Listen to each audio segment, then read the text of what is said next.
Black power, RBG, all the time. Let go. Shining. Boom. Yeah. Black skin, shining. Don't stare at the drip, it is blinding. Spaceships, flying. Just give us our land and the science. Patience, grinding. Just focus on money, no violence. Big drip, styling. Straight in the face of these tyrants. 500 years and some days. They all expect us to slack. Yes, we still bottom in wage. So keep your whole focus intact. Same type of problems as slaves. We gon' get justice and tax.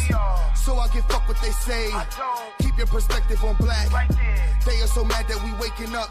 Now we got dripping intelligence. There is no chaser inside of our cups. Look at these gangsters be gentlemen. Yes, we did timing when timing was tough. Learn fast, there is no settling.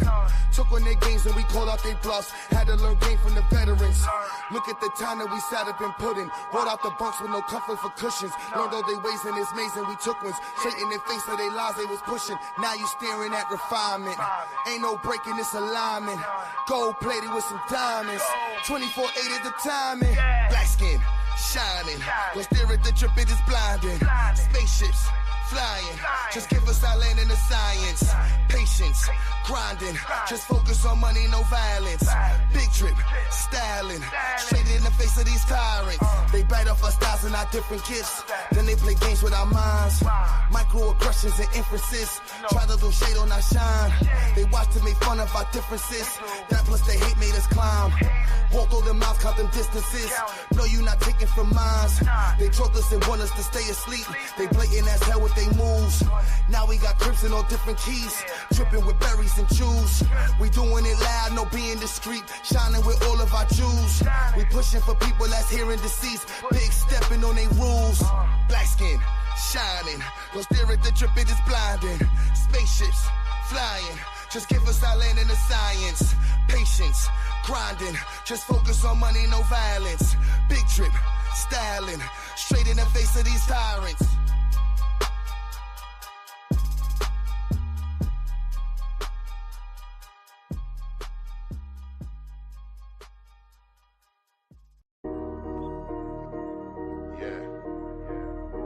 I gotta look at these fuckers, laugh at these fools.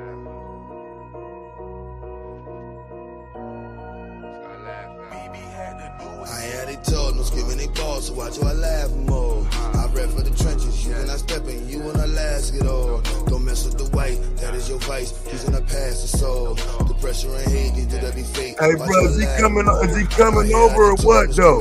So watch you I laugh more. Rap for the trenches, you cannot step in, you will not last it all. Don't mess with the white, that is your vice, please do not pass the soul. The pressure and hate, these dudes that be fake, watch how I laugh more. Black is my movement, it's never gonna stop. Driving and moving my way to the top. I ain't recruiting the builders of blocks. Fusion and hood and the cream of the crop. Following the birds and the part of the flock. Most of them capping, they lying and pop. Watching these fools cause they move with the ops. Center my work with the trolls be the cops. Dreaming that something gon' get you a sentence. Speeding and running, best watch what you stepping. Talking about nothing won't get you no mention. These dudes that be frontin', I pay no attention. Gotta keep watching they spine with tension. Why they get real when you start to address them? They not the starters, they not even venturing. Walk with the boss, I don't deal with the henchmen. I look in their face and I laugh.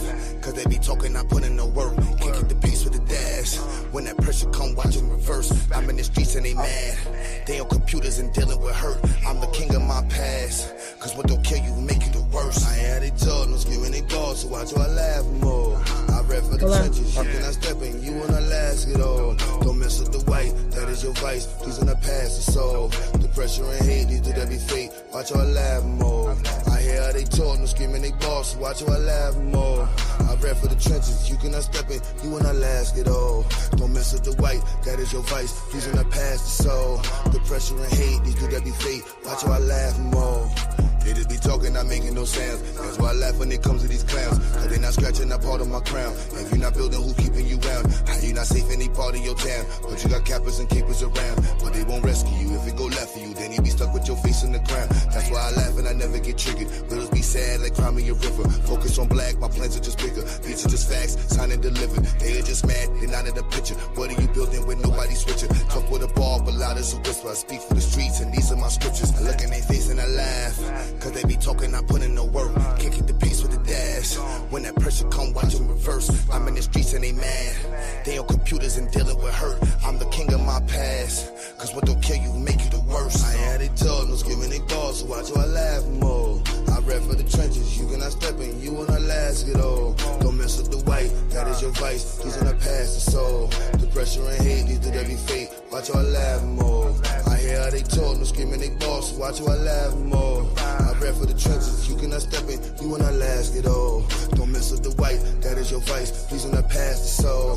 The pressure and hate leads to every fate. Watch how I laugh more.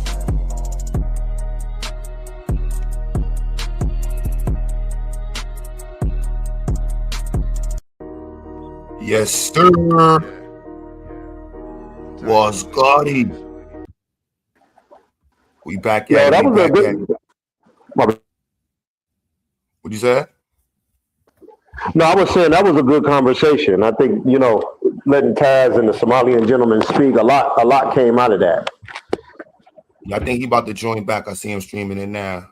Yeah, if y'all click the link, y'all can stream it to your platform and shit. We're definitely trying to get the audience, get a larger audience over here. Yo, y'all wanna reintroduce it? I tried to put the title back from the last one, so y'all can reintroduce it, so we can, get right back where we was at. He pulled back up. He with the shit. Yeah, I just didn't realize how many Black Americans were supporting that. But like I said, because I don't really now, state it from the top. State it from the top so everybody knows what's going on. Huh? State it from the top so everybody knows what's going on. The topic is niggas supporting scammers, Somalian scammers in Minnesota. Yeah, Pan-Africans, in fact, supporting Somalian scammers. Yeah, so as I was saying, I didn't know so many people supporting that. So yeah, like I don't just even want it to be him. I think people that support that should be able to stand in his place. Like, let's just get to it. He said he was glad the money went to his country and his community. Yeah, nah. So I'd like to volunteer my services. I don't support that bullshit. I don't agree with that point, but I'm apathetic to I don't care if they do it or don't do it. I guess that's what I was saying. It happens like government, and I'm only basing that on the premise that you laid out. It affecting Black American children because I've seen it too many times. You know what I mean? Like I done did whole streams talking about the Black gang nonprofit. You know what I'm saying? Scam complex. I'm pretty sure if we add all them up, it'll probably be $1 billion or a couple billion wrapped up in all the shit that they done misappropriated. So from that premise, then that's what you laid out, Taz. I have to say, yeah, I'm just apathetic towards it. I've seen it too long to even care if the Somalis do it or not. Can you guys hear me all can y'all hear me? Yeah. Somebody talking? Yeah. Chocolate, turn your mic up. I know. Hold on. I wanted to offer. I can't hear you. Loud and clear to me. No, I can't hear you. I don't want to yell. You can't hear it at all, Bobby. You might need to leave out and come back in. No, I can hear her. I don't have to leave because you deaf, Bobby. Get out of here. She loud and clear on my end. You better chill out, man. Listen, Q, I wanted to, and gentlemen, I'm offering my fact-checking services because I'm going to just say this. I was really enjoying the conversation, but what is frustrating from the audience standpoint is when we don't check that shit out, like at that very moment. Like, okay, it is over like 400,000 Black people in Somalia, in Minnesota, and out of that, it's like 107,000, I think, are considered Somali, and I think they said 80% is Somali descent, 80,000, something like that. So that's it. I'm just offering that. And of course, y'all know I'm all about that research. So if we're going to have a conversation about how it's affecting the communities, because it is, I'm all for it. You just brought up an interesting point, Chocolate. And low key, you don't know. You just gave me an epiphany with what you just said. So you're saying that a percentage of the total Black population in Minnesota, 80,000 of those people are actually Somalians who are being counted as Black as well, correct? Right. They say okay. Black Now wait. American Now wait, now then we would have to. You feel what I'm saying, GQ? Then we would have to go through them 400,000 people and then get, a lot of. We don't know what the ethnicity of them. Well, that's what I'm saying. Yeah, we being real. All it says is all that proves is just he was dead wrong. Like no, it don't. No. Listen, it don't prove. Crazy. Listen to what I just said. How does it not prove he was dead wrong? He said it was only like 7 Black Americans in Minnesota. Man, you still stuck on the number 7. I don't care if he was. I don't care if you think he was joking or not. He was wrong. It ain't what I think is a joke. That's an obvious joke. But it's an obvious joke to get away from the obvious motherfucking point that his high IQ ass didn't want that smoke with. Okay, that's right. All right, okay. Now listen. Now back to. Now I agree with you on that. Smoke with you, Taz. Now what I was just saying, G Style. If out of the 450,000 people that are Black in Minnesota, if 80,000 of those people are Somalian, what are the other ethnic breakdown of Black people in Minnesota? So we can get it don't matter. I'm pretty sure it's gonna be mostly Black Americans. I'm pretty sure on that. You being pretty. What you saying is pointless right now. It's pointless what you're saying though. This is pointless. Because you being pretty sure it's anecdotal, man. Let's just get the real children shouldn't have to suffer. That's what I'm saying. This is get not the real numbers, man. Even them Somali children in Minnesota shouldn't have to suffer. That scam harms their children as well. Facts. Exactly. The people who ain't doing it is harming them. Wait. I don't think it do. They just took all that shit away from them.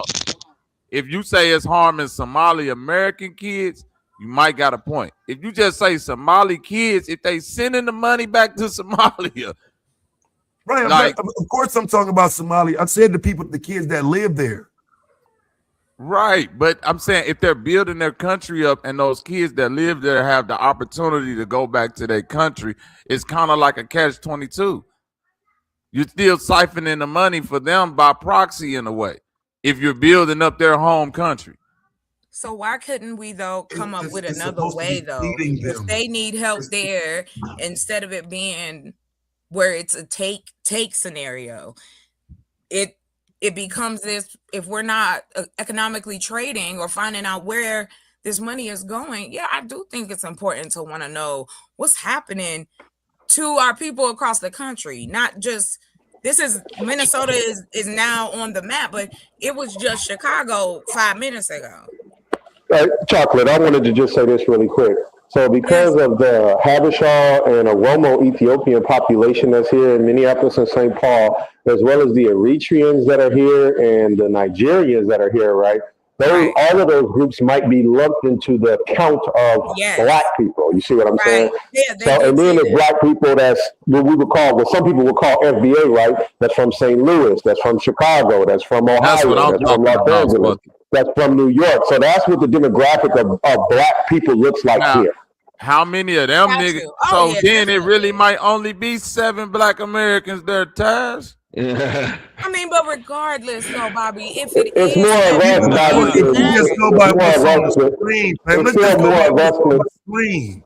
It's still more of us than Africans. Of them are Somali descent, bro.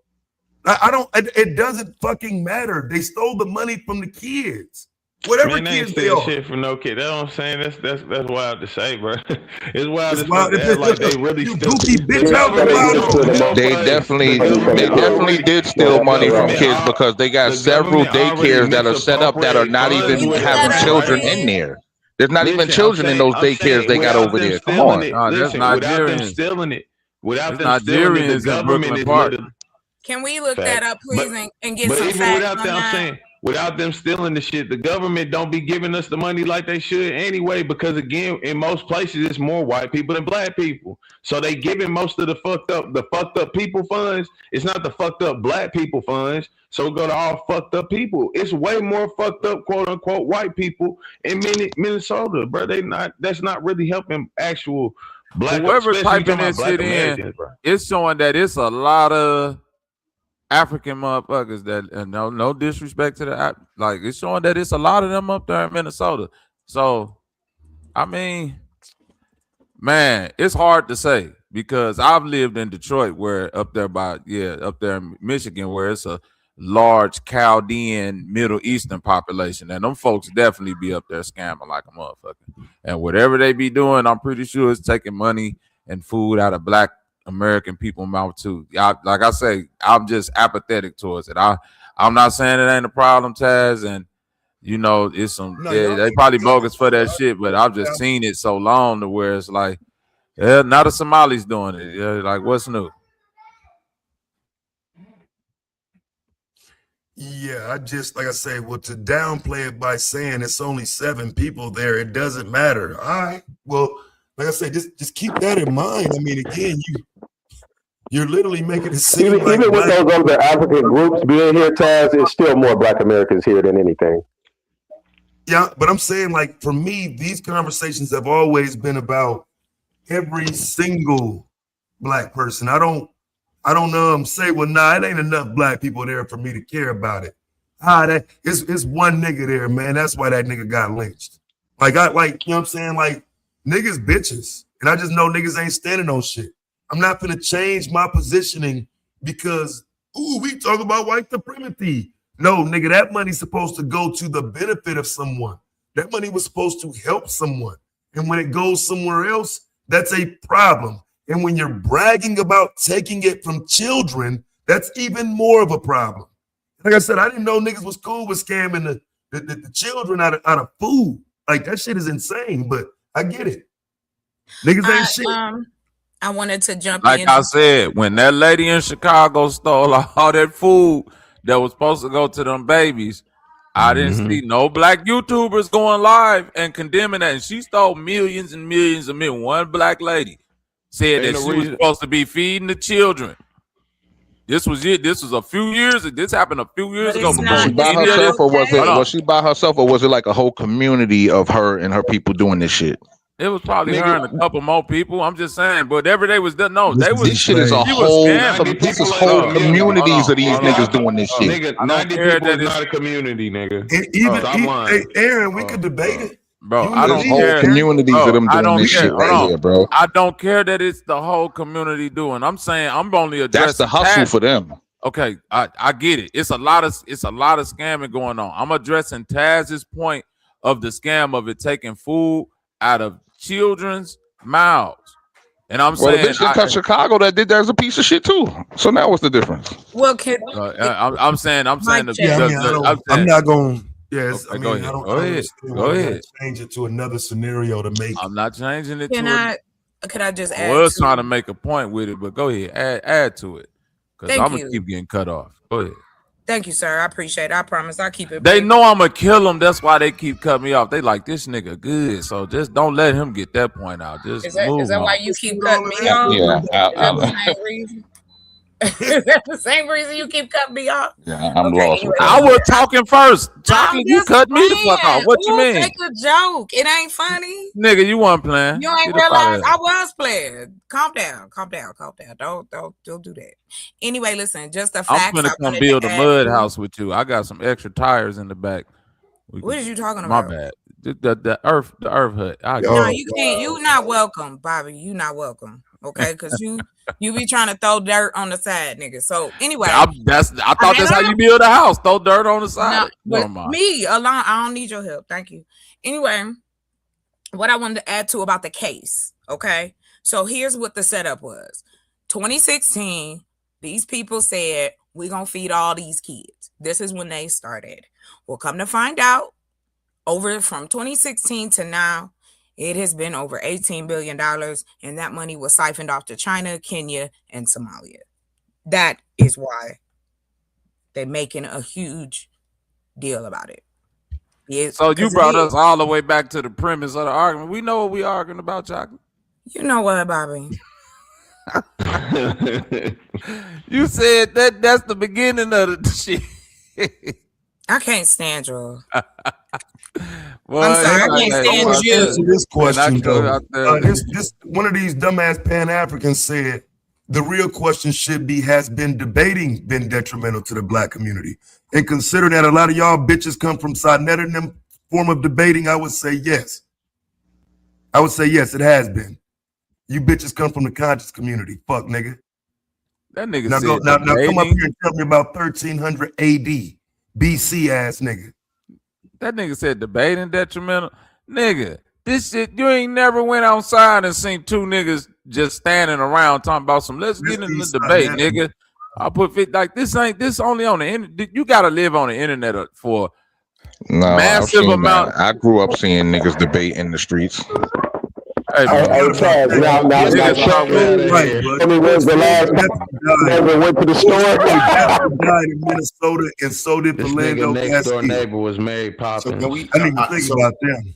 Damn. I think the I wasn't doing no appeal to emotion, but that's a fact. Right. Orlando and I bet these fake ass niggas was running their mouth then, making it seem like they care about black people. The police killing black people. Bitch ass niggas.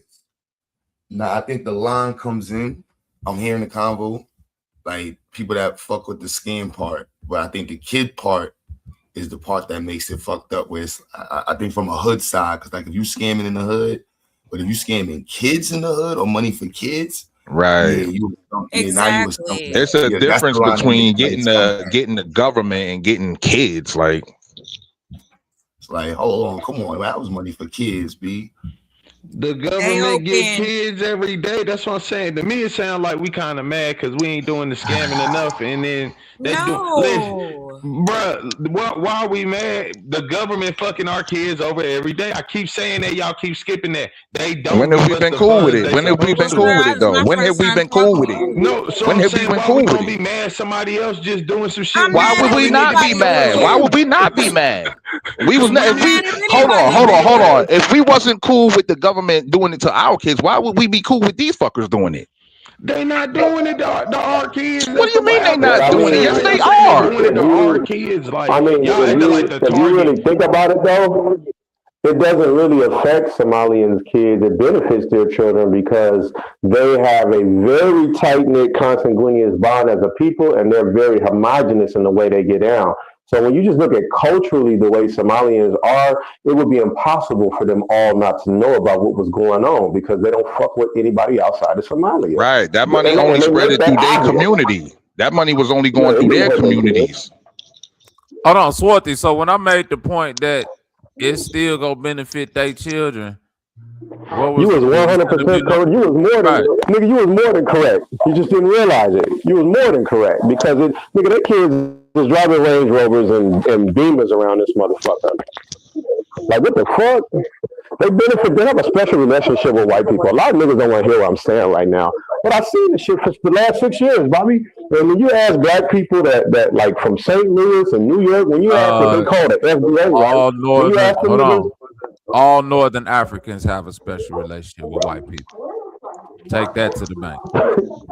All of them. That's their mans. Right? All of them. So from Ethiopia on up. All of them. All black people. Oh, they love them. The whole Western Hemisphere black folks got a special relationship with white folks. No, I'm saying I'm saying if we hold on real quick though. If we equating house niggas to field niggas, Northern African niggas is house niggas that actually got the master last name. They love that. They love them niggas.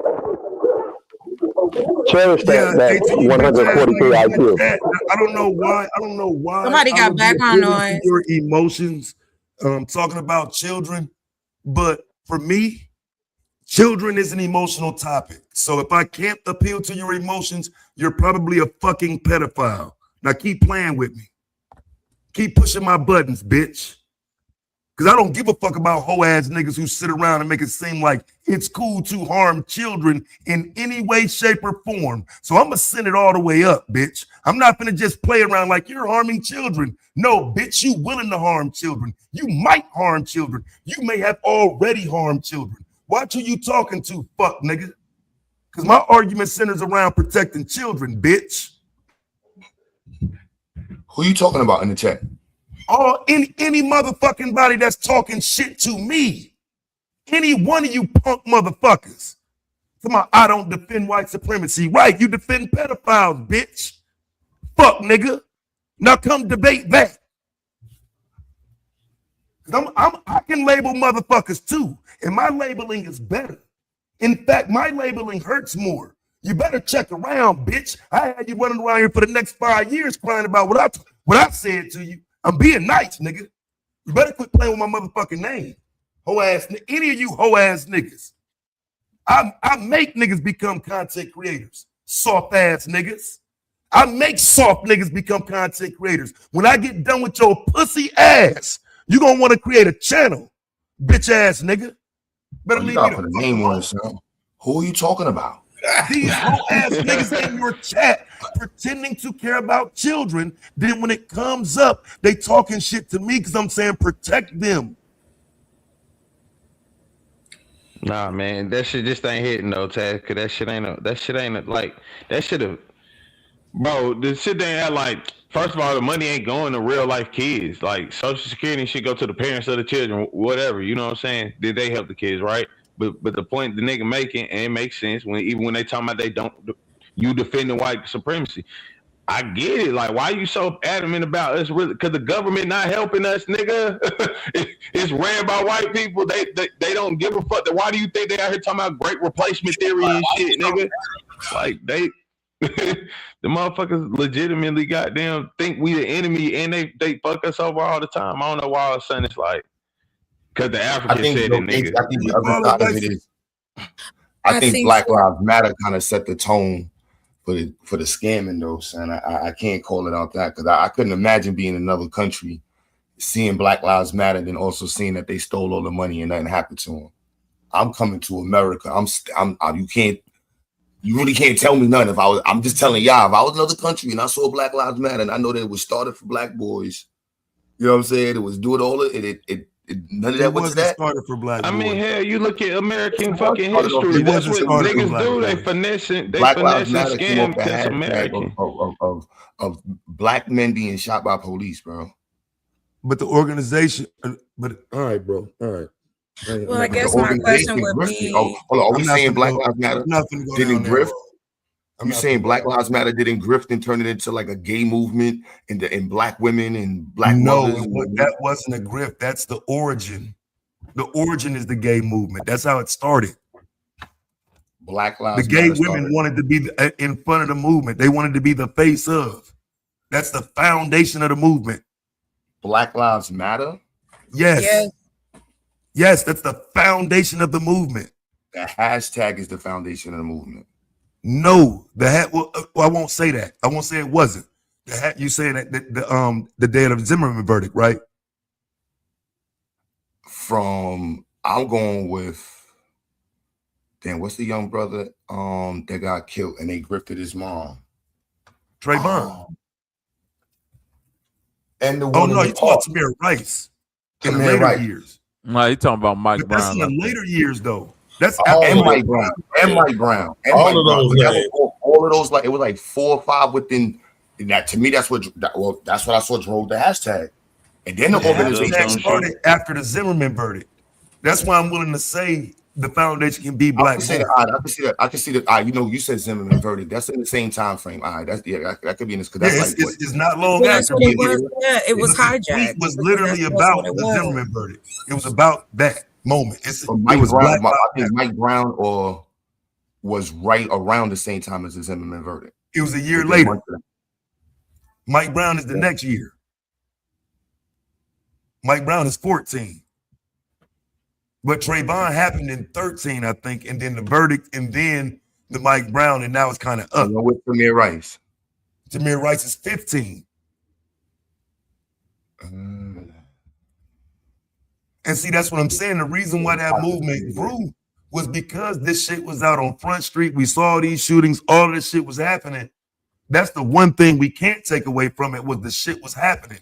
But now, according to this argument that's being used today, it don't matter that it was happening or fuck, it didn't even happen. Just get the money.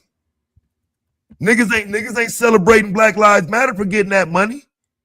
Niggas ain't proud of Black Lives Matter, but they sitting here playing with a Somalian.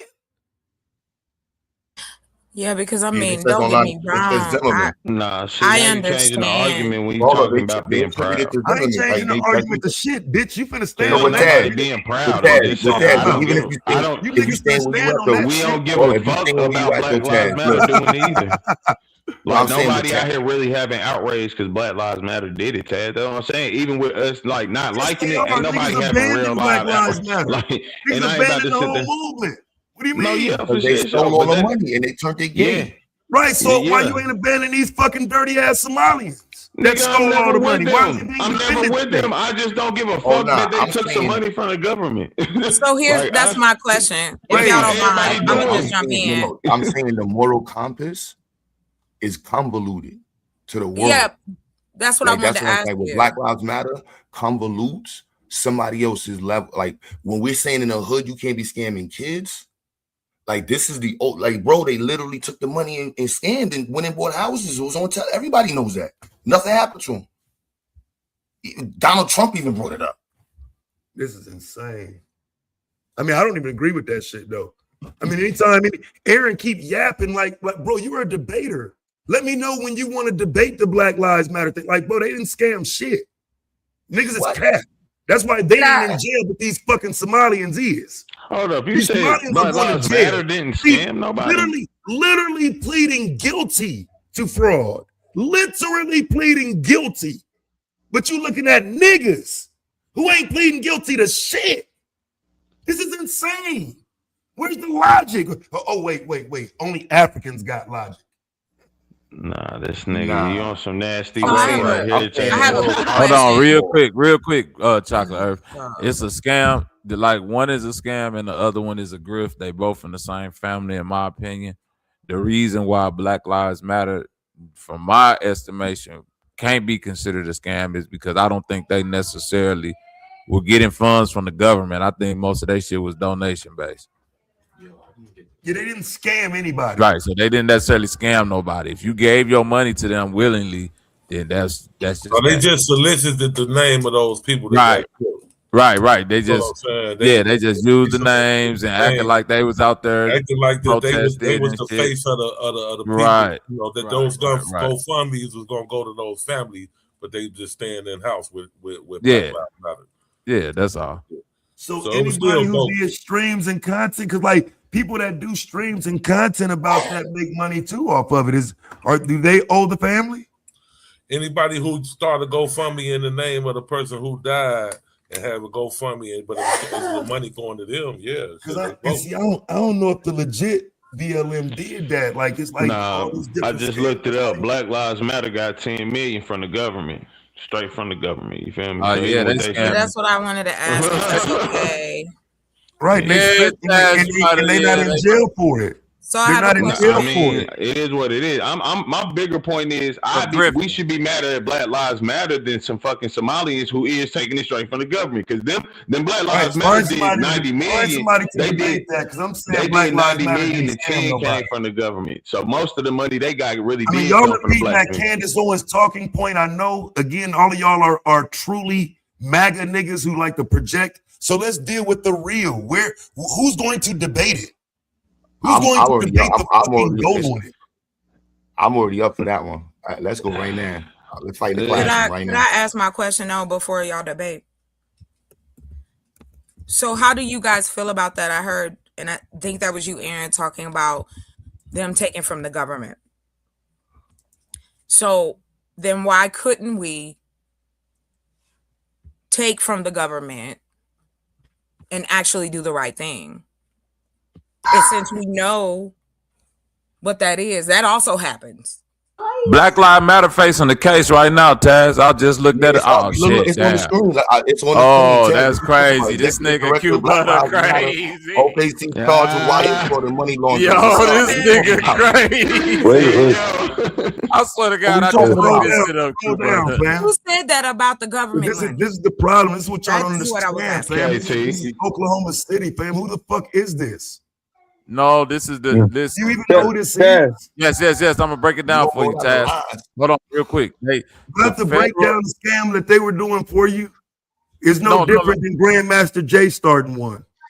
Okay, I got you. But I'm saying they under Department of Justice investigating the entire organization, and because they're so decentralized, it's like it's all these different right. Right. Yeah, right. Yeah, it's all these different sectors. They got leaders. You people doing this since 2015. So why would you show this?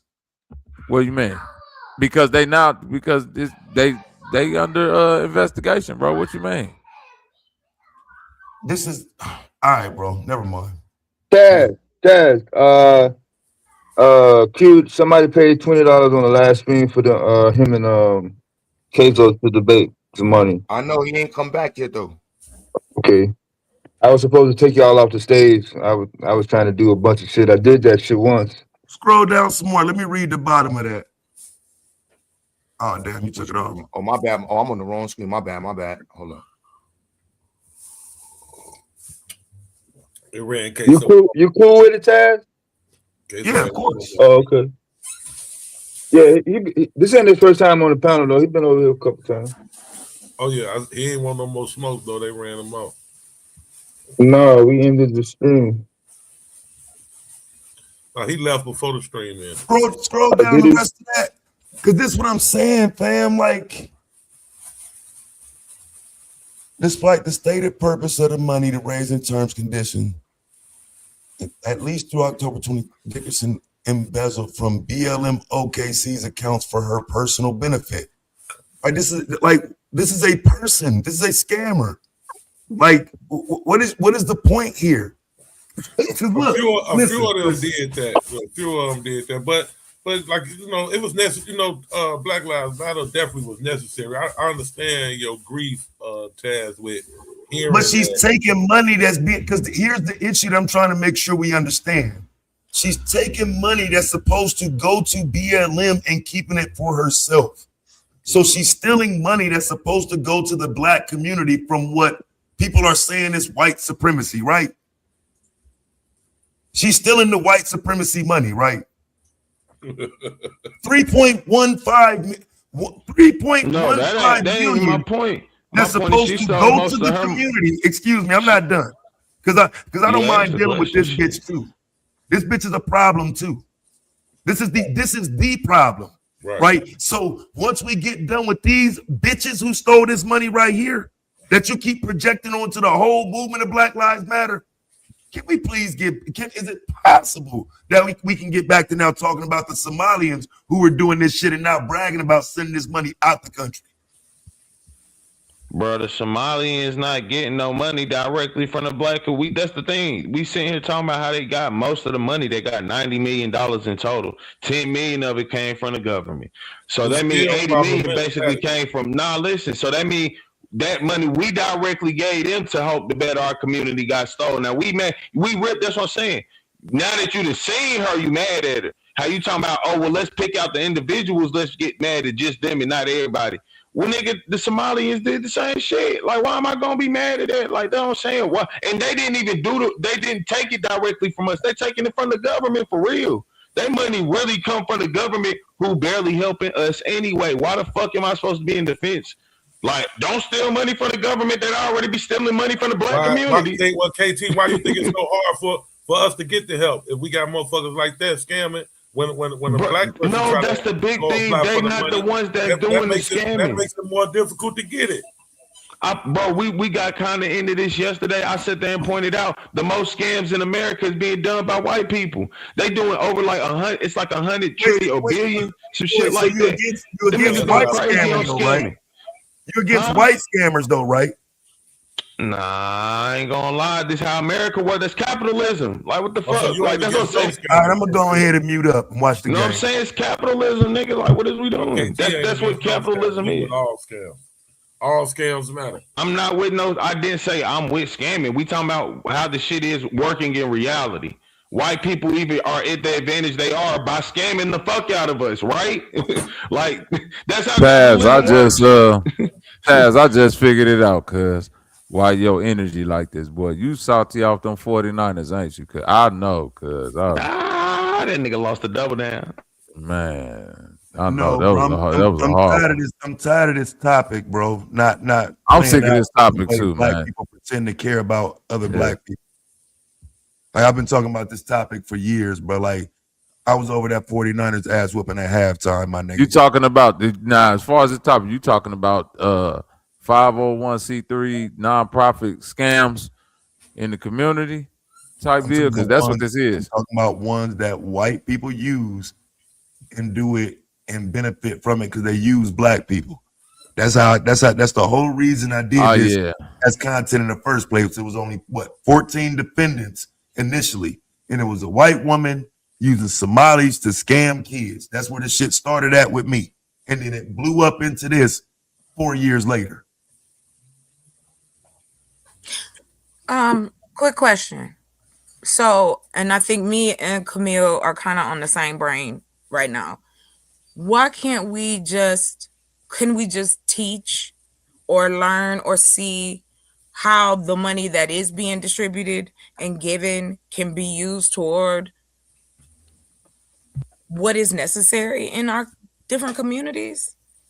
Can we get to that point where it's not the enemy? I think it's just non-education. A lot of these scams was COVID era. So, you know what I'm saying? A lot of them ain't even available no more. It was a momentary scam. You had to run up the bag in the moment. But you also got multiple layers to it, too. Let's not count out the white layers to it, the political layers. You got mad people in office that's okaying money from the welfare clinic to the buildings who are okaying the shit. You understand? Somebody from buildings had to approve that. Somebody from NYCHA or whatever the HRA office was involved in that. Somebody from the mayor's office was involved in that. You know what I'm saying? All of these different agencies were involved in these layers, and it started small. You know what I mean? It started maybe 2009 when they realized, like, yo, you know, they gave me a check, and they never came and checked on us, bro. You know what I'm saying? It was one of them conversations. Nick just kept growing and growing and growing, and that white lady organized it. You know what I mean? Like, we can't take that part out of it. Scamming and taking from the community is fucked up. Shit happens. You know what I'm saying? Like, there's nobody. I don't think anybody's. That's what I mean. Can't we educate and get it in the hands of the right people? As long as that's where we at, fam. I just know niggas gonna try to bounce back and change that shit around in a couple of days. And the community, the black people, I love you. Nah, fam. Y'all niggas don't give a fuck about black people. Yeah, like it's open scam season on niggas. Money that's supposed to go to black people has been frozen. Money that went to black communities has been frozen. All this crying and whining about fucking Trump. This is the worst time to be fucking scamming and getting caught. But again, by all means, keep digging holes. About Trump, if at the same time we're discussing money froze in the black community, Trump froze mad money for black people. The fuck? That's what I'm saying. It's crazy. This is why. It's validated. What people are doing is validating that. No, we not. I'm saying, nigga, you acting like we. I'm not ignoring that. That's how the game already been, Taz. You acting like that shit. How does that validate? How does that validate Trump saying that racial servicing is no longer needed in the country? There's no reason to address race in America. If you literally listen to what that motherfucker just came up here and said, I mean, again, I know y'all Pan-African, so it's not an insult to you. What I heard him say on the panel, sons. What I heard him say was, "We're all." You got it, fam. You got it.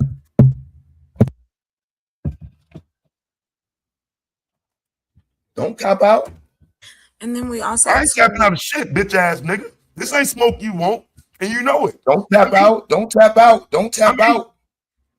Don't tap out. All right, go finish your fish sandwich and then come back. Finish your fish sandwich and come back then. You finish chewing. I really just was finna eat, but hold on. Finish your little fish sandwich and bring your little punk ass back. Avoid that. Now, what you say now? What did you say? I said don't tap out. I'm not tapping out on nothing. I'm trying to figure out what you said that you thought I was tapping out on. You were in the middle of talking. Right, and you cut me off. Because I said, you said I wasn't on the panel when the dude was on the channel. I know. But you were talking to me. When? Just now? Yeah, that's all I said. I wasn't on the panel at the time. Right, so what are you talking? I don't know. I don't even know what you're talking about. You were reiterating what he said. And you was like, y'all Pan-Africans let this nigga say all of this shit. but you was talking to me. I wasn't on the panel, so I want people that's listening to understand, because somebody might hear it.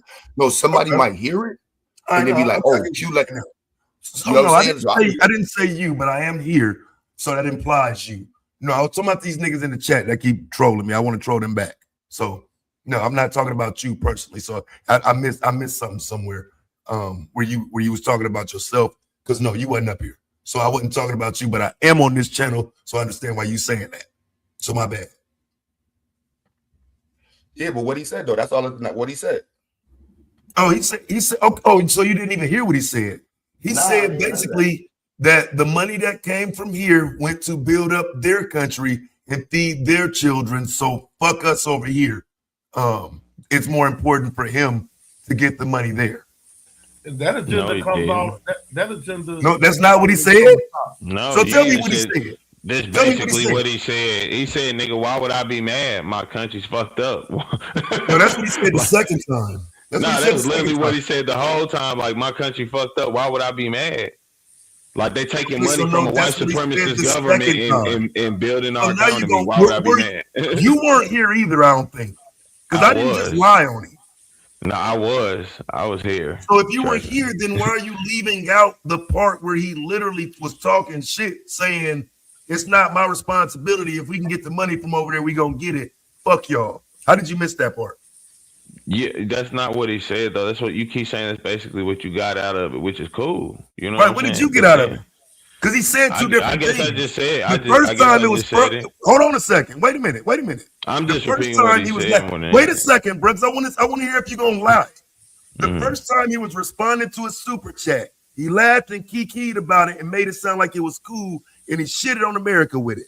I challenged that, and he tried to hide behind white supremacy. With that, we started the argumentation about the money. So where am I lying at? Yeah, nah, that's what listen, Taz, what I'm saying is this nigga was just stating some factual shit in terms of why would he care about them taking money from the American government. I don't give a fuck about taking money from the American government, because I think maybe we need to do more of that too. But what did he say shit about people here? That's what I'm saying. He didn't even say shit about people. There was an argument made about I get it. Can you just acknowledge that? No, that's what you were trying to make it about, and he just explained like he's not going to care. Are you saying he never acknowledged that how it affected Americans? No, because even you can't like. Oh wow, like, bro, okay, you got it, man. This shit being fake, man. That's what I'm saying. Let's start with the bullshit. You keep saying like I just said, bro. Listen. That's my fault. I should have streamed it. Listen, like you said, bro. Yeah, that's how I try to restart the stream because it that's my fault. I should have streamed it because I know for a fact he literally went on and on about Black Americans. They can take all the money they want from us because America can print money out of thin air. Yeah. This is crazy. Hold on. What happened? What happened to you? That's when I came. I heard. That's when I came and I heard the thin air part, and then he went to ChatGPT, but he never typed in the thin air thing. He typed in. Let's not miss that comes all the way from the top, from the president of Somalia. They got videos of him, saying shit just like that. How they need to take the spots that Black politicians got over here, get into the American government. Do it under the guise of Black. Take the spots of Black politicians over here. They got him, the whole meeting saying that shit. So it really comes from. I guess this is where it make me like the fucked up nigga or something. I'm saying let's get our politics up. Like I'm not mad at them for taking advantage of the system as we probably should itself, because again the system doesn't help us in majority. Even the places where they're saying we're going to allocate these funds to you niggas in the hood, we going to make y'all better schools, they still never really gave us the funds to even make us equal schools in our neighborhood to this day, wildly after like the civil rights got passed and all that shit. So that's what I'm saying. Why am I going to be mad that they doing something we should probably be doing just better too? And that's what I'm saying down to that. Y'all keep saying how much they stole. It's no proven number to how much they stole. It's yes, sir. I was trying to tell you. Yeah. Please put it anywhere. It's nowhere to find this information about where this number of 9 billion. Feeding Our Future stole 240 million. What are you talking about? The case that Taz is talking about? And somebody else said 9 billion. Feeding Our Future stole 240 yes, it was million. 18. 240 million for Feeding Our Future alone. I'm literally doing content on it, bro. You got to stop talking about shit. There ain't no question about that. They pleading guilty to cases that got numbers attached to them. So there ain't no question about that.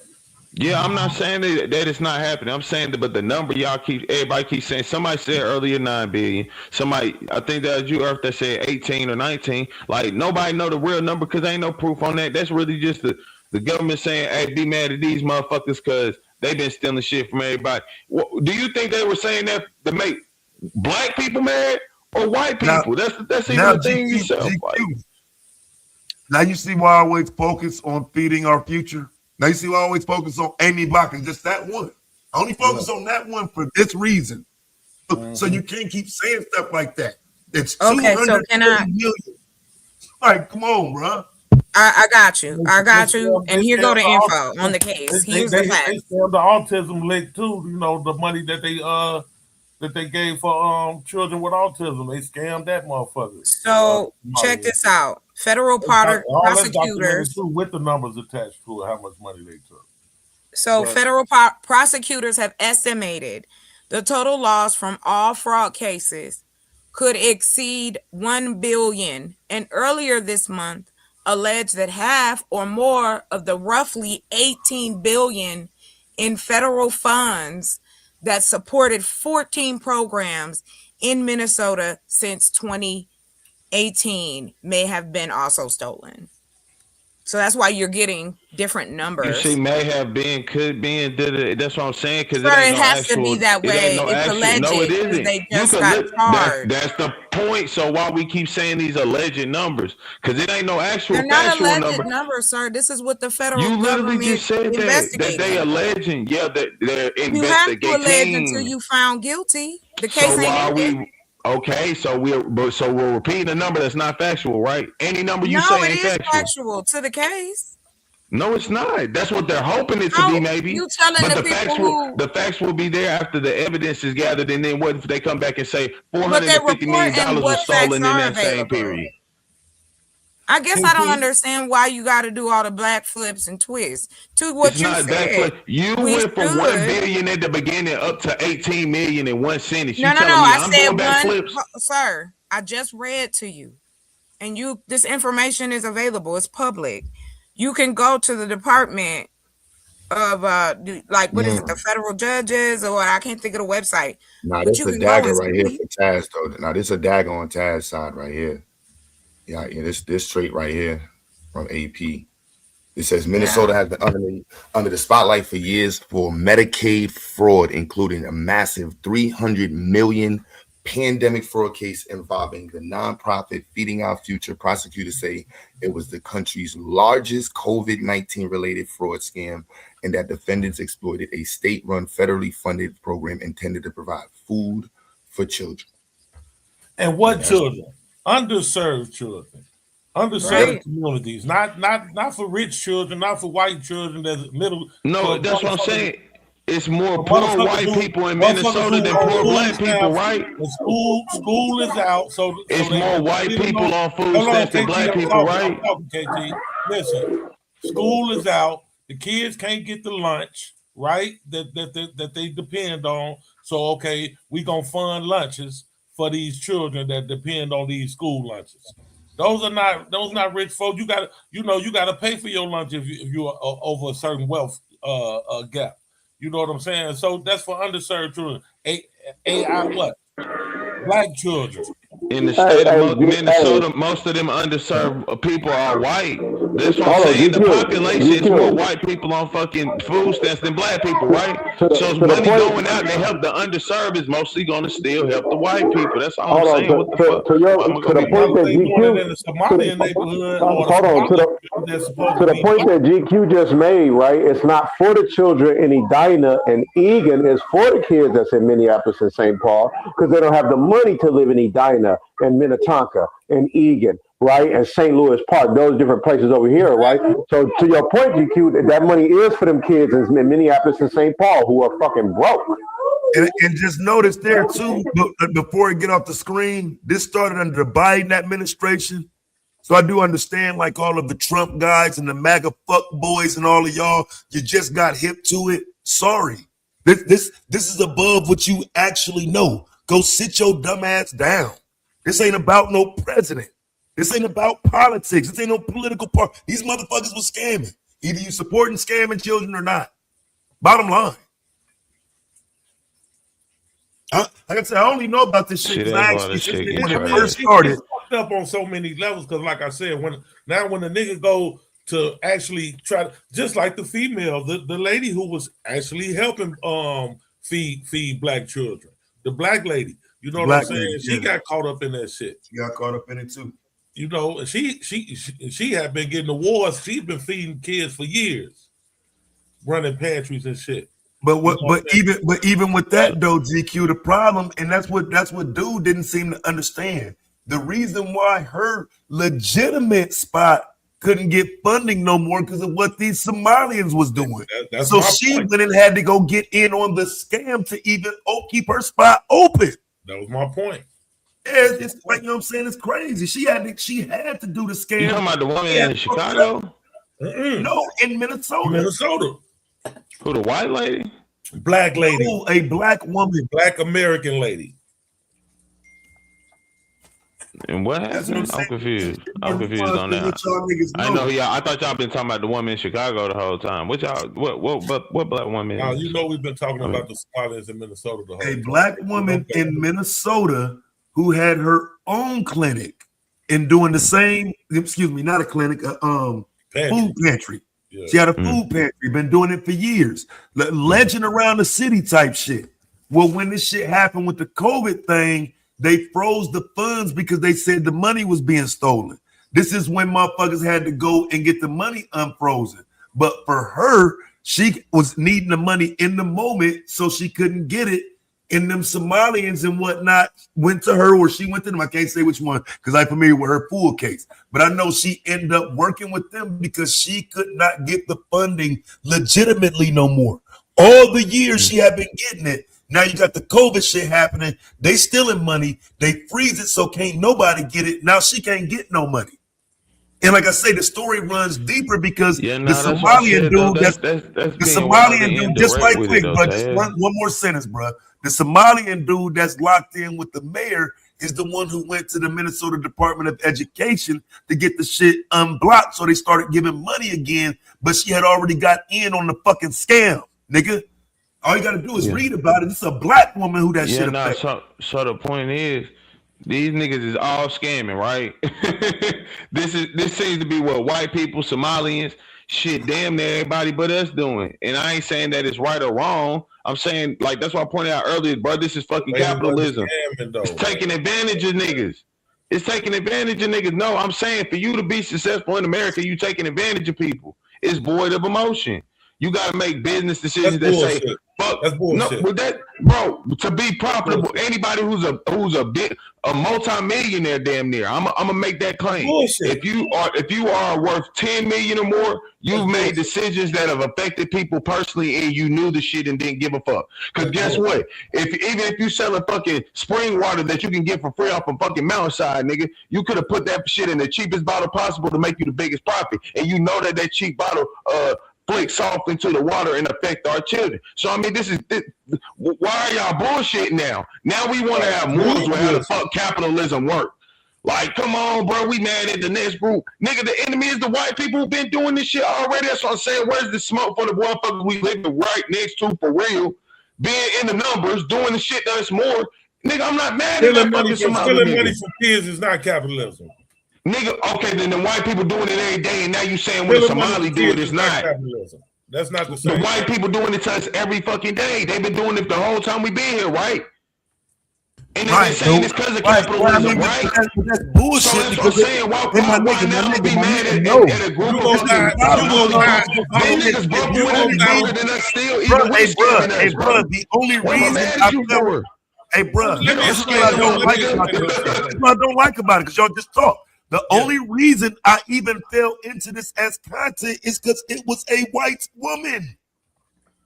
That's how I started talking about it. It was a white woman scamming.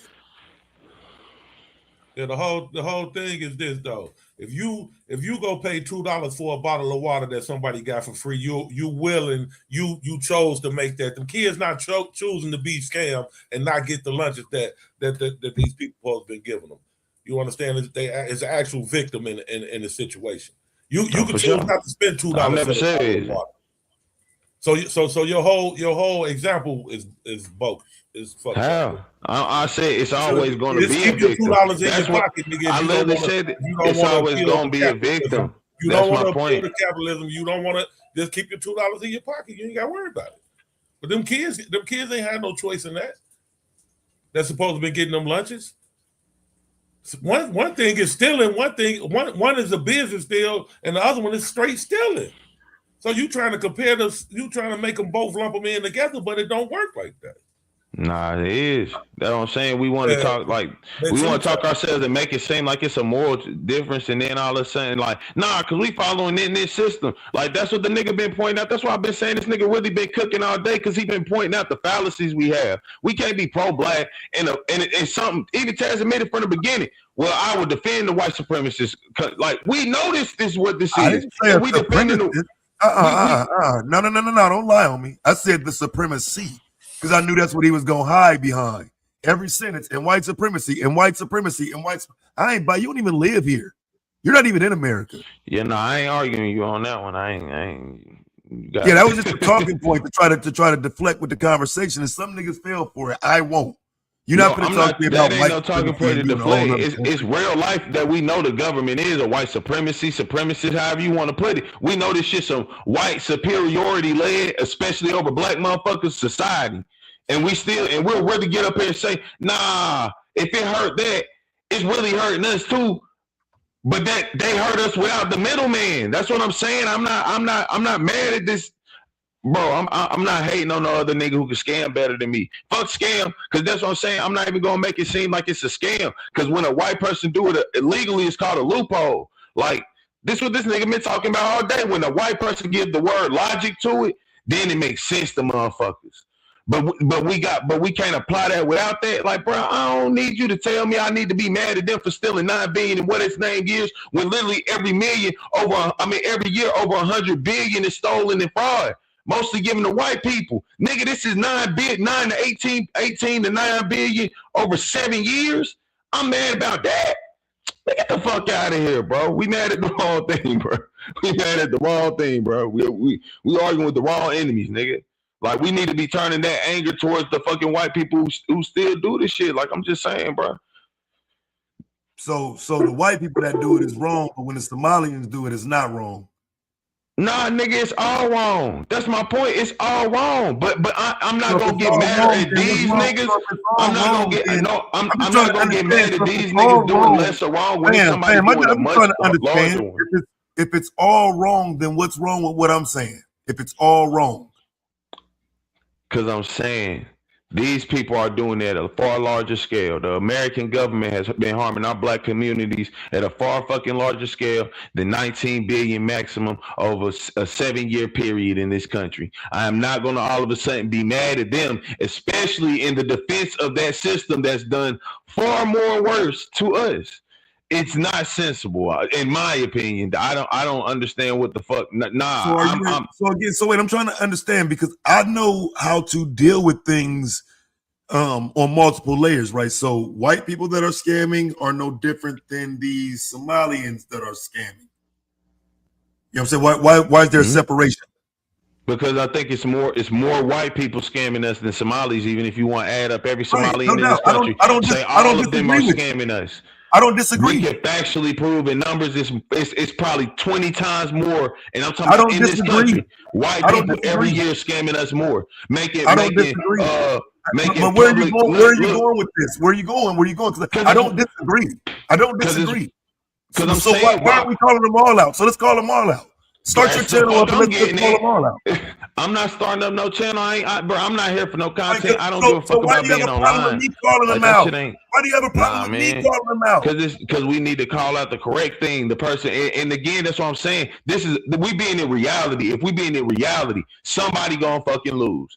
What we got to do is make sure we the least to lose. And I'm not gonna sit there and be mad that sometimes we not making the decisions that we're not the least to lose. We keep saying let's work with the motherfuckers who keep saying we're expendable. Like us as our people, black people. If you sit here defending why they shouldn't be stealing money from the American government, they already be stealing money from us. That sounds crazy to me, bro. I ain't gonna lie. Right, and I know it sounds crazy to you, but for me, I'm not for building up Somalia with American dollars that were intended for children. I don't agree with that. You do? And you have to show us how does the. I just want him to answer that though, bro. I just want to hear him say no, he don't, so he can fall on his stupid ass fucking face. Repeat it to us. I don't support taking money from American children to build up Somalia. I'm not in support of it. Hell nah. But at the same time, I want to make up because that's what you're supporting. That's what he said. Because it's black Americans and white Americans. No, it's not. That was his argument. That was his argument, dude. I'm not talking about what his argument is. That was his whole argument. That was his whole argument, KT. That's his whole argument. What are you doing right now? What are you arguing? You niggas dumb as fuck. Just be wanting to argue with the fucking goat. Nigga. That wasn't even his point. That's what I'm saying. You just sometimes you just be talking and yelling and getting emotional. I've been said it the whole time. If we supporting a white supremacist system that did a bunch of shit against us and defended somebody else taken from that system that's already taken from us, it do seem kind of stupid on our behalf. Like, because you're lying to yourself if you're saying the majority of this shit go to underfund black Americans. That's why you got to make it American. Because you know it's not going to the black Americans for real. Because the underprivileged, and guess what? Minnesota, the majority of underprivileged are white kids. Even they don't have to be rich. What they consider poor. That's literally true, Taz. Nigga, it's literally true. We know that more white people receive government help than we do, period. Like that's it, period, by numbers, straight out by numbers. They're receiving more government help than we do.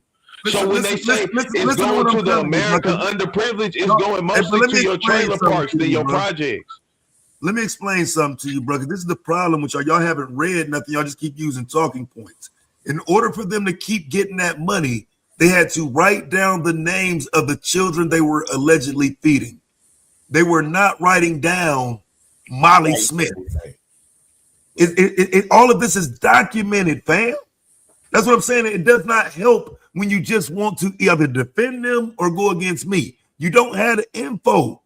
Like this was not intended for white children. They never claimed to be feeding white children. They never even made that claim. This is insane. Nigga, government funds don't go to black or white children like you said. They go to American children, right? Yes. Right. And in this case, they were writing down the name. Listen, by number, how many are there more black? I mean, are there more black Americans or white Americans? In Minnesota, there would be more white Americans. Okay. So when funds are distributed to the underprivileged Americans of Minnesota, are they not mostly going to fucking white people? It depends on what communities they go to, because black people are concentrated in certain communities. No, see, that's what I'm saying. We're not talking about, because that's not, then we'll start to talk about programs that are especially made for just that area. I'm talking they about are. That's what these are. That's what these are. That's what these are. We're talking about. That's what these are. That's what I'm saying. You don't know what you're talking about. That's what these are. These programs are literally intended for small little areas. Bro, the feeding our future. Just daycares, bro. They do multiple things. That's what I'm saying. It's not just we lying if we say that the whole thing was just the daycares. They had more scams than that, nigga. I'm not even talking about daycare. They were doing non-profits with it too and getting money from that. You watching this white boy, fam? Listen to a black man. I'm not watching this white boy shit, fam. I ain't talking about no fucking daycare. I'm talking about these establishments they set up to pretend to feed children to run up a bag. I ain't talking about no daycare. That's a whole nother scam. I'm talking. That's what I'm saying. They got multiple fucking things, bro. Niggas, regardless, nigga. Right. The money that they are deal with them one at a time, which you can't seem to do. You would understand much better if we were dealing with them one at a time. But you're just throwing the shit all in one box, which is why you don't understand what we're talking about. Like, this shit's crazy. No, I thought the conversation was being on that level for the most part. That's what I'm saying. We got to distinguish and determine when it's for the best of your argument. Neither here nor there, because I really don't want to make this a whole argument. That shit get tired. Nigga, nobody should be mad at somebody stealing money from people that are stealing money from people who are stealing more money from us. That's my thing. I'm really not gonna lie to you. I ain't gonna sit there and say you shouldn't be mad about it. But boy, it just seemed oddly weird to be this wildly defensive about them taking it when it's still white people doing it more. Like, why are you not that defensive? And you talking about who really care about black people or not? Why are we being more defensive about some black people taking some people for some white people taking money from us than the white people who no middleman, just straight taking money from us? It's crazy to me. Okay, so even on the screen, it shows you the Minnesota case has drawn attention for an attempt to bribe a juror in an earlier trial in witness tampering in Bach's trial. Bach being Amy Bach, the white woman. Her trial was last month, which would have been March earlier this year. She got convicted. She's going to be sentenced this year. 37 others have pled guilty. Are you telling me that we're not supposed to talk about her and her 37 people, plus the other 70 that have yet to be tried yet? We're supposed to not talk about that. Nah, I'd rather find and talk about the thousands doing it. While we ignoring, while we pointing her out. Elon Musk just made a whole thing called Doge, and the motherfucking government took over, was taking our information, shut it down, and nothing happened. After he done made contracts to go to his business's favor. So I don't give a fuck about Somalis taking 18 million over 7 years when we just watch Elon billion. When we just watch Elon Musk give himself almost $1 trillion fucking dollars in government benefits, backings and shit. Motherfucker, what the fuck? Yeah, that's what I'm saying. That's what's up. But that's a South African right there stealing it, right? That's what I'm saying. See, when it's a white person, no matter what color it is, it's fucked that, and it's not even that much. And maybe we should follow them white people. Yeah, this is a pathetic argumentation, because I would be right there with you. Let's get that motherfucker. But what you're not saying is that in the largest single fraud scheme that we should have the same energy. You want me to change my energy, dumb nigga? I'm right there with you. Let's get him. Let's get him. But now we got these motherfuckers on the hook and you making excuses. You niggas slow. Them niggas not on the hook. You know what I'm saying? They're not even on the hook. Like we keep saying, the number ain't figurative. They keep giving a figurative number. They already pleading guilty. They giving a figurative number on how much the fraud is worth. From 1 billion to 18 billion. Not even done. They're not done investigating it. It's not over. That's a very wide gap, ain't it? It's not over. To 18.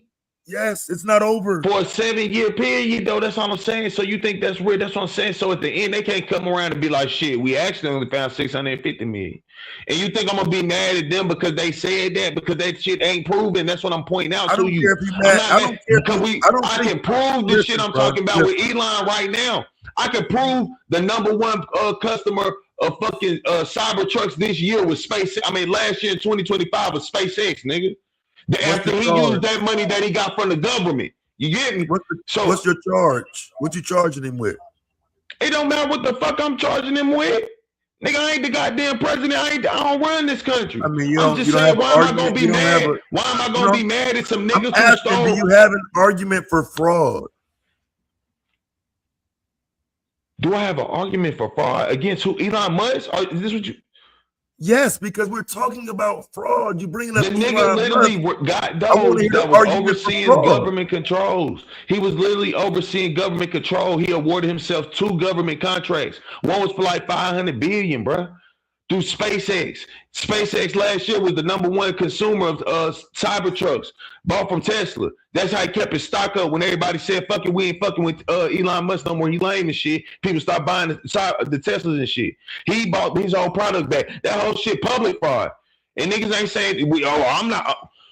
Let me get mad. And that was last year. But I'm supposed to be mad about the 19.8 maximum. Let's do the worst case scenario. This is sad. 19 billion in 7 years. Yeah, I'm not. Nigga, Elon just took over 500 billion last year. Yeah, so again, I'm. It's weird because I'm not. It becomes a thing like you defend the white supremacy. It's like, fam, what the fuck does that got to? Can you get him charged? But can he? I charge him for it. What the fuck that's got to do with what we talking about right now? Nigga, but we don't run the gut. That's the thing we point out. That he not gonna get charged because he white. He's not gonna get charged because he white. I can show you white people get charged. But they gonna point out a group of black people to make it seem like, oh yeah, this the enemy. White people get charged with fraud all the time. Hey, listen, who got mad about the Somalis stealing the money more at first? Was it white people or black people, bro? Hey, bro, white people get charged with fraud all the time. What are you talking about? For shit show. And they probably ain't gonna put them on the news. They ain't gonna put them on the news and be like, this public enemy. Yo, Bernie Madoff burned down the whole motherfucking economy, and we talked about that nigga for 2 months. Nigga, we been talking about the Somalis longer than that now. Because of that reason, bro. Bernie Madoff is literally known for that. Amy Bach, who you're looking at her trial right now, you don't give a fuck about that scam, bro. What are you talking about? This is shit, the whole white woman running a scam. You could care less about it while saying we to be talking about the white people. Bro, like I just said there and said, I already know the Somalis was doing it with her anyway. I mean, what the fuck? I don't really, and even down to that, we don't even know that's what I'm saying, bro. It's so much bullshit. I'm not gonna just sit here and take their word of what we think they saying we think it is, and now be mad at them based upon that. That sounds crazy as fuck, Taz. It's not about being mad, but because I don't care if you're mad or not, but why not just acknowledge the fact that they are pleading guilty, that this is really happening? Who cares if you're mad? It's happening. They're scamming. They're going to prison for it. They're getting caught. They're working with white people. Like, what's wrong with saying those things? Yeah, bet. And it's a bunch of, I ain't gonna say they was black people, but all of them was some colored folks. And somehow you telling me only one white person was really involved, but you think a white person really gonna work with a group of all black people? Hell the fuck nah. I know that's the truth. Let's just keep it a buck. That was not working with a bunch of fucking niggas and nobody else. It was more white people there. But again, we in the system and we know it's white supremacy. They gonna protect their folk, bro. Like, and I'm not about to, and I'm not saying that Somalis is our folk per se. However, nigga, I'm not man, bro, man, get out. We've been saying this shit for years. Get out of fuck you live. Brother, the problem is you don't understand the dynamics of the relationship that white people in Minnesota and Somalis have. They both are races of people who see black people as inherently slaves. And that goes over a lot of people's head. And a lot of people don't want to hear me say that right now, but I've been here for the last 6 years. I'm telling you, black people, they don't even think y'all are human. I believe that shit too. We ain't talking about whether or not I like how a motherfucker move and function. We talking about whether or not we gonna defend something that we should or shouldn't, in my opinion, because this all it is to me. I'm not defending nobody getting off on the government, because guess what? I do too. I want to too. Fuck that shit. I don't know what y'all talking about. Like if we talking about, because the government can sit there and say, oh, he took this money and this money was coming from anybody and is affecting anybody. Like that's my point. It's shit like that happening every day. I would argue, and I've had my arguments with brothers and sisters in Pan-Africanism, and I done said some crazy reckless shit too. But as far as actions towards the people, I will argue that Somalians should be disqualified from the Pan-African table, period.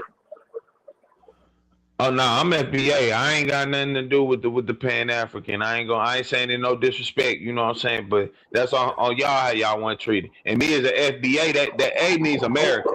So if we admit we American, I know the thing with American is white people. Right. White people is what our American half is. Let's be very honest, because that's their logic, their understanding, and their way of moving.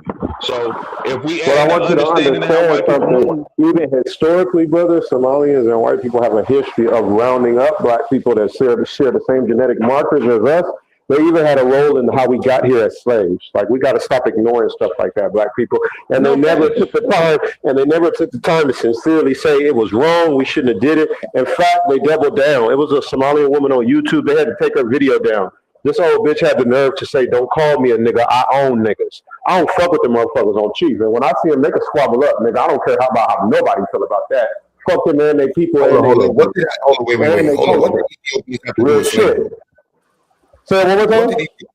What did Ethiopians have to do with slavery? No, I didn't say Ethiopians. It was some Somalians that did help Leopold of Belgium round up Africans and enslave them and slaughter them sometimes on the spot. Just for General Sabu Seti, Shalwan Seti did a video showing the history of Somalians helping Leopold of Belgium, that fucking devil, round up black people around Africa and enslave them and put them to death, too.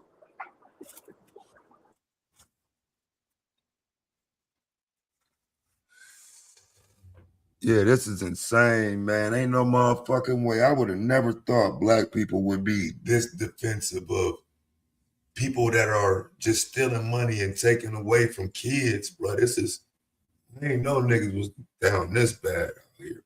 I don't believe in that, bro. We ain't scamming the kids, bro. That's wild. These niggas will rob any fucking body.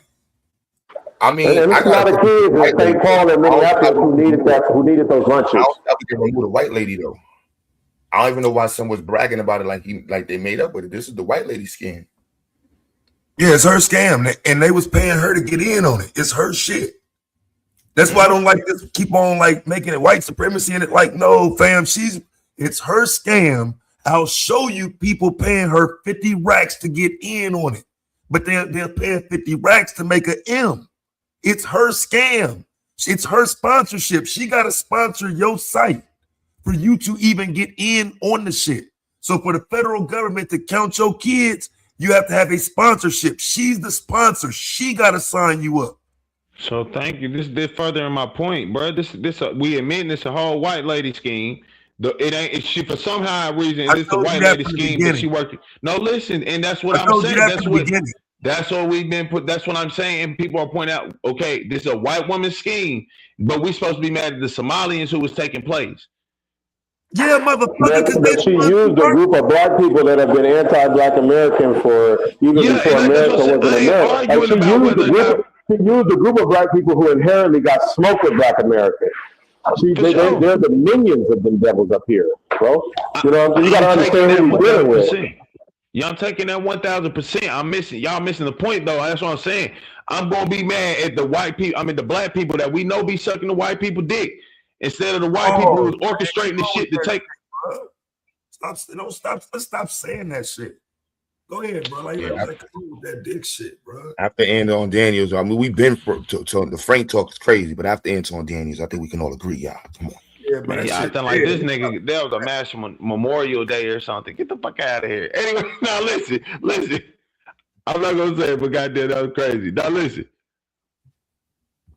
Them people have been sent out by a group of white people. I know for sure there's more white people working with them than her. She's the only one about to go to jail out of them. So this is my point. Some white people orchestrated some shit, again, because it's going back to white supremacy. Some white people orchestrated some shit with a group of black people who don't like us to take advantage of us so they could take all our shit that they were supposed to be giving us. Like I said from the fucking beginning, I am not going to be mad at the Somalis. I don't really give a fuck about them niggas. I'm not saying that like what they doing is right. Y'all trying to make this about, oh, if you not condemning them, you just wrong and you hate us. Nah, I know some of the Somalian women look good to the eye, but come on, you got to start telling the truth, man. You got to, when people tell you and show you who they are, you got to accept that's who they are. That's what I'm saying, Q. Respectfully, I'm gonna say this, Q. Y'all probably shouldn't let the Somalians at the Pan-African table because they done showed their hand too many times. Oh yeah, no, that's you talking some factual shit. I would never. I could look at Somalians only in the frame of like I understand it from an American logic of like we doing business because we do business with our enemies every fucking day. And I ain't talking about just on the white man, the power. I'm talking about like in real life. You'll really literally work for somebody you know who's been racist before. I ain't saying you know, but they'll give off signs and you'll ignore it because that's sometimes what you gotta do to feed your family. So goddamn, people do a lot of shit they don't really agree with for the more. I mean, to make it and survive. But I was gonna negotiate a financial packet and deal with the Ethiopian and Somalian community to teach the young men and women of their race karate, because I'm a black belt in the Black Karate Federation. I was literally gonna have them build a school for me up here, but I could tell they would attack our people with that, and that's what stopped me from doing that, bro. But man, they was ready to give me a bag, though. But I could tell just by my experience and time and being up here and the things they were saying about Black Americans, about Black American culture, and the way they was looking down on our people up here in Minnesota. I'm not going to show the enemy how to fight like that. You know, especially if they had a class with like 400 students and that shit getting paid for like 400 students. Would have been one person in there, son. He would have been getting that bag with the Somalians. Yeah, right. Oh, and the Ethiopians too, though. Too. They, man, I would probably have $1 million karate school.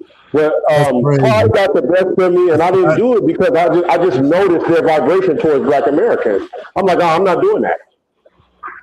So like here's where a lot of my smoke come from. Like, I mean, just since we talking logic, right? But niggas, I guess, only understand African logic.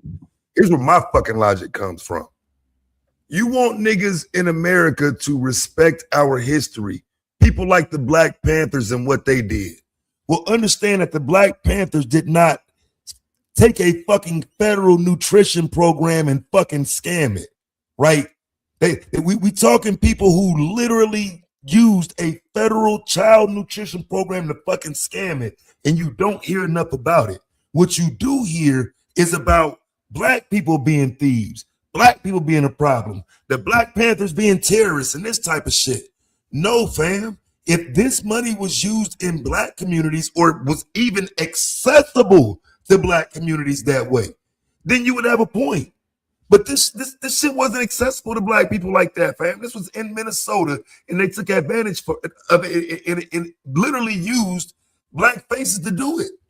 Why not That's go against it? Though. You can't remove the white bitch, though. Right. She sits on top of it. It's her scheme.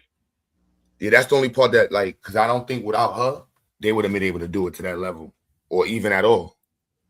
I don't think they would have been able to do it at all.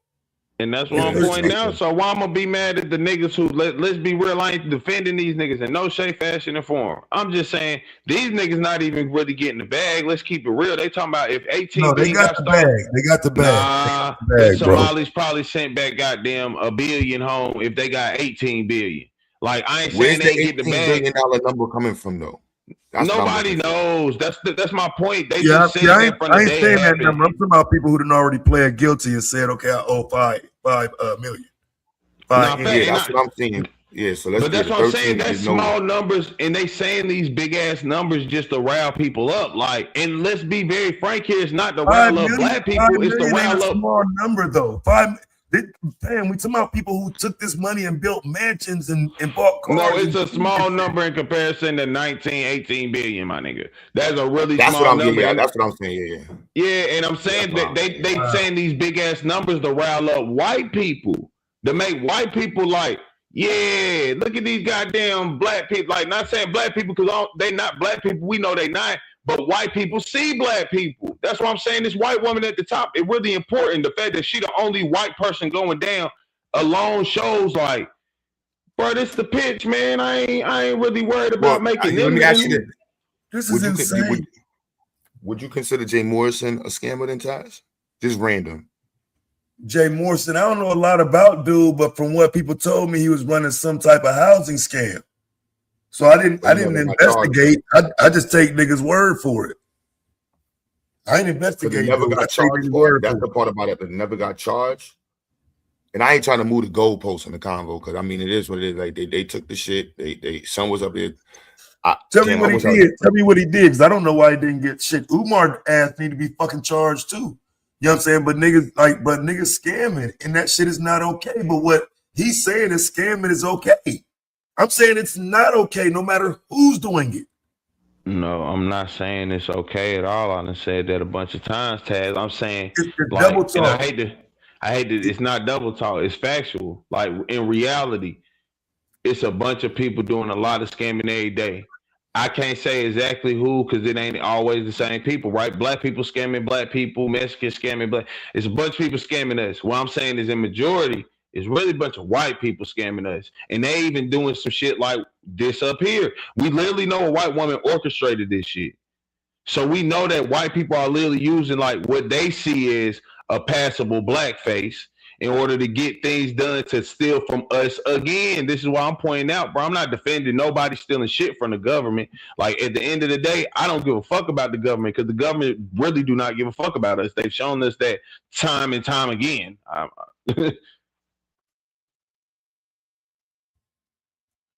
This is sad, bro.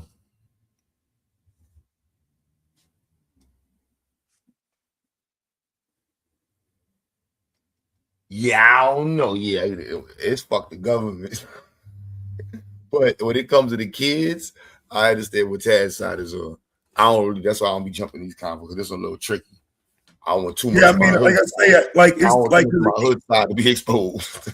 Yeah, because I'm just saying, but like I get it. Fuck the government is an easy go-to, right? But like I say, if it's fuck the government, let's do that, right? So you're supporting sex trafficking, human trafficking, all of this shit. All because again, this is what's been happening that's here. The reach, though. That's the reach, though. Like, how did that go from? No, that's not a reach. No, a because black the things I'm going against. Is, how does that go to? How does that go to anything to that? That has nothing. Because the things that I'm willing to support the government on are those things that protect children. There are things within the government that are supposed to protect children. I support those things. So it can't just be fuck the government. It can't just be fuck the government in totality. Because I'm pointing out. Because it can be, because I'm pointing out what you're saying, like you just said it yourself. It's supposed to help it, but it's still going on at a high amount. We just seen the Epstein files, nigga. It's a bunch of people in this government in Hollywood that's been out here doing shit against kids, and it's publicly known now. Ain't nobody in this government doing shit to stop them. So that's what I'm saying. You could go for them telling you whatever and say, "Oh, I'm gonna fight for that credence because that's what it's supposed to be." Nigga, that ain't how that shit work in reality. Why are you ignoring that? Like, I'm not gonna keep it. Like, we shouldn't ignore that. That's why the fuck we falling behind, bro. Like I can show you the last person that I did content on that's a political figure that was caught up with some child shit. In fact, I got one to do. They keep getting caught every fucking day. I actually do content to call that type of shit out. I'm trying to figure out what your point is.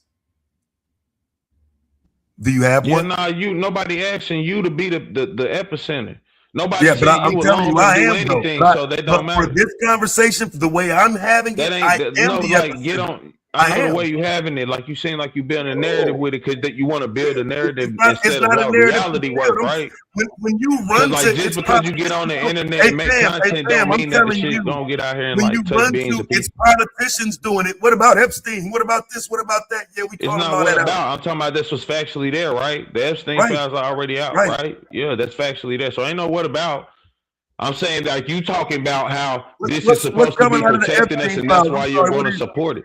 People that's working in the government, people that, The Epstein files is a bunch of motherfucking gossip.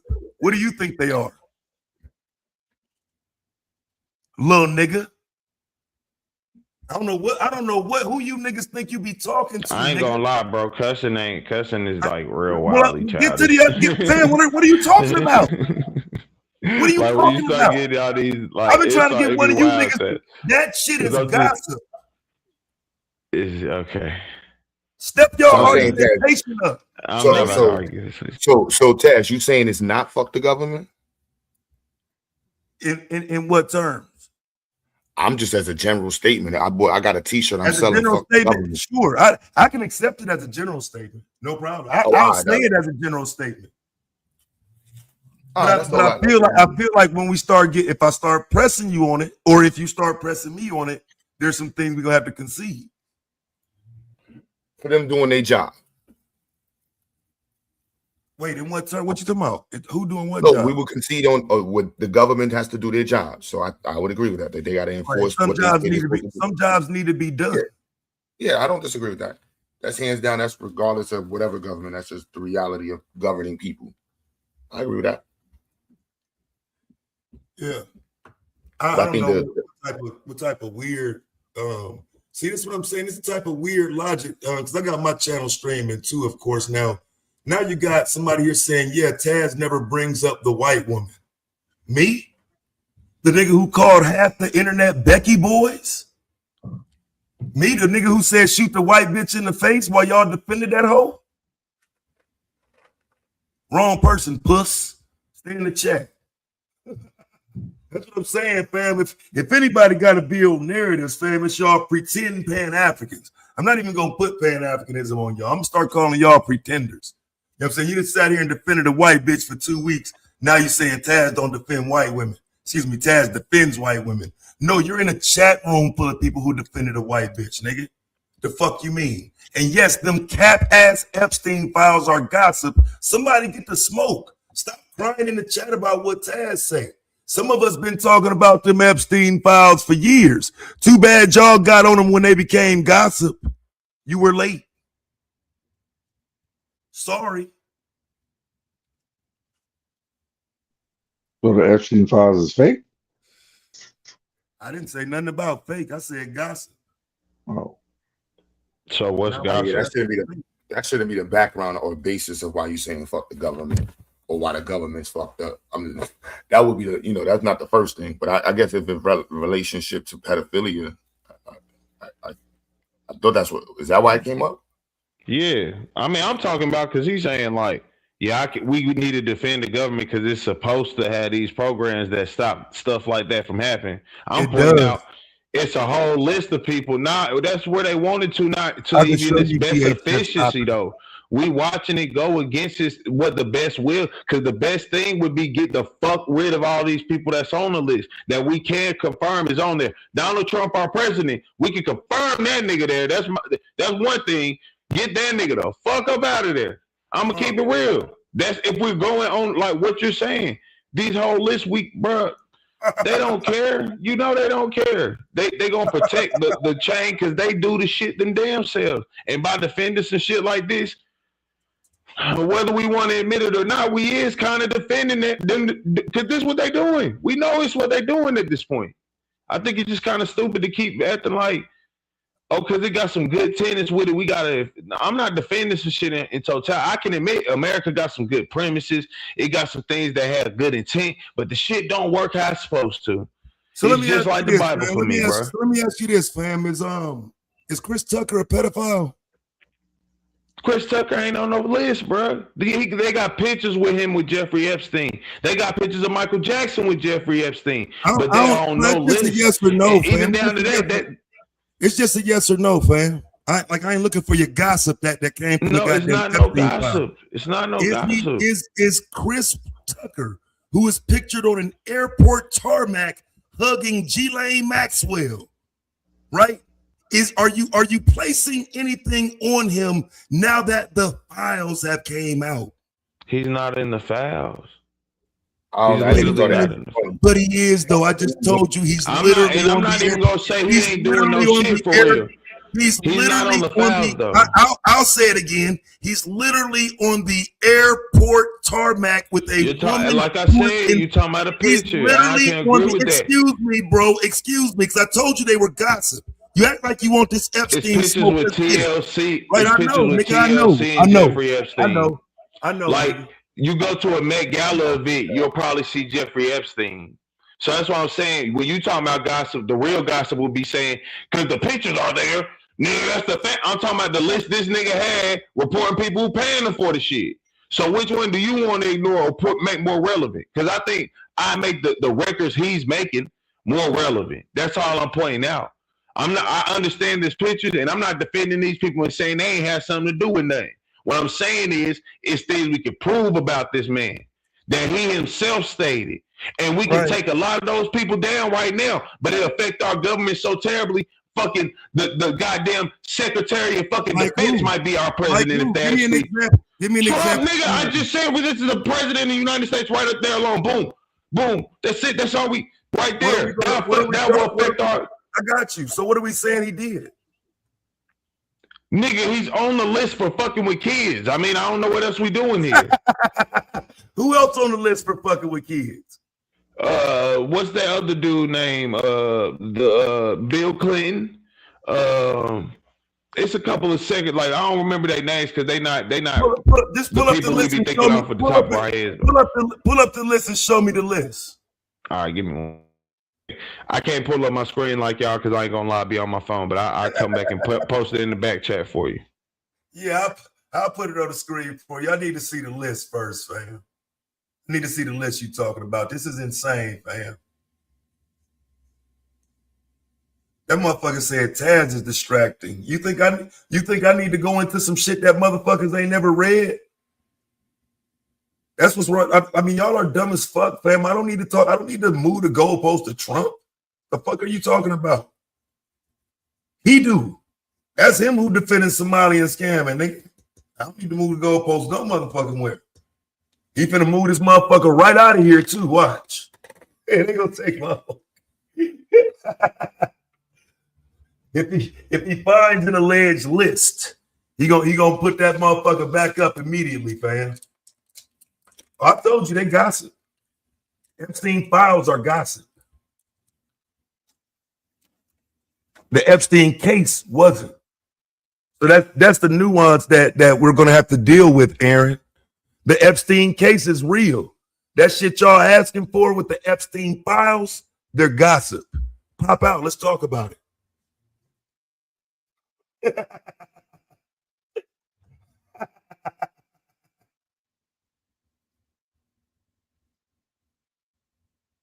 Niggas ain't did nan piece of content on none of this shit. Sitting around watching mainstream.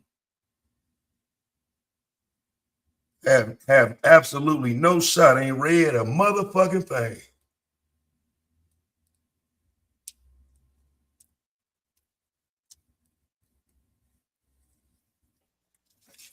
Can you hear me?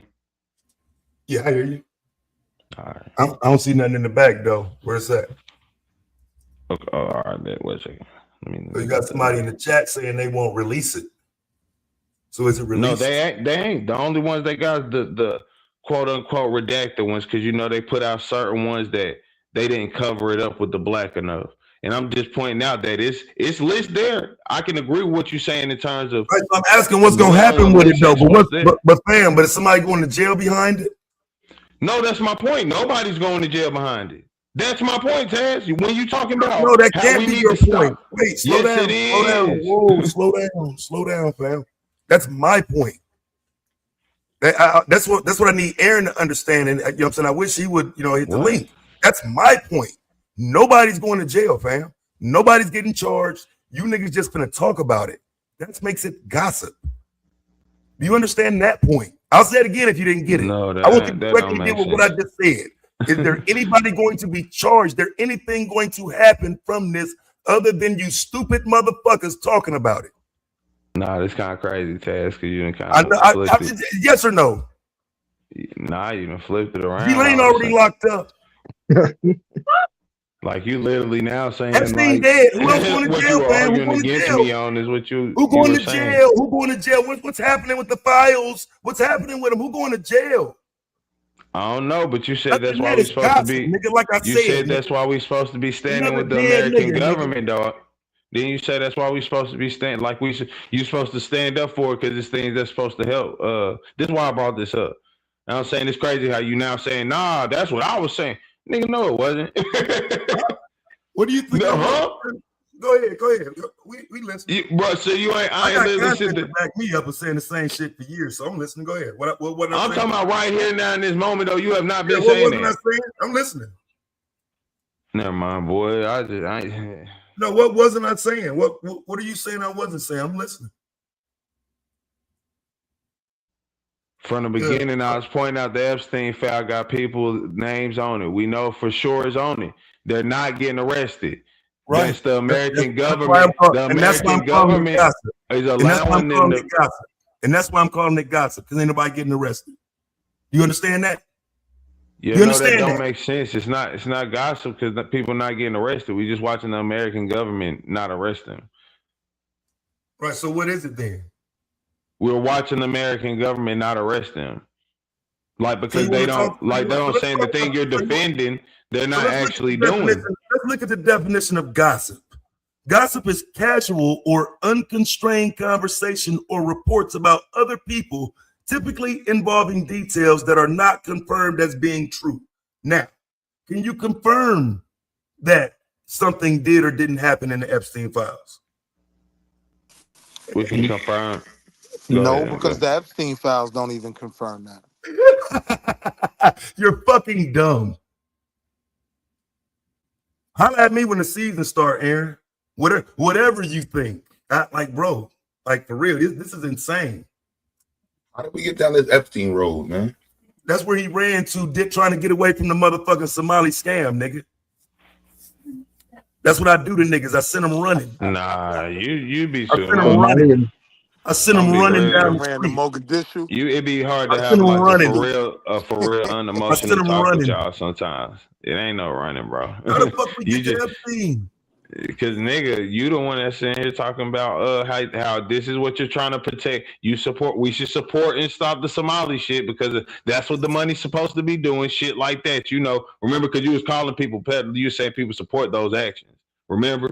And I was explaining how the government is literally not doing what they saying, but you just believe in it. So you just proving it further anyway. Fuck it. Yeah, let's get back to that. I could show you DHS breaking up pedophile rings. Yeah, but I can show you that.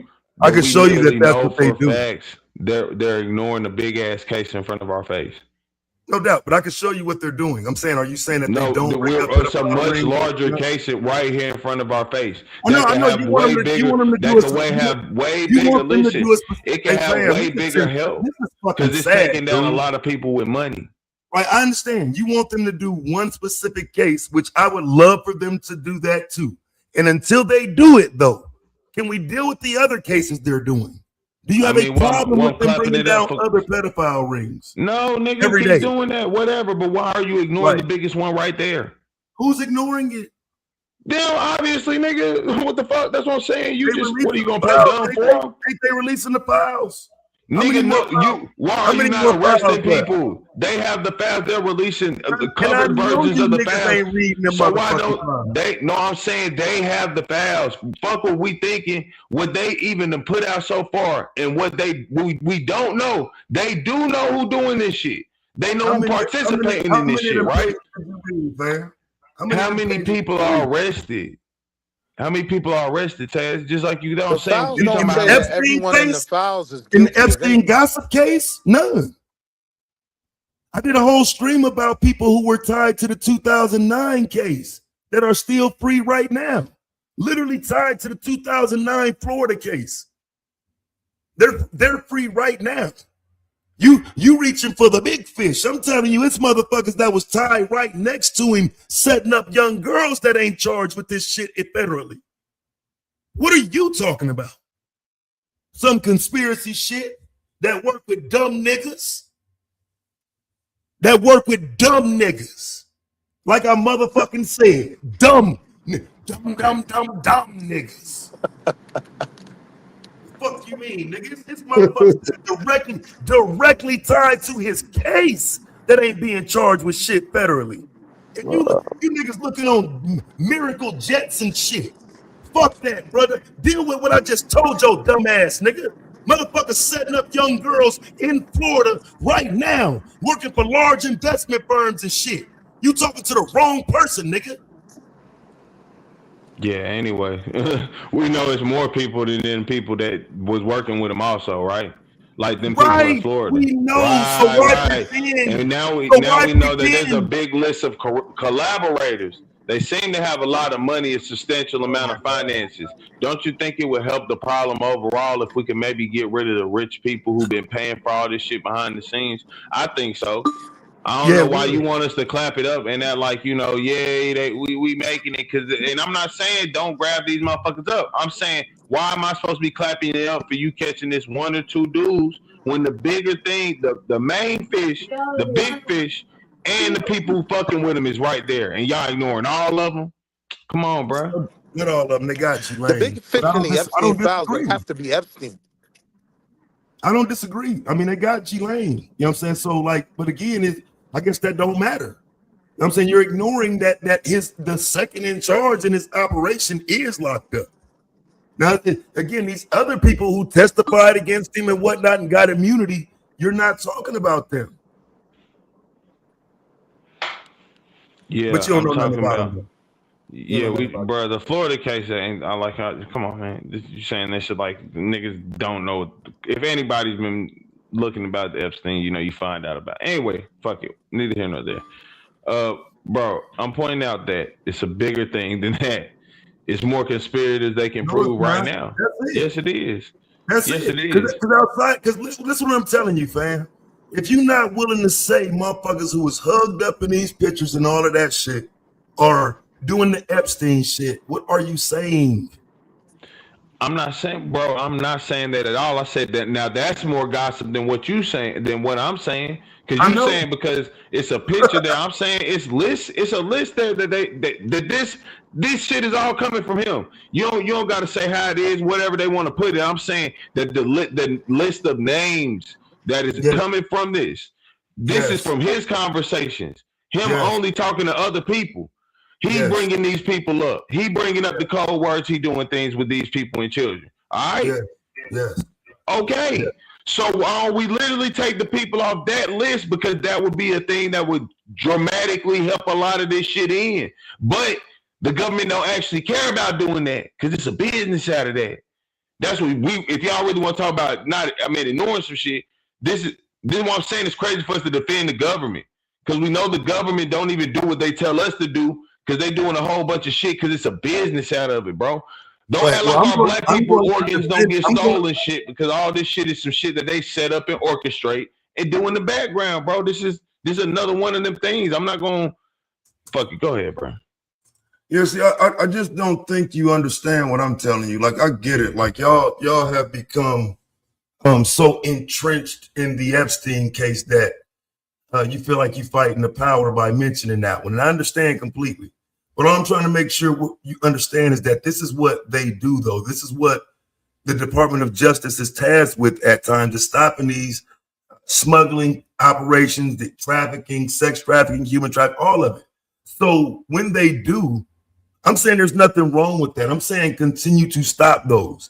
Y'all are saying that I shouldn't say that because they're a wing of the government. I don't know. But you know what I'm saying? Like, again, I'm not concerned with a dead predator as much as I am with the ones that are moving around today.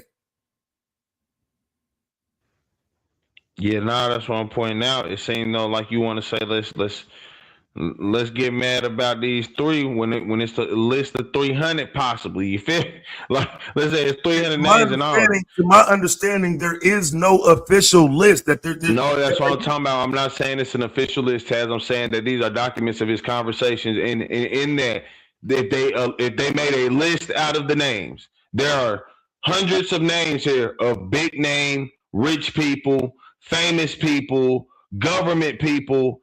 And if you accumulate and read all this information, you can make a list out of the names. Okay. Those names would seem to be something that would be very much more detrimental because this is like, now we're talking about like gang shit, right? If you're going to take out a gang, why would you just like, no, we know the businesses get the little guy on the corner with the nick bags, the big dog on top working with the feds to keep the shit going. So that way the little people at the bottom always got somebody. Great analogy.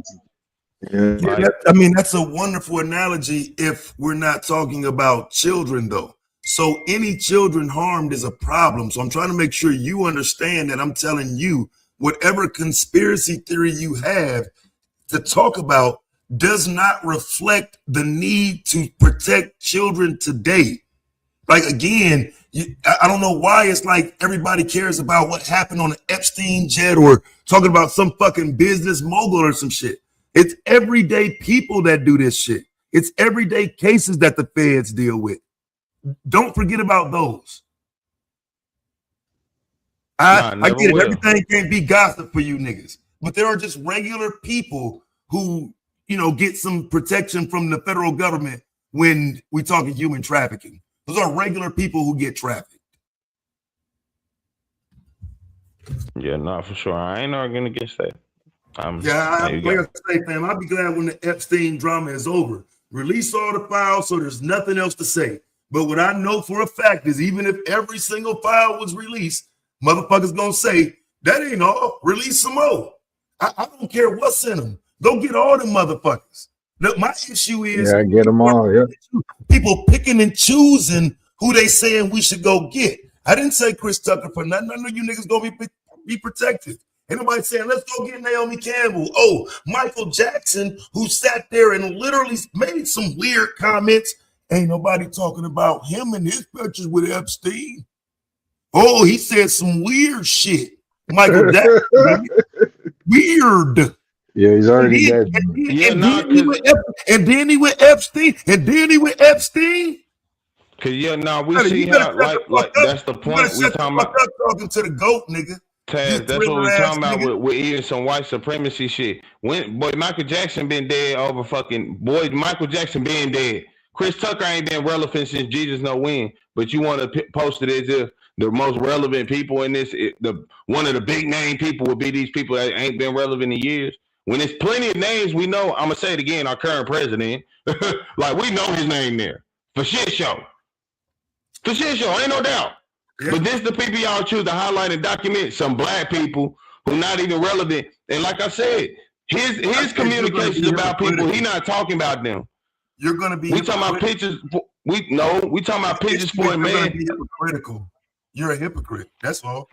I'm never a hypocrite. I'm not. I'm a factual. I live in reality. I understand how we want things to be also, and I get that you coming from that angle. But what I'm talking about is reality. Reality is he was chilling with a bunch of people constantly, anybody rich and famous, because rich and famous people going to shit like the Met Gala in New York and all that shit. These people, famous rich people, go in the same places, even down to the people that are on the quote-unquote list. These people are rich and famous people. So you're chilling around rich and famous people, which sometimes include rich and famous black people. But now I can say that's a picture. Shit, you can have a picture with Jeffrey Dahmer right now. Well, I'm supposed to say you his sidekick? No, nigga, I don't know. You feel me? You just had a picture with the nigga. I could make all the suspicions I want. But now we're talking about him talking about people. Himself. Talking about shit he doing with people.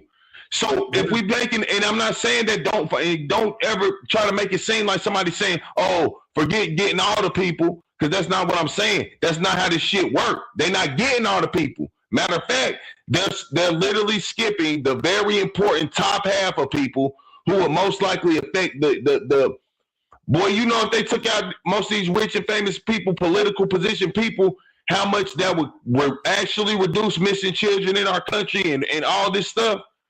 But no, they don't want to do that. They want to keep having us get mad about the small fries. Not saying don't get the motherfuckers, but Jesus, fuck it, I'm done. I ain't gonna make it no more. I ain't gonna make an argument out of it. Man, it's mad pedos in the government. No. Yeah, House Speaker right there. That's the Speaker of the House. Yeah, so is you saying that in totality, the Epstein files are gossip? Yeah, so you saying in totality. What up, nigga? What up with it, Ted? Again, now when I say they gossip, I'm saying in terms of after the conviction of him and God damn, that bitch slipped my name that quick. Ghislaine Maxwell. Now that they're convicted, I'm not saying what's in there is cap. That ain't the point. I ain't saying that at all. I'm not defending anything in there. I'm not saying anything is fake. None of that. I'm saying that now that there have been his conviction and Ghislaine's conviction, nothing else is coming out of it. There's nothing to get from it but gossip. Okay. All right. All right. It's a misunderstanding then. I'm thinking you're saying the files, what's in the files are gossip. Absolutely not. No. Because again, I think he should have been kept in there from the 2009 case. They was late on charging him federally. He should have never been there. So nah, hell no. No, he was a federal agent. He was literally that's what this is the fuck. We know he got out because he was literally working with the feds, bro. That's my bigger point. Thank you, bro. Even why did he get out? We know why he got out. He's literally a confirmed federal informant working with the feds, nigga. So the government know this nigga doing this shit and letting this nigga live his best life. Yeah, who's pushing back against that? You said they was what? I said, who's pushing back against that? Not so that's what I'm saying. Let's not act like I'm not with the. Let's not act like I said something different than that. You niggas slow for real. That's what I'm saying. Like, bro, I ain't said shit different than that. Yeah. You should stay in the chat where it's easier. It's much easier to do this shit in the chat, I'm telling you. You can pretend to be right in the chat all fucking day. You get up here, nigga, that energy is not the same. You are not correct, nigga. And if you are, I'll tell you are. It's not a problem for me. I'll tell you right if you are. You're just not. You're dumb. Now again, I stopped doing the content about these predators and shit because don't nobody watch it. Don't nobody care. So when I'm talking about these Epstein files and shit, I'm talking about the fact that that seems to be the only predator that people are willing to talk about or deal with. You know what I'm saying? Even when predators like Matt Gaetz in the government get exposed, look him up. Matt Gaetz, Gaetz. Even people like him get exposed. You don't see a crazed fallout of it. You know what I'm saying? So again, like I get your point, but you're talking to the only single motherfucker who complains about the lack of attention that's paid to what happens to children. Like the one single platform that's the one out the way calling niggas names and dragging motherfuckers. And please understand that we need to defend these children more and call this shit out. And it's predators right here on YouTube. Look, matter of fact, let me dox this motherfucker right here. Look, I told y'all he was a motherfucking predator. That type shit, bro. So I got a different energy for this conversation than you niggas. My conversation is different than you niggas on this shit. You making it more personal than what it is personal, nigga. It's about protecting kids. It's personal to me. No, stop. You making it more personal than the overall conversation because we talking about people in totality. We talking about how things are being treated in totality. So again, right. I'm talking about how it's treated when children are harmed. Niggas don't give a fuck. Like, no, we do. It's a way that things work. Go play with somebody fucking else. It's a way things work, Taz, and it's a way that we want things to work. It's a way things should work, and then it's a reality of how things are. All some people is pointing out is fake energy behind this shit. It's a lot of fake energy behind this shit. Like I say, but there's a whole Epstein list that don't include no fake ass celebrity shit. Niggas ain't talking about that. If niggas want to have a conversation you're talking about, trust me, we won't know none of the names that we're discussing. The people who actually physically helped him that are free right now. I did a whole stream on it, but it took 2 hours to go through these people. Nobody talking about them, bro. It's about gossip. I'm telling you, and I'm telling you this not because I'm trying to cover some shit. No, nigga, I done already covered the fucking case. I'll show you the fucking video. I give these bitches names so you can look these bitches up as individuals. But you want me to sit here and lie and make it seem like we on to something now. Hey, let's release the Epstein file. Like they finna go get somebody. That's what I'm saying. No, nigga, that's not happening. That's cap. These motherfuckers running around recruiting young girls and all this shit, bro. Like I say, if we are talking about people being in the government, that's a part of it. Let's start doing names. Let's start doing content. Let's start supporting content that talks about it. Lex Wexner. Nah, man, like they don't saying let's talk reality, bro. I ain't saying content can't be effective enough to make some change, but what Taz is basically saying, once Epstein died, ain't no other names, ain't nobody complaining about all the rest of the people who was named in it. I get his point. Like even when he still get brought up, there ain't many more. That's the point. There's tons of people. I'm talking about directly tied to him. Yes, literally. There are. No, and that's what I'm saying. They aren't locked up or anything, right? No, but the point is they're not being even talked about. Like the name Epstein only get brought up. No, people are talking about that. Even like Taz, your whole thing is you've been talking about him. Nobody's saying people ain't been talking about him. I'm pointing out, if anything, people talking about him, but the government is who's still ignoring it. It don't matter what, if we can talk about that shit from the high heavens to our fucking ass fall off, nigga. Like, listen, if the government doesn't say we're going to prosecute these people or we're going to go after these people, well, they're never going to get sought after. Because guess what? Even if the state says we're going to go after them, the feds could come in and say, no, you can't. And that's how things are started. That's why I'm pointing out Jeffrey Epstein was a fucking federal agent. We know he was a federal agent. The government knows this whole shit. Hold on, the feds can't do that if the state decide to prosecute. Yeah, they can. Come in and say no, you can't. Hold on, can come in and say no, you can't prosecute. If you're a federal agent, you get federal immunity. They have to take the case away and then say it. You know what I'm saying? They just take the case from them. But yeah, they can do it. I know they can come in and take a case away and try the case, but actually just come in and say no, you can't try this person, and then just take the case totally away. They can do that.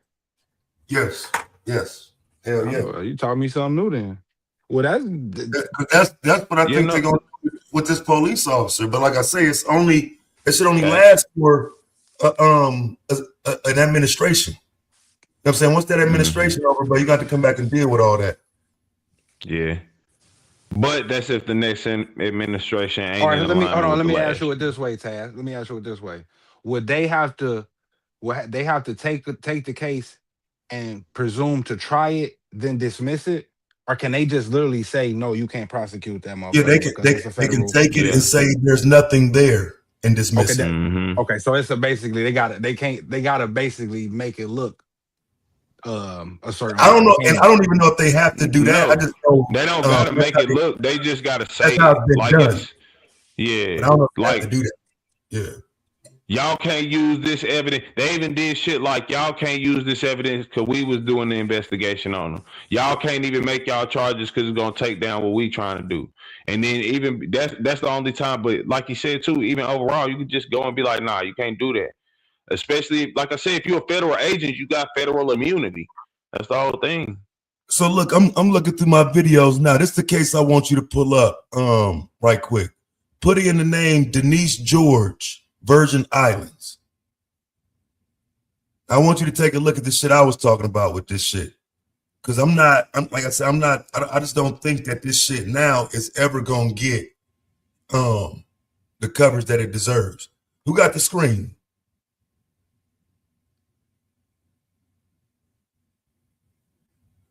Who got the screen? Who got the screen? Oh, my bad. Who you said, Denise George? Yeah, Denise George. It'll probably put in. What about her? Just put in Epstein.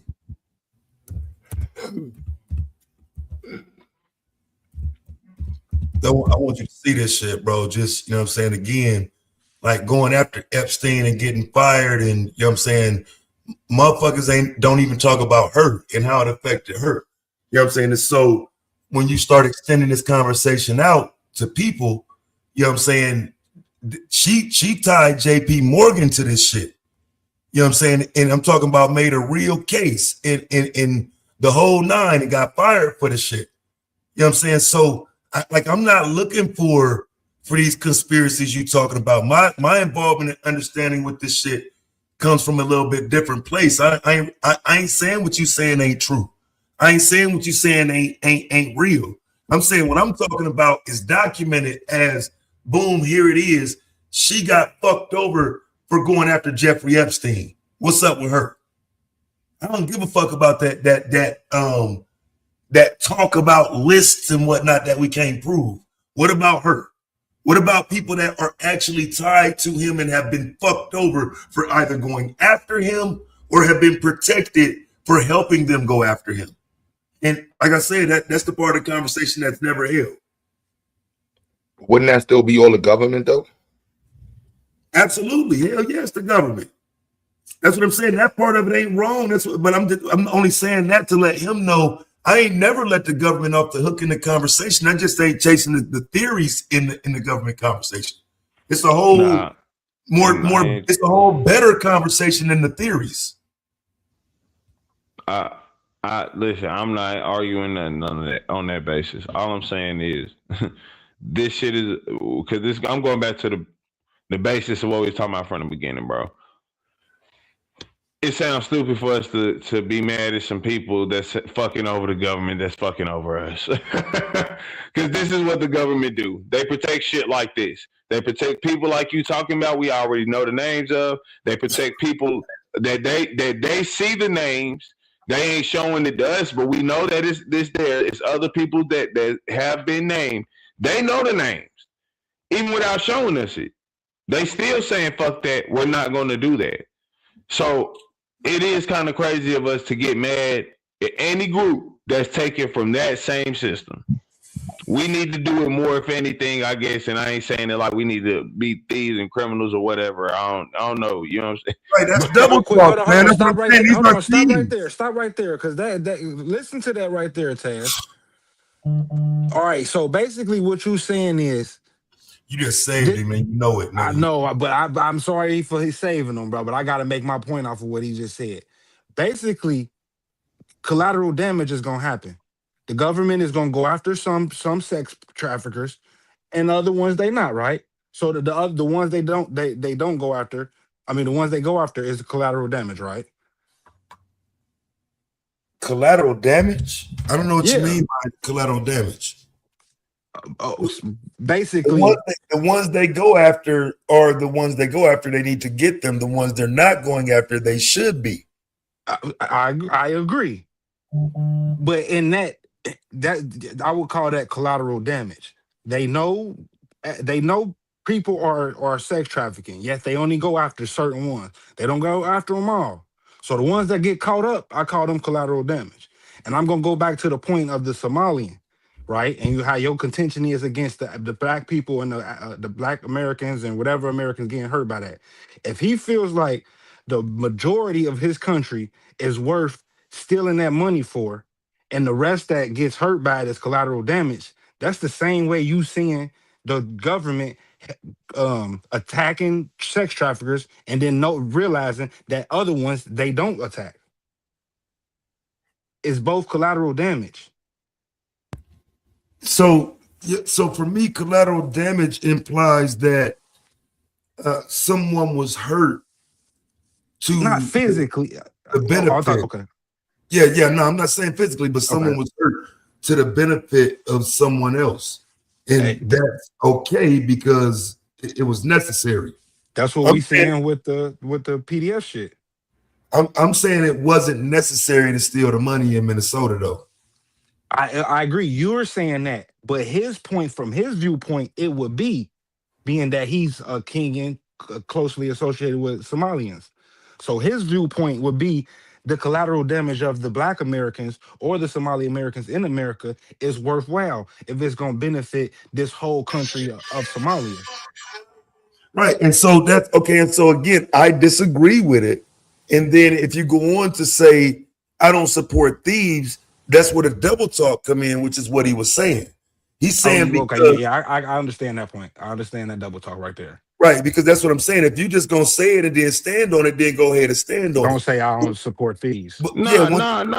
Because I'm acknowledging thieves exist. Do not mean I support. You can thieves. acknowledge it, but he was saying but that's supporting it. If you were the way he was talking was in support. No, I'm saying because it wasn't indifference. It wasn't. I don't care. The whole thing is because me and Taz have been on a whole different show where I done heard him say, "Shit, we could have been getting that money." You feel me? Like scamming that money ourselves. I didn't say we could have been scamming that money. No, I didn't. But shit. I mean, to that point though, we could have. I mean, but I'm not. I'm not saying nigga, you tripping because I saw the guy with bro. But I'm not in favor. But here's my point though. I'm not in favor of that, especially when in reality they were giving the money to feed the children, and it was. Man, you lying like fuck though. Taz. No, bro, no, because this is what I'm telling you. They didn't have to do that. The money was coming like that. All they got to do is do the motherfucking job. Shit's the only reason I'm gonna say you lying. If a group of niggas did that, you wouldn't be saying this. Like a group of black Americans, I would be saying, no, nigga, I would be saying why you dumb ass niggas didn't feed the fucking kids. No You fact. stupid Now listen. motherfucker. Like BLM. I get your point. I get your point. I agree with that. But I'm saying we may talk about it, but we ain't really doing shit about it. We literally saying let's get mad enough. Like that's my main reason why I'm against that whole against the Somalis, because niggas only saying that to justify why ICE can do some crazy shit, which is crazy. You know what I'm saying? Like, oh yeah, nah, we gotta get them immigrants out because the Somalians stole 18 billion and that could have fed the black babies that the government already ain't feeding. Listen, hold on real quick. But as an American, I could see the Kenyan's point. I could see his point. But as an American, I could see Taz's point too. Not for the reason he stated, but nigga, we pay fucking taxes. So at the end of the day, that's our money going back to Somalia. No, that's why I said, listen, sometimes we gotta admit. Hold on, stop right there. All what do you mean no? Do you mean that the tax money that comes out of people who work, I'm not one of those persons, but I pay taxes. Do you mean to tell me that doesn't go to the people who scam that wasn't governmental money, which comes from our taxes? Yeah, it comes from our taxes. Now, okay, so that you can understand me on that point, right? Let's do some math real quick. Yep, no. But all right, that's all I needed was a yes. Yep. Now let's do some math real quick, right? So when you do taxes, when taxes are coming out, what's paying us like the government programs is federal taxes, right? So federal taxes aren't. Don't get me wrong; they're still separated regionally, but they siphon from all states. It don't matter what state you in, right? What do that? So it's still coming out. No, listen. So only 14% of this population is black people. So so when you put your money in the taxes, is it more likely to help your black community or a white one? It depends. Yeah, that's true. It depends.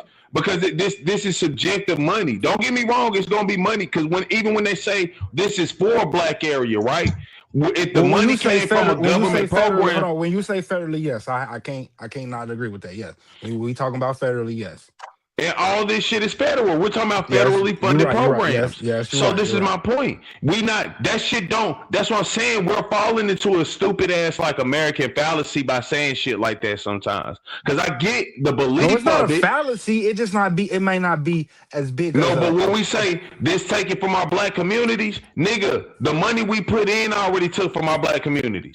The facts that they don't really, and like I said, when they do say this is a program for a black community, right? They don't say we gonna fund it off just the taxes from this black area. But KT, you realize if you're saying hold on, KT, if you're saying they already siphon off our money, right? They already siphon it off and do what they want with it. To have someone else also attack it with scams who are not putting it back into the system, they're sending it to a whole nother system. That's even more of a detriment. So it ain't like be okay with it because it's already being done. It's making what's already being done worse.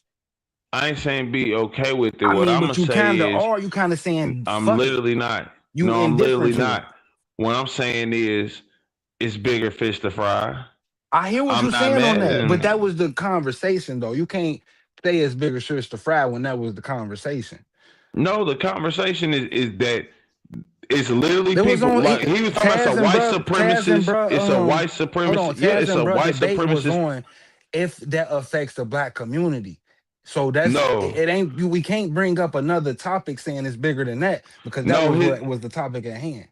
Dude was literally arguing. He is saying Taz was defending white supremacy. He said he don't. So that's what I'm saying. And from that basis, I gotta agree with him. Because he's not wrong in that basis. Even if I can see what you're saying, it's not. But it's a straw man.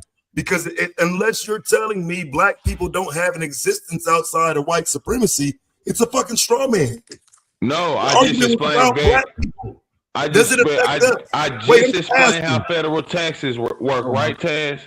I just explained that. And now we explain these government programs helping us. So that's what I'm saying. Even by mathematical standards, the numbers, that money for government shit is more than likely not going to affect your black community at all. That's just being 100. And I'm not saying that it don't help.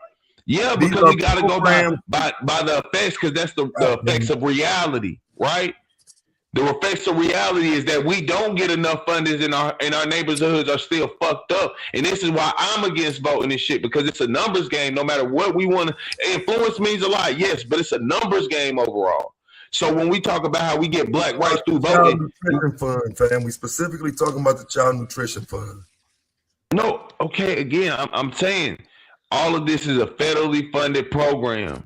Yes. And these programs that's set there for us, we just pointed out it's a fucking white woman that orchestrated this shit. Right. So I'm not about to be mad at the fucking Somalians. Not saying they're not. Why am I vocally mad about them and not the white woman that literally look at Somalians and be like, yeah, they black. I could take advantage of other black people. No, we need to be mad at her and them people more than these people. Because like I said, this is more justification of why ICE can do crazy shit. Your argumentation is flawed though, fam. Listen again now. She's not taking advantage of them in the terms of the people who are joining her in the scam. No, she's taking advantage of our system. They're buying their way in, fam. No, listen to me. They're buying their way in. People are passing the scam along. They're buying their way in. $50K to get in on it. Yeah. And the white woman is the one who, like you just said yourself, they probably never could have did that because all of it comes from her approval. Yes, it goes through her approval. Right, it's coming through her. And let's not be taking advantage of them is what I'm telling you. The cap, let's not be disingenuous because she using blackface. She's saying because these are some people who quote unquote look like black Americans. We gonna take these funds that should be for black Americans and scam that away from them because hey, she know that they doing now. This the real fucked up part. She know they doing the scamming. She know they sending money back to Somalia, but you know why she don't give a fuck? Because she taking way more than what the fuck they sending back. So again, I feel it's incorrect of us because we can't do three things at once sometimes. She's not taking more. She's just she's the plug basically. She ain't taking more though. If the fraud is up to how much y'all said $9 billion, she ain't taking more than that. She's the one who you pay to get in, and once you get in, you no. I'm saying out of that $9 billion that was made, this Somalis actually maybe got $1 billion. I only talk about the feeding our she and her people's got 8. Because like I said, I guarantee you, where it's one white person, it's more. You think that this white woman was really just sitting in the room all day full of Somalians just working with them niggas? Hell the fuck nah. Word. So as I said, this shit these fucking conspiracies, bro. That's not a conspiracy. That's just really that's what I'm saying. We could talk about what you think and feel conspiracy, and then we could talk about what's already happened before. What we seen time and time again. I'm not about to ignore that shit now. People pleading guilty in this case. Has happened time and time again. For sure. 95% of people will plead guilty to any case, even if they're innocent. You know that? But you're not speaking to those pleas, though. You're not speaking to. No, I mean, I'm not. That's my thing. Anything like you bringing that up right there alone was irrelevant. Because it don't matter if they played guilty or not. My thing is, if they did the work that they played guilty to on the behest of a white woman. Yeah, the white woman may have said she taught them the game. Yeah, she taught them. They saying give me $50K to get in because she gonna make $1 million. They gonna make 100. What we yelling at the fucking Molly for? I don't like. It's just weird. You don't understand that. It's all of them, and so her organization is making all of this happen. It starts with her, and then goes down. It's like once you say that we need to get at her.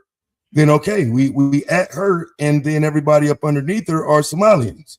So that's why they're being talked about. How is that? They're being talked about for justification for ICE to do stupid shit, which is why my further premise of even making it and highlighting it, trying to make it, they hurting the kids is yeah, no. Wait, are you kidding, bro? This is like, fam, I can't even let you do that. But listen, they're being implicated because of the number of them. The day the Epstein files drop, these niggas is now the main topic. Come on, bro. Deflect to the Epstein files. The sheer number of them involved underneath Amy Bach is why they're being mentioned. Do you not understand that? 95% of the case is them. Yes. That's why they being mentioned. I know, because it's a good distraction. Distraction from and it's also a justification because now what you've been saying, and you can't lie and say you ain't said this on hella shows with me, nigga. That's why they got to get rid of them immigrants up there because look, they stealing money. You said that. That's why we should let ICE do shit. So that's what I'm saying. It's a two-part for that. Yes, I'm perfectly fine with letting them do it. Yes. What point are you making? Facts. But my point I'm making is you use that as a basis of why. You literally saying, nah, let ICE do crazy shit up there because them Somalians up there stealing money. I've never said that. Yes, you literally did. Yes, you nigga. That's what ICE is saying. Let me make sure you putting this dumbass. Are you saying Taz, the fucking champ, said let ICE shoot motherfuckers over the Somali money that's being stolen? You saying that was my argument somewhere? Where did I say you said that? God damn, you niggas will say any fucking thing. Where I said you say that? But I ain't said nothing remotely. No, don't say what you think I said though. I said exactly what you said. Correct. You said I should be there because the Somalis are taking the money. That's literally what you said. No, like ICE can be there. That ICE has to be there because the Somalis are stealing their money. That's what you just said. People protesting in the streets is not the same argument. We're not talking about that, Taz. We're not talking about that. We're saying that you justify why they can be there off of that basis. Like I hate when a dumb motherfucker address that and don't keep talking around it, bro. Just address that thing that was brought up. These are two separate things. I know you see how you separated the conversation. Hey, dumbass, listen close. I don't separated the conversation. I don't conflate the money issue with the shooting issue. I don't conflate the two. You're dumb. Oh, but you brought this up as a defense of why ICE can be somewhere, right? So, and that was what I brought up. ICE can be anywhere in the United States. No, cool. But you justify why they should be there in that place in particular on the basis of the Somalians. You don't need to justify it. I said yesterday, I said, no. Yesterday I said they were there for cartels. Yesterday I was talking about the drug cartels in Minnesota. Yeah, we ain't talking about yesterday. I was saying you've been somewhere with me on another channel and literally said that. You were confused, which I'm not surprised at. Nobody's confused. So go find it. Because I don't have to conflate. Hey, dude, I don't have to conflate issues. I do videos about this shit. Taz. I don't need to tie the Somalian scandal to the bitch getting shot in the face, dude. Nobody talking about no bitch getting shot in the face. I said why ICE is in Minnesota. Because that's why they remember. That's why I don't have to tie those two together either, but I can't. No, that's literally what. That's literally why the government has. Wait. Trump sent 2,000 agents up there based on that, didn't he? Yes. Right. That's so my point. They said that's why they're sending it there. You said you agree. That's why they should be there because the Somalians were doing this. This whole time we talking about. Listen. Okay, so this whole time we talking about how the investigation. Are you saying I agree? Are you saying I agree with ICE being there to do their investigation on the Somali fraud? Yes, I did. That's unrelated to the shooting. You're dumb. But keep trying though, fam. That's what I'm saying. There's too many of y'all. Y'all just dumb. You're just dumb. I say I don't understand. Like join them niggas in the chat, bro. They be cheering for y'all niggas, and then y'all get up here sounding stupid as fuck. I don't need to tie that stupid ass woman protesting in the street to Somali stealing money. Those are two different incidents that need to be dealt with in two different conversations.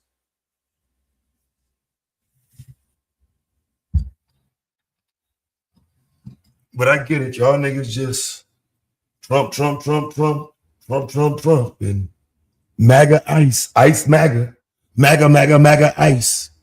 And I think by that definition, you're right. When you say MAGA, ICE, Trump, MAGA, ICE, Trump, MAGA, ICE, Trump, MAGA, ICE, Trump, Trump, ICE, MAGA, ICE, Trump. Trump, MAGA, ICE, Trump, MAGA, ICE, Trump.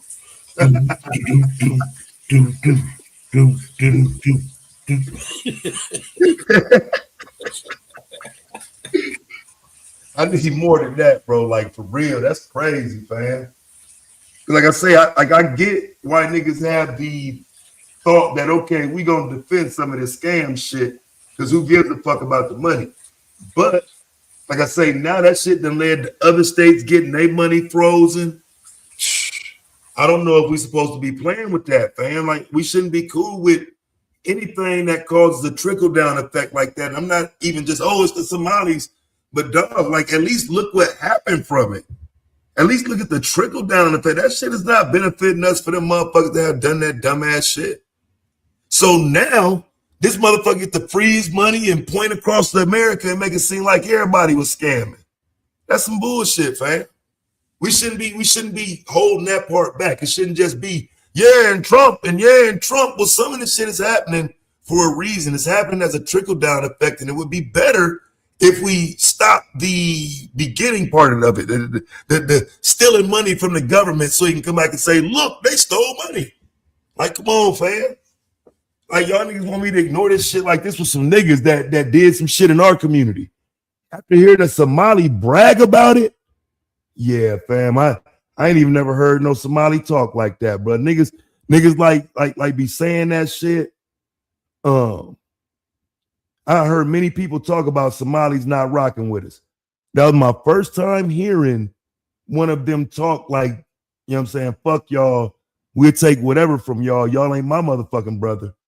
That was my first time hearing some shit like that. And so I don't know how niggas like rock with them, knowing that they talk like that. Like, because I saw a lot of people in the chat watching this dude say this type of shit, and the way they justified it was saying he was trolling. You know what I'm saying? That's what made it crazy. Like, and then to somehow, I mean, because you got some of the dumbest niggas on YouTube right here in these chats, right? And they forget who the champ is and why. And so what ends up happening is anybody who, you know, gets their dumb ass up here and tries to contest the GOAT, you know what I'm saying? It's like, oh shit, Taz got cooked. But for some reason, they tether ass ain't hit the chat yet. I mean, excuse me, hit the link yet, right? Because I would think that you could pick up his pathetic argument where he left off, right? Because he could not make the argument. The only argument that's being made even now is, well, look, we should turn a blind eye. Scamming is okay. It's white supremacy. You niggas are pathetic, fam. You got to do better than just a white supremacy. That's not the argument. The argument was never that. Argument? I'm sorry, what's the argument? The argument is that they take down people, right? The people that they choose to take down instead of the people that we know are at the top that could actually take down the systems itself. Because if it's a lot of people disagreeing with that, wait, who disagreeing with that? I mean, nigga, you're the one sitting there saying that's not the argument. That's what I'm saying. I'm explaining to you what the argument was. They take down who they want to, though. Who disagrees with that? Hey, come on now, Taz, bro. That's why I posted in the chat, niggas peeling to emotions with that shit right there, bro. Niggas cannot throw no rocks, nigga, and have a glass house now. Wait, what you mean? What you talking about? Bitch, that's your first words when you came in, my nigga. First words when you came in, bitch. So where's the glass house part? Which all this shit you talking right now about what he was saying. You feel me? All the shots he was taking. Not that, but all the trolling he was doing. Nah, nigga can do that. You come, yes. Whoa! Whether so you say, wait. So you saying when I talking came shit? On, Hold on, let's take. He wasn't already. He wasn't already talking shit. No, he wasn't talking shit. So whoa, he wasn't talking shit. He was talking shit to niggas. He hadn't just said Black Americans. Go ahead. Talking shit to niggas who was talking shit to him, which I'm gonna do instantly, every time, just like you. That's what I mean. Don't throw no rocks and hide your hands. It ain't a shot towards just you, but the niggas who was doing that to him, and he did the same thing back. Right. So what I recall, I wish I would have got it on. So I wish I would have got it on audio because I hadn't even spoke yet when he was talking about Black Americans. It wasn't just you. It wasn't. That's what I'm saying. It just wasn't you. Right, but when I heard him talking about Black Americans the whole time. Right, but he put Black Americans in a box. It was Black Americans who was talking shit, throwing shots at him. I'm gonna do the same thing. Cool. So I came in throwing shots too. I agree. So don't say to the chat. Don't say to the chat. Oh, y'all niggas is agreeing with this nigga. This is where the chat come in though. He went round for round with everybody else. He ducked me. This is where the chat come in. Y'all was hyping him like he had that, like he was really like that. I mean, he was spanking ass. He spanked Amin ass. He spanked ID ass, and he was almost spanking your ass until a certain point.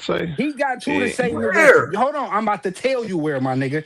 He got your ass to say, I will defend this white supremacy or supremacy. He got you to say that, my nigga. Oh, and ain't no God, nigga who could ever get me to say no shit like that. Yeah, that shit was and I understand for y'all that's a and so that's the point.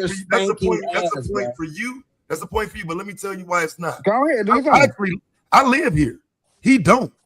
So So to take me away from the argument we actually having, which is his people scamming the community where my people live, he wants to encompass it all as white supremacy, which I gave him. You can have that point. Because he kept appealing to white supremacy. So if that's what you're going to call our system that we live under, bet. Why argue that? I'm trying to hear. I'm waiting on the I thought you was about to keep going. So God damn, I thought I lost my train of thought right there. Basically, his whole point was that white supremacy is or his whole point from the start, I don't know if you came in, was the logic that white people use is a white supremacist mind frame. So his whole point when he first came in was against white supremacy. And then when you came in, you pushed him into acting like he was the white supremacist sympathizer. When his whole point from the beginning was he's against white supremacy. Right. And then he spanked niggas' ass the whole time and made them go towards the white supremacist thoughts. But I came in and said he's the white supremacist. I know that, but he reversed that shit. He reversed it right back where he got you to say you will support a white supremacist or white supremacy. No, I support the system I live in. I agree. I'm not operating, but wait, I'm not operating as a white supremacist. He is. I live in white supremacy. He's operating as a white supremacist, which is why he said he hires people. How is that operating as a white supremacist by hiring somebody? Because he was bragging about people not having water, people not having shit, people being fucked up. That's all. Yeah, that's all. And he was saying how he's above. He was saying how he's above everybody else. Yeah, them all jokes. I mean, and if you wanted to take them serious, that's what I'm saying. That's where you appeal to. That's what I came to. I can do that, bro. He was shooting shots at niggas. He was shooting, and then on top of that, he played. I wasn't even in that conversation, bro. He played it. I wasn't in that conversation. He didn't say that to me. I got you. He played it so tough. He started talking shit about his own people just to show y'all, nigga. Y'all think y'all better than us. Like he literally flipped the role on the niggas who was calling him white supremacists. He talked about his own fucking people. He said Americans had better. He said African Americans had better IQs than them. Right, that hurt was him. All trolling. That was in it. All right, it was trolling. Damn bet. All right. It literally was, bro. It was shooting shots back at all the shit that y'all niggas were saying now. Yeah, the fact y'all really trying to make it seem like it wasn't as crazy. So if that's the case, he shouldn't have ran from it. He should have debated it. I don't know why he didn't come back. It can't be trolling and cooking. This is what I'm getting weirded out now. I'm trying to just 1 second. Understand, y'all want to defend him. Y'all want to defend him. So please just answer the question. Tell me where he was cooking, because you just told me he was trolling. Nigga, he got you to say you gonna defend white supremacy, nigga. What are we talking about? The GOAT, the nigga with the belt. He got you to say, B1, I will defend white supremacy. If that ain't one of the greatest trolls, that's not nothing impressive, dude. What? I mean, I get what you're saying, but I'm telling you, who wants to debate some of this shit? But everything ain't up for debate. Shit is just facts. Hey, dude, listen to what I'm telling you. That nigga got you to I've say been watching y'all say this shit for 2 weeks. Watching who say what for 2 weeks? Because I've been on your side about the immigrants and the right. shooting. You I have. don't give a fuck about that. So then you've been watching them say it for 2 weeks. You know, So, I have. so for me to say, that today you is saying not to everybody else, I agree with you, Taz. I'm talking about his right, but I'm perception. telling you, in that moment, I'm not changing what I'm saying. It's normal for people to say you're supporting white supremacy. It's to duck the argument. You're giving a but you point. said it though, bro. That Oh my fucked me God. up, bro. My fault for interrupting. But you're Bro. giving a point for something that's not actually a point. I'm telling you, he's going to argue you're defending white supremacy by saying we shouldn't steal this money. I'm saying, okay, I'll accept that argument because you're going to hide behind white supremacy, which is what he tried to do. But okay, say I'm him then. If you're making that point, my point is, from my perception, America steals and takes shit from my country. So if my countrymen take shit from your country, I'm okay with the collateral damage that happens to the Black African Americans and the Somalian African Americans because it's going to help my country better off. I can understand that perception. And I can understand yours also, Taz, is what I'm saying, because I am an American. I'm a Black American. So I can understand how it hurts. So this is what I'm telling you, though. When it came to me saying, okay, so let's debate if it's actually hurting Black Americans, he started trolling. Oh, it's only 7 that live I agree with there. that. I agree with that. He started. Like, there was no the intellectual part of it died when the intellectual challenge came. Okay, I think it went too far, though. I think it went too far. He had already been too far gone. Giving the benefit of trolling. I'm not. Man, hell nah, You Taz, don't. you made it go too far. No, Taz called this nigga a whole. What he called him, like a bubble butt? I bet a fucking broke back mountain tether bitch or something. Everything I said was a response, bro. That's why I wanted niggas to just debate him individually, like ID and then Taz, so everybody else didn't come in and cause a whole bunch of disruption, which end up happening. That's what fucked it up. Yeah, because bro, individually, all his points was really missed from the beginning. His whole point was fuck white logic and how they think, and fuck white supremacy. He wasn't on no. And he also said he understands how we should take advantage of it. Hold on, listen to what I'm saying, though. The first time I came off mute was when he said science was the white man's. When he said that niggas was following the white man's science. Because I didn't understand how every other time somebody says that, people snap. But when he said it, it was cool. I get what you're saying, but you ain't heard the conversation before that when they was talking about physics and all that shit. Yeah, so it was more, it just kept getting interrupted and the points kept getting fucked up. So it went down the rabbit hole to where y'all got to. But his whole initial point was not on it was on some Black people, bro. We think differently than them. So that's the reason why we ain't have the same mind frame. Like the same, he was using the same talking points that usual niggas on Pan-African panels are used. We don't think, the only reason why we think like this is because the white man, because we went over here. Like all that type shit, he was breaking that shit down and he just used it towards science also. And then he broke it down. And people disagree with it. So that was the first thing I heard. That said, well, wait, y'all ain't challenging that. So it's the white man science now. Cool. Just don't flip out when the flat earth people say it or some shit. You know what I'm saying? Don't call yourself cooking when somebody else say the shit. So like I say, I didn't actually care about none of the shit that they was talking about. I just heard that shit and I know what people usually react to. But like I said, the comments about Black Americans, which you saying he was trolling, I'm saying he wasn't. Because these were direct challenges to me at some point. And when I took the challenge of, okay, I'll defend white supremacy, he still didn't, he folded. So I don't, like I'm saying, so when you say he cooking, the question is where, because I'm saying I'll take the worst possible argument. And the bitch still didn't want the smoke.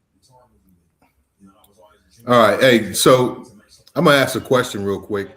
And this is I can't take away he ain't want to debate that there. I can't take that away from him. I mean, who would want to debate that? Come on, like that's what I'm saying. Come on, come on, man. You trying to get like he's sitting up here talking about his IQ and shit. I just sit here listen, that's after you called this nigga goddamn the if you're giving him credit, if you're giving him credit for winning 2 debates before that, why troll me if you just won 2 debates? Why are you trolling now? You guys keep making the same points over and over again. Go ahead. I got a question for the folks who support champions for ICE and support Donald Trump. And my first question is, do you actually think that Donald Trump gives a shit about some fraud, given that he's got over 4,000 lawsuits in state and federal courts for his business practices, including fraudulent activity? I think probably one of the most notable ones are with his casinos, and then when he came up with that fake university and had to pay a $25 million settlement to all the kids that he robbed. So given the guy's got 34, 35 felonies, and over 4,000 cases due to his business practices in state and federal courts over the years due to fraudulent practices, do you think he really gives a shit about fraud? That's the first question. Then the second question is, what do you think about that Border Patrol leader that was, I think, yesterday? He was surrounded by a bunch of ICE individuals. I think his name is Gregory Bovino, and he was wearing a Nazi SS uniform coat. Thoughts on that? Yeah, I don't give a fuck about that shit. He's a government employee now. He's collecting a government check. A government check. He's getting paid by the government. And he's wearing a Nazi SS uniform surrounded by ICE agents. The coat, the same one that the SS for Hitler. See, I know you don't give a fuck, but I'm telling you, just like that Nazi Germany had its Jews, this Nazi Germany that they rising up going to have their Jews as well, and it won't be the immigrants. It won't be the immigrants, but yeah, it's a joke though. Yeah, that's a joke. That's a joke to me, bro. I don't engage in all that buffoonery. I don't need to make points with what could be or what might happen. What it boiled down to is if some crackers take a picture and do some bullshit like that, they've been doing that. I'm not surprised. They want a reaction for it. They won't get one out of me. This is not just some redneck. This is the head of the Border Patrol with the power of the ICE agents. Yeah, he should be fired. And over like, they shouldn't be allowed to do that. That's a really good statement. And I'm saying that the United States Congress, along with the administration's racist, the administration's the KKK. The KKK and Nazis are in the White House. They're in the secretary. They're in the secretary. The Secretary of Defense. You know, they've infiltrated the military even more than it already was. So I'm saying that no one from Congress, obviously no one from the administration that's in the Nazi administration that's in charge now, and then not even the Congressional Black Caucus. No one has said anything about this. This guy is receiving a federal paycheck, our tax dollars, and he's walking around with a bunch of ICE goons with a Nazi SS uniform on. But Michael, you voted for this though. Man, I don't want to hear all that shit, man. I'm sorry, bro. Even if Michael voted, these questions, though. I'm not talking about where we at now. Can't say you don't want to hear that shit now if you vote. I don't want to hear that shit. Because here's the thing. I already explained why I voted for it. You have to almost pretend. I was a dumbass. I will admit, internationally, I was a dumbass. I was deceived. I was desperate. I got tired of seeing us on Front Street wearing dresses and effeminized and shit. I don't like that shit. I don't like everybody had their own I don't like black men. I just don't like the idea of how like all these comments be directed at me. The motherfucker who actually voted for Trump is talking now. Yeah, that's crazy. Y'all some hoes. Y'all some hoes. But the one that voted for him actually, the one that voted for him, he actually doing shit against them. Has there ever been a time that the Ku Klux Klan was not in the White House and was not infiltrating the military? Ever? Niggas come crawling back to the black community. I'm sorry, I voted for him. I'm so sorry, bro. I'm gonna drag him. I'm gonna talk shit about him. I'm gonna talk shit about him like I was supposed to. And I don't disagree. I think, Michael, I think you have. Y'all some ignorant. Y'all some No. Listen, Michael. Now you I voted for. I was gonna drag Trump like I did it. Hold on, Taz. Hold on. It was all in joking. Michael, by you voting for Trump, you have every right to critique him. No, the reason every right to hold him accountable. No, listen. Just listen, brother.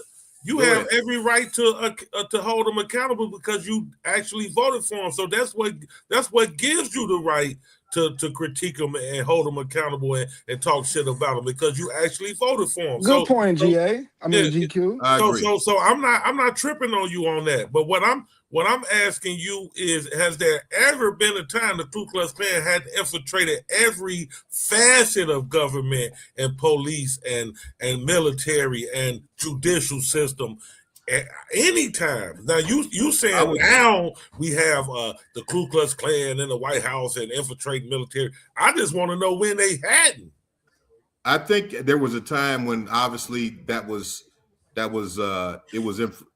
I think they're more. You don't think Joe Biden was the Ku Klux Klan? Let me finish, bro. Let me finish. You asked me a question. Oh, yeah. I think that now they're more ingrained and out front with it more than ever before the Civil Rights Movement, right? Since the Civil Rights Movement, they're more ingrained into the federal seats, judge seats. Obviously the police, FBI, CIA.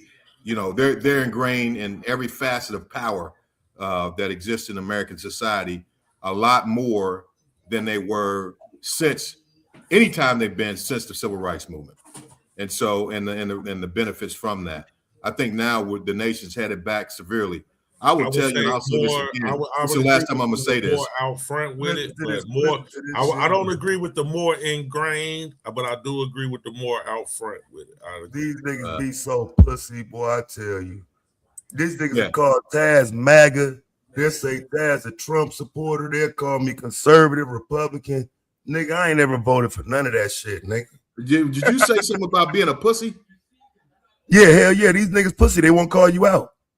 Okay. They won't call you out. You're the reason why Trump's in office. You voted for him. You supported this shit. You don't get to talk shit. Here's the reality of it. These niggas you support the actions, Taz. What are you talking about? I will say this. When I voted for the dude, the reason why I voted for him because I was desperate as hell. Because I got tired of seeing black men being paraded around in fucking dresses by the Democrats.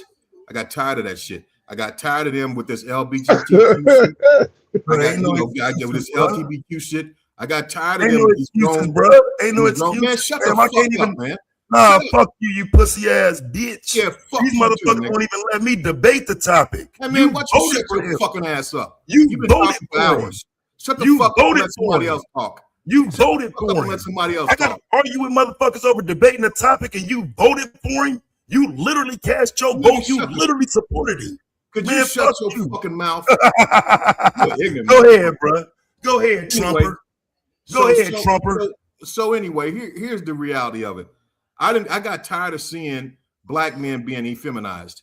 I got tired of seeing that shit. Every time you walk around, they got a black man, up in front. I remember when they had something for the Easter parade, and they had Joe Biden, his wife, Kamala Harris, who's a bed wench, just like Ketanji Brown Jackson. They're parading a black woman that's a bed wench, and they had a black dude. I think his name was Billy something. Black dude with a full-on dress out there with him, lined up along with him. I was tired of that shit, man. I'm tired of that shit. I didn't want to see that. I got tired of seeing cross-dressing men dancing in front of grade school and kindergartners.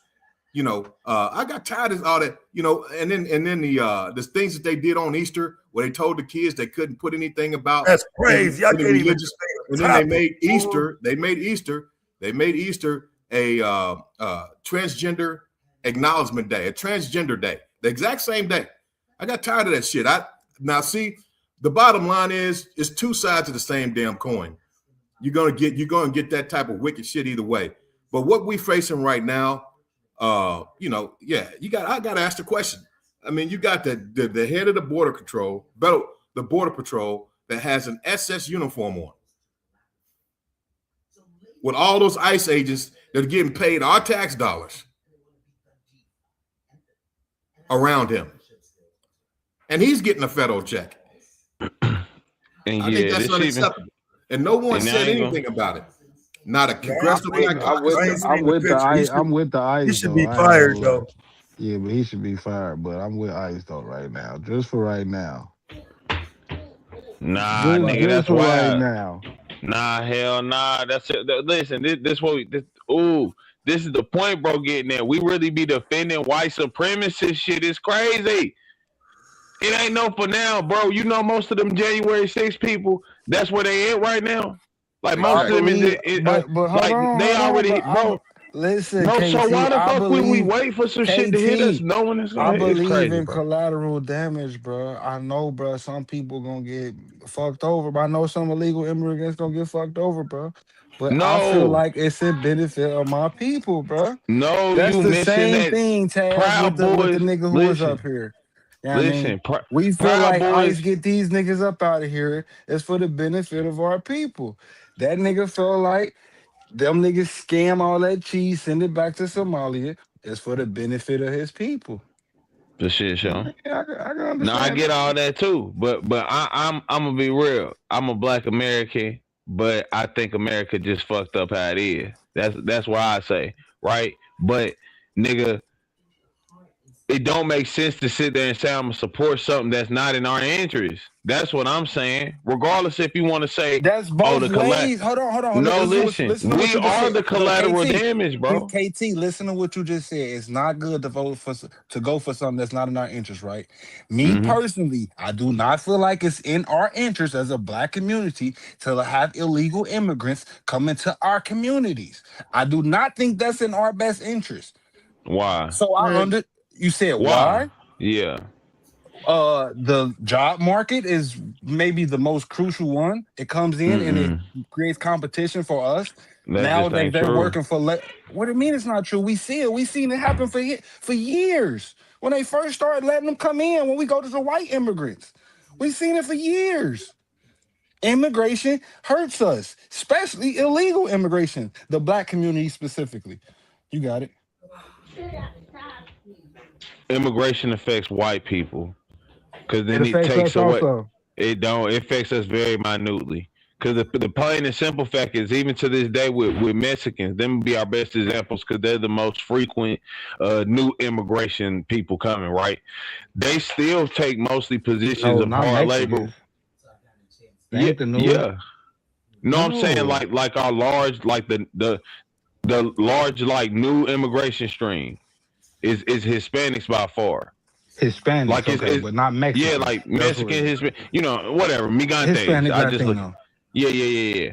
So goddamn, them being over here for a minute, they still working low-level jobs for the most part. They just own them shits and working with all family members. You get what I'm saying? Like they still when they work the low-level jobs, regardless they work the low-level jobs, do the illegal ones work under the table? Even with it working under the table, that don't really affect us, bro. Because how don't it if they working for lower wages? How doesn't it if they're working for lower wages, bro? Because we were never working them jobs. You know what I'm saying? That's the point. What, bro? It's not a market that we working. Bro, they are in markets that we're working. We're talking about factory working, warehouse black work. People is not doing. You mean to tell me black people are not doing factory and warehouse work? Are you serious, bro? No, hey, let me say this, bro, real quick. Kroger's factories, Myers factories, Amazon. You mean to tell me black people aren't in these But that's places? not where most Hispanics are going and getting hired. They're still doing under the table construction. Yeah. No, that's not all of them. No, they're not. No. You talking about a very small that are actually I'm not talking about a very small, bro. I'm talking about a large group. If we talking about statistically, majority of them are still working under the table construction and literally like fruit picking and shit. I'm not saying that it's not ones working at Amazon. But bro, you lying if you saying when we go to the Amazon. There's literally people, bro, who are Latino, bro, of this Latino descent, who own temp services, bro, who only hire their people, bro, for these jobs that I'm speaking about. Not picking fucking fruit and oranges and shit. Talking about in cities. GQ, am I wrong? What I'm you ain't wrong, nigga. You already know. They just be talking stupid shit. They think all these motherfuckers coming over here getting these motherfucking jobs. They picking fruit. They the fuck out of here, bro. And then it don't take but one generation of upward mobility. Now they declaring that they white. You know, they anti-black now. Hey, I think the statistics say they working for ICE. Them 30% of ICE is fucking Mexicans. I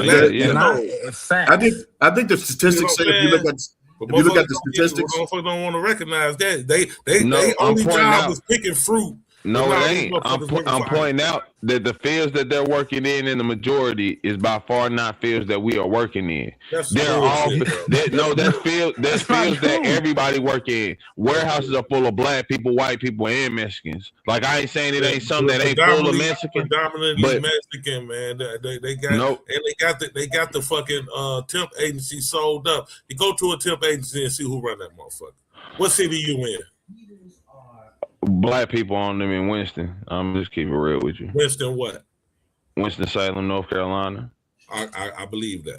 I don't think y'all. I don't even think y'all got many fucking Latino immigrants in Winston-Salem. Oh, Charlotte, I ain't gonna lie. We got a whole Mexican hood named Lakeside. Like, no, we got hella Mexicans, nigga. I'm gonna be real. Half my high school is niggas damn near.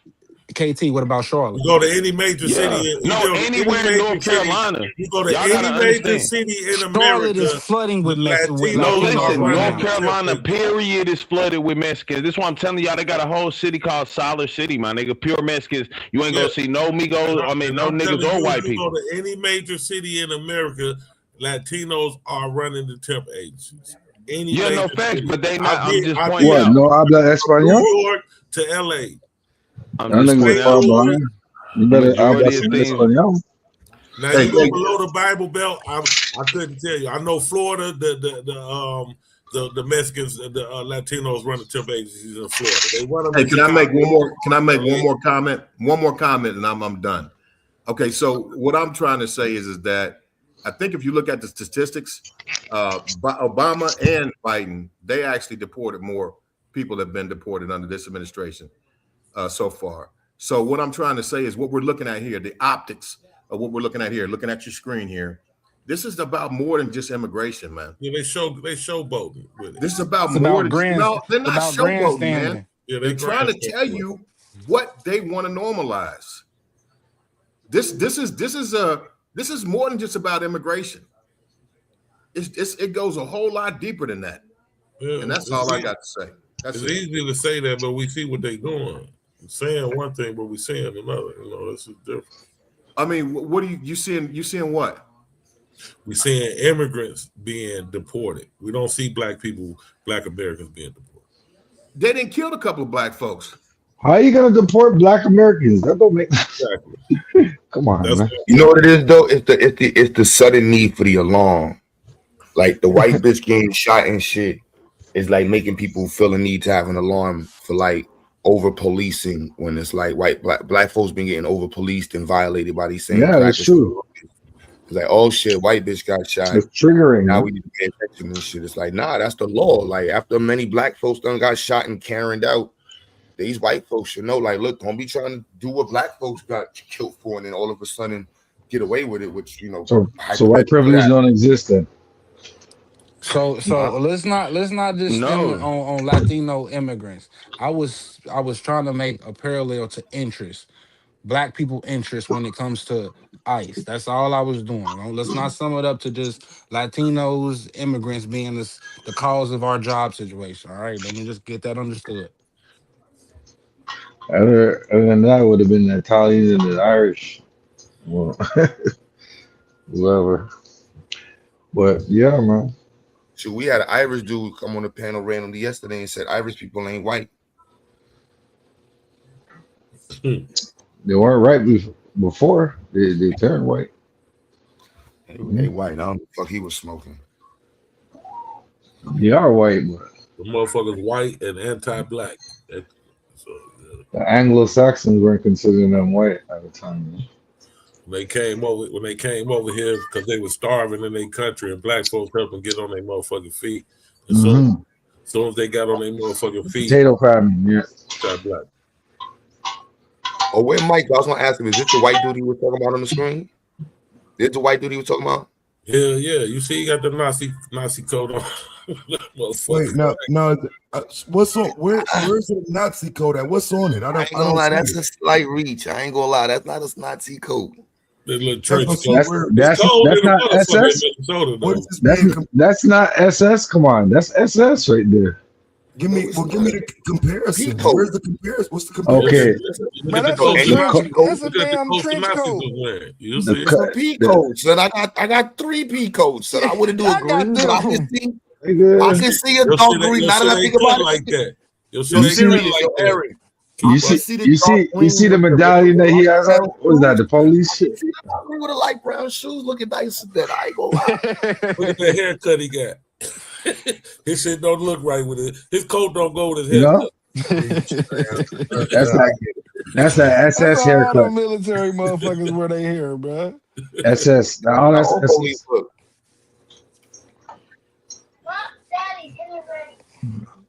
This shit weird as fuck to me. His own vice, hold on, y'all. His own vice president called him a Nazi, bro. Or Hitler. What do you call him? Hitler or Nazi? That's him right there. That's what right there with the coat. Yeah. That's a full body. That's a full length pea coat too, right? It'd be hard to find a full. White people are so fucking. They're moving out smartly. Military men know what that means. They say.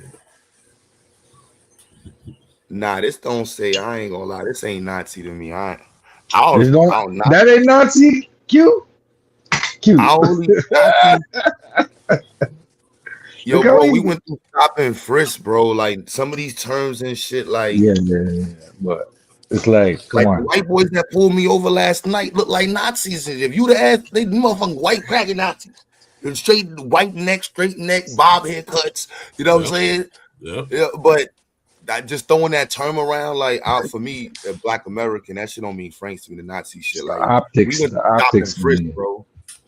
The optics is optics. Stop and frisk and stop and frisk. We was first. They keep saying we gonna be next, bitch. We was first. We always been first. We always been gathered up. And GQ, but that's from niggas. Yeah, hold on, real quick, coming y'all. back is what niggas pointing out. No. This was what y'all need. Ain't no coming back. It never left. GQ, let me say this, bro. I don't know what type life y'all niggas live, bro, but we call y'all civilians, right? The shit that I see, this has never not existed. Exactly. I've been getting pulled down on since I was fucking 9. Like, this shit ain't new. With motherfuckers masked up. Illegally searched. This way y'all be it's coming back. This way y'all be. What do you mean? This way y'all be mentioning it, cause how y'all talk about we weren't born in civil rights time. So what they was going through, we wasn't going through. Y'all right. What we go through is a different type of thing, and it wasn't as harsh. What we saying is coming back is that harshness, cause like y'all just saying, everything going in circles, right? Where it's sticking dogs on people. Whatever legally saying, get the fuck off my sidewalk, nigga, or we legally can just fuck you up type shit. Because remember, that was the law. Stopped? No, it has. It has. No, like, it legally, that's not legal, so right? So you saying they about to legally say you could do that shit? It's crazy, bro. I'm pretty sure. I'm going to be honest with you. I don't know how y'all see it coming. It's not no you got to chill. Have you ever been in Why would we watch the things that happened at that time? Yes, fuck yeah, nigga. What the, bro, I'm not even going to lie. I done probably did more time by the time I was like 23 than most of y'all going to do up here. I'm talking about 8 years of my life was in the jail cell in prison. They broke you. Huh? What the fuck are you talking? You're a weird nigga. That's how it sound, my nigga. Yeah, if you saying like this shit is coming back around, you yourself saying you did 8 years of your life in prison, bro. So what the fuck did you expecting something? What do you mean? Like what happened? You actually been ran down. What are you talking about? Kidnapped already, and you still talking about we next? I'm talking about. Okay, so are y'all saying we getting the same treatment that the people before us had before civil rights and shit, right? That's what I'm talking about. Well, are we getting, no matter how bad we getting treated, are we getting treated as bad as they were? No.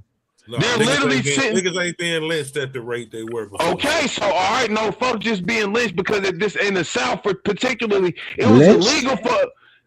I'm not talking. No, nobody talking about lynching. What bro brought it up, but I'm not talking about that. I'm just saying, like, even legally, I couldn't be on the same sidewalk as a white person. You would have to go to lynching if you talk about we ain't being fucked over like they were before civil rights, because everything. No, that's just one. That's one piece of it. It's one piece of it. That's what I'm saying. It's a bunch of other fucked up shit besides that. But not being able to use a white motherfucking eating a white restaurant. No, like I said, we can't even step on the same sidewalk because let's be very honest. The thing they said was y'all inferior to us. Y'all not even humans for real. And even though they're not gonna make that argument for real, they gonna legally enforce that.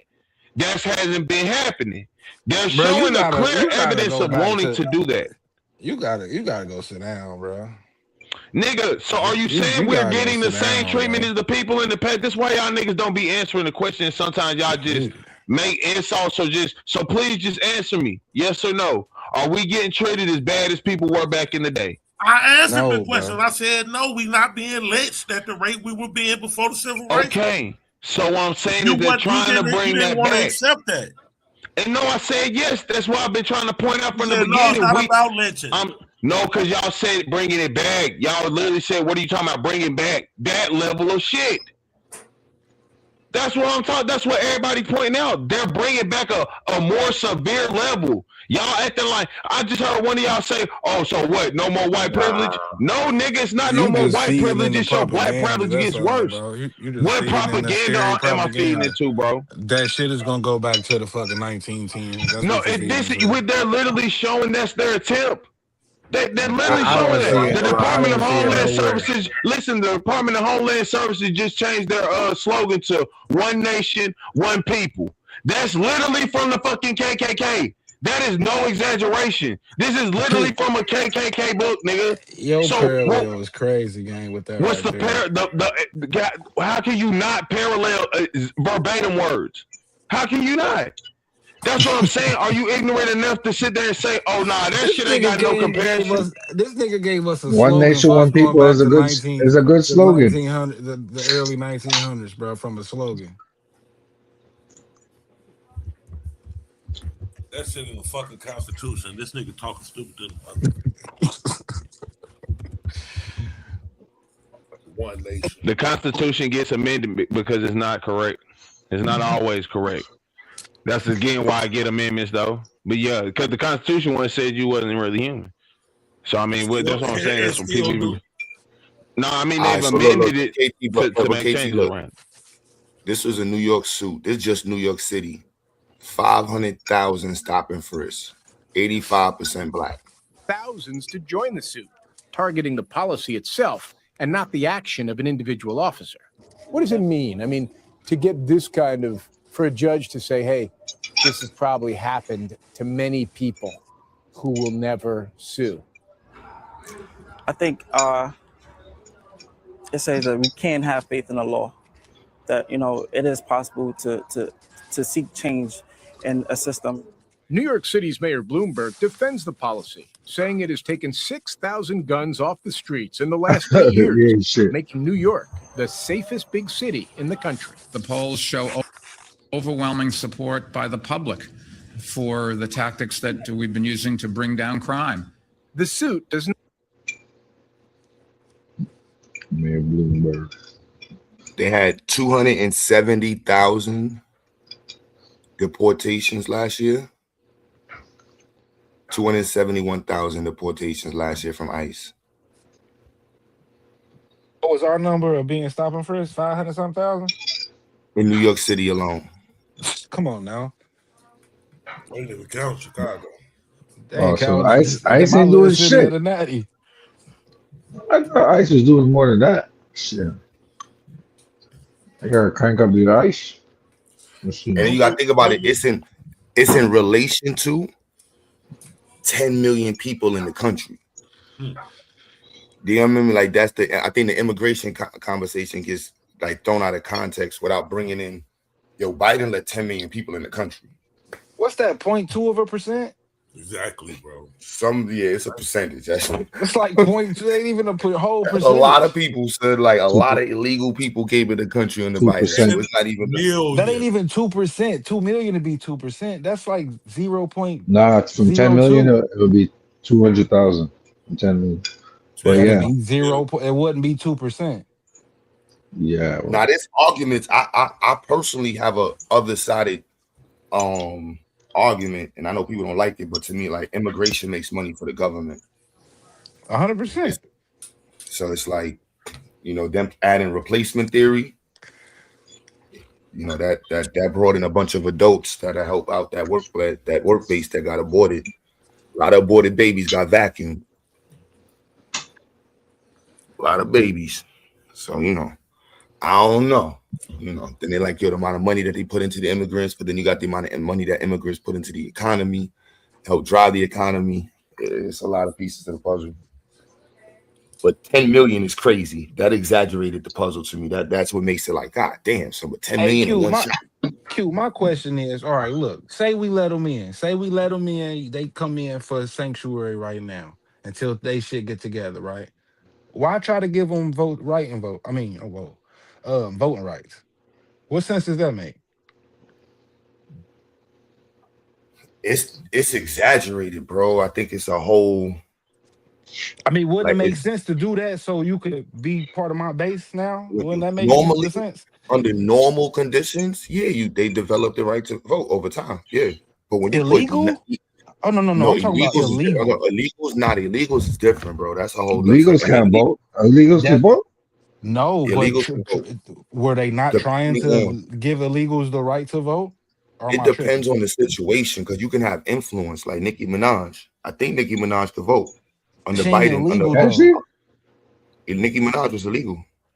That's what I'm saying. The definition of illegal, it has mad room and latitude. You just fucked me up with that right there. Hold on, bro. Nicki Minaj is an illegal immigrant, like 21 Savage. So why she ain't getting deported? She is. They put it. Yeah, she is. They even trying to get it petitioned to get her ass sent back. She claims she is. That's what I'm saying. She claims she is. She claims she is. But I mean, but I know people who, like kids who were brought to the country illegally, and they grew up in America for 15, 20 years. They don't know nothing about their country. Like I know several people like that. You know what I mean? And they can vote. They got IDs, they got citizenship, they got socials. Q, now my question to you is, would that be in the best interest of Black Americans? I think it's only when it's exaggerated. Biden let 10 million, like 6 million illegal. That's my point. That's an exaggeration, ain't it? That's why the conversation becomes totally different when it's exaggerated like that. Like I can't, you know what I mean? Like I can't, like there's not wrong against going against the immigration when you have that many people coming in uncontrolled, unorganized, and mad illegals. That's retarded. You know what I mean? And telling them we gonna try to let y'all vote. You know what I mean? Like that's just like, what the fuck? And then they making. But again, there's other sides that I still understand in terms of like, yo, America's not making enough babies. It's just what it is. White babies. No, it's not just white babies, it's babies. Fad had brought that up when we was arguing, and I had went back after the argument and brought the information. Black people aren't going at ours is going down also. And I got the proof behind that if y'all need it. Yeah, there's mad data on that. So like I know people don't want to hear that, but it's like, look, them immigrants. Black people, for real? Yes. You having a problem having kids? Yes. It's not a problem. It's not a problem. We're just not doing it. Abortions, bro. It's just motherfuckers. And not even just, it's abortions, and it's people deciding not to have children because of certain reasons now. Economic reasons. Yeah. They say education makes you social reason. Yep, education. Like education makes you not want to have babies, and we're not on anybody's side. The smarter you are, the less babies you want to have. Or the longer it takes you to make babies. That's not true. It's longer. It ain't the smarter you are, because you can go through education and not be deemed, smart per se. No, you'll just they'll say that you'll make babies later on. So you got women or men making babies in their late 30s and 40s, and you need that every 18-year push. Like every 18 years, a city needs to be knowing that they got this many workers coming in. It's just math. Yeah, but are we supposed to be reproducing at like 2.1 or 2.2% of our? Yeah, so 2.2%. Yeah, we are like 1.3 or something like that. Yeah, to keep your stuff, your population sustaining, and that's Black people. Yeah. But they say Africa is the fastest growing. Yeah, Africa different. They The on the way. young. They gonna jump up in the next 25, 30 years. They population is gonna skyrocket. Yo, real, what's pretty king? Because the youngest people on the Yo, planet. real in the building. Yo, real. Recognized gang. What's good with y'all? What's up with you, panel? What's up with you, That's King? what's up. Peace, peace. What's up with the goat? Yo, I wanted to ask y'all because I be hearing a recurring theme where everybody in my community is saying that the illegals are replacing blacks. I'm trying to ask for anybody that believe that, in what way are they replacing the black people? Our voting population. Is that the only way? Is that the only way?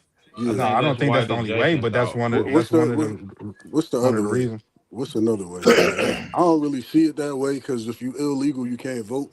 But give me If you another push way. if you allow illegals to vote, then that's a whole different discussion, which was trying to I be mean, done. like right now, like how are Yeah, they because we got replacing this. blacks? If we didn't have Trump in office, it would be a different story. But in what way have they ever replaced blacks? No, I I didn't mean, say they ever we had replaced. Biden. You asked are And they trying? jobs, jobs. We don't So work the same fields. Get the fuck and out of at here. birth rate Black people and mostly work. And Man, I that's the looked this up stupidest shit. Every time I hear that shit, that's the while y'all dumbest was shit. talking. I looked it up, right? So let's talk facts, GQ. hold on, Black brother. people Nigga mostly asked work. the question, KT. No, I was curious because I never hear anybody really pinpoint the I mean, we ways just that they're in. pinpointed two things. So do you got a I know. rebuttal to those two things? No, that's interesting because economically, nobody is in competition with an illegal immigrant because they actually can't work legally, so they work under the table. They don't pay taxes because they can't pay taxes. They don't do a lot of things because they're illegal. So if you're talking about illegal border crossers, I don't feel like they're in competition with Yeah. anybody other than a person who also works under the table. If you work under the table, I feel then better. yeah, you in competition with anybody who I works was under the kind table. of feeling a little off until I ate that, and then that. He got a hot mic. Yeah, bro. Can y'all hear me? Yeah, we hear his mic was on. Okay. So yeah, like only people I feel like economically are in any type of competition with illegal border crossers as far as economically and in the work field are people who don't have a high school education. They either only have a high school education or maybe a GED. Other than that, I mean, how many people working under the table who graduated college, who's an entrepreneur? Oh, here, shit. In what New way are rap. you in competition with an illegal border crosser? Because I know I'm not in competition with any of them. They can't replace me economically. There's no way they can stop me from getting money. Yeah, me neither, but our people are in competition with them. In what way? Because you know, In the job market. the percentage We the percentage of black people, the percentage of black people who graduate high school. You know what that is?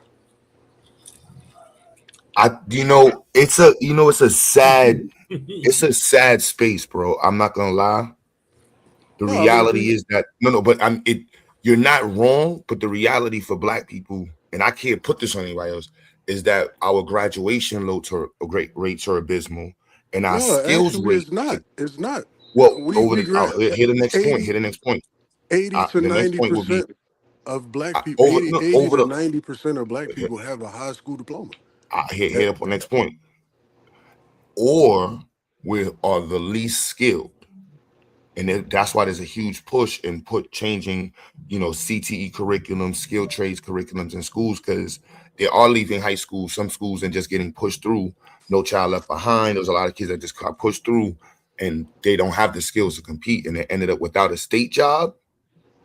Like, that's the next level up. If you're not competing with an immigrant, for many black people, you're just doing a state job, No, or you're in the military. I'm not talking about immigrants. I'm talking about illegal border crossers. Illegal border crosses, depending on the time that you came in and how you came in, your status could be different and depending on when you like what era it is. That's what I was saying before you But if came you on. illegal though, if you illegal, your It status is depends. illegal. You don't It have any other depends. rights. That's Have not you true. ever They heard could of a birth You don't have certificate any. and a social? Hold on. Have you You ever don't have heard of any a birth citizen certificate? rights. Bro, there's nah. That's illegals what I'm have saying, but birth that's not certificates, bro, and social true. security cards, bro. Remember That's not an Obama did that. illegal. Remember You Obama can't made be that where if They you have illegal graduated from high IDs. and What are school. you have a talking social. about? Yeah, You're not an remember Obama did that. illegal. All right, so you got different statuses for illegal. So you could be over your visa's time and be illegal, like border crossing, and depending on what president you came in and where you went when you crossed the border, and how long you was in the country after you crossed the border, could determine all of these things. Like it's All right, not a so linear space. who are these people in competition with though? I just don't see the competition factor with an illegal person. I just don't see where they're replacing a black high school graduate. I don't see I But how they they're wouldn't are, use the replacing. word and I replace. How I they're show, wouldn't use the replacing. word replace. I wouldn't plenty use of the word information replace. on that. But I just want to know, all right, what city Hold you in? up, Q said he wouldn't use the word replace. So like the I people who will. will use the word replace. Yeah, I I was just will. curious because I don't see it. Where are they replacing black Yeah, people? because they come over illegal and and are given sanctuary status and given sanctuary status when they reach these cities. So at that point, they're not illegal. Not even counting the ones that remain under illegal status and go to these temp agencies and are given fake social security numbers. That Mm-hmm. is the reason why Latinos run the temp agencies. All right, so you So come over, so you come over. these people actually do come over here and take jobs that black people are competing for. No, they not. And Yeah, I just not Black don't only people, see it. do they take jobs black black people people mostly work in medical fields, nigga. and Migos do not work in that not shit. only do The they come medical over here and fields we take work jobs in. that black people are competing for, they Mm. lower the This nigga value of said the the job. medical field is where black people mostly is. Yeah, I hear What? the dumb shit, but they also You know we lower can the look it rate. up, y'all. Y'all want to bet on it? If you're asking on a job for $20 an hour and they can pay a legal immigrant $12 an hour, how can you get the $20 an hour? That's problematic. And so No, that see the Well, illegal $12 an hour is a all big right, so stretch. Come on, is that the $8? person who has the illegal status, you could Difference. do Of that course, with. you're gonna go with the But $12 an hour. the person who has illegal status, you can do that with. You could pay them a lower rate. But by all of them law, don't even keep the legal status. hold up. Because by law, once they have a status as a citizen or somebody who has any type of status in the country where they're not illegal and they can work legally, you got to pay them the same rate you got to pay any American worker. No, Well, you don't. I don't understand the competition No, you don't. factor You can pay them. because You can pay them they minimum don't wage pay versus you anybody can pay who's them not minimum wage illegal versus a lower living wage. wages than they have to pay everybody Yeah, else. That's yeah. just You a can myth. pay them minimum wage versus If you came paying over a living wage. illegally and then you attain some type of status where you are allowed to work legally, nobody can pay you a lower rate. Where y'all getting that No, they from? can pay you minimum wage versus a living wage. Do you understand what I'm saying to you?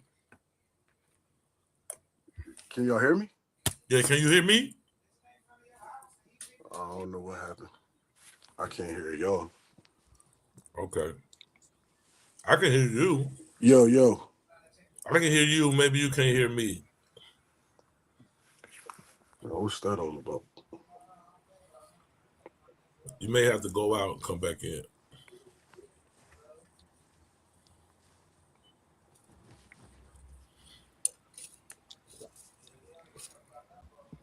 While we on that too, I see the white boy in the chat that was here the other day. That was on his pseudo shit talking about Irish people. Who in the chat think Irish people created the New Orleans colony as enslaved people? Yo, can y'all hear me? No. Nah, yo, I hear you. You can't hear us. Oh, all right. Where everybody go? I thought. All right. Well, I was trying to ask the panel, as far as people like y'all said come over illegally and then they Can get you hear us? a status in one way or another where they're allowed to work legally and pay taxes. I have not seen where you're allowed to pay them less money than an American worker. They both have the exact same status at that point. They can work legally. So where is the evidence that we're able to pay anybody who's an immigrant at that point, basically? Where's the evidence that we can pay them less money than any American worker? I mean, they're both working legally in the same system. Subcontract work. Can he hear you, Aaron? That's just not true, man. I guess he can hear me because he said that's just not true. Okay, tell him it's a difference between a minimum wage. I'm about to tell him to drop because somebody must have dropped down. You got to drop down and come back up. Somebody to drop down so your hearing that went out for certain people. Drop down and come back up. All right, I'm gonna do that. He dropping down and come back up, GQ.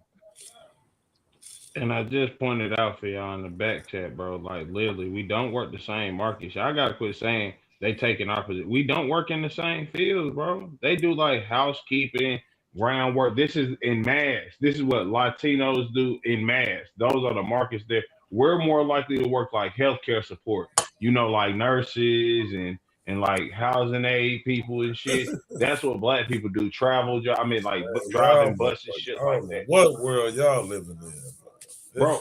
Hey, we talking facts. What you talking about, GQ? Y'all sometimes I be feeling facts, like, bro. Y'all, you using anecdotal facts of what you think, or may say like, if you know, a black dude who's working somewhere. Do your research on immigration and the relationship between black people and immigration, bro. Ever since we left the slave plantation, our only competition in the job market has always been a fucking immigrant. That's always what they hold in front of us, bro.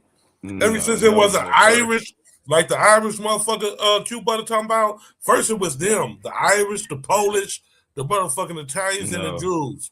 Now it's Latinos and Indians and everything else, bro. It's always something to put in front of us. And then they tell us, what? Since we left the slave plantation, we lazy niggas, we don't want to work. They do the jobs we don't want to do. It's never been a job a nigga won't do ever in life. Ever. We worked for free doing every fucking thing for hundreds of years. Now all of a sudden it's jobs that we won't do. And then y'all fall for the dumb shit. Oh, they doing a job nigga don't want to do. Nigga, what job nigga don't want to do? Fuck out of here. Just pay a nigga a living wage. You can't pay them a living wage because you got illegals working for minimum wage or under minimum wage. That's the thing. This nigga just pointed out too. Is it like so? Listen, are we claiming now that most of the Latino workers are illegal immigrants? Man, I can't hear y'all, man.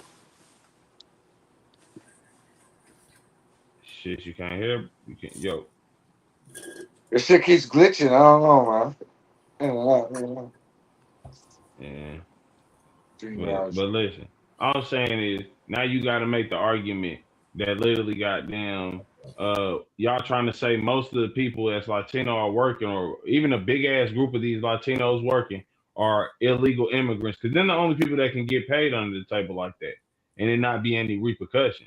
Because the immigrants even the ones that are given sanctuary status that came illegal, and now they can't work. It's not enough of those numbers to affect us. They still working for minimum wage when niggas is asking for a living wage. But why give a nigga living wage when I can pay the foreigner minimum wage? Do you not understand that concept of what I'm saying? Yes, but you lying, because when they lying? Yes, like even if you want to say in some cases, let's say every sanctuary city in America, you could work regular jobs as immigrants, right? Well, that's still not a major impact to the black community, because guess what? Most sanctuary cities aren't in the South, where for the whole history of America, most black people have lived. Okay? So those immigrants are less likely to affect the black neighborhoods directly more than any area they're going to go to outside, okay? The second thing is, even if they were there, most of those people would be then still treated as immigrants, so that's where they can get IDs and some type of tracking, right? So now even maybe not outside of that sanctuary city, but they're going to sit there and tell you, we're going to pay you the same thing that we pay everybody else.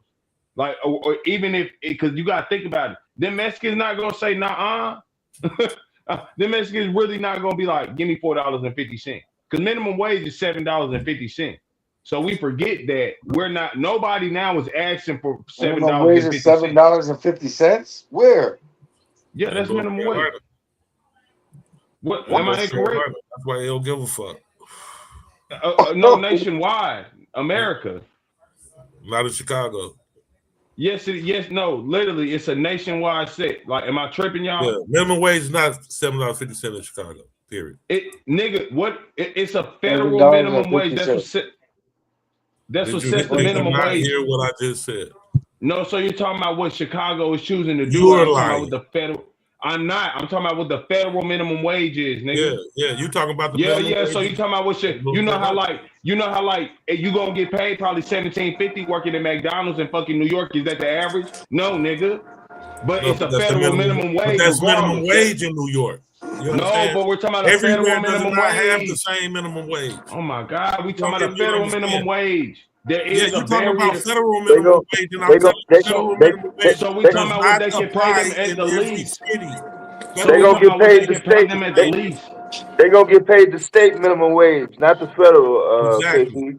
No, and I know why I'm yes, pointing they out are. The federal. Yes. No, I agree. Damn, listen. What I'm saying is I'm pointing out the federal That's minimum not wage. gonna be $7 though. That's not $7.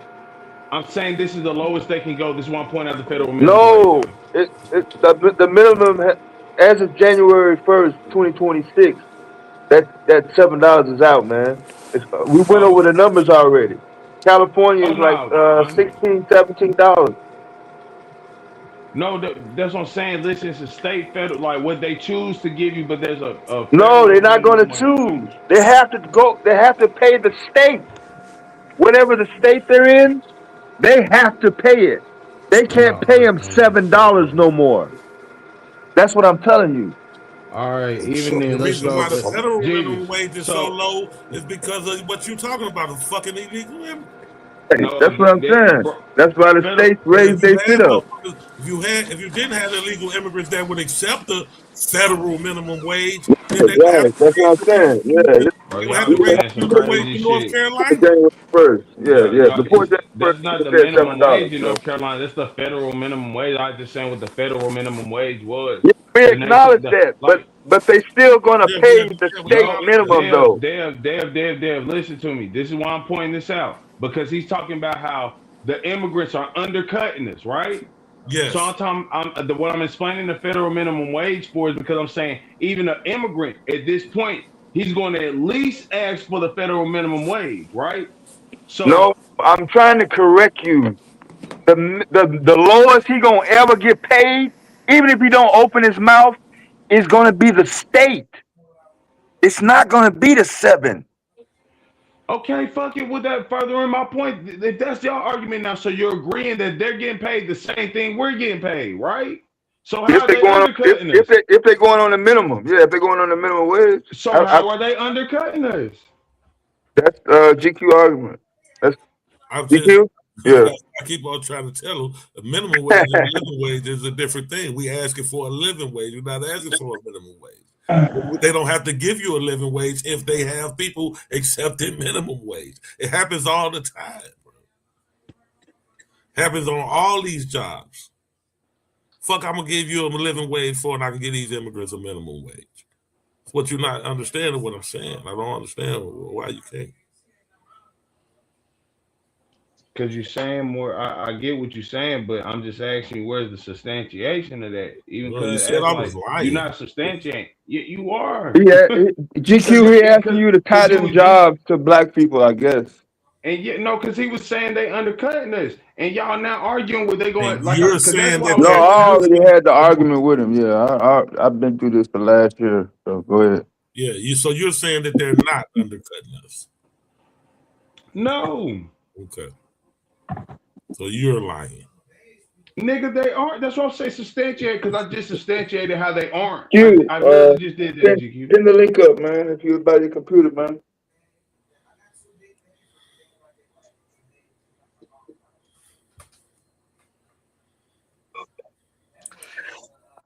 So you guys don't think they're importing Mexicans just to come work and send them back? No, I think that's great white theory bullshit. Like great white replacement theory, bro. That's what I'm saying. Immigration in a bad term affects white people, not black people. This is even one point now. If you think that you adjacent with that line of thought, bro. That's problematic when you say that, man. I mean, so is immigration because what about black people that's looking for cheap labor? Out and show over and over again and could pin the link to all these town hall meetings in Chicago of nothing but black people complaining about immigrants taking their jobs, taking housing, taking everything, not white replacement, not white supremacists, not white, black people, bro. It's always been us. Think a cracker who run the fucking country worried about an immigrant taking a job from them. I used to see that the slogans, they're stealing our jobs and shit. The white people used No, to. I'm about to say, what are you talking about? Yes, that's what white people are complaining about currently, right now, today. They are talking about white replacement. Remember the fucking vice president talking about no more white, get all this shit. Nigga, they are still talking about white people are being replaced. Like, you're just going, you saying because there's a lot of misinformed black people who feel like, hey, you know why? Because when those illegal, you know why they say that? You know why they say that? You know why they say that? Is because when those illegal immigrants get up here and get some upward mobility, they claim to be white and they become anti-black. That's why the cracker said that they replace them.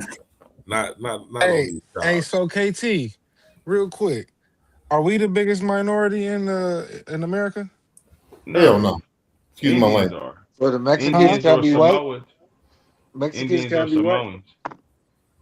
KT, are we the largest minority in America? No. I just said it'll either be Samoans or Indians. Indians or Samoans would be the largest group of minorities in America. Hispanics, Mexicans. Are you talking about like the largest I hear you, minority? Michael. I hear you, Michael. Yeah. Nah, my bad. You right. I thought you were saying like, are we the biggest minority type? My bad. That's what I'm asking. Are we the largest group If of they hate and minorities disrespect, in you America? better follow over hands. Swarthy, bro. Hispanic. So it's Hispanics, right? No, it's black. Did you say it's Hispanics? Savage, if they hate and disrespect, you better follow over hands, nigga. Swarthy, bro. Chill, bro.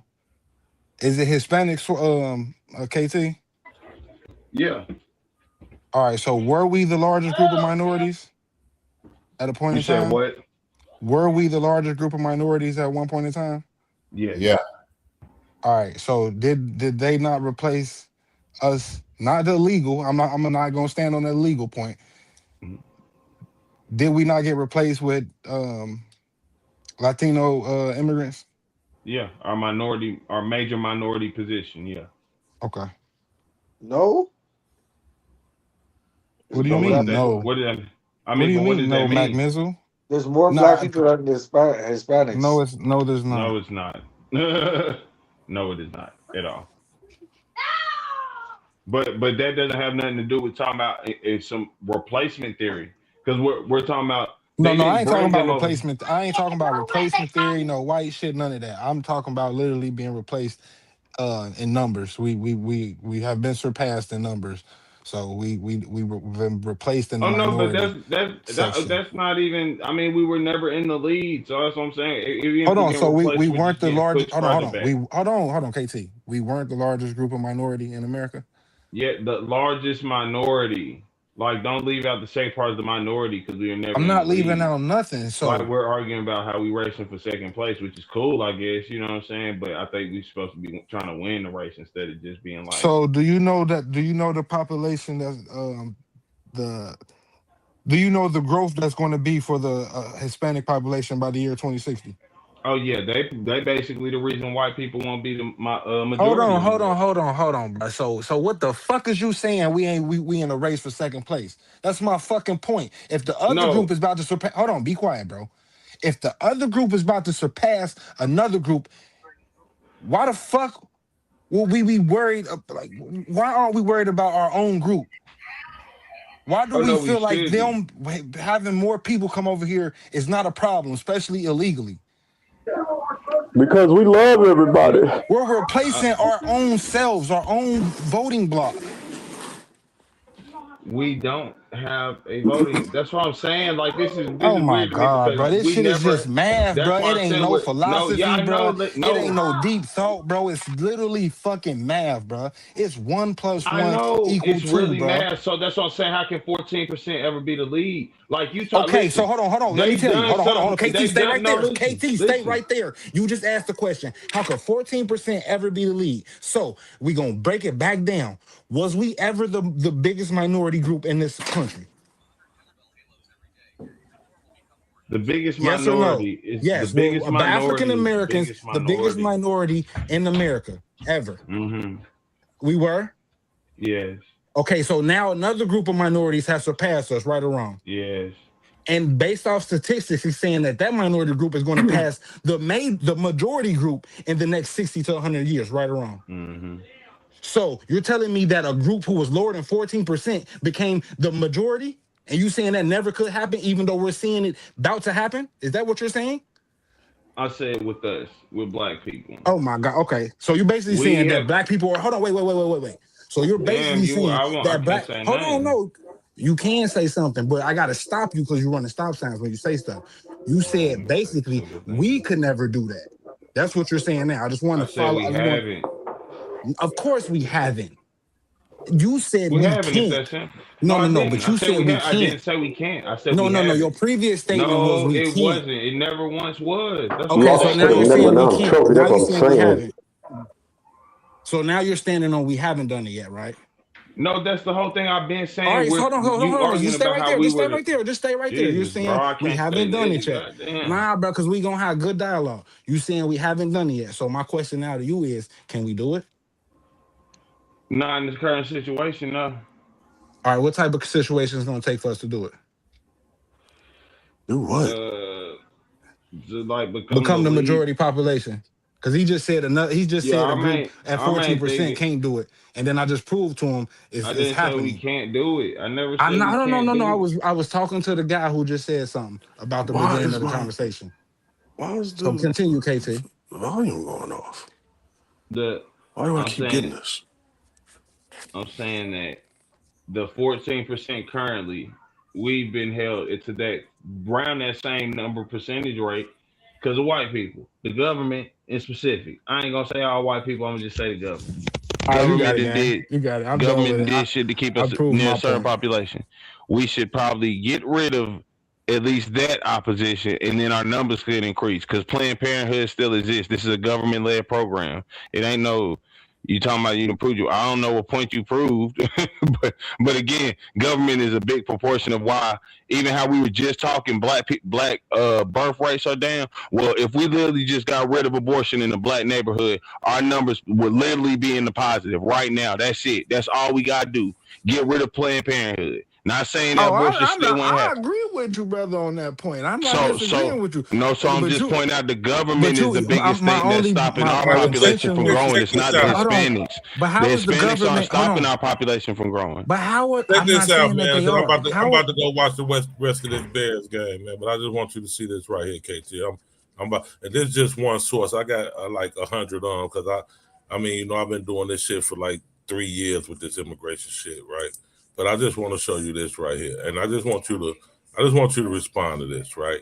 And this lightweight, because this is only a 20-year span, and I can go all the way back to probably the 1800s, how migration and immigration policies have affected Black Americans. Ever since we left the slave plantation, our biggest competition for a job has always been an immigrant. But I'm just gonna say this right here. From 1980 to 2000, immigrant influx, therefore, generally explains about 20 to 60% of the decline in wages, 25% of the decline in employment, and about 10% of the rise in incarceration rates among Blacks with a high school education or less. Okay. And then I'll drop the link and you can read it, but just deal with it. Just that one statement alone right there, okay? This the National Bureau of Economic Research, okay? Now just deal with that from 1980 to 2000, 20 to 60% of the decline in wages, 25% in the decline of employment, and 10% in the rise in incarceration amongst race among blacks with the high school education or less. Is that not problematic enough for you, brother, to show that this is not a white supremacist? To show that this is not a white supremacist talking point. It's not about white replacement theory. It's about black folks. What the fuck are we doing? Yeah, can I ask you, what's a recent study? It ain't just about Mexicans or Latinos either. Boy, you niggas, I mean, I'm asking what's a recent study? Like you literally bringing a study that's talking about to 2000? Black power, brother. I'm gone, man. You deal with it, man. Just you do whatever study you need to do, bro. I mean, leave it in the background. I'm gonna really take time and read it and everything, GQ. But I'm saying, like, you talking about how that's presently day fucking us up, and you bring this thing up talking about from 1980 to 2000. That's only from been in this country from the beginning. Listen, that's only from 1980 to 2000. So we ain't gonna even talk about the 10 million that was just let into this motherfucker from 2020. But we know from 2000 till now the crime rate has increased exponentially overall. Like our murder rates, just crime rates and shit are down from the 2000s in comparison. So that's what I'm saying. If you're giving us a study from there, we can go from 1980 to 2000. But you know, like the 90s to the early 2000s, one of our highest like violence times. From the 80s to the 2000s specifically. 2024 with 10 million of the motherfuckers being let over here. What does that do with the decline? How does that affect the decline in wages? How does that affect the decline in employment? You talking about ain't one of the most. How does that affect the rise in incarceration rate among blacks?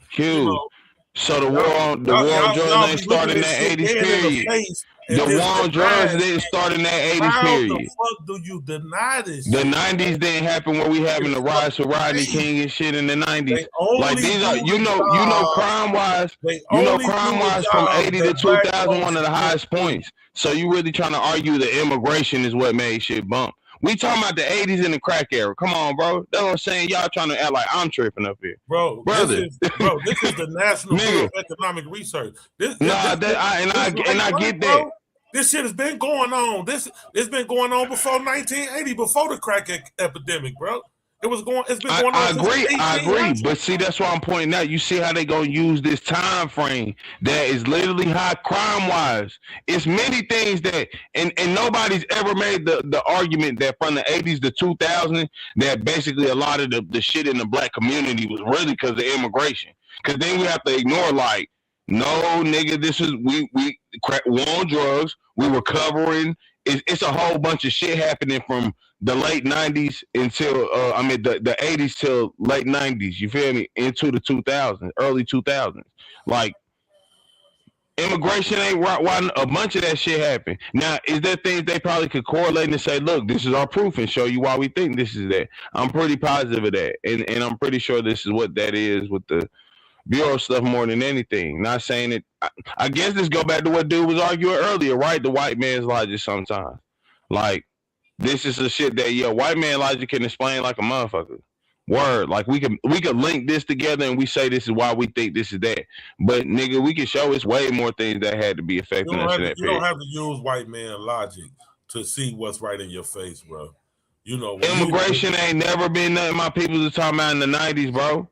You can see, like my people was not just out here. This one I'm bored. I'm a nigga. I'm in North Carolina is filled with Mexicans. North Carolina is filled with Mexicans. Ain't listen. Ain't none of them niggas is out there talking about some. Man, I can't get no job because they're Mexicans. No, white people were immigration in the 2010s. It's never been a time that I haven't heard. I can take that an anecdotal basis. I'm saying majority of Americans, even most white people in the 90s, was not complaining about immigrants, bro. That's what I'm saying. This shit right here is kind of crazy. Niggas is really out here. Understand that. I don't care about for one thing, I don't talk about what white people complain about. I don't attach myself to their complaints. I'm telling you what black people complaining about. Yeah, and again, like I said, most black people in the South. So I get what you're saying too, and I ain't saying that I ain't never seen a black person in the 90s who ever made a complaint about Mexicans. However, I'm saying most people in general, niggas was not out here on the corner like, goddamn, I can't get the job because the Migos done hit the block. You know what I'm saying? They were in Chicago. They definitely were in Chicago.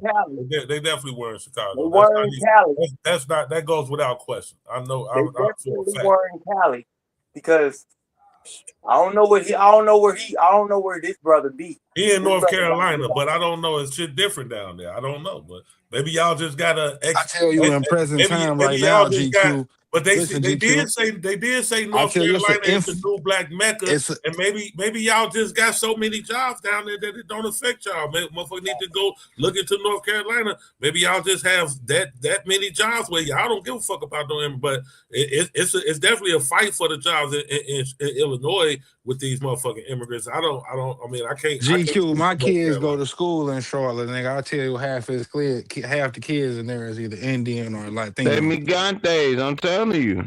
Yeah, no, I'm not saying they're not there. I didn't say that. I said maybe they just have that many jobs there where it doesn't bother them. Maybe it's just so many. I mean, I'm not saying that people haven't made the complaint. I'm saying it'd be a fallacy to be asking, like, if you ask most black people without a job why you don't have a job, I guarantee 9 times out of 10 they're not gonna say shit because the Mexicans moved here. That's not it. They'll admit, like, bro, I gotta go to school more. You know what I'm saying? Like, maybe I just graduated with my GED. Black people will admit some shit like that. I'm not gonna say again. I ain't gonna say I ain't never. I even know people who have, but majority of niggas are not even talking about I can't get this job because Mexicans, bro. I'm not saying there are people that just council meetings, bro. I get it. You said in North Carolina. Black people complaining about I'm telling you in Chicago that's I've been hearing that. I've been hearing that since before I was able to work. No, listen, and listen, and I ain't being funny, right? If Before a bunch of people listen, I was hearing about if a bunch of people don't know what the fuck they talking about, but they put them on the news, is they not right? No. If they put like, cause I don't know who's just saying well they showing on the news and stuff. I'm saying where they having town halls on the news. I'm talking about. No, bro was saying they having town halls.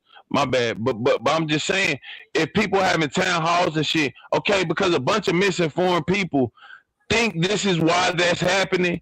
Misinformed people when they know that they. Oh my god, brother! No, bro, it's not. No, the facts of the matter are no. You're not going, bro. We are not. Black people are not missing jobs because of Mexicans, bro. Yes, the fuck they are, man. No, they aren't. Bro, so I ain't put in the back chat and everything, bro. Like literally, I put both of them. What fields we as black people work in?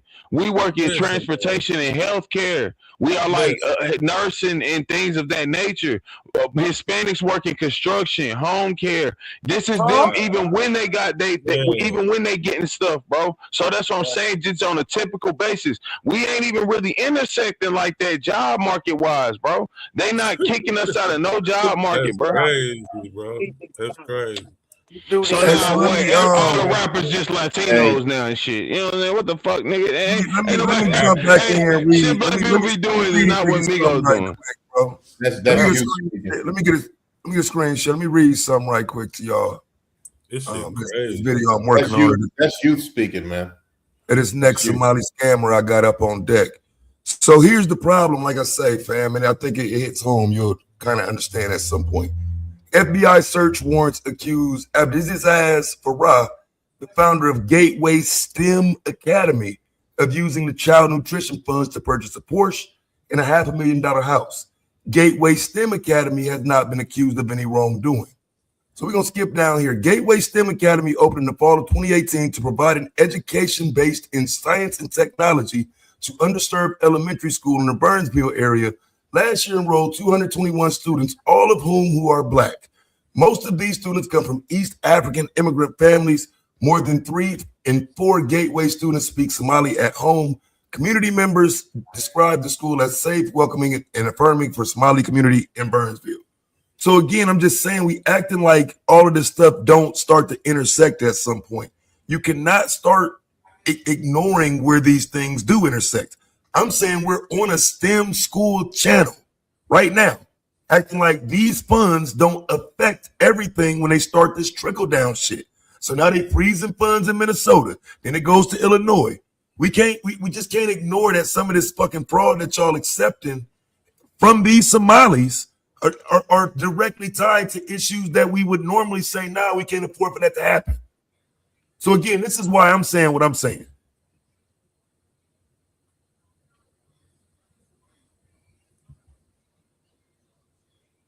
You get it? Y'all get it?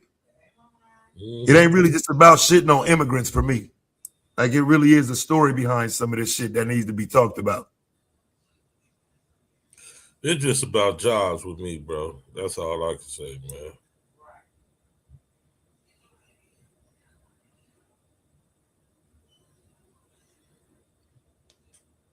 Yeah, it's a lot of dynamics that's involved in all of these combos. It's just about jobs with me, man. When I jobs. When I tell you, when I try to place somebody in a job right now at a factory or warehouse, I'm not having half as much trouble as I was having the year before last, man. And I was never, and before Biden got in office, everybody that was coming home that I tried to place in a job, I was getting them a job in 24 hours. When the motherfucking immigrants got up in here and I tried to place a motherfucker in a job, they hit me when something come available. They hit me. It taking me a month. It's taking me 2 months where I had to create motherfucking jobs for niggas to work. You know what I'm saying? Coming home so they can get out the halfway house and shit.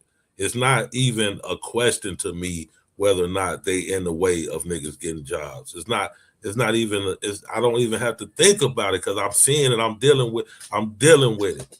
You know what I'm saying? So when you tell me they working jobs, niggas don't want to work. When they tell me they not in the way of niggas getting jobs, it's crazy for you to tell me that when I'm literally hands-on trying to get niggas jobs and the Mexicans and the fucking Venezuelans is in the way.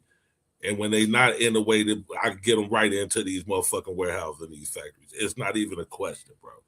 In 2016 and 2017, when Trump first got in office and they was getting the motherfucking immigrants out of there, they started putting up signs in the neighborhood, no background check required, no drug test required, will provide transportation, because they needed niggas to fill the motherfucking warehouse and factory jobs because ICE was running in the warehouses and factories and getting the motherfuckers up out of there.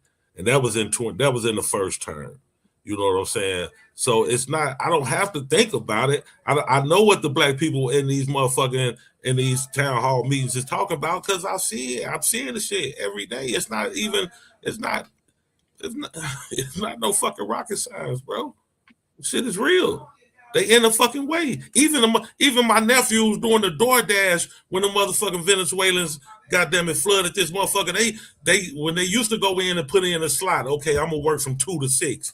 And 2 to 6 is open. They can go right to work. When the motherfucking immigrants flooded this motherfucker, they couldn't even do DoorDash. They couldn't even do Uber Eats. Because they was in the fucking way of the high schoolers trying to goddamn it go do fucking Uber Eats. A 17-year-old high school boy trying to go do Uber Eats, he couldn't get in there because of fucking Venezuela in there. You don't tell me they're not in the way of niggas. This shit is crazy, bro. Shit is crazy. The motherfuckers directly in the way. Directly in the fucking way.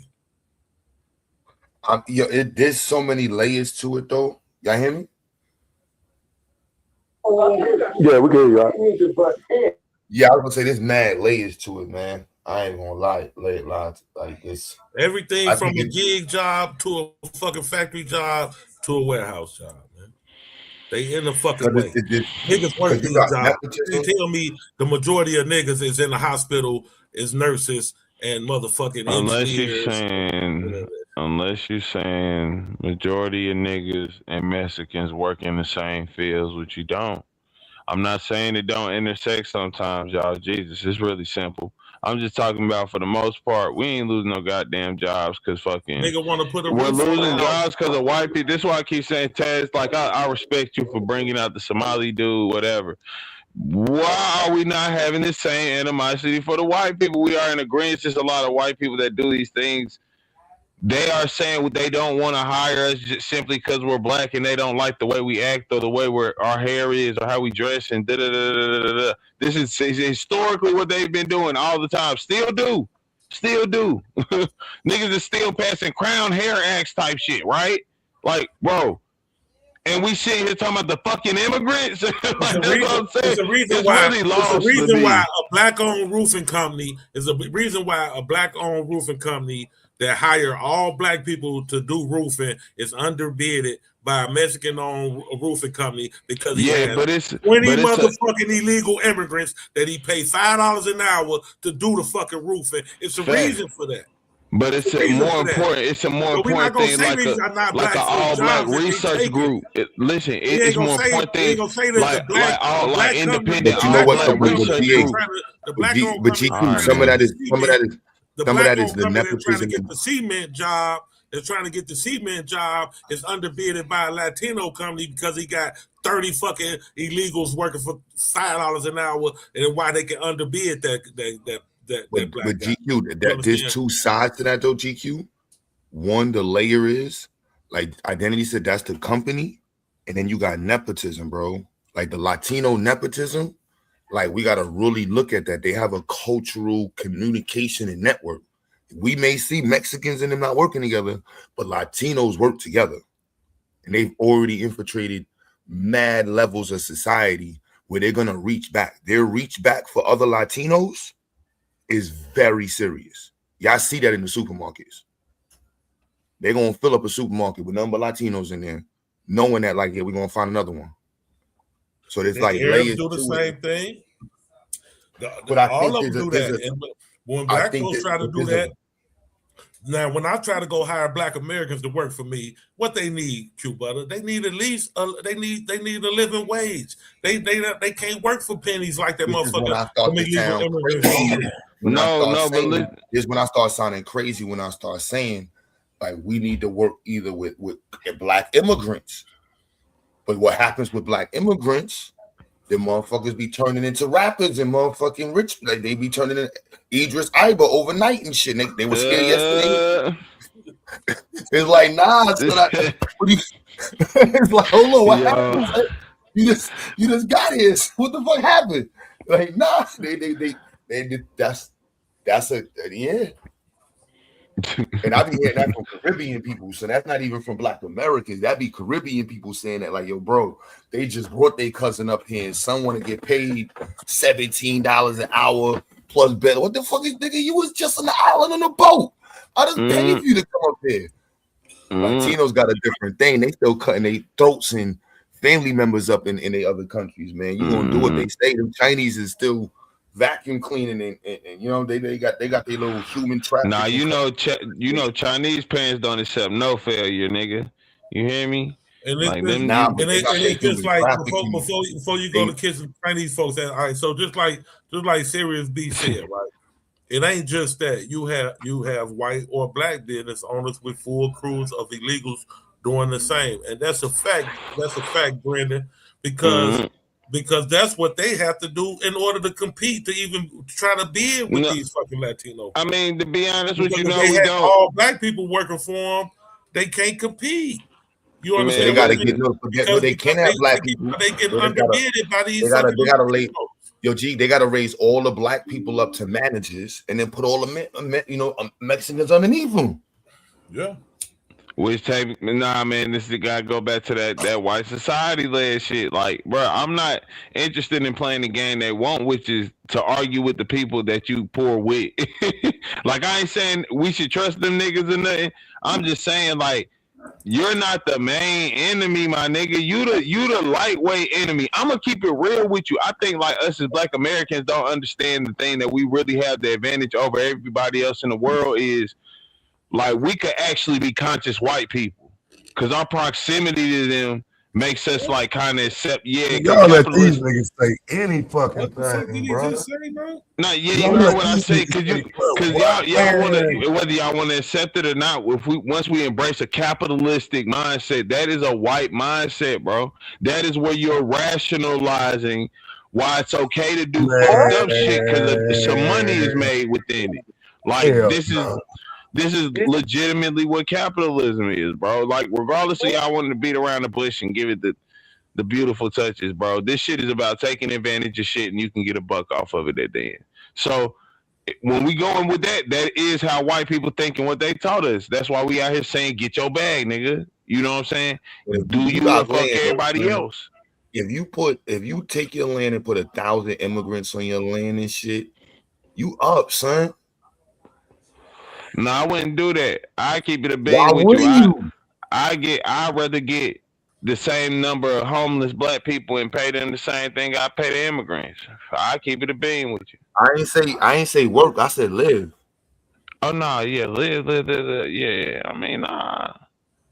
Hell nah. I had some immigrants live on my shit. Hell nah. Hell nah. Why the fuck wouldn't you? Nah, nigga. Hell nah. That No, shit but this for is the real, other part of the folk. economic. Understand, this is the other economic aspect of it. More immigrants need a place to stay. So your property, which would have been just regular random property, now becomes usable business. No, for sure. I get what you're saying. I want them more for black people. I'd rather have some black people. I will you can say reinvest. You can always reinvest your money. Like that's the beauty, and I'm learning that more and more. Like the reinvestment still can be black. You know what I mean? You can make one thing here, your reinvestment, or sometimes means more. That's really what's going to show. That's really going to show what your character's about. Like, what did you take the money to profit and do with it? Yeah. Yeah, you got to reinvest. And I will say, like, a lot of brothers up here capitalized off that 15, because, you know, the city was giving $1,500 a head for Venezuelans over the last 3 years. You know, they was paying $1,500 a head to house the immigrants. And a lot of brothers got a bag off that shit. I will say that. That's one thing that they was able to get some money off of, because they was having to live in the black neighborhood because the Mexicans wouldn't even let the Venezuelans come live in their neighborhood because they don't get along. I'm gonna throw Chris back in the box again with you and Mike. You know what I'm saying? We're gonna build up your property for straight immigrant bread. Then we're gonna throw a factory and we throwing cheap label. You know what I'm saying? That we got mad straight immigrant bread. Bro, this America, son. Like, what we talk? Like, that's the other side of the conversation. See, that's playing the game. Like, listen, I get it though. It's two sides of the coin, right? Like, we gonna play the game, or we not gonna play the game. We're gonna push Democrats to get in office in your town. You know what I'm saying? They gonna naturalize them. Then we gonna get bread off of that shit. You know? Nah, listen, and that's a long ass game to play, man. That's all I'm saying. We in the need one white girl. You need one white girl on their team, son. Shit, dang man. Nah, it's gonna take a little bit more than that, probably. Just a little bit more. More. But what's going on with these niggas? Yeah, because it's too, like, again, I definitely get the competition side, but again, it's how we look at our place in the country personally, and then as a group. Like, as a group, yeah, not everybody's, you know, competing on the above. If we state leveled, like when the government shut down all them federal jobs, there was mad black people, son. Mad black people as state level workers, bro. Yeah, that's fact. Nah, facts. That's big facts. That's what to I'm me saying. One step, but that's one step above. That's what I'm saying. See, that's actual white people. That's what I'm saying. That's white people in the government actually going after things that's affecting black people. And that's why I'm saying I want us to have the same animosity we can find for these immigrants for that. We do. Because that's the shit that's really killing it. It's not the fucking immigrants. We did weeks on it. We did this channel. We did weeks and weeks on it. Nah, I already know. I mean, shit. You know, I was talking about that exact issue. Yeah, that's the problem. But it was still niggas. My thing is, it's literally niggas who will still argue against that. Like, niggas will still act like, nah, nigga, that ain't what they was doing. Like, and that's what I'm saying. People say it wasn't about black people. That's the thing. Like, a lot of this shit that they be doing, personally targeting black people, people will get up here every day and argue, man, that ain't about black people. That's just, you know, something happened like that or whatever. Bro, shit, they're doing shit to target us, and then they kind of using other people as an excuse. I don't get why. That's the only thing I be pointing out, too, about shit now. But they're not using them as an excuse. They use them as a tool. They using them other people as a tool, not as an excuse. Nah, but KT, we gotta think about it. They the perfect person group to be that excuse though, son. They fit the for criteria. shit show. They But immigrants. They don't fuck with Black Americans. You know what I'm saying? They stole bad bread. You know what I'm saying? It's up. Like nobody's caping for them. And they always, and a lot of them, they start off, because they, when they struggling and they fuck with Black Americans, but as soon as they get some upward mobility, they become anti-Black. And that's the issue. That's the major issue. If that wasn't happening, we wouldn't really have as much to complain about. If the Irish, and Polish, and Italians, and all them different motherfucking people came over here that was fucking directly with Black people, going into Black neighborhoods because they didn't have any. The hunky wouldn't give the other hunkies wouldn't give them no job. They fucking with us. We helping these motherfuckers out. We bartering with them, helping them feed their children, everything else. But as soon as they get some motherfucking upward mobility and get a job or something, they become anti-Black. They the police. Now they the slave catchers. They doing all this bullshit. That's the issue. But all and the fucking Latinos do the same thing. Mexicans do the same thing. It's a reason why 49% of fucking Mexicans voted for Donald Trump. I gotta be mad at the major things and not the minor. If it's any way to explain it best. I got no time to be mad at all. We do listen. As Black people, when you got your money, you got the fuck up out the hood. I ain't saying you ain't went back, and I ain't saying you probably. No, the fuck shit. I Well, you know you one of the few. Dead slap in the middle. Well, you know you one of the few. And you know you one of the few. Yeah, slapped in the. No, I'm not because you'll be surprised how many motherfuckers. I'm not saying that it ain't other ones. Got money. I ain't saying it ain't other ones. Working railroad jobs, making $150,000 a year, working good jobs. They can move and have enough money to move, but they stay in their community. So we ain't gonna say that. That don't always happen. Do a lot of Black folks most do that? Of our people who done got their money moved away. No, they don't. That ain't what I said, GQ. That ain't what I said. I'm saying most of our people. No, I'm saying probably when you probably got your money is exactly what I said.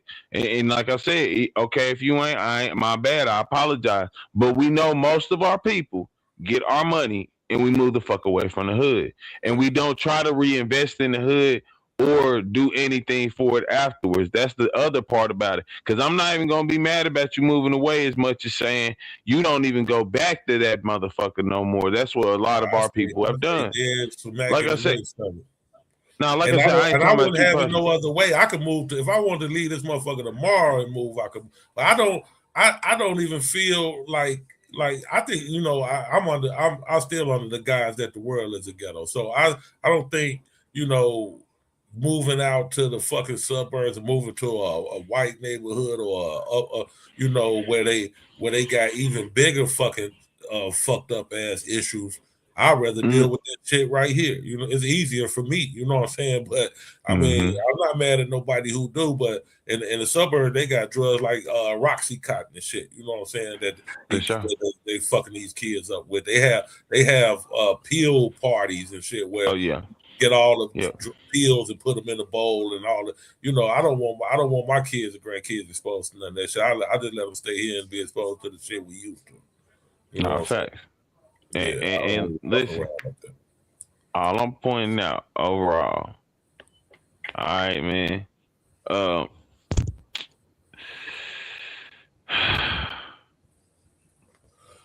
These white folks are a bigger problem than any of those immigrants. Not saying the immigrants are the problem, but like I was saying, bro, we are adjacent to the white people of America. We understand them. I'm not saying we are them, but we get how they play the game. We even how dude was saying earlier, like, nah, Black Americans, like y'all got more swagger, all this, that, and the third.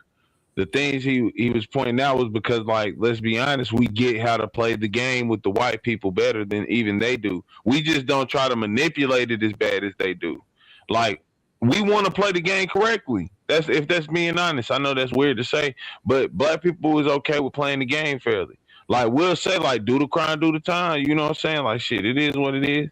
Like, and I ain't saying niggas don't snitch or whatever. We already know that's for everybody. White people, Black people, everybody. But I'm just saying a lot of niggas even understand that as a saying among us. White people are not like that. You know what I'm saying? They'll pay off whoever the fuck they got to. They'll do whatever they got to not to go wherever they want to.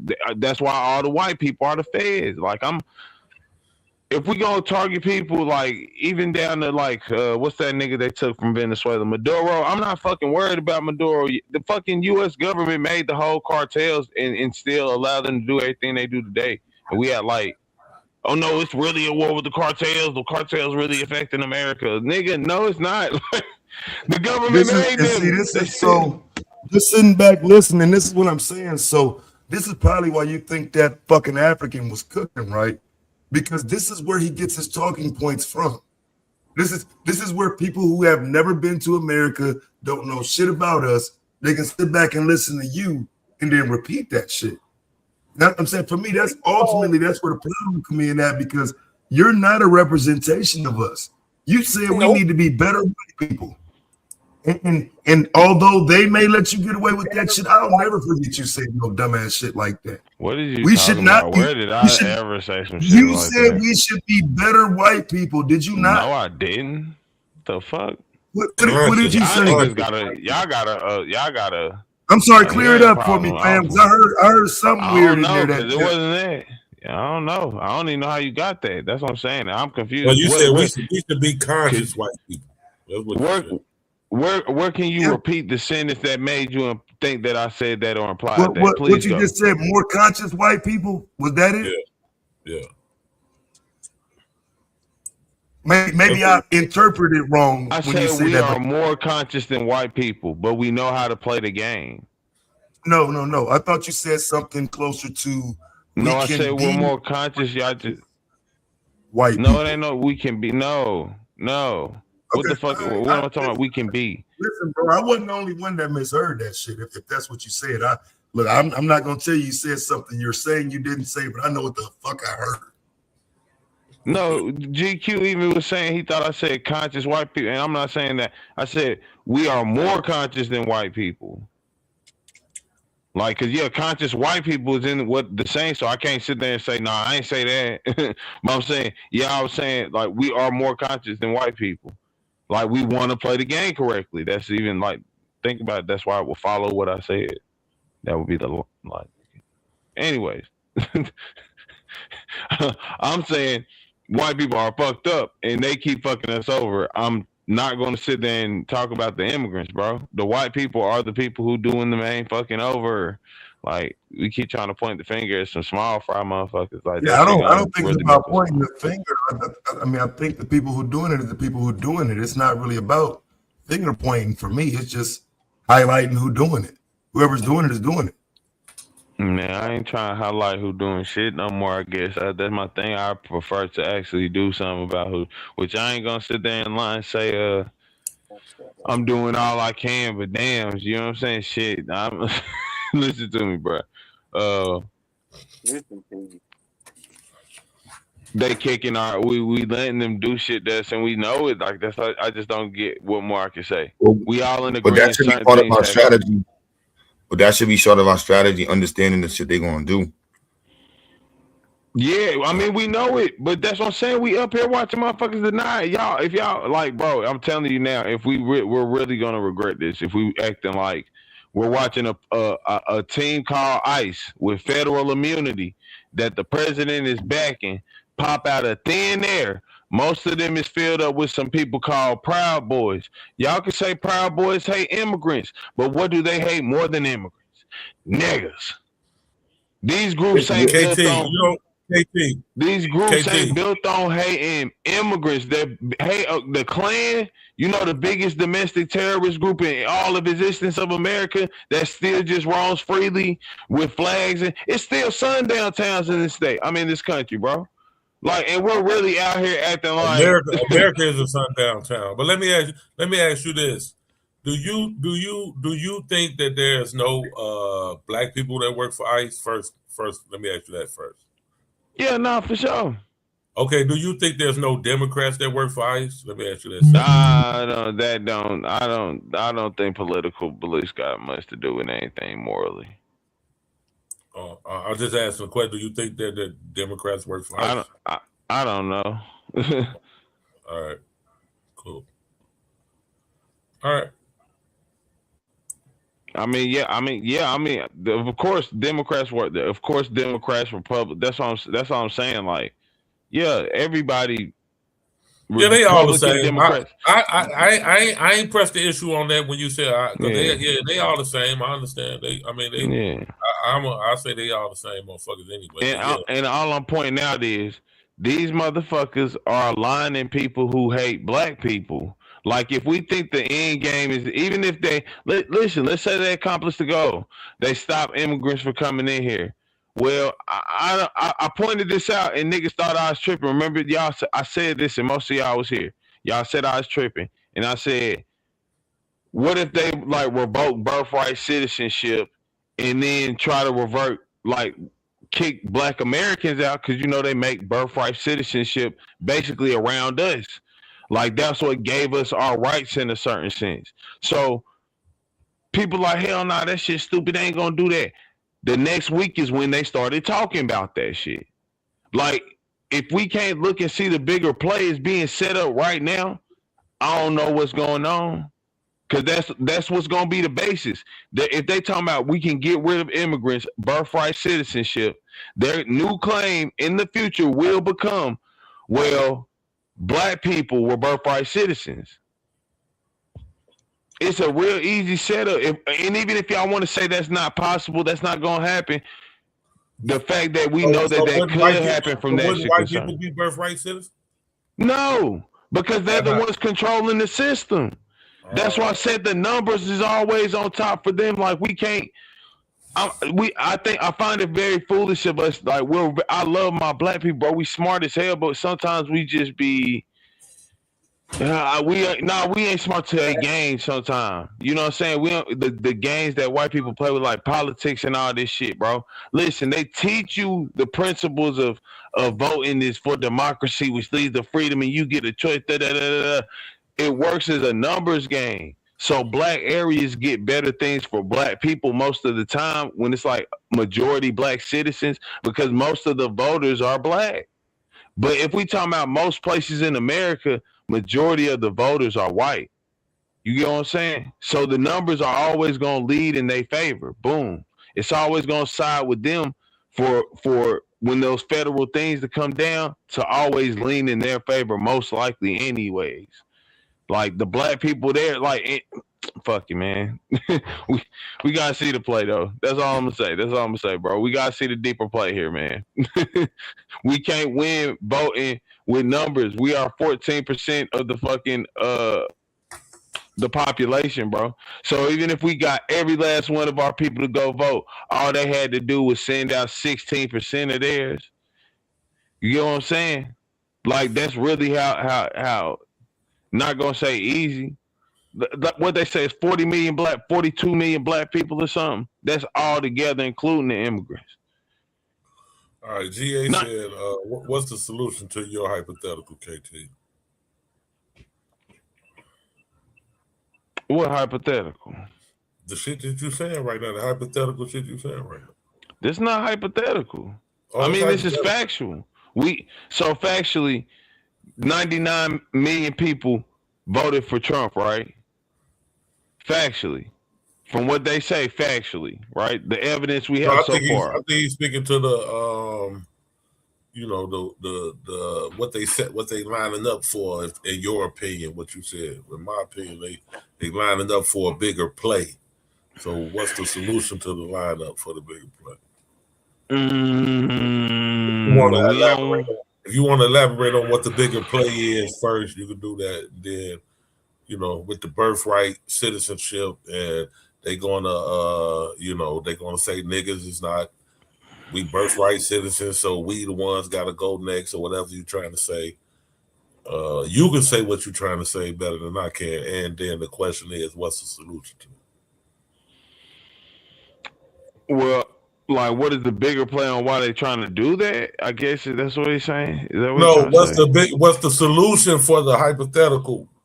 You saying it's the bigger play. You said it's the bigger play. You said that the birthright citizen shit. What's if you want to elaborate on they're gonna say black folks are birthright citizens. You want to go ahead and elaborate on that.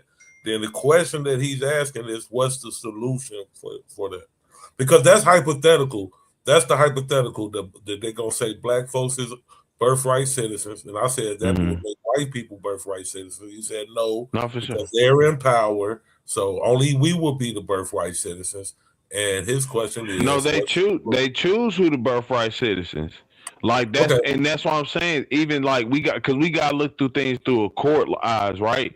Like legally, you can argue a lot of shit. That's why shit is always changing within the law, right? Because it's like people are like, well, this is how we use this word. No, things are not changing about birthright citizenship. No. I'm saying that's what I'm saying. Y'all just say any fucking thing. Oh no. Yeah, no, things are not. Scary project right there. I don't know. I ain't for roll no dice. You see it? Oh, one sec. Taz, you know Sherry Project? Who is it? Sherry Project. Who you say, bro? Sherry Berry. Oh, Sherry Berry. Yeah. Oh, yeah. Hell yeah. Let's turn up. Yeah, I know Sherry. All right, my fault, Sherry. I didn't know. So, I mean, we got to be safe. They be pulling shit around this month. Well, I'm finna pull something. I came up here to say, if we debating, let's debate on this. F Trump. And all these Proud Boys and everything. F it. Black Power. Yeah, this y'all team, fam. What's up, Sherry? Sherry Berry. What's good, family? Yes, how you doing, baby? I just came up here to troll a little bit. You know No doubt. No doubt. Welcome to the spot where all the black people be. I stay in black people's spots. What you talking about? But yeah, let's a bunch of angry Pan-Africans who can't stand kids over here. No, I ain't no angry Pan-African. First of all, I ain't for fucking that. Let's start right there. Oh no, I didn't say that. Let's start there. Let's get started.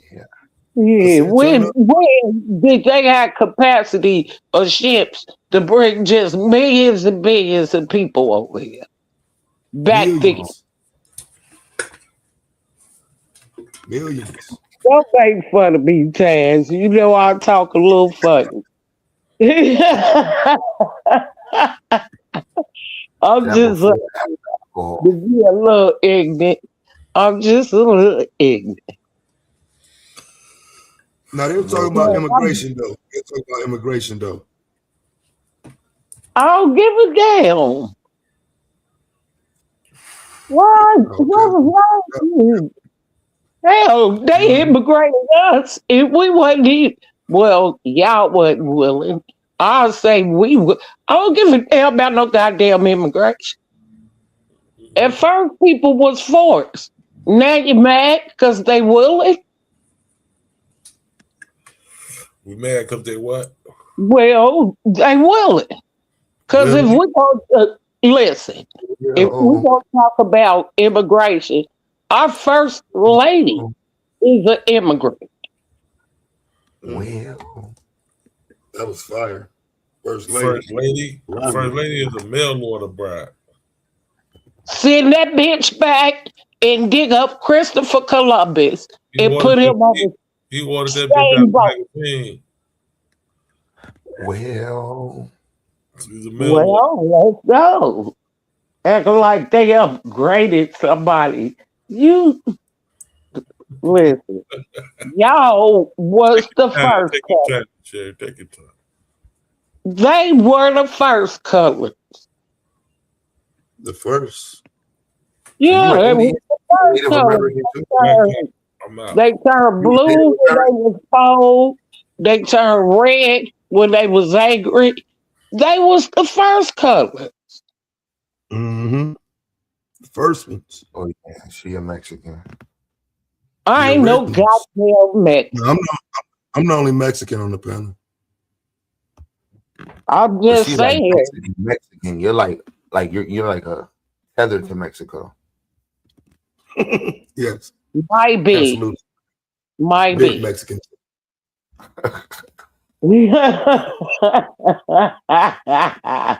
Damn. Your family was always here, right? They ain't come from no Africa. No, my family did. I'm from the land of never, ho. That was funny.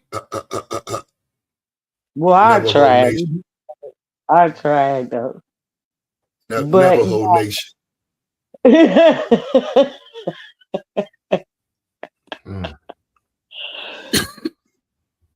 But no, we gotta stop, like, because you got African folks coming over here. We the same color as you, but we superior. And you came from my land. No, bitch, you're coming to mine. Facts. You're superior. I ain't said I'm superior over anybody, but you can approach me with some respect, though. Facts. See, you got these white folks that'll hit people panel and play games. Look, it ain't what I'm saying is that's not what you want to do with everybody. Not everybody. That's a fact.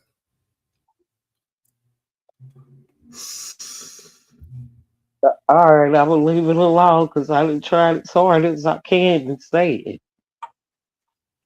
But yeah, it's difficult. I feel you.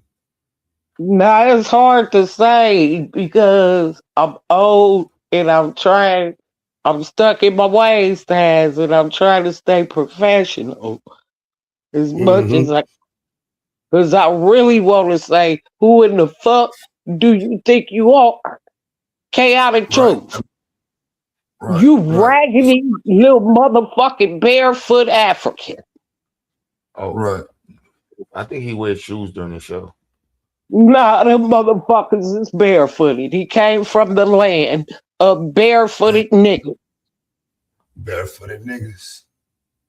Came over here in America because he got one little job and was able to get some Goodwill tennis shoes. Now niggas ain't shit. You know what? We made a way for you. Made a way. We did. I don't give a damn, Tab. How you trying to tease me? We did. I'm adding emphasis to what you're saying. Oh, okay. I thought you was teasing me, baby. We did make a way. Oh, no, he's making fun of you. Fuck all y'all. Every last one of them. I tell these niggas, fuck you all the time. Then y'all come over here and then they try to tell us our ways ain't good. Our ways was working just perfect. Perfectly. Everything Beat was good. your wife. Mistreat your wife. Leave her behind. You was in the military, huh? No, I'm for real. And then in the same breath, say a black man ain't nothing. Well, an African man ain't nothing. Right. That's what I'm saying. Because my daddy loved me. My daddy wanted me to get an education and all that. You know what your daddy did? He sold your sister for 3 billy goats in a pig. Damn. Child marriage is prevalent in Africa. Were they young billy goats, though? They probably was old. Probably didn't even have a... No, billy goats ain't nobody even... If they were young billy goats, I would say that's more than some people are getting for their kids in America. Those billy goats are expendable. At least they got, I know, but those billy goats had other billy goats and they brought fruit. Like think about some of these kids, some people kids ain't did shit. They was 18 years old, got pregnant, lived at home, grandma was taking care of them, had to get Section 8 welfare, and that was it. Well, let me ask you something. If you got married young and you really, really loved your wife, would you move to another country and start a whole nother life and leave your wife and kids behind? Huh? Depends on the price of the billy goats. Right. That's what I'm telling you. Them billy goats ain't worth a shit over there. It depends. Dude over here earlier was flexing with his goats. That nigga talked about them goats like nigga they getting paid or some shit. I didn't know goats were that important till today. Them damn billy goats is high price. Now quit playing. Shit, if you get a chicken. It's Taz guess, y'all. Yeah, all right. I invite all the sisters, you know what I'm saying? I don't care how niggas feel about it. You know, I support all the sisters, all of them. The cape move was crazy. Now let's get to it. The chest cape move was crazy. I'm going to get down. I'm really excited. Now, who want to do some bullshit, nigga? Let's go 2022 in this bitch, nigga. What's up? Nigga, and she a divester, nigga. No, let me quit. No, she's not. No, she's not. Let me quit. No, she's not. Yo. That bullshit. No, she's not. No, she's not. I'm bullshit. I play it. Oh, shit. Oh, man. Bury the files. Oh, shit. Swarthy, man. I hope you don't get jumped by some Somalians in Minnesota, man. Man, them scary ass motherfuckers ain't trying to run no smoke with no American nigga. They some cowards too. You get washed by some Somalians, that's gonna go viral. The motherfuckers be talking about some brother. They ain't got no John Jones or no Mike Tyson, nigga. Show it to us. Corey said, what is a divester? Don't worry about that, Corey. Don't ever search it up. Don't ever look it up. All right. Forget you ever heard it. Yeah, some unimportant shit, bro. Inside jokes and bullshit. Forget you ever heard it. No, I mean Minnesota, Minneapolis, you know, St. Paul, if that's what they're about. I mean, that's kind of what they've been about for the last 6 years I've been here. So I'm definitely looking to make a move and actually get back to the West Coast, man. I was thinking about going down south because Minnesota ain't it. You know, like it's a lot of details as to Bobby and what he said about you should get out of there, but I know why he's saying that. Very careful. You know, hey, shout out to all my Somalian niggas and African niggas finessing the government, taking as much as they can. Y'all fighting the Pan-African fight. You say that's the Pan-African fight to steal money from the government? Nah, man, fuck From the white Somalia. government, yeah. And fuck Somalia. If you can take it and then bring it back home, that's some Pan-African shit. Yes, but we're not invited in their home, though. Let's deal with how is building a $500,000 mansion in Tanzania taking it home? Like they're just going over there and flexing on Africans with it. It's not like they're going and building shit. Like you do know the feds document what they was doing with the money over there. I mean, a lot of that money does go to repatriation when they send it back home. I saw Somalians half their economy is literally just people sending the money back home. That's half the economy right there. Right, fuck Somalia. Niggas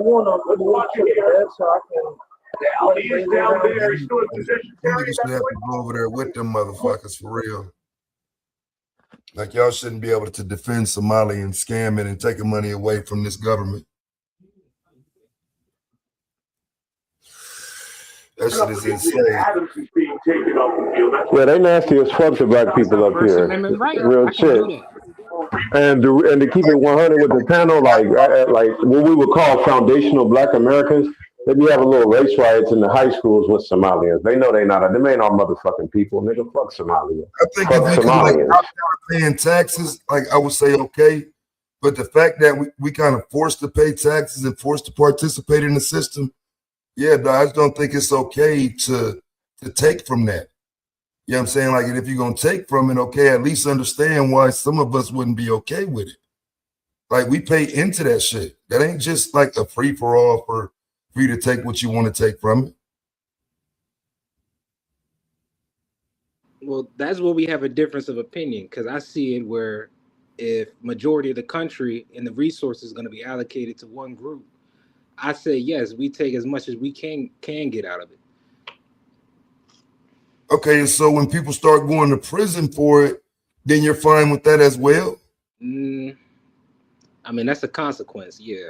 So I'm saying we got to deal with the fact that we're talking about an illegal activity.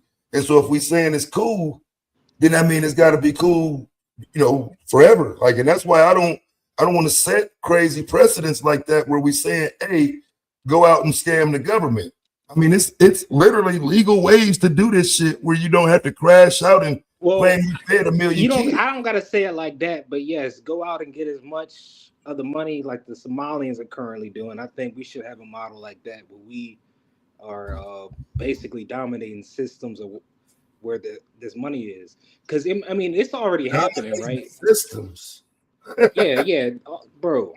Like, the only it's already system they dominating right Dr. Mo now comes up here and talks about it all the time. Like, we are behind the ball when it comes to getting these grants, this federal money that's out there. Like, we behind the ball on this shit. But you don't think this is why? No, this is not why. Okay, so black people getting caught stealing money from the government doesn't make the government less likely to send money to black people?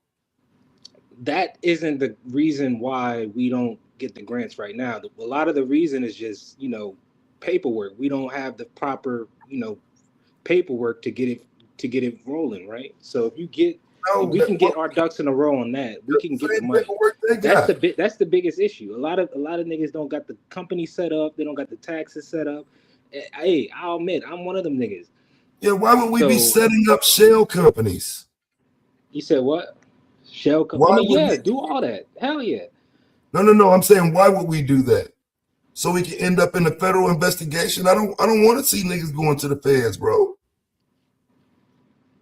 That's what I'm saying. Y'all are advocating for niggas to do federal schemes that's gonna get niggas locked up. Why? Well, I'll take that back. Don't get your ass locked up, but try to get this money out there. Somalians, I'm not even talking about the one scamming. I'm saying, like, they on but paper. That's some shit if they niggas done got a lot of money. You know what I mean? You so keep that shit to yourself, bro. Some shit like that. I think people are more upset about the fact they got the money more than the scamming that's going on. You know what I mean? Like, I think they just hating on that. So I don't hate on it. I'm like, fuck it. Why aren't we doing that? Yeah, okay, so we're not doing that because we don't want people to get 18 years for joining into a conspiracy. I just said I'm not talking about the scamming part. I'm talking about just the money. But you are. That's all this is. It's not all scamming. If it was all scamming, yes, it is. It's keep getting the checks in like they was. Nah. Niggas that scamming done went to jail. But I'm saying the people that's getting the money right now, like, there's a lot of shit going on with the Somalians. I saw they got transportation businesses. Like, I think they take up like 80% of that. You know what I mean? So it's shit like that, just finding ways to get the money. I'm not saying scam it, but I'm saying just get the money, though. Like, do it the right way. Yeah, but how can they be the example if they're not doing it the right way? Is what I'm asking. They literally use the government as a get-rich-quick scheme. They did it the wrong way. Saying they're not doing it the right. So you saying every single Somalian is scamming? You saying none of them got legit businesses? Here's the thing that you don't understand about Somalians, Todd. What you got to understand is, I don't believe every single one is scamming, but I have a hard time believing they didn't all know about it because of culturally how they move. They don't fuck with Exactly. anybody They other put than each other on, Somalians. nigga. Why are So we I doing knew. that? So It started with one Somalian that the word got yeah, out. they got a very close knit consanguineous bond. They got a close one, which is conducive, right? I'm not saying I'm saying, but their consanguineous bond is so strong to the point to where I have a hard time believing they didn't all know about it because of how they move. I think that's a valid point. You know, they put each other on. That's how they know about it. Right. So why lie about it? But why automatically assume it's just scamming them? You know what I mean? Like them getting this money. I mean, I'm not automatically assuming shit. Everybody out of I mean, you need to see some more motherfuckers. I ain't like, bro, I'm not putting nobody in it that ain't do it. Yeah, see, that's what I'm saying. This that go back to that white man shit. Cause bro, this is what Charlie Kirk and them niggas be doing verbatim. Look at this group of 5 black people. Look, I can keep naming more of them. I ain't saying that ain't what I'm saying, but this is exactly what I'm saying. Like, but I ain't saying it because what the fuck, nigga? Like that's You said that, 5? like, Why would you say falling in 5? this crazy out here. When I'm referring to the largest, pandemic scheme. If you can show 80, 90, 1,000 niggas a pandemic scheme, we ain't talking about the largest scheme. Because like I said earlier, Bernie Madoff, a white man out here destroying our whole fucking economy. And we ain't talking, I'm sorry, God, niggas is spending. That is not a good point. Like, that is But y'all spend so much fucking time. Brett Favre stole $77 million by him fucking self. You feel me? And we talked about it. That's what I'm saying. Niggas is out here like people out here doing that, bro. Brett after he Favre is made one of millions millions, off the and y'all worried about some NFL. damn Somalians. Right, so y'all should be cool with that, right? No, how you up here, bitch? How you up here? How you up here, bitching about it? I want to understand. Please let me understand. Please give me a second to understand your logic, fam. Please, and why we don't see we playing into the give me a game by second to that. understand your logic, because you're just talking at this point. So, do you support the money that was stolen by Brett Favre? Nigga, no. Right. So you're a fucking hypocrite. Got you. No, I'm not. I'm saying, nigga, I don't want no bad shit like that to happen. Period. Put his white ass. That first of all, this, that's like a weird fallacy. I'm not exactly going to support anything he do. But outside of that, KT don't operate based on race. I mean, Jihad, you can get your own smoke. KT don't operate based on race. Hold on. You don't. You was talking about capitalism earlier. No, I said that's how this shit works. That's what I'm talking about. Y'all keep so now you changing your argument. So are you against Brett Favre doing it? Argument? Are you against Brett Favre doing it? Yes, I don't want nobody doing the shit, period. My thing is, in reality, it's happening every day, right? Right, yes. Because that's why we can't talk about Brett Favre and these all of people, a sudden right? Today, y'all want to come out and support. My thing is, all of a sudden today, we want to be as mad as ever about the people, and I ain't saying they black, but look like us.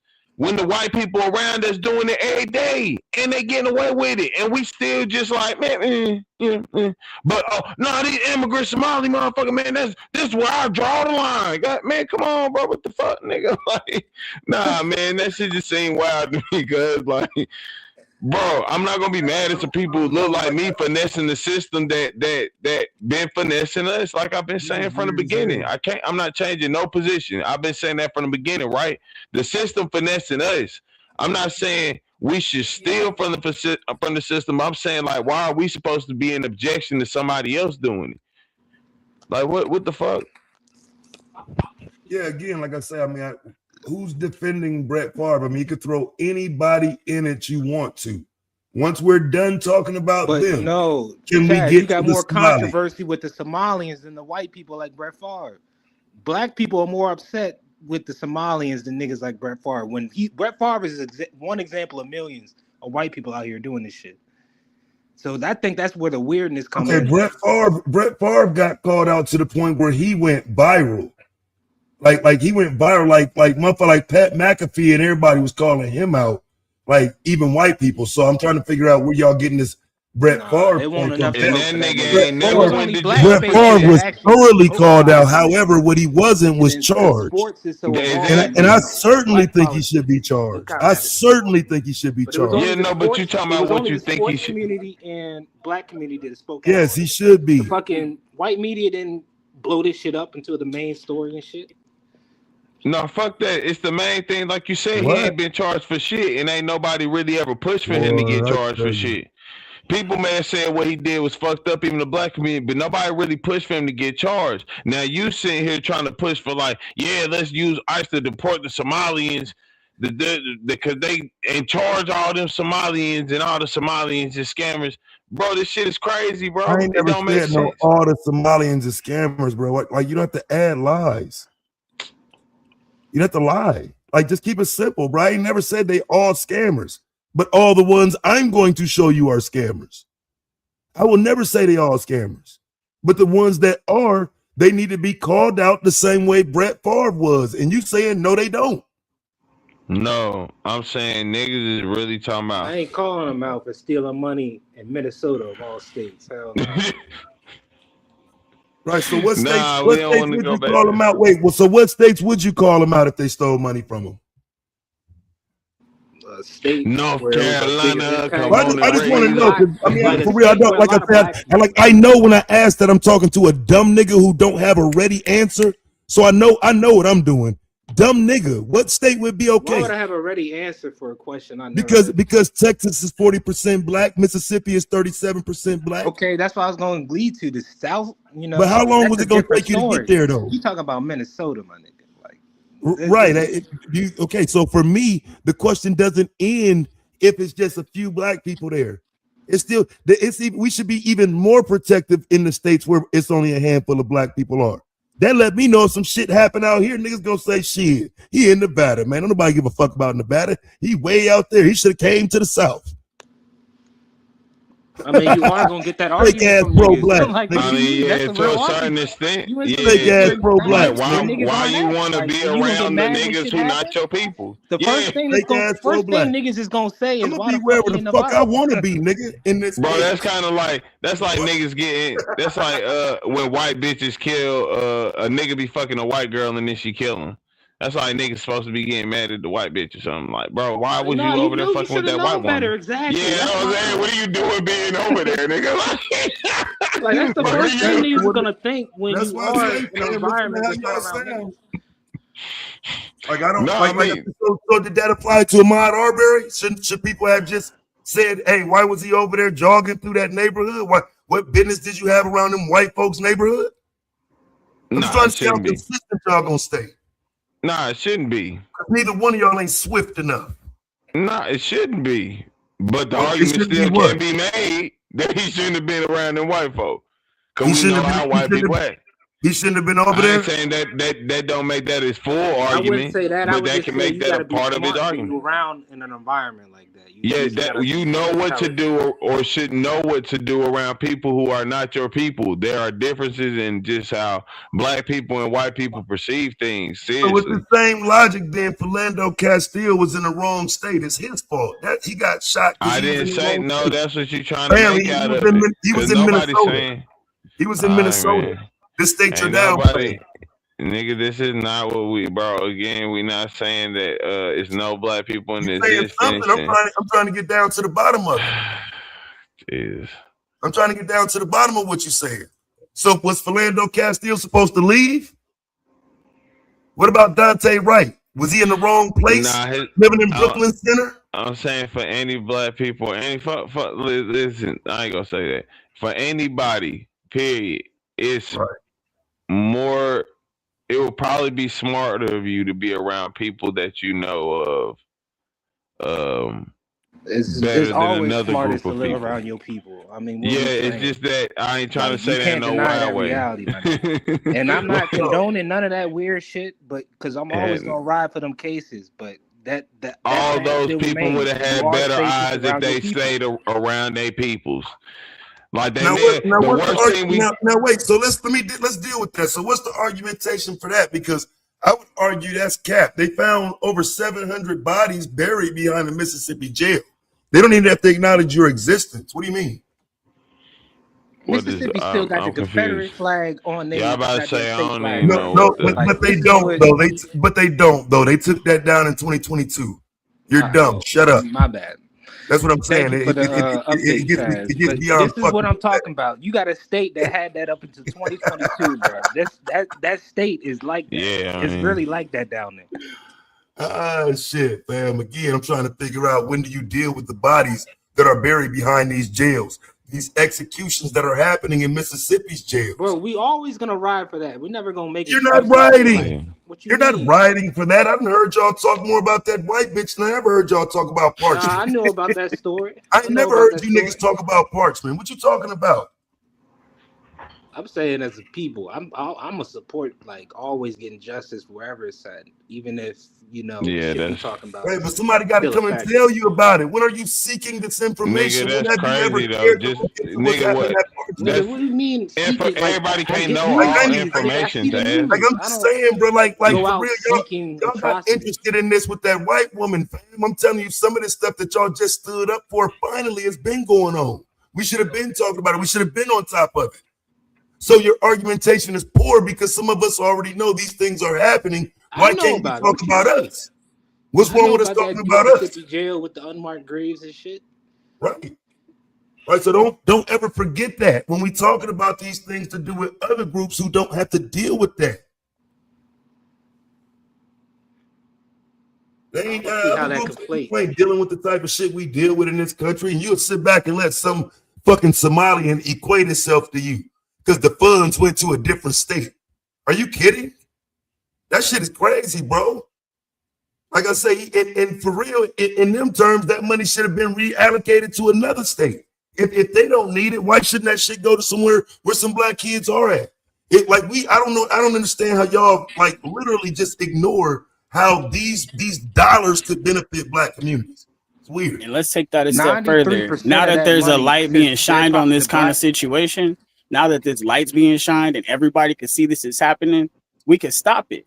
And now that we can stop it, those funds are available for us as black people to get into that and really do the schools. 7% FBA in that state, like we already. I'm not even talking about an FBA. I'm talking about an American black citizen. Funds where 93% of it as a black American citizen. If a Somalian from another country could make a preschool and get money from the government, millions, okay, you could do it too, bro. We going in a circular argument because I swear to God, this shit just happened 30 minutes ago. Listen, the majority of the population of Minnesota is fucking white people, y'all.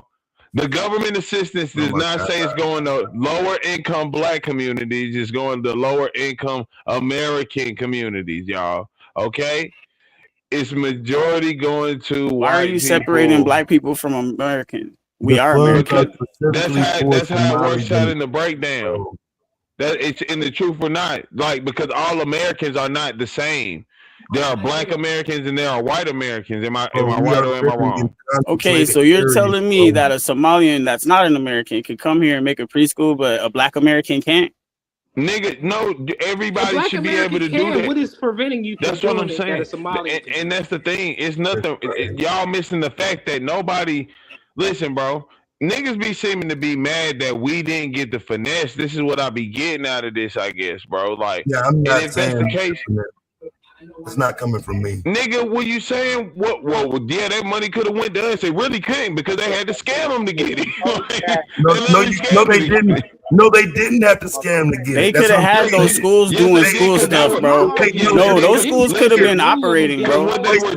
They had enough money to make those schools work.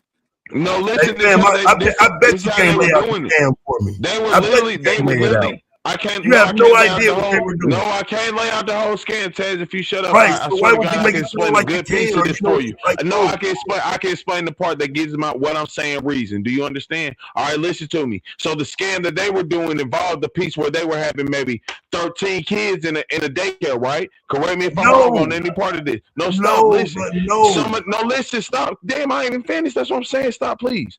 You asked 13. Stop. No, you said 13 kids. 13 kids. Nigga, try 13,000 a week. Bro, please, Jesus, man. No, I'm trying to tell you what they were doing. They were making astronomical claims of the amount of children they were feeding. Yes, I know. That's what I'm saying. Jesus, I'm saying it actually. What?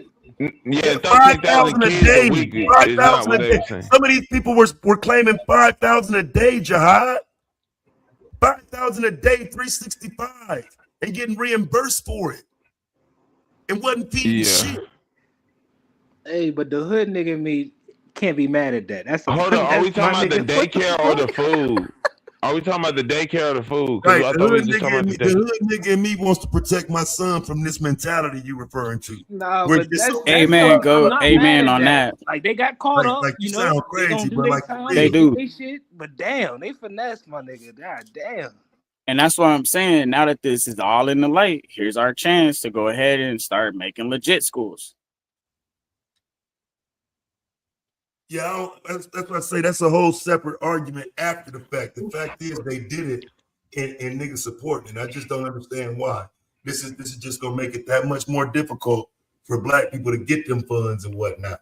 Shit getting froze up and all of that. So niggas are not getting them funds. That's niggas like you. Man, God damn. They are. How do you think they got them? How do you think they got them in the first place? You can't say niggas ain't getting them when they was sent to The them. white woman who was running it. Remember that? Remember we all agreed on this earlier, Taz. Hey, he forgetting how black Somalians are. Without the white woman, then black Somalians couldn't do nothing. Then you agree to that, Taz? Wait, no, She because she's approved everything, right? She's a sponsor. She's not providing the children. Everything, right? Listen to what I'm telling you, bro. No, she's just a sponsor. She puts them on. They have to make up their own children.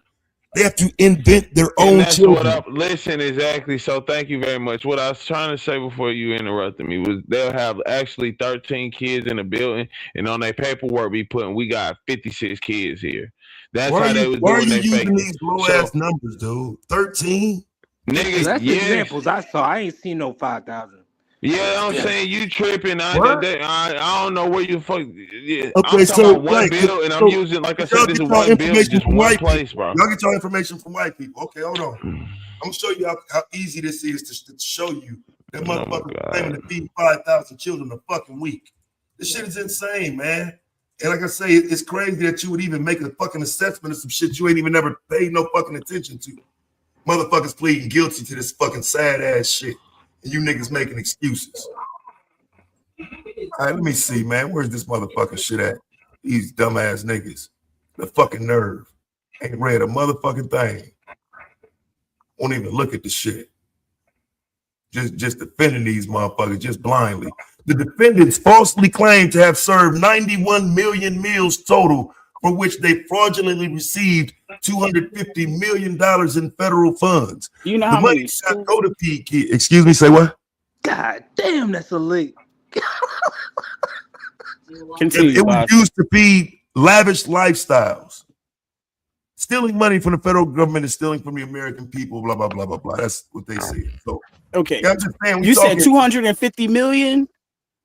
91 million meals that were never served, $250 million. Yeah. You know how many schools? Do you know how, bruh? They done finesse $250 million. How many people was in this scheme? But yeah. Now you thinking about something. Now you like, wait a minute. Bro. And you thinking we can't get some of that? I'm saying only if we're doing schools. That was a preschool. That was for like little babies, daycare type stuff. You feel me? All right, so let me They finish are reading. fucking with white people. Let me finish reading this shit. So maybe we should start doing that too. Let me finish reading this shit. As All right, proven boss, at go ahead. trial, Salim Saeed Safari Restaurant reported approximately $600K in annual revenue in each of the first 3 years before the COVID-19 pandemic. In April 2020, the restaurant enrolled in the federal nutrition program under the sponsorship of Feeding Our Future. By July 2020, Saeed claimed to be serving 5,000 meals a day to children, 7 days a week. In total, he claimed to have served 3.9 million meals to children in the restaurant from April 2020 to November 2021. He claimed that Safari Restaurant provided 2.2 million meals to other food sites as well that were involved in the fraud scheme. So I'm just saying, fam, we talking like writing down a whole bunch of fake ass information and sending it. This is a dumb thing to do.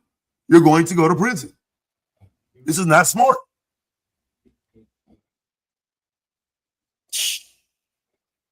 I could agree on that because that's bold as hell. He knew he was going to jail. He had to know. There ain't no way. There ain't even that many people out there. Bro, there ain't even that many people out there in that state, bro. That's why it was easy for the feds to get him. That's why it's no point in trying to support him. Now, if he had been in like California or New York trying to do that, he might have got away with it. Hating on the shit like that's what I'm saying. Nobody's supporting it though. That's another thing you like conflate. I don't give a fuck about. I don't give a fuck about them more than the white people. Literally, the white woman who was orchestrating this shit. I keep pointing this out. You think this white woman was really just rolling around with a group of Somalians and no other white people? Amy Bach is her name. Yes, I know it's bro, but I'm just pointing out it's more white people. She was working her name out there. I know it was more white people. Yeah, bro, listen, I know it's more white people she working with, but they're not getting talked about or even probably gonna go to jail because you want to talk about these fucking Somalians.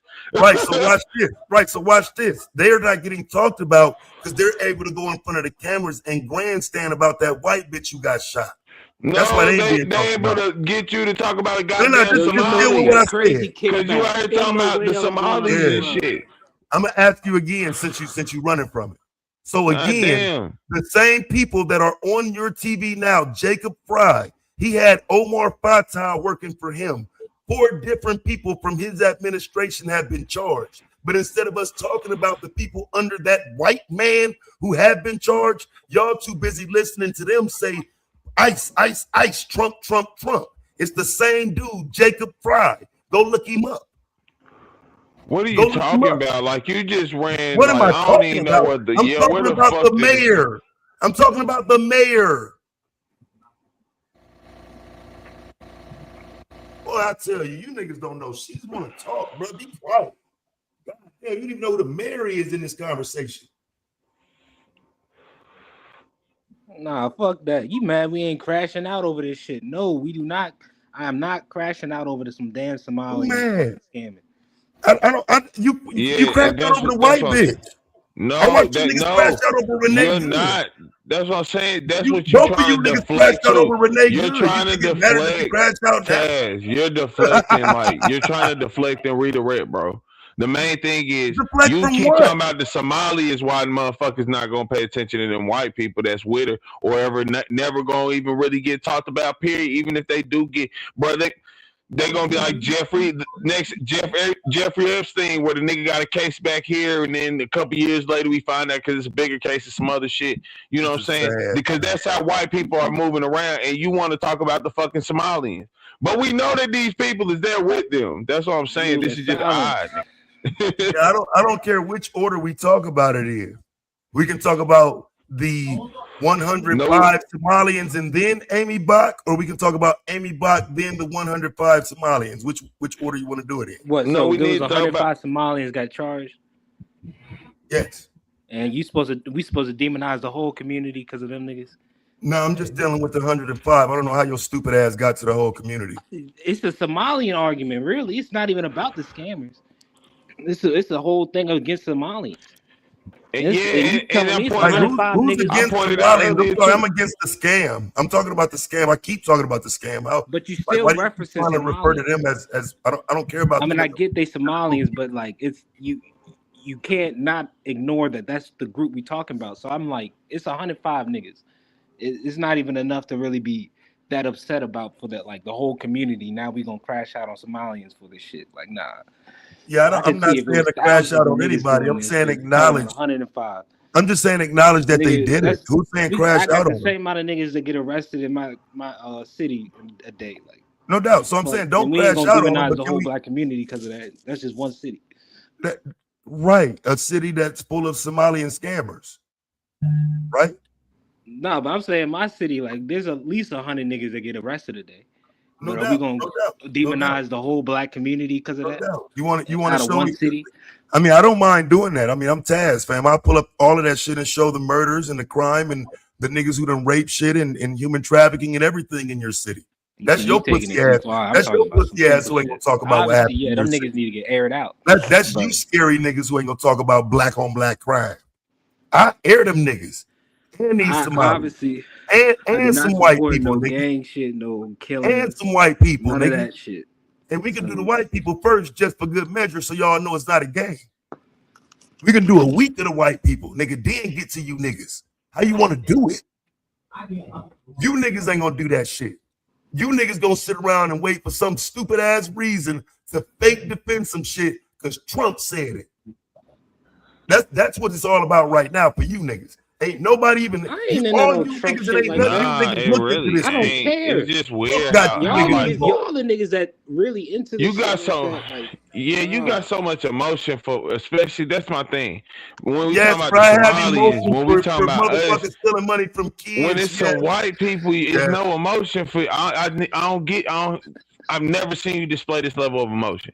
This level of anger because white people doing the same shit. Kids, nigga, yes. Yeah, it's white people. Like, can we? I guarantee you, I could just Google this shit right now. Whatever city you're in, what white people in your area have inner city programs aimed at black people, and they have been caught for scamming the money in 2025. And I guarantee hundreds of people will probably show up from the city that you're in. White people, and they're saying that they're getting money to help black people. But they stealing it, and it's more money than a lot of motherfuckers. We talking about 250 million, bro. Like crazy numbers. Let's be real, bro. Niggas be out here stealing crazy fucking numbers. These white people in the government, and niggas be doing. They'll quit their job and agree to probation for 2 years on white collar crimes. Motherfucker be there admitted he stole 100 million and shit. Like, come on, bro. Why am I? Man? I ain't got the 2026. Nah. I just ain't got the energy to like really hate somebody that look like me more than somebody who don't. That's really doing me far dirtier. That seems stupid to me. Point blank. Period. So I have the energy to hate everything that I hate equally, no matter who does it. I got the energy. That's my thing. I don't hate equally. I really don't. Yeah, I really don't hate. I have an issue with that, especially when a person can proudly say, "We took it from your community and gave it to ours." They made a separation. A Somalian literally came on here and made a separation, and you still calling them we. Nigga, I said earlier, I know they the enemy, but nigga, we work with our enemies. They not my enemy, but I'm saying they not my enemy. See what I'm saying? See how far you're willing to go? You call them enemy as you defend them. I'm saying they're not my enemy. That's what this ain't cool. It's not that, bro. This is sad. Not that. I'm Batman, okay? I got a murder plan for everybody in case shit go wrong, because that's how you got to look at it. Like, being very honest here, but even in that, just like Batman himself, he works with people he don't trust, but he know in order to make things work, he has to sometimes. That nigga said Batman. Word. It's the same logic. I'm trying to give it to you in a simple logic. Dumbass niggas who You talk can't about understand it in this manner. This is the motherfucking issue right here. This is what I'm talking about. Niggas who will literally take the conversation and devolve it to their stupid ass comic book movie remedial ass understanding. Everything I'm talking to you about is documented fact, and you take me to some fucking movie, some motherfucking Batman bullshit. I was just making you a comparison, bro. But you can't make me no motherfucking comparison with Batman, nigga. Analogy. Are you fucking kidding? What logic is there that you? Why are you getting so mad about this, man? Goddamn, bro, you tripping. Like, why are you don't talk to people that talk like this in real life? Fucking Batman, nigga. Have you lost your fucking mind? What else has Batman done, nigga? Yo, give me another example of something Batman did. Taz. I told you this before. You lay out more of what Batman did for me, fam. I don't fuck with Batman, so I don't know nothing about him, nigga. Tell me what else he did. Listen, I don't know, bro. Like, I'm trying to make it deeper than it needs to be, Jesus. I can't believe you stupid ass niggas. Instead of saying something about somebody historically relevant that's black, you dumbass niggas that use somebody like a fucking Batman as your fucking example. You want somebody I'm telling you, that's wild, bro. Bro, why are you this emotionally like wilding out? This is Batman, crazy. nigga. You got That's wild why. emotional investment in me just using Batman as not. Yo, you Comic book emotionally ass, scarred, Marvel bro. DC ass niggas. You is emotionally scarred, fam. No, bro. I'm like, fam, I'm tired You of did not get enough hugs as a child. Like I'm Taz, tired you of did black not get men enough being, hugs as a I child, want bro. you to hear me, bro. I'm tired of Like black men being reduced to this low-level understanding intellectually. You're pathetic if you have to go to Batman. You're dumb. You hear how many insults you talking and throwing, and you trying to insinuate talking about how some low goddamn level of Batman. speech somebody is. That's an And you insult to literally me, saying nigga. somebody That's dumb an because they insult brought to up me. something you saying you don't know about. Some What the motherfucking fuck is Batman. going on here, bro? What are Nigga, you doing? Batman. I'm spazzing out. I'm losing my fucking mind. I'm crashing out because you brought up fucking Batman. I can't fucking believe you did that. Yes, I'm crashing out.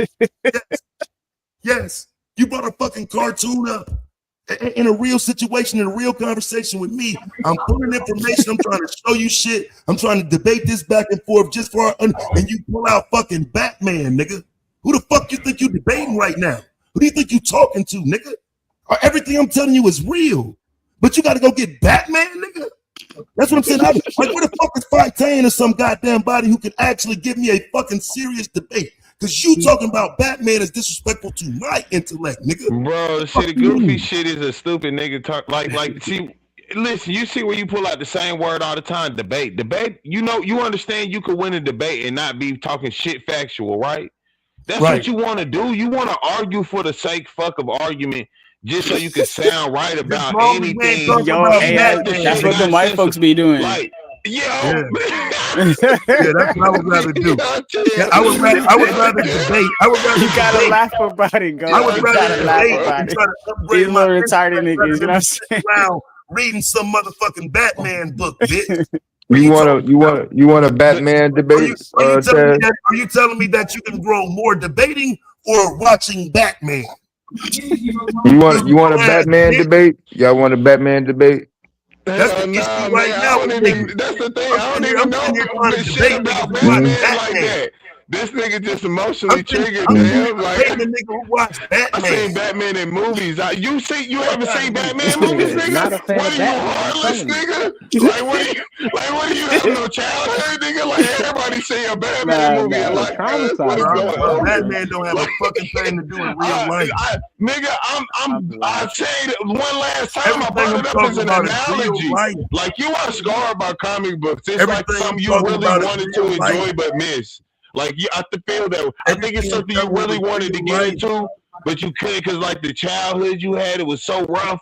So you was, like, looking at the niggas all mad and shit, like, oh, that nigga loved that anime comic book, bitch-ass nigga. I can't buy one. And, like, I kind of feel you because I couldn't get them shits either, bro. But, like, nah, I didn't even have them shits. That's the wilder thing. Y'all think I'm exaggerating. Listen, y'all, I don't know shit about Batman on the comic book level. How this nigga keeps insinuating. I would let y'all go too. Like you're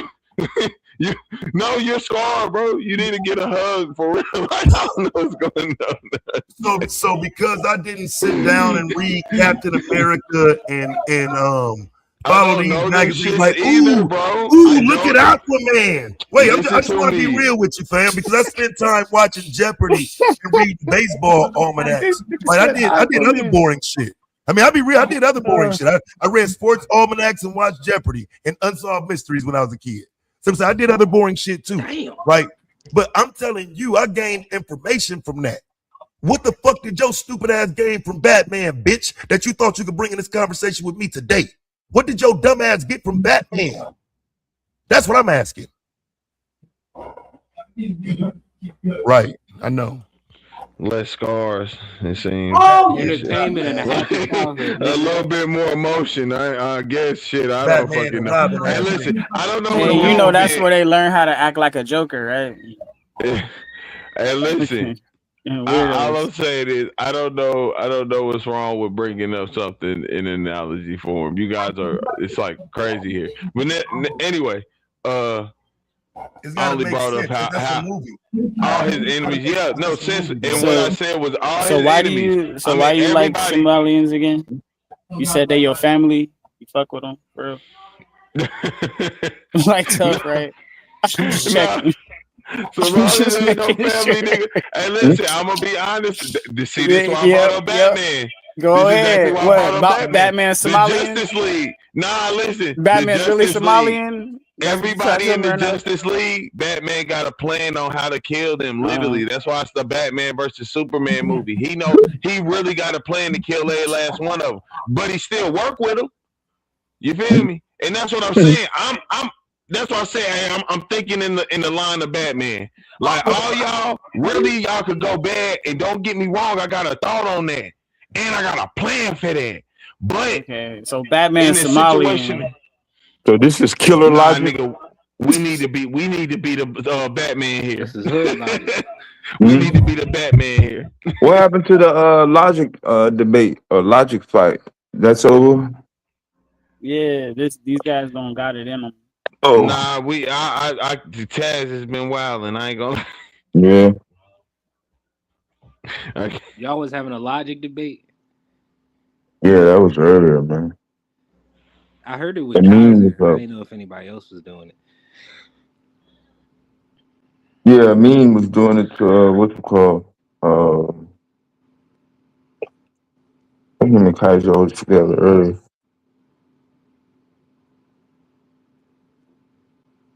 Yeah, I talked to him before. Yeah, he's been over here Cool before. in Yeah, my he ain't new. peripheral. I had plenty of conversations and picked his brain with it, but I will Yeah, I acknowledge seen you on this his channel over thinking there. is not centered to how we think. Like his shit, it does come off like honestly almost on some white supremacist shit because he'll acknowledge like shit like low IQ and shit, but also he thinks it's not because of genetics, but really just the education they got in the schools and stuff. So it's just his word, and I don't think he'd be wording shit like right. So it do talking like a black American talking to him, you'll be offended just talking to him because he just be open with the shit. But when No, you we really got break it. down what he talking about, he just coming at it from a because he genuinely is, at least I think he is. I'm a vouch for him. I think he is a Pan African, but it's from a completely different lens, kind of. He just because he in the rut of it, you know what I mean. So he acknowledging the shit for what it is. You know? No, I think he explained it correctly. He a black nationalist. Like he not No, like I don't think he said that. He ain't, he did. He ain't got said no, he don't have a need to be a black nationalist. Well, yeah. not. He said he's a black Yeah, nationalist. I seen you on this channel before, Jihad. And he's been over here. He's been over here a couple times. He don't come here often, but around the holidays, wintertime, he kind of pop over. Yeah. You see, and I already knew like if he was to come over here, it would already be smoke from the. Oh yeah, dudes on a regular basis. Yeah, that man, they'd be I on already the knew that. I ain't even yeah. bring that up. Hey, To thanks him, for but having he me ended up, up guys. earning I'll his be way. around. I'm finna Okay, watch man. this overtime real quick. LA and Yeah, the it's Bears right overtime. now. Yeah. All right, man.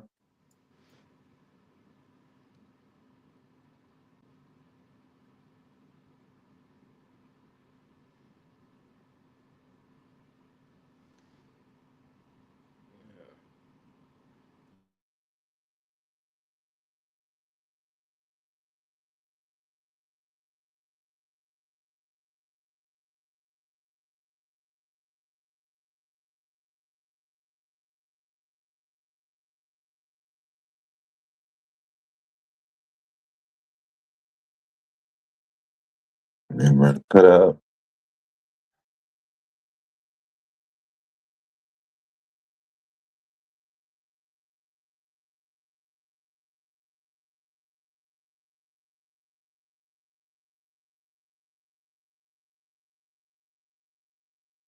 Yeah. Hey, I seen your cousin dive over the end zone line yesterday, Dr. Lamb. I meant to tell you that shit. I was like, man, boy, he was gonna get that shit.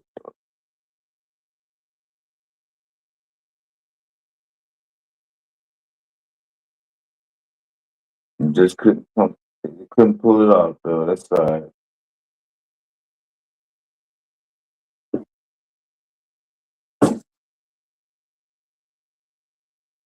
At least he did his part.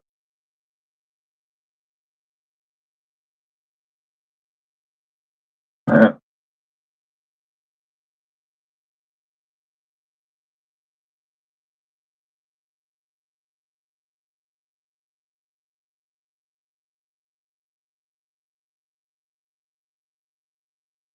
that would have been great. At least he could have made it to the champ game. Shit.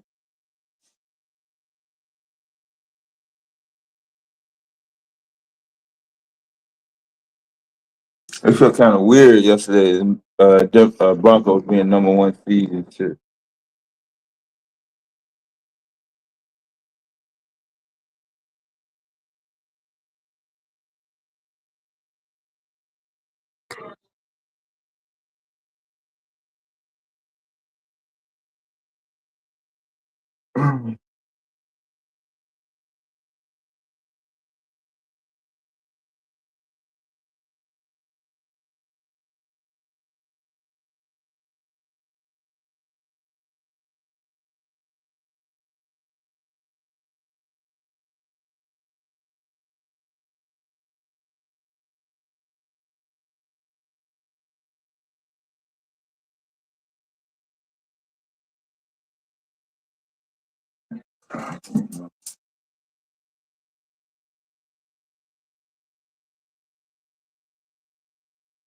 Yeah.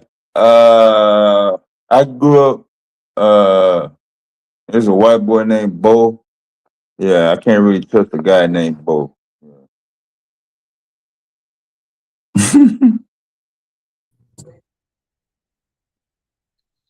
Y'all watching the overtime? Yeah. Chicago coming back. I tell you.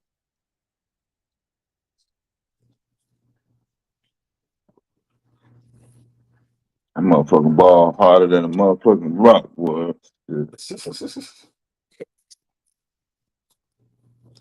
Got pig skin. Man. Do they still use pig skin? Hmm? For football.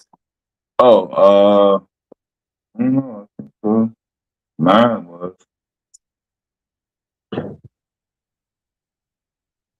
A very first professional football from Sears, boy. It was $100 with the commissioner Paul Tagliabue signature on it.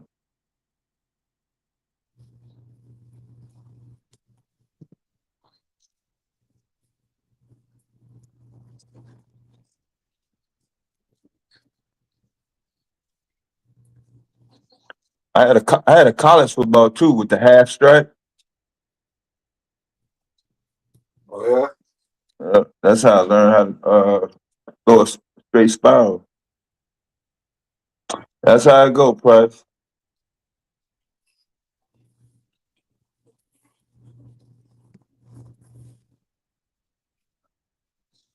That's how I go, man. Intercepted. Oh, it's over. Yeah, man.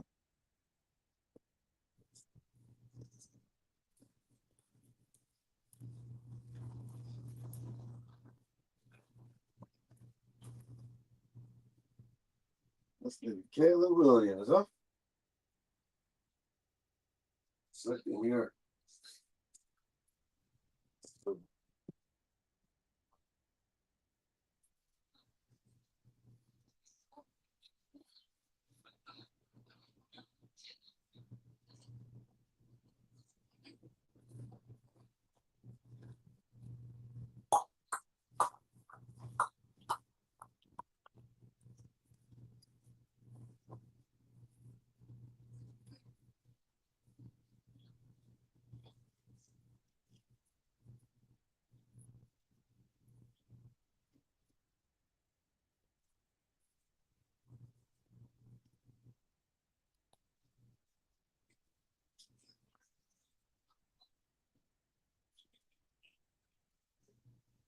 Did he ever turn around? He never turned around?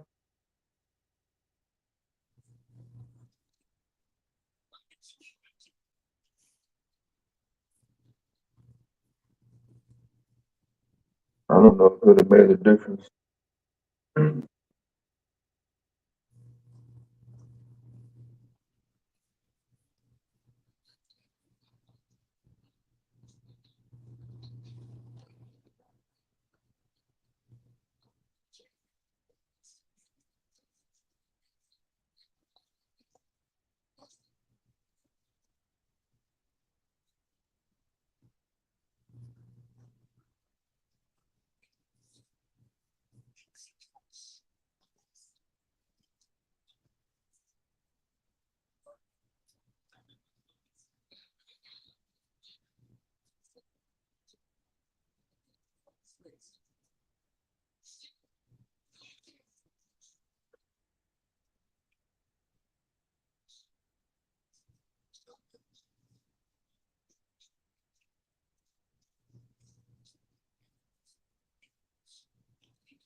Look at that full kind of and the whole stream. Look.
Third and 6. Huh?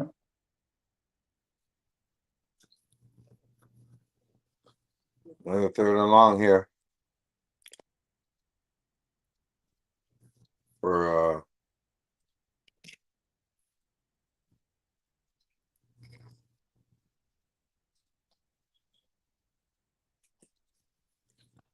Stafford.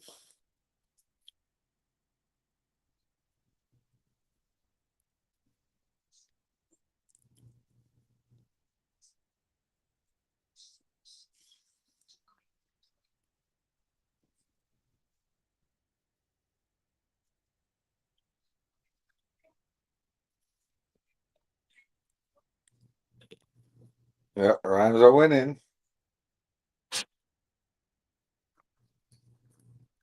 Next score wins.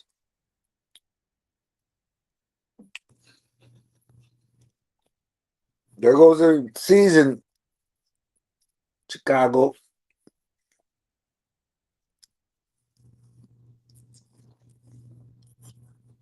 On a good season, though.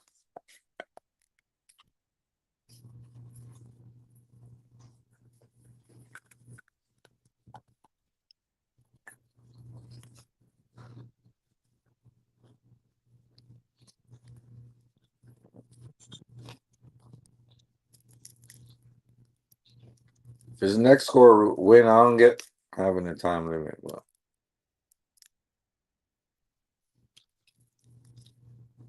it is what it is.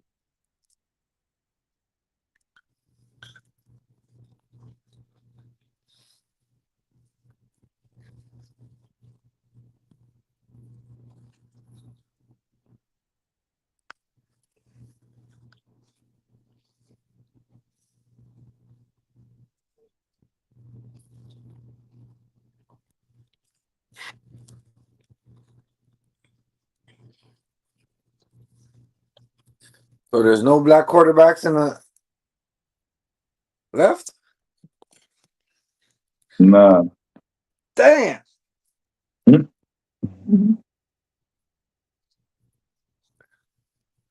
Sounds like a conspiracy to me. What do you think, Dad?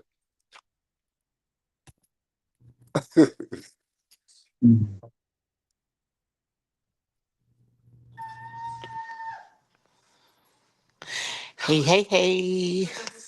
That's Hey, bad. Dr. Mo, what's up? What's the word? Here. Just here chilling, watching the end of this game. Yeah. Wait a minute. Was that Caleb who threw the interception? Yeah. Yep. Damn it. Damn it, damn it, damn it.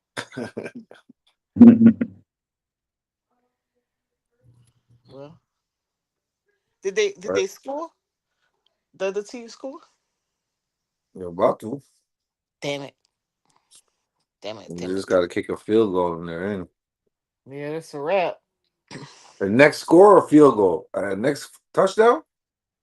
Yeah. Well, first and scoring. Okay. Yeah. Anything. Yeah. That's Yeah. why I was wondering why the Bills didn't kick yesterday. Oh, he cut. Oh no, he didn't catch it. Yeah, I thought they was gonna do it too. Yeah, it's crazy. I don't know if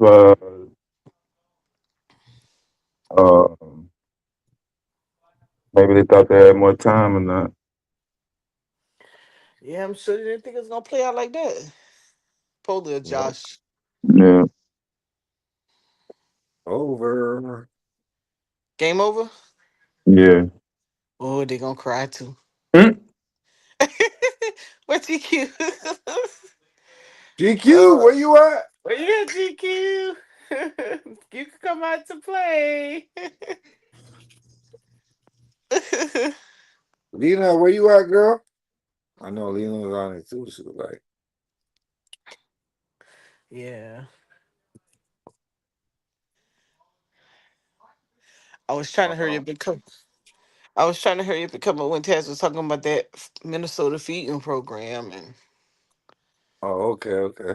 yeah, I don't got no sympathy for that government because shit, we do the same feed programs and they be on our ass. You can't make no mistakes, That's none what I'm zero. saying. How did it get to the tune of $1 billion? Yeah, There was all types of you miss a easy word, shit to bruh. see. You miss Yes. a word on a menu, and they try to shut you down.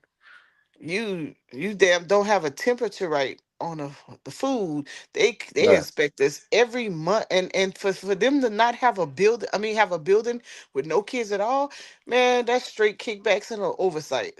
Cause Yep. I know we got inspected so much they used to get on my damn nerves. I quit. Hey, like you ain't gonna come back? Yeah. No, not coming back, man. Y'all critique every little thing, and then when you write your corrective action and you send it in, you could use the regulation as your answer, and they'll tell you wrong. Oh man, they be on our butt. That's how it's like when I saw it, because um, when I saw that a while ago, I think it was a few years ago. It's just not coming to the forefront, but that been a problem, down in Minnesota. And when I first saw it, I was like, how you have a building with nobody in it and nobody said nothing, and you supposed to get inspected like every 3 to 4 months? Oh man, they got kickbacks. Forget that drama. I ain't buying it. They was on our butt. I'm telling y'all. I I used to I didn't feed as many as they did, but I was feeding like 150 a day, 150 kids a day. Right. And I never forget, the lady came out to inspect, and the kids had gone on a field trip, but I didn't know, the site didn't tell me. So when she got there, wasn't nobody there. And they called, and I was like, "What you mean ain't nobody there?" So I wrote, hurry up and rush down there. And I'm like, "Where they at?" And they was like, "Oh, they went to the zoo." I'm like, "Oh shit." And so she's like, "You gotta tell us we have something here." Uh-oh, Was that you, somebody Dad? making a smoothie. They're making a smoothie. Sound like it. I don't know what Dev's doing over there. Oh, you talking about me? Yeah, Talking about me? yeah, you making a smoothie? Oh, it sound like a ninja. Yeah, it's loud. My bad. Hold on. Yeah, so There's over there building a war machine. I know, right? That's crazy. Yeah, man. If I gave out like 2 minutes, so if you have extras, right, and the kids want something, want to eat it, you can only do like a percentage of so many second meals if you try to charge it to them, or they'd be like, you can't give out second meals, or you can't if the kids want to, let's say kids don't eat it and you do like a share table, so you put like the extra stuff on the share table, like snacks or fruit or something like that. You have to wait until you finish feeding everybody and it's over, and then you can let them take it. Otherwise, shit, they'll disallow your whole damn month. Man, they used to get on my nerves. That's why I'm like, how the hell they get away with that? Only It makes no response is sense. It kickback. makes no It's sense. First they kickbacks, asked bruh. for 70. No, first they asked for 3 million. Then they asked for 10. Then they asked for 77 Yeah, million. ain't no Then way. it was 140. Then it Ain't was no way. 240.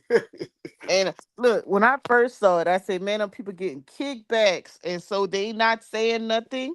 They're not, and they fabricating the inspection, and they letting them get away with it. And somebody probably retired or changed a regime, and they was like, "Nope, not gonna have it." That's all it is. Yeah, because that would have been swept right under the Yeah, rug.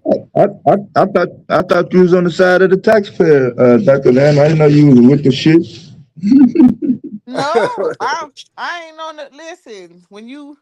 When I get fiscally Oh, that's shit, fucked I'm up. like, take it. Shit, I don't care. Hey, Damn. Oh, those this are fucked Shit, I up. don't care. hey, hey, they did me Hey, dirty. They Identity, did clip us that. dirty. That's one in a lifetime, Identity. She done went, Yeah. Dr. Lamb done went rogue on us. Hey, No, man, that stuff not coming to us, bro. If you think I'm that they was gonna redirect that money, you know how much of a hard time they give black organizations for those same feeding programs. If you think they was gonna redirect that money to us, you crazy. The fools don't redirect nothing to us. They take that and do what they want. I'm telling you. I'm all in it with the No, shit, it man. sound like Q was on the side too. Then I guess the more you got into it, you can't. He was like same thing. To hell with them, huh? Yeah. Take it and run, shit. You don't give us no favor, bro. Cause I know what they do. We back in it again. That's why I went forward. It was like, you gonna come help us with the fee program? Hell no, I'm not helping with that, because these people, they critique every little thing you do, and then you got these folks down there in Minnesota. They have a building with no kids, but we got to have 1 million kids just to get a certain dollar amount. Nope, Mhm. nope, nope, nope, nope. Not gonna do. Like, okay, so the way it works, right? You have to. Your site has to be within. Um, I forgot how many miles, but it has to be within the schools that feed at least 51% free and reduced lunch. So wherever the sites are at, whatever site you select that has kids, and those sites get approved by the state agency before you're able to feed those kids, or say that that's a location, right? And so to have a site that has no kids at all, and the state agency supposed to approve it, bro, it's a setup. That's something they orchestrated. So I don't think that that group was in it by themselves. It's all that's an inside job, because that program is so Oh, you already tight. know that, Dr. Mo. That's an inside job to the Yeah, T. to the T. That one was like, man, don't nobody care. They don't let us get away with that shit. 1 billion. They went And right under their noses. Come on now. yeah, One anytime the man, number one last night. changes, Right. Anytime the number fluctuates or changes a certain percent, you're supposed to go out, and every year you're supposed to check because they, and I know because they do it to us. Remember, Exactly. Brandon? We all know. So it's like, Yeah. who they trying Shit. to fool here? Who y'all fooling? Yep, it must have been a drug deal went bad. You know how it go. Somebody ain't do what they want to, so they go check. Yay, my check ain't big enough this month. Nigga. I need a couple Yes. extra dollars. God need a new house. Anybody got to go down now. Yep. Everybody go. I'm telling. You know that's what it was. And so they expect it. It's like the the Medicaid Medicare bus we had with North Carolina, South Carolina, and those doctors billing. I mean those doctors approving the services knowing there wasn't no personnel for the service. It was like I think it was over 300 people that companies got busted. They had a whole little thing going on. They had the doctors, they got their hands slapped. They didn't get locked up, but they came after all those companies. Yeah. You seen that one, huh, Dev? You've seen that one No, with I, I, the I remember. I remember. yeah, the North Carolina, South Carolina. They say the historical Medicaid bus. Yeah. Do y'all have Suzanne's Kitchen brand chicken in y'all grocery stores? North Carolina got hit with the recall for the Listerine. I put it in there earlier when we started. Oh Lord. Yeah. You know, ever since you start talking about those recalls, I think I subscribe to that site, whatever that site is. If whatever. For the alerts. Yeah, and Yeah. man, everything got a damn recall. Yeah, no, I have not subscribed ever in my whole life, and I'm seeing every goddamn day. I just ain't reporting it as fast because it's coming to me so damn fast. Like, damn, all these Listerine recalls. But that chicken Yeah, today was that was really bad. I didn't know it was that big. yeah. I'm not on. No, I'm not. I don't think we have that chicken. We have Tyson Yeah, and what's that other brand? It's a new because bit. the Shira's. Tyson plant down there in Fayetteville, right? I don't know, The but same town as the semi truck manufacturer, Kenworth. okay. What town is that? I don't know. I'm in South Carolina. It is in South Carolina. It is. It's Wait, not what? Columbia. Yeah, it's not Columbia. Wait, what I type of thought it was Fayetteville. Fayetteville's in North Carolina? It's in North Carolina. Yeah, I what have to Fort look on the Bragg? map. Fayetteville. Yeah, Fayetteville is where Fort Bragg is, or Fort Liberty, or whatever they want to call it. Yeah, I haven't been. I don't know. It might be one of them greens then. We have oh like Greensboro or not Greenville. Hold on. It might be North Carolina. You might be thinking North Carolina.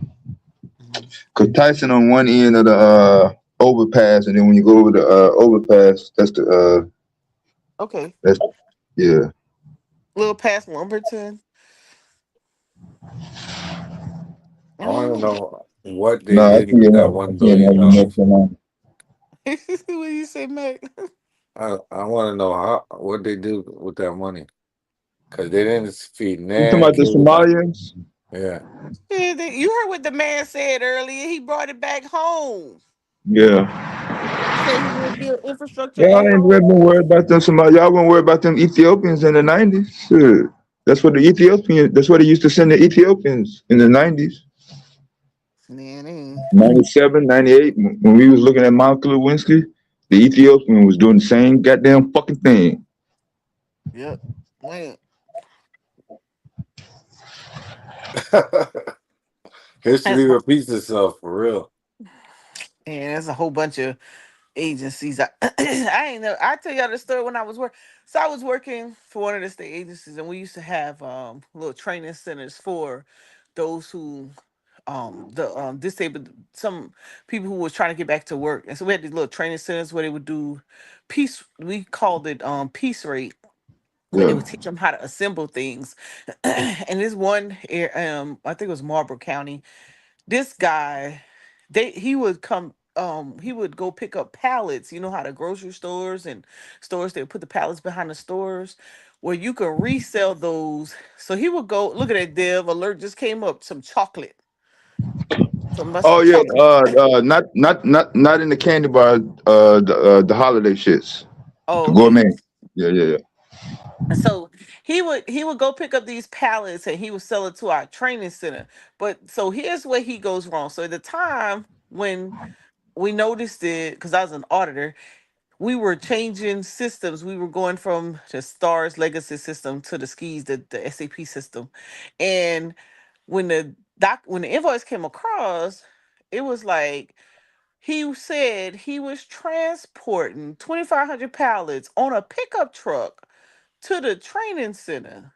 And so I was like, "Uh, okay, what size pickup do you have? A tray? 2,500 pallets on a pickup truck." And so the invoices came back to back. It was like totaled up to about 25,000 or so. So they was like, "Man, we're gonna need you." 2,500 pounds on a pickup truck. 20, yes. So look, so I go down there. It's like, we need you to go down there and go check it out. So we go check out the business. I was like, okay, let's check a Secretary of State, get his address. We go down there, yo, a field with a mailbox, right? Okay, that's strike number one. But I'm dealing with those folks, so they're gonna protect their own, right? So I had to make sure I'm locked and tight. So we go to the training center. So it's like, okay, so if this guy is bringing 2,500 pallets a week, y'all should have a whole lot of pallets. So let me see your stash. So I go the little stash they had. I'm like, this not adding up. Y'all should have over 300 some thousand pallets. So they said, oh, we got a warehouse. We keep it to. So we go to the warehouse. So we're like, bruh, this is not 300,000 pallets. Like, what are y'all talking about? So the guy, when they brought me in, it was like, okay, we need you to explain this to the commissioner. So he was like, how can you be so sure that they are doing something incriminating? I was like, first of all, there's no business. Second of all, how do you bring 2,500 pallets on a pickup truck? So one day I'm driving down 26. What do I see? A pickup truck with some pallets. So I start counting the pickup. I start trying to count the pallets on the pickup truck.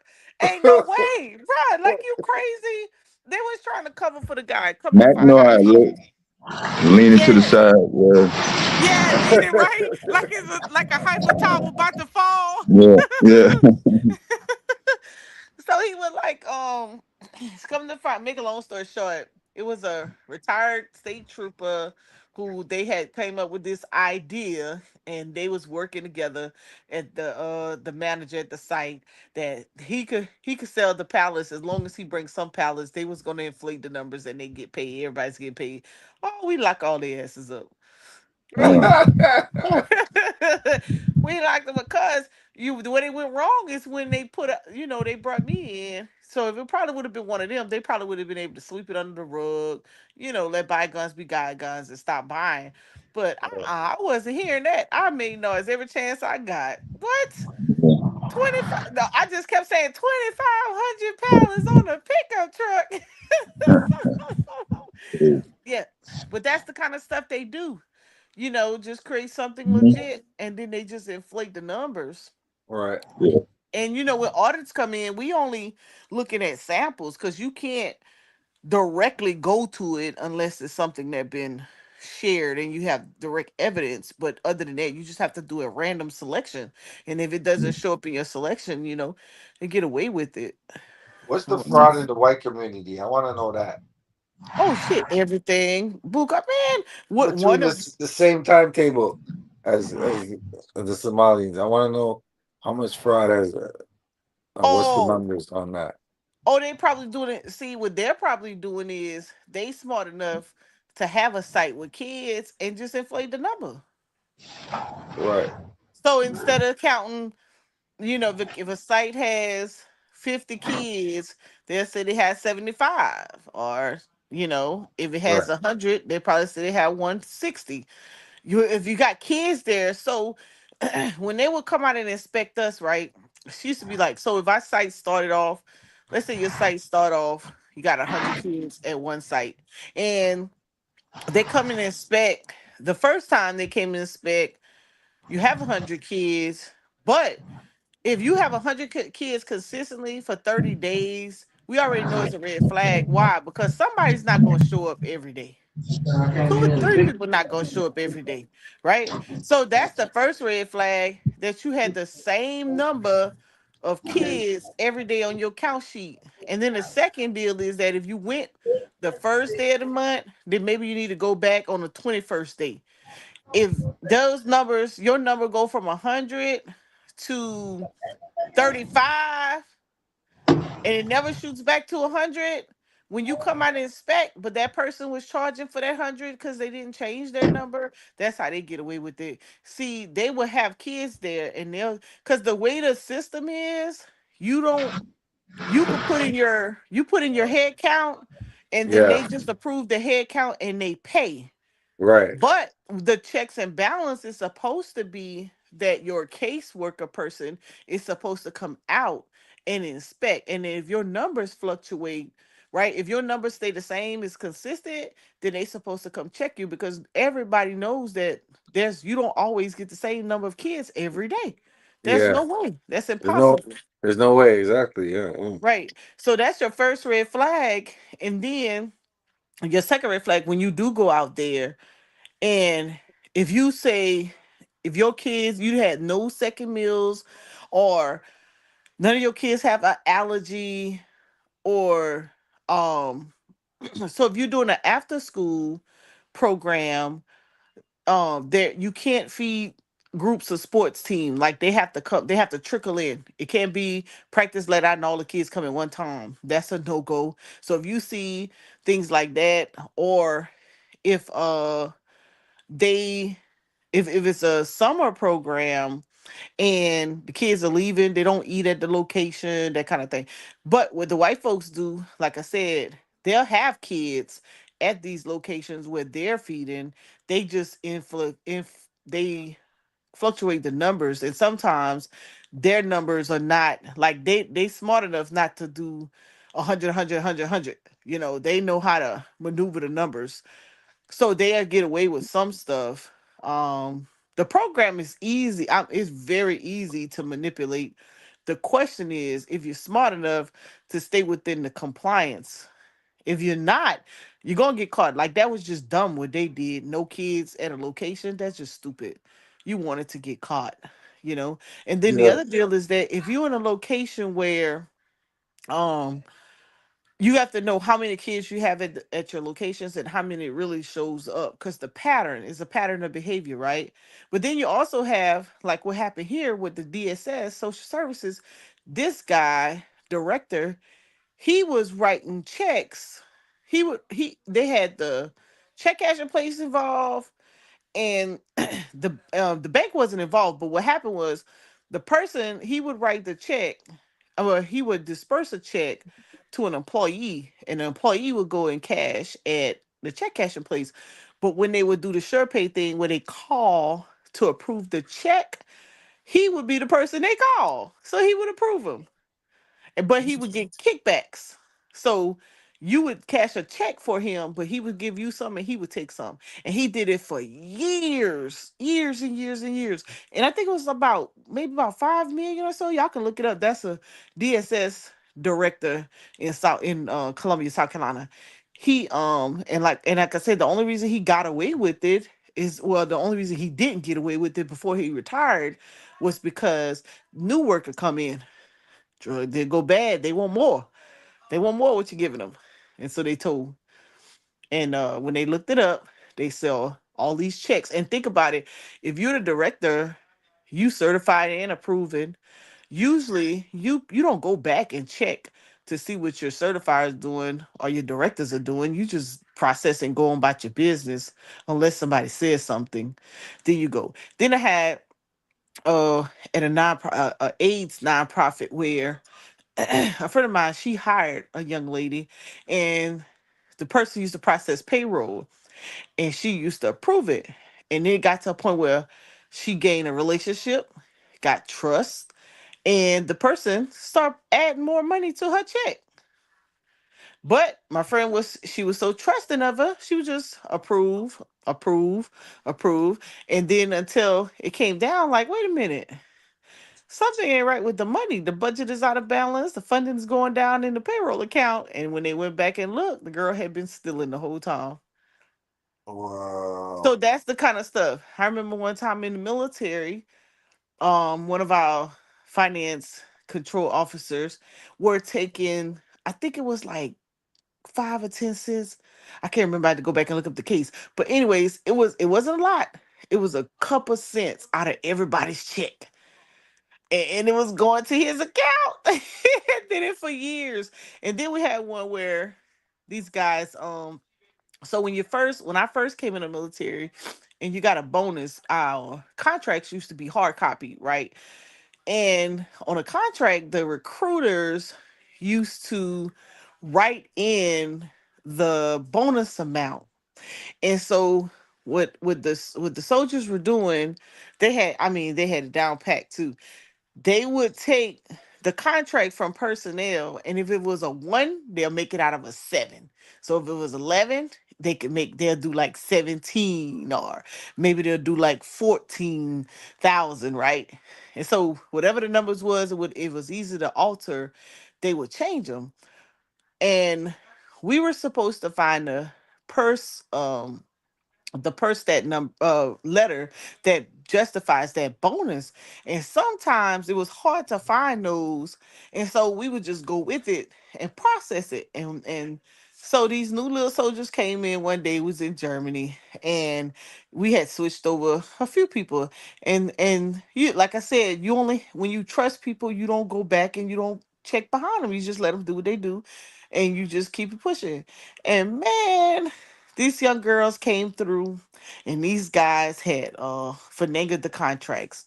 And what happened, the young girl mom did a congressional on the, said she hadn't got, her daughter hadn't got her bonus, and they needed to look into it. So the congressperson, they sent their people, they called down. We look into the bonus. The bonuses process just hadn't paid yet. And so girl get drunk one night. She's talking to the other person, her friend.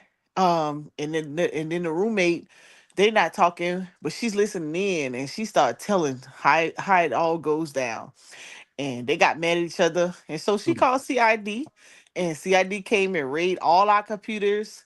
And come to find out, man, they have been doing it for years, have been altering contracts. And one of the soldiers went to jail, because the girl could, she confessed on him, but she, in them contracts that came in for the guys, they wouldn't confess it, nothing. They was like, we don't know what you're talking about. That's my bonus. That's on the paper. That's what I got. They just kept it pushing. They would not tell. They wouldn't say anything. But the girls, man, they sung like a bird. So those are those are little those are little crabs that they get away with within the confines of it. But it happens. It happens all the time. Like Carolina, we were missing, I think it was like 3 million or something, whatever it was. We were switching systems, and I swear that money came up missing. They say, "Oh, it was an oversight. It was an oversight." Then the money showed back up. Then we switched systems again. This time they're like, "Oh, we found the money and then we used it." They done stole the money. We know they stole the money, but you can't put your hands on it, right? That white folks shit. That white folks shit right there. Yeah, man. In the audit world, you'll see all kinds of fraud. It's crazy. I mean, but they be so slick, and it's always somebody tell drug deal go bad. Swear to God.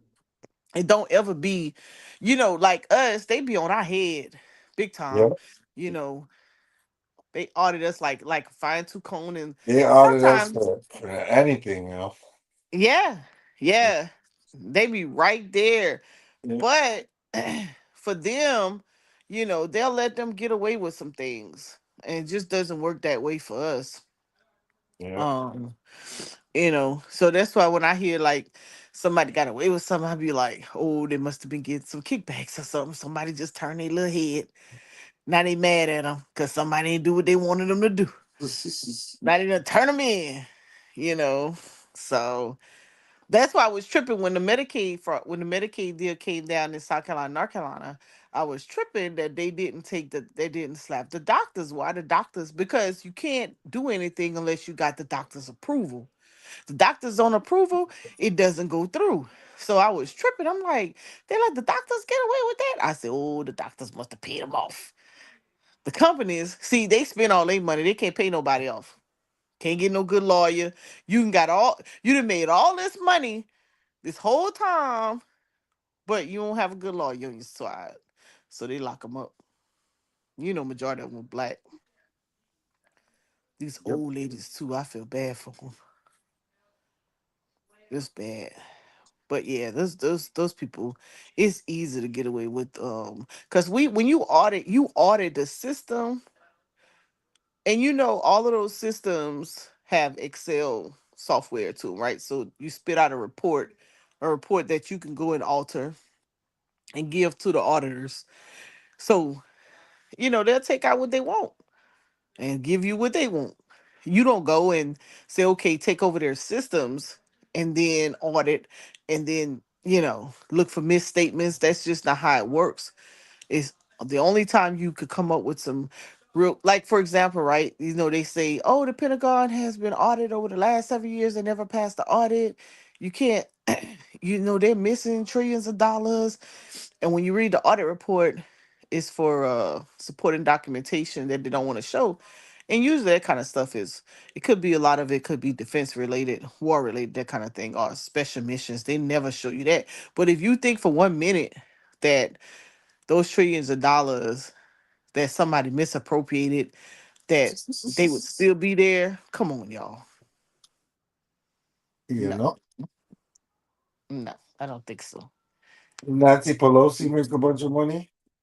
Hell yeah, inside trading ass. Her and her husband. Well, the smallest. Yeah, we started following their stocks. Shoot, Nancy and her husband's getting paid. So we start looking at, let's see what Nancy them got in their portfolio. That's hilarious. It's true though. Think about it. All of those folks in Congress, they got the inside scoop. In Congress, right? Yeah. It's kind of hard I know it would be kind of hard not to make a play knowing some info. But they turn a little deaf ear to it, They say the deficit in the United States is $100-something trillion. Yeah, they call themselves trying to pay it. They ain't never gonna pay that. Come on, like, man. Who they owe $100-something trillion to? God damn. China and everybody. Everybody and their mama. We just print. We don't care. That's poor money management, yo. They don't care about the only person that has to have good fiscal management is you and I, not them. Right? They justify all of their appropriations, They just do whatever they want to do. Yeah. Because think about it. Now we supposed to be stopping all the wasteful spending here, there, wherever, or whatnot. But we only stopping certain wasteful spending. We ain't stopping everybody wasteful spending. Just certain pockets of money. We just freed up some money to pay some extra agents and ICE. That's all. Give some National Guards a job because they ain't had no job. We help them out, help them get a job. Put some money in their pocket. And oh, by the way, but they was gonna play the National Guard because they was only putting them on 29-day orders because anything over 30, you get you get the extra pay. And I think somebody started making noise, so then they start putting them on, I think, 90 days. So and then they can get their little DD-214, then they can file them some disability. Oh. Yeah. These folks got it down packed. They think about all of the money. I don't know if you all filed your taxes yet. So I was filing some taxes for someone and they were like, man, I thought we were supposed to be getting some money back. I said, yeah, if you paid some. Hey. You can't get no money if you ain't pay none. Talk about, oh man, I owe. I'm like, yeah. And they're gonna come see about you too. They're gonna start garnishing your pay. But I thought, hey, I don't know, Dev, if you seen it or you talked about it yet. I saw they halted the student loan garnishments. Yeah. Yeah. Yeah, somebody filed a lawsuit. That's good. Yeah, I don't think it should be such thing as a student loan. Man.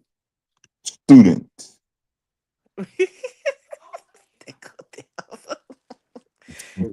What's free education?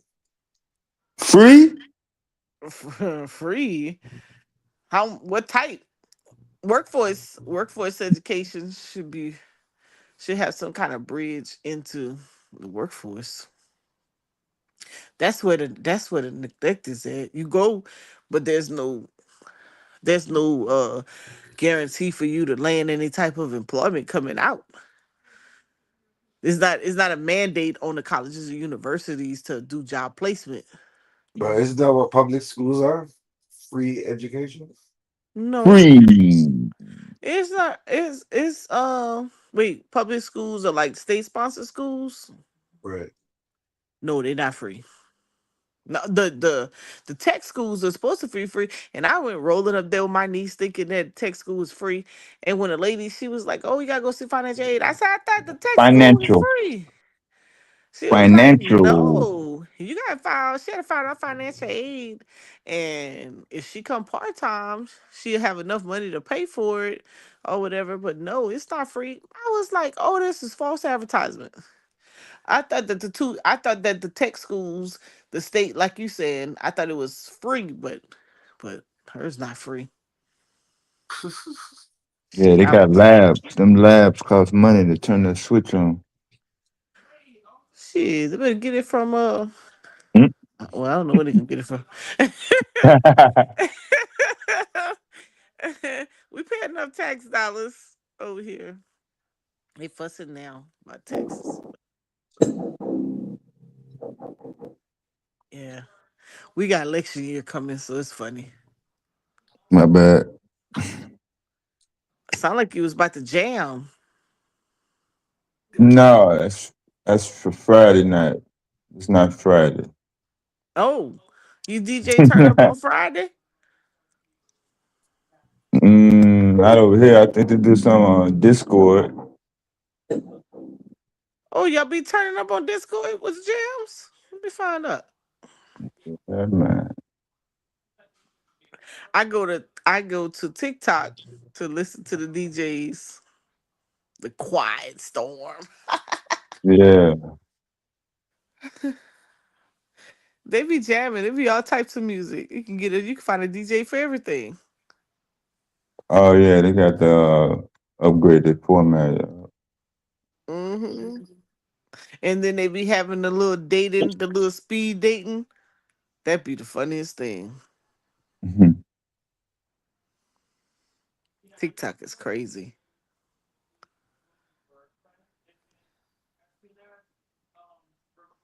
Yeah, that might be one of the first. Well, no, you gotta say Facebook. Kind of put both different generations together. Oh, yep. Yeah, Facebook in the open and live. Yeah.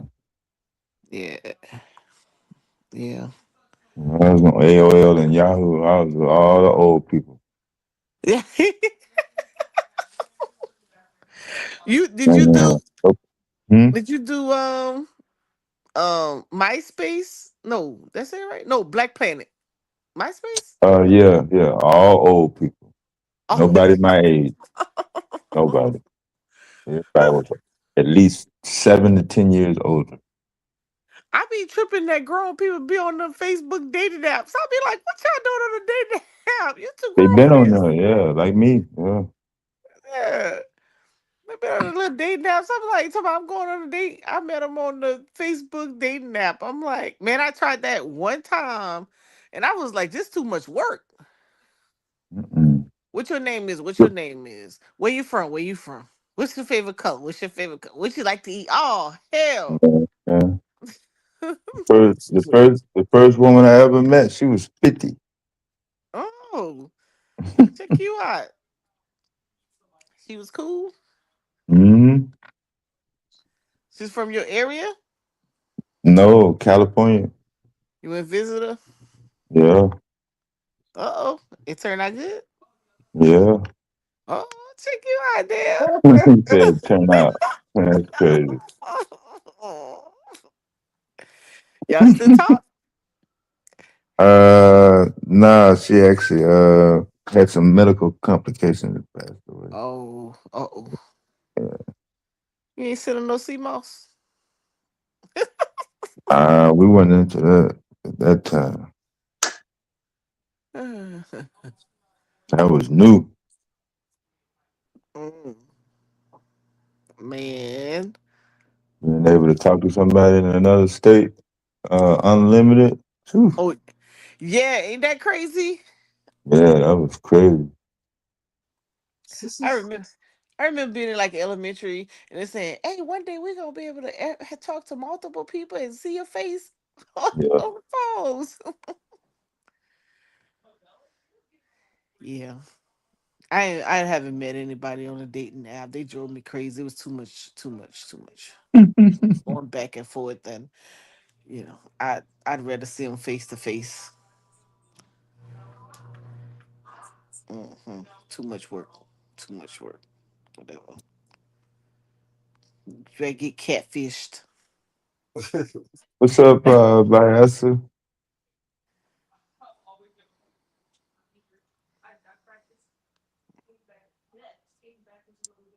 Who's Vanessa talking about?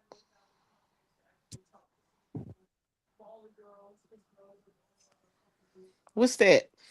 My young. That's the game. Wow. True.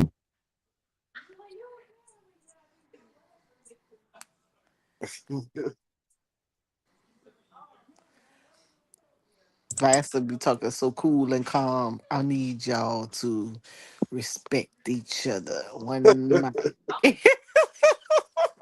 Thanks.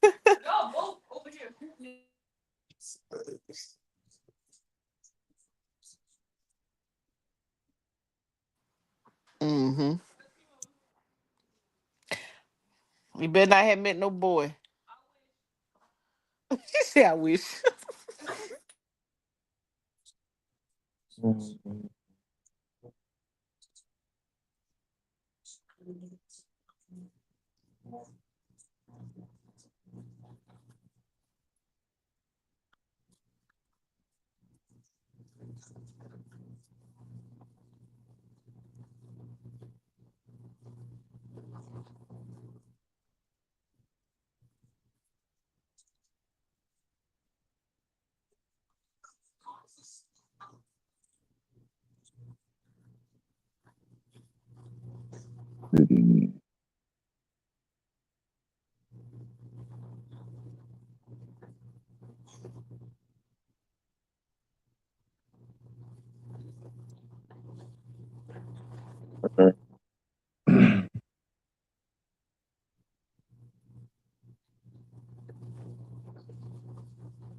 Yeah, I think that truck manufacturer, it was in North Carolina.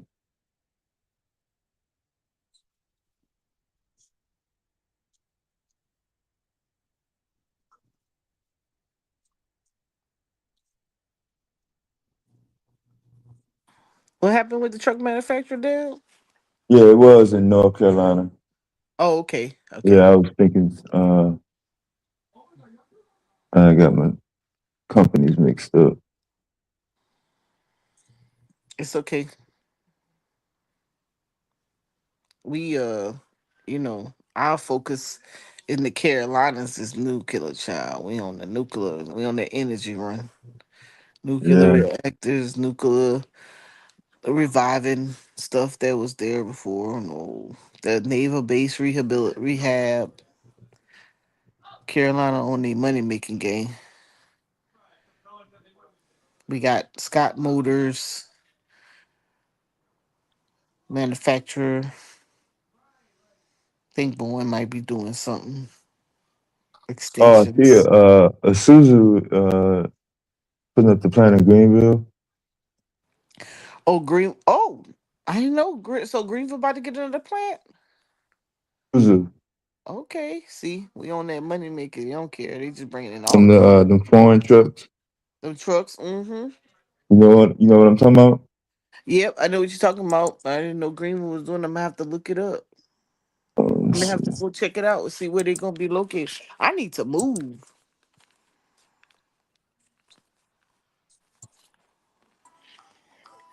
What's going on, gentlemen? Hey, Auntie Mo. What's up, Vyasa? Not too much. Here, boy. Say hey. What's up, Hey. man? What's up, little man? Hey. How old Don't is hit he the now? phone. Just say hey. 2. Maybe 3 in April. He growing up. Going on 17. I know he tearing up the house. Yeah. Oh my God.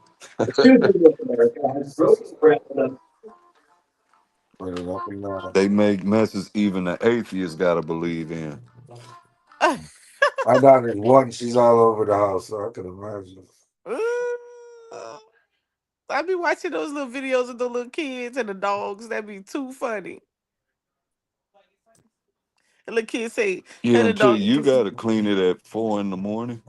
I know. Hey, the kid said, his mama said, why is the dog getting time out with you? He said, because he helped me. She's like, what did he do? He helped me pick out the colors to write on the wall. These little kids is crazy. Y'all can y'all can have fun with that.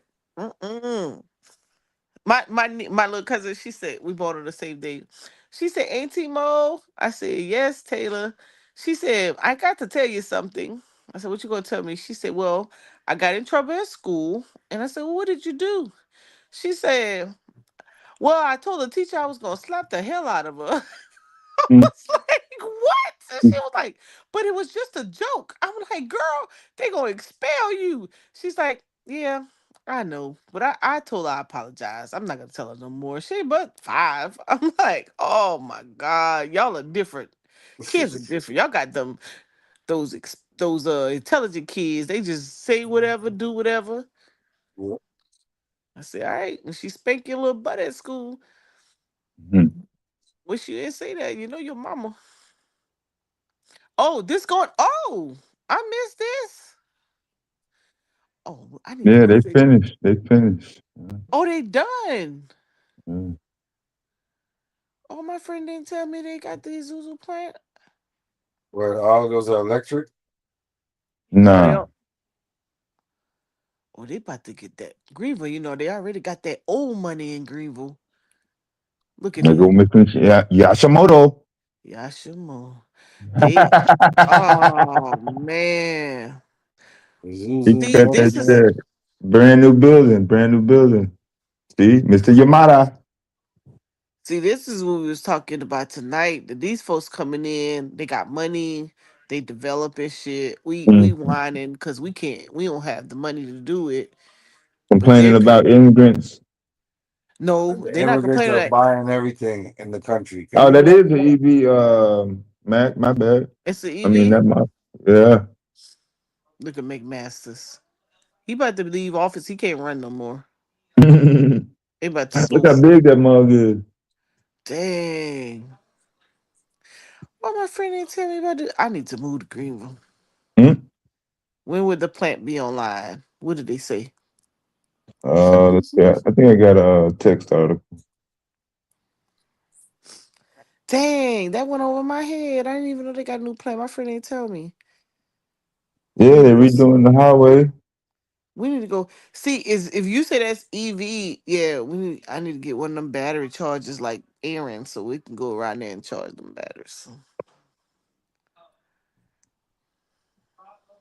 Mm. 2027. Hold on, let me get a date. Well, they were complaining about this evening in reference to the manufacturers, or that they're not putting no money back in the communities, or they're not helping with the workforce development to train people to know. So the corporations are saying, well, we want to hire your community, but they don't know anything. They don't have the skills. And so we supposed to get 1 million. Now I know why we getting 1 million people. We supposed to get, we are on target to get 1 million, not 1 million, I'm sorry. I think it's 100,000. Oh, it's 1 million. I need to go look that up. So many people that's supposed to be coming down here, and they was like, yeah, we getting people coming to Carolina. I was like, yeah, they come and take your damn job because you ain't got no skills. Y'all gonna be looking crazy. Because all these folks, all these houses that they develop and they putting up that you won't be able to afford, or they gonna price you out on income base. That's why that affordable word drives me crazy right now. Because affordable to them, putting income cap, yeah, it's new housing, but you still can't get them. Either they're gonna price you out, or those who can afford them don't make enough money to stay in them. Yeah, when they say affordable housing, I'm like, what's that? Mm-hmm. 800 new jobs. Look at that. 1 million square foot truck plant. 1 million? Mm-hmm. They done took all somebody land down there. I wonder who had the land before they purchased it. I bet they rezoned it and everything. Transport some Asians down to work. Shit, they bringing all their people. Remember the one in Savannah, Dev, where the Congress or the representative when it told they had undocumented workers? Yeah. The Hyundai plant, they bringing all their people in. 700 jobs, 691 of them gonna go to them. Watch. Watch Yeah, them they're doing tripping. both, Mac, electric and the gas. Look at that. February 2025. I was not paying attention to any of that.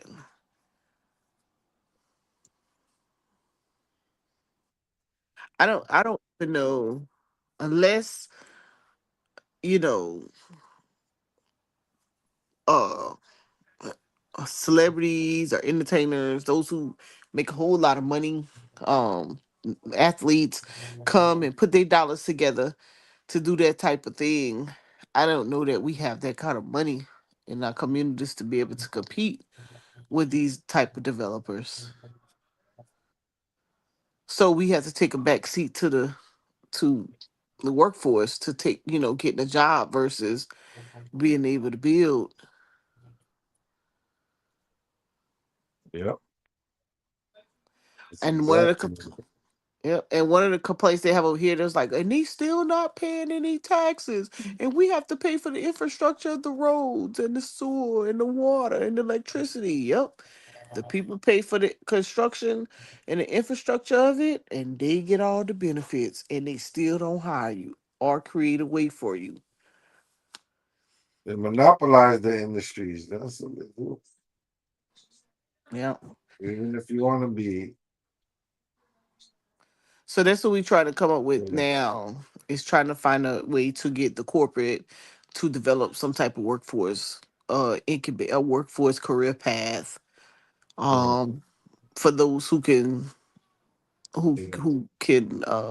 has the skill set or the mindset to be able to go into those industries. But our young adults are not interested in those career fields because those are the career fields that are not talked about a lot, you know. Right.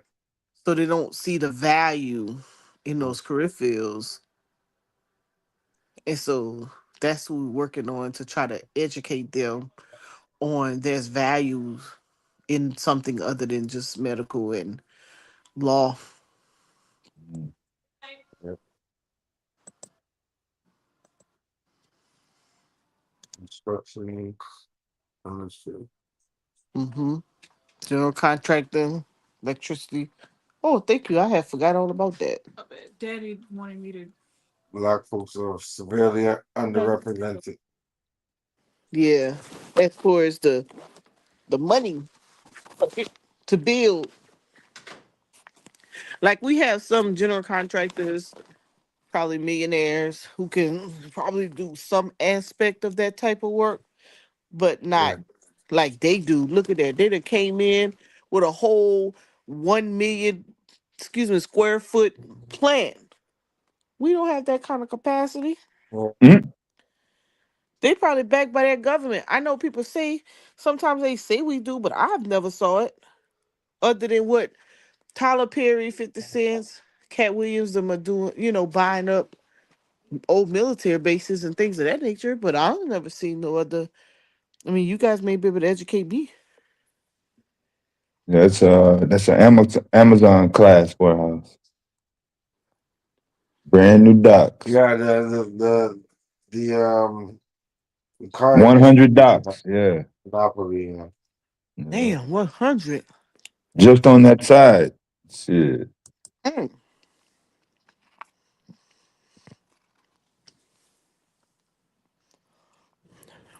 They about to make some money. They probably saw what Georgia was doing with Honda and got them in with a foreign manufacturer. So No, bringing the y'all wouldn't jobs be back. able to. My bad, Auntie Mo. I was just gonna make a joke. But y'all wouldn't be able to tell me nothing if I had buy military base money. Then we would know your name, huh? Just the thought of that. Like, who even thinks that in their normal day? Like, you know what? I'm gonna go ahead and do it. I'm gonna buy that old base. The whole base. The military base is huge. And just think about it, like bring the jobs back to America, but you're actually bringing them with the jobs. So are we still benefiting in some capacity? Like I said, they're gonna have probably, I don't know how many workers work at the Hyundai, however you say it, dealer, but I know almost 350 to 400 was what they were gonna send back. Yeah, the So docks on both sides. wait a minute, let me see. You showing it? Yeah. Oh, look at that. But ain't playing no games. You know what I'm saying? Man, we They that's what ready I'm to roll saying. out. Yeah, they ready. Once they get all their machines and shit up in there. They just started that October 1st. They poured concrete. And that's the progress so far. Just to give you an idea, how fast does it take to put up the frame of a 1 million square foot warehouse plant?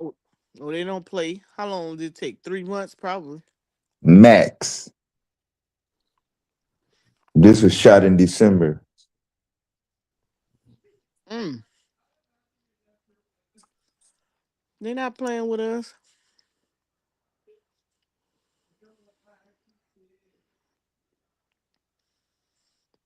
Man. Mr. Yamamoto. Look at the team. Ain't none of them look like us. None. Not one. That's crazy.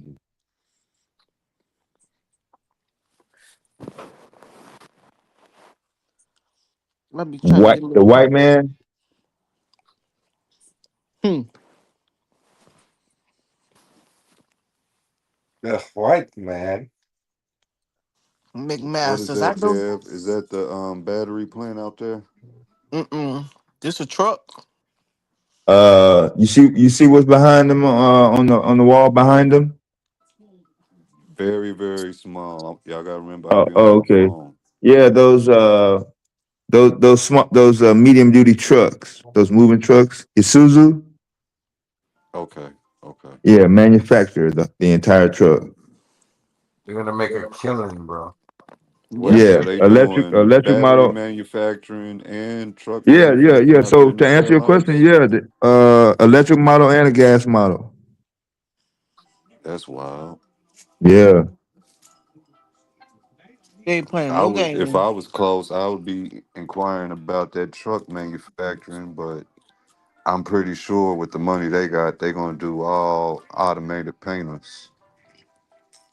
Yeah, it was But it's on. It was a fun. two. It's only a $280 million base. But it's fun. If you can get in, for those who may be in that craft, it's funner doing manufacturing automotive paint compared to body shop to me. You get more Man, consistent work and more time in that paint booth.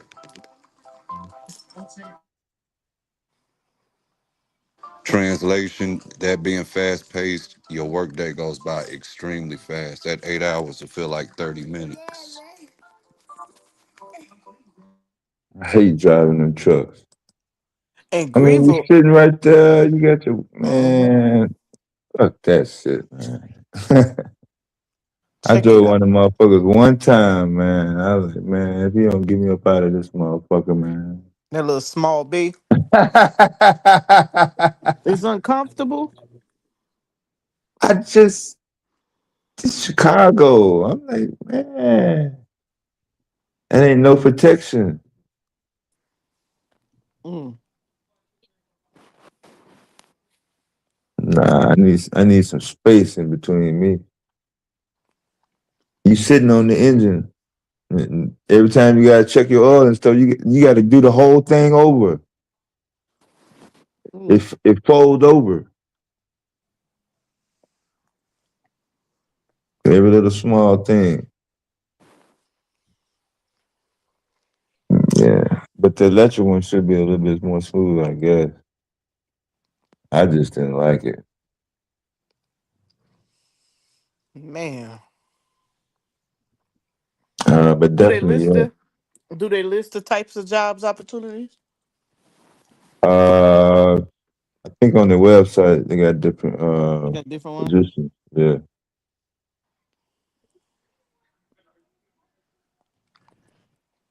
Mm.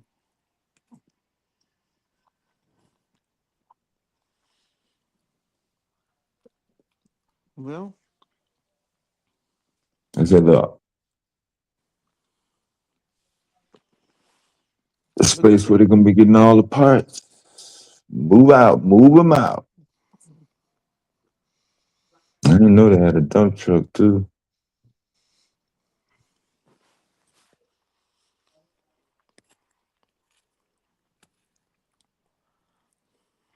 Those are just Done, North Carolina. macro level. That's massive, boy. That's that's huge as hell. You probably go to work and never see somebody on the other side of the building ever. Yeah, yeah. Look at him.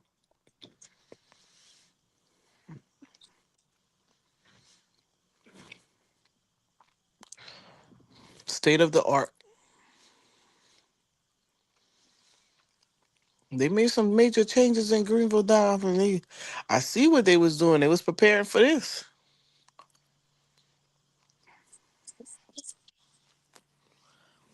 I'll be down in a couple months for the SEC tournament. I'm gonna go pass by. Yeah, they're building a new highway down there. They should be finishing up with it.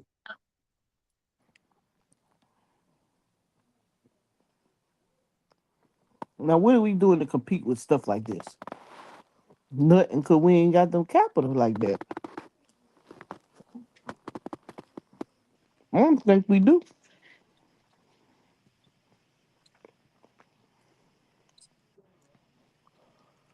That's why I mean, Masters going out with a bang. That's the electric model, I guess. I wonder where they're gonna put their chargers at. Yeah, they already getting deliveries and shit. Don't worry about it. I'm gonna go get the contract and charge them up. Yeah.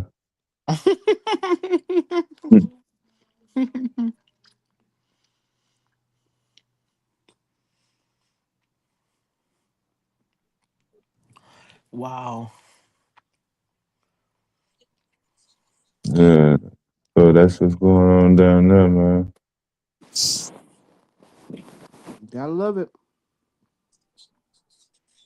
So in the upstate, we have a new vehicle plant in the low country, rehabbing the neighbor base.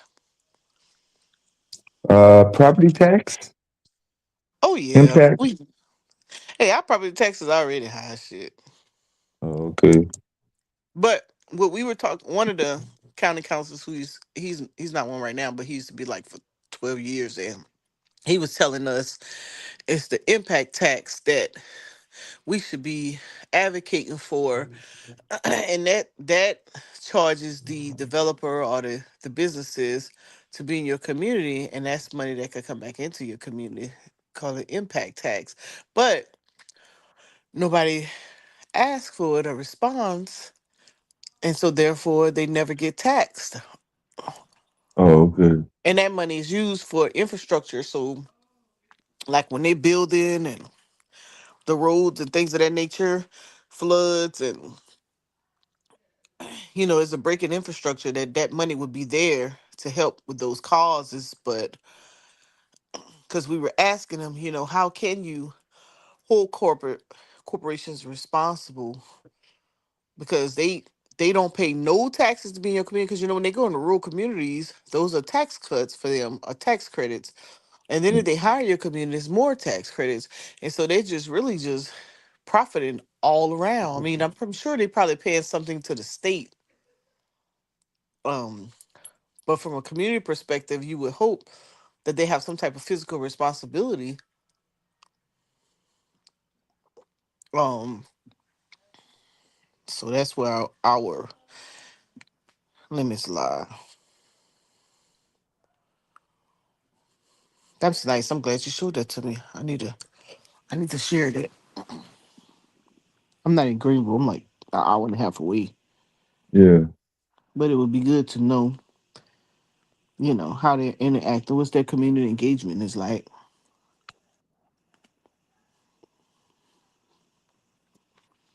Because they all about them dollars over here. I mean, we ain't getting none of it, but they gonna do a photo out for that camera.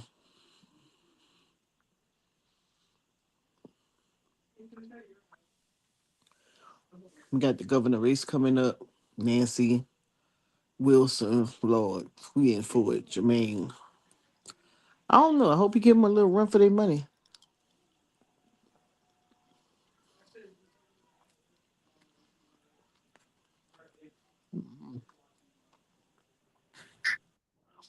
What type of development y'all have going on in y'all states? Y'all don't have no. Are these car plants just in the south? I got Jeep up here. That's where we making what the next one down from the Grand Cherokee. What's the next one? Oh, Yeah. the priest, Grand Priest, or something like that. No. Jeep. Bronco. The Jeep. Is the So Bronco you got Jeep? that's Ford. Oh. So you got the Grand Cherokee, right? Mm-hmm. So whatever's the next one down. Not Liberty. up. I don't know. I don't buy Jeeps, so I don't know. But that's whatever that truck is.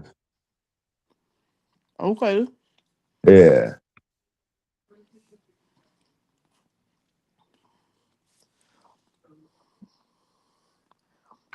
Anybody else have any new development in their state? Or y'all doing business as usual? Not that I'm aware of, but I think Chris is in the back, y'all. Okay, hold on, Chris.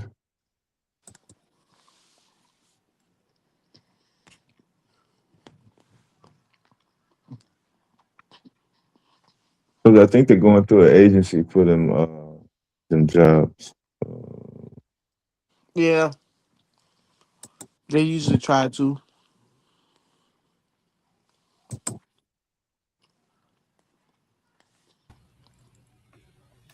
Dev, you are racist. I could have died in the back. He said Yeah. you bitches. What if this was an emergency, Dev? Life or death? You were short. Yeah, I would have been dead. We did get a tree on your behalf. Yeah. Mm-hmm. A RIP shirt. I don't know about that one. Oh damn. I don't wear no dead people.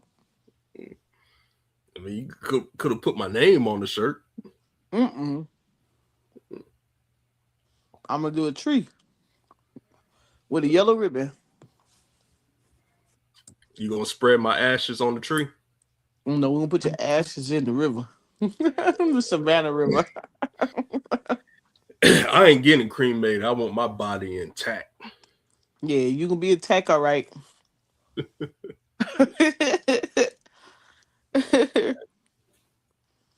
You gonna be like that nun who was buried under that church. You talking about that devil nun? She wasn't no devil. Demon? She wasn't no demon. Witch? None of that. Which one you talking about? What devil nun you talking about? Man, them scary movies. I thought you were talking about one of them scary movies. No, this is real. Oh.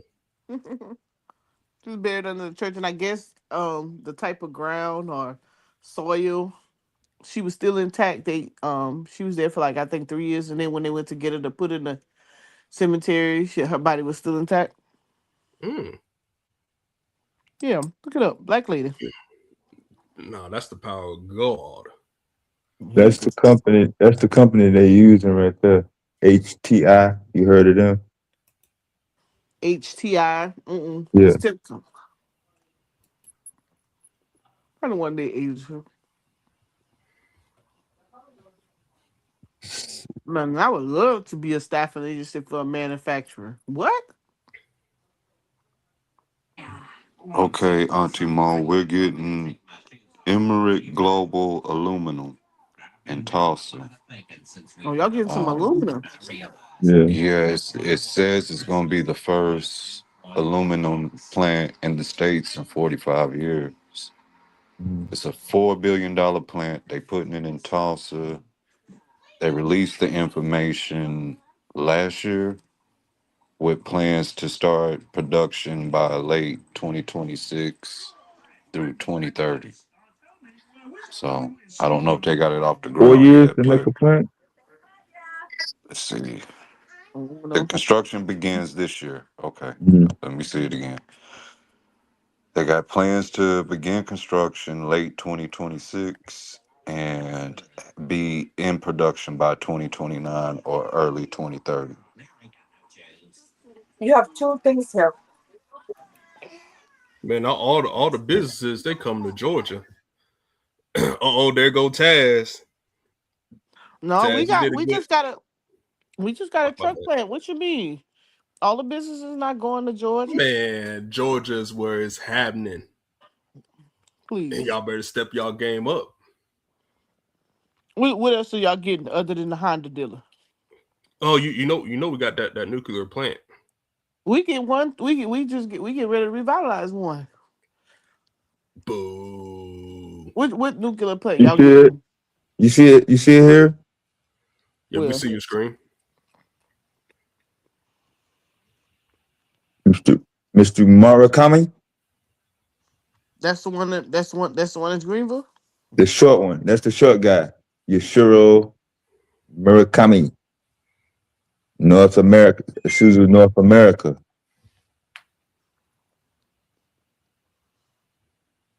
Oh, I need to see what they got going on. They say they won't make sure 401k. everybody. Yeah, they got tuition reimbursement, 401k, Parental leave. paid parental leave when you get pregnant, fertility, adoption, savings plan, healthcare, PTO, and annual increased salary. Yeah. So looks like they got a good plan out for y'all. What a job list. that's what everybody waiting on. No, they probably already have it. No, let's see. Go to staffing. Industrial staffing. Yep. I'm telling you, they're gonna bring 700. Let me see, 700 Oh, guys. there they go. 560 of them gonna be their people. First one at the top. What? Is that a black job? Oh, I know. Yep. Material handling, yep. Assembly, yep. Warehouse associate, machine operators, production operations, assembly testers, quality technicians. That's the entry level, surface level. Mm. Data management analysis. I see recruitment out. Oh, they outsourcing. Yeah. Look all that RPO. all the outsourcing. Yeah, Yeah. that's gonna be their fault. Tax write-offs. They probably get one of them to avoid tariffs. Oh, they gonna get that anyway. Yeah. Hey, Dev, Swarthy in the back. Oh, my bad. Sorry, you I called us got into job hour. My bad. I got We had another one nuclear for hour you. on the last stream, chemical hour. Oh, my bad. Yeah, what you saying? I got another one for you, Auntie Mo. We Another getting job? This is job hour. Firehawk Aerospace is building the first the first United States scale 3D printed rocket propellant manufacturing plant in Lawton, Oklahoma. What? Oh, that's my uncle Yeah. at. So that's Firehawk Aerospace. Mm. So you guys got two. Yeah. It's a couple of them. One is Global Ammunition. I grew up by McAllister, and that's where the U.S. military ammunition plant is. So I'm kind of numb to that. And I hope they don't do like McAllister, because they would test the bombs out there damn near daily. And that shit was like having an earthquake every day at 3 o'clock. Mm-hmm. Hazmat, yeah. Yeah. So we got Michelin. So they using Michelin for their tires. Okay, Yeah, yes. so Here you you got the go. best tires, yeah. Here you go, Bosch. Dev. We're getting Huh? lithium refinery. Oh A new yeah. lithium refinery broke ground in Muskogee in early 2025. Oh Oh, y'all. okay. Oh y'all getting all of the um. Hazmat. Yeah. Yeah. Yeah, that's what it looks like, because the next one is USA I Rare got a Earth. job at one of these little tents one time. Oh shit. Laptop. This one's going to be in Stillwater. It's a plant for rare earth metals, magnets for EVs, phones, and defense. And that's USA Rare Earth. And then there's another battery plant, ironically in McAllister, American Lion, $164 million battery recycling plant in McAllister for laptops, phones, drones, and creating up to 300 jobs. Dev. I got to call my That's godsons on that one. Yep. yeah, Call that's them gonna out. be an Dev, go inside back. job. Dev, go back down. To the mobile No. No. Come. Wait. work Wait. Wait. Go a little bit more. workstation. The hiring event. Come down a little bit more. I thought I saw something that I wanted to see. It must have been that case study thing. I was trying to figure out what that was about. Case study. Then you said something that said case study? Yeah. Yeah, I'm gonna go look there. Their recruiting strategy. I might be Yeah. interested. I might look interested in that. They said they Tight did. deadline. Look at the middle one. That 2,300 direct hire.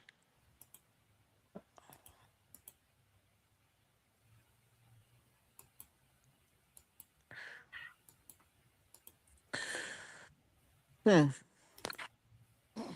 I wonder, is that the reason Home Depot doing all the free training, spark lift and things of that nature? Man, Home Depot been laying off people lately. But they doing free training, Free. free certification trainings. I never knew that about Home Depot. Yeah, look it up. Founded in Georgia, and they the reason why we got the Georgia Aquarium. Which one you was trying to look at, Dr. Line? So what, Oh Chris? We gave y'all's no, ass I'm a gonna quick go. trip. I'm gonna You look it gonna up. you It's a gonna look case it up? study. Yeah, I'm gonna read on that. The case study. I want to know. I've never seen that on the site before, Mm-hmm. where they actually put out a case study on how they do their hiring strategy. I'm interested. Vyasa, you said Georgia's gave us Quick Trip.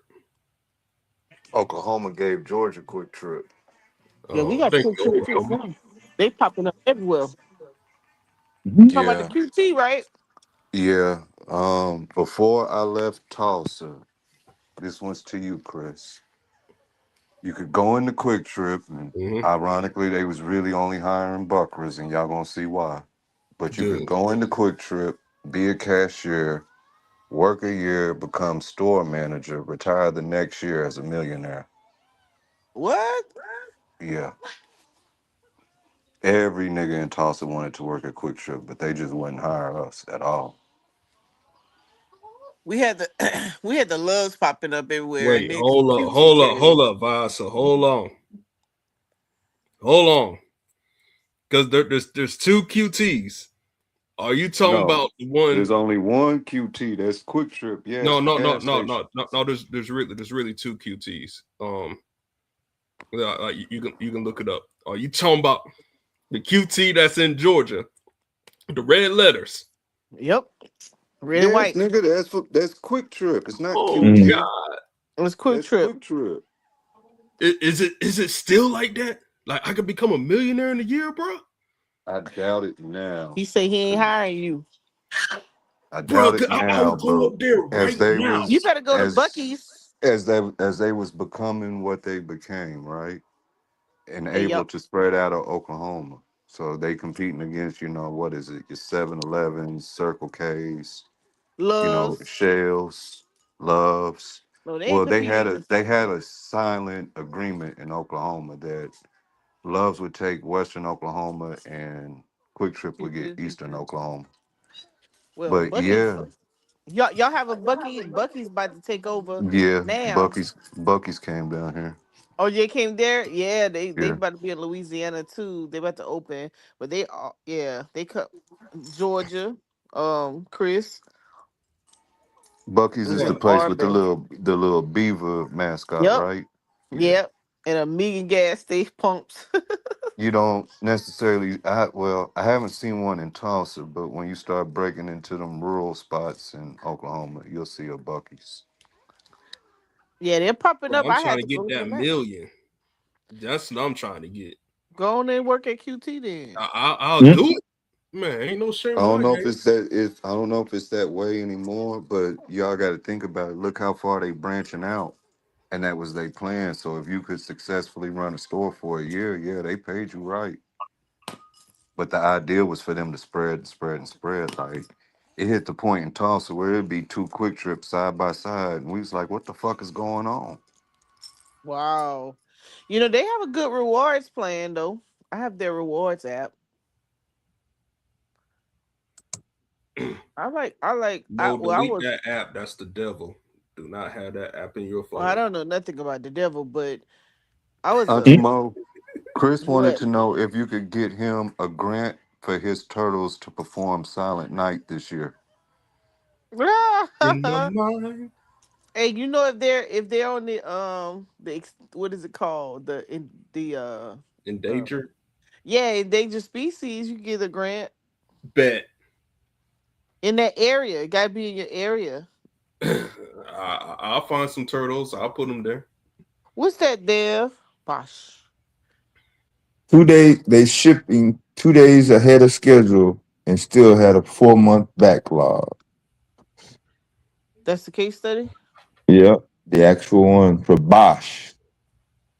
Okay. Man, I'm trying to get. That's the air conditioning in the trucks. Oh.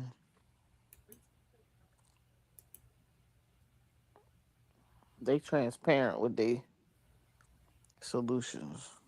I can learn something from them.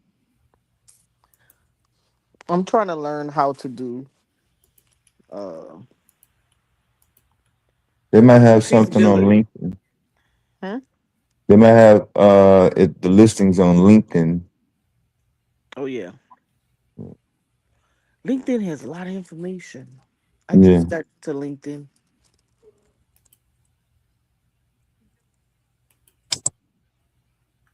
Okay. Got something to look at tomorrow. Oh yeah.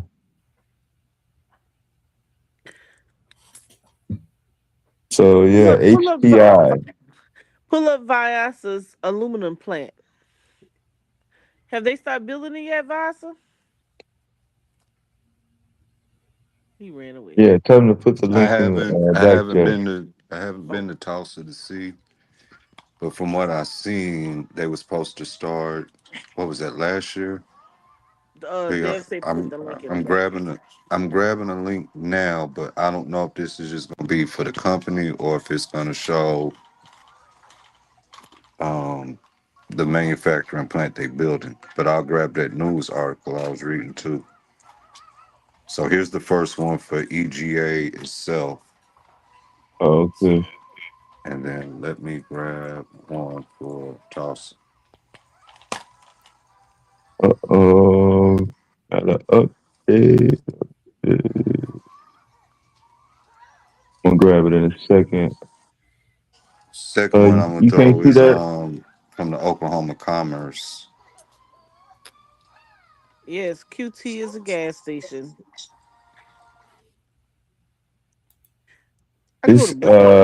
so this is January, Dr. Lamb. Let me see. Oh, that's this month. Oh, that's coming up. West Union, South Carolina. Oh, I need to share this. Itron.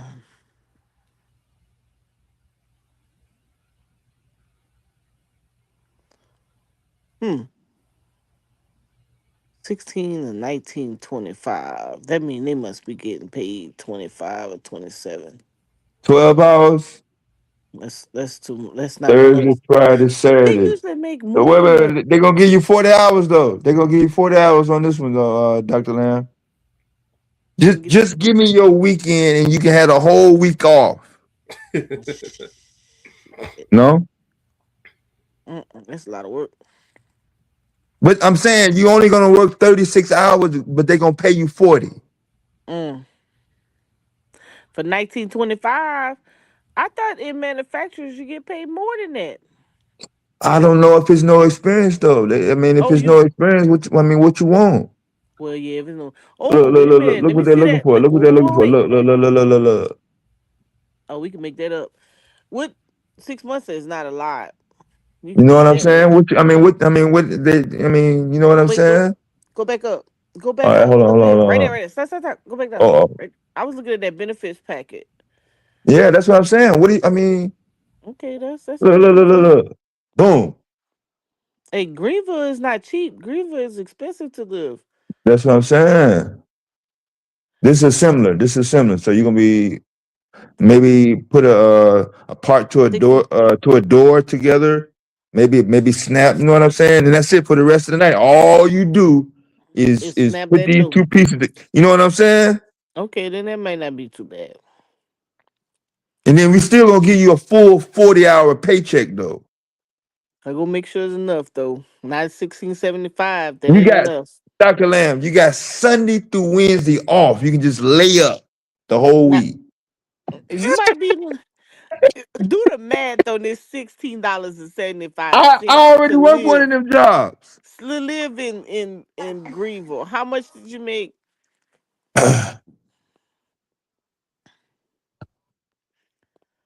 He said I already work one of them jobs. Yeah, Chris, you still man. there? Yeah. Work 36 hours and we got paid for 40. Okay. You, Okay, you you made me out a still there, believer. Chris? Yeah, I'm here. Chris over here. Okay. I didn't type in millionaire. I just typed in what's the salary for Quick Trip QT. employees, right? And this True. is a paragraph in it. It says many long-term QT employees point out that the real high salary is in their retirement plan. QT has a legendary employee stock ownership plan ESOP, and a 401k to match. It's common for long-term managers and corporate employees to retire from Quick Trip as millionaires because the company stock and has historically performed very well. So I yes, need and Is QT a publicly traded company? as of right look. now, Yeah, when look it at that says ticker, store Chris. manager, as of right now, when it says store manager, think of that like that's the cashier. You just running the store. You maintaining the store. You're not necessarily cashier. That clerk that you interacting with. Check Starting that. out, they make from 80,000 to 110,000 a year, depending on that store size. Chris, Yeah, what's the QT's ticker? not publicly traded. Oh, Yeah, dang. It's privately. yeah. But there's ways to go around it to get some of that private stock. But I don't know the ways. But dang, Man, me and the ex-wife, the kids' man, mom. I'm telling y'all, Negroes, we used to apply Quick Strip like 3 times a month.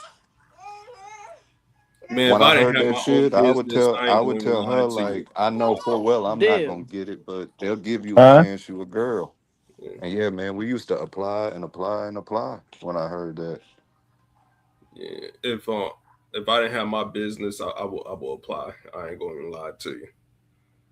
in Tulsa, it got to the point. It's kind of a bittersweet to this. You know, the crime rate was running rampant for a while, but it's common for Tulsa police to be right there at Quick Trip now.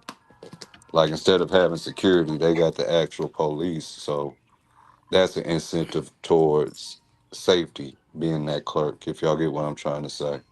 Yeah, you know that when I pass by the QT over here, dang, police is always in the parking lot. So I wonder Oh, if I that's the mean same like thing. in there. Like the Oh, security standing. is yeah. Yeah, they got it's a spots like that here, Dr. Lamb, where the police they can like take not the whole thing, but they can grab a corner and Yeah. make it they can arrest motherfuckers, run their finger, you know what I'm saying, right there in the thing. Oh, snap. Yeah. It's like a community policing manning center if they need it. Yeah. Yeah. Let me ask you, those sites that you were putting up earlier, those are Yeah. all applicable to Greenville, or those are just temporary Those sites? that's from HTI, the little company. Oh, okay. The one that's Yeah, running that temp work. Okay. yeah. I think I'm moving. Now I'm saying all them plants is brand new up in there on the whole little strip. I need to be a temp agency. That's what I'm saying. Not just Isuzu. Shit, that whole little, you know what I'm talking about? Shit, that whole Yeah, little no. strip.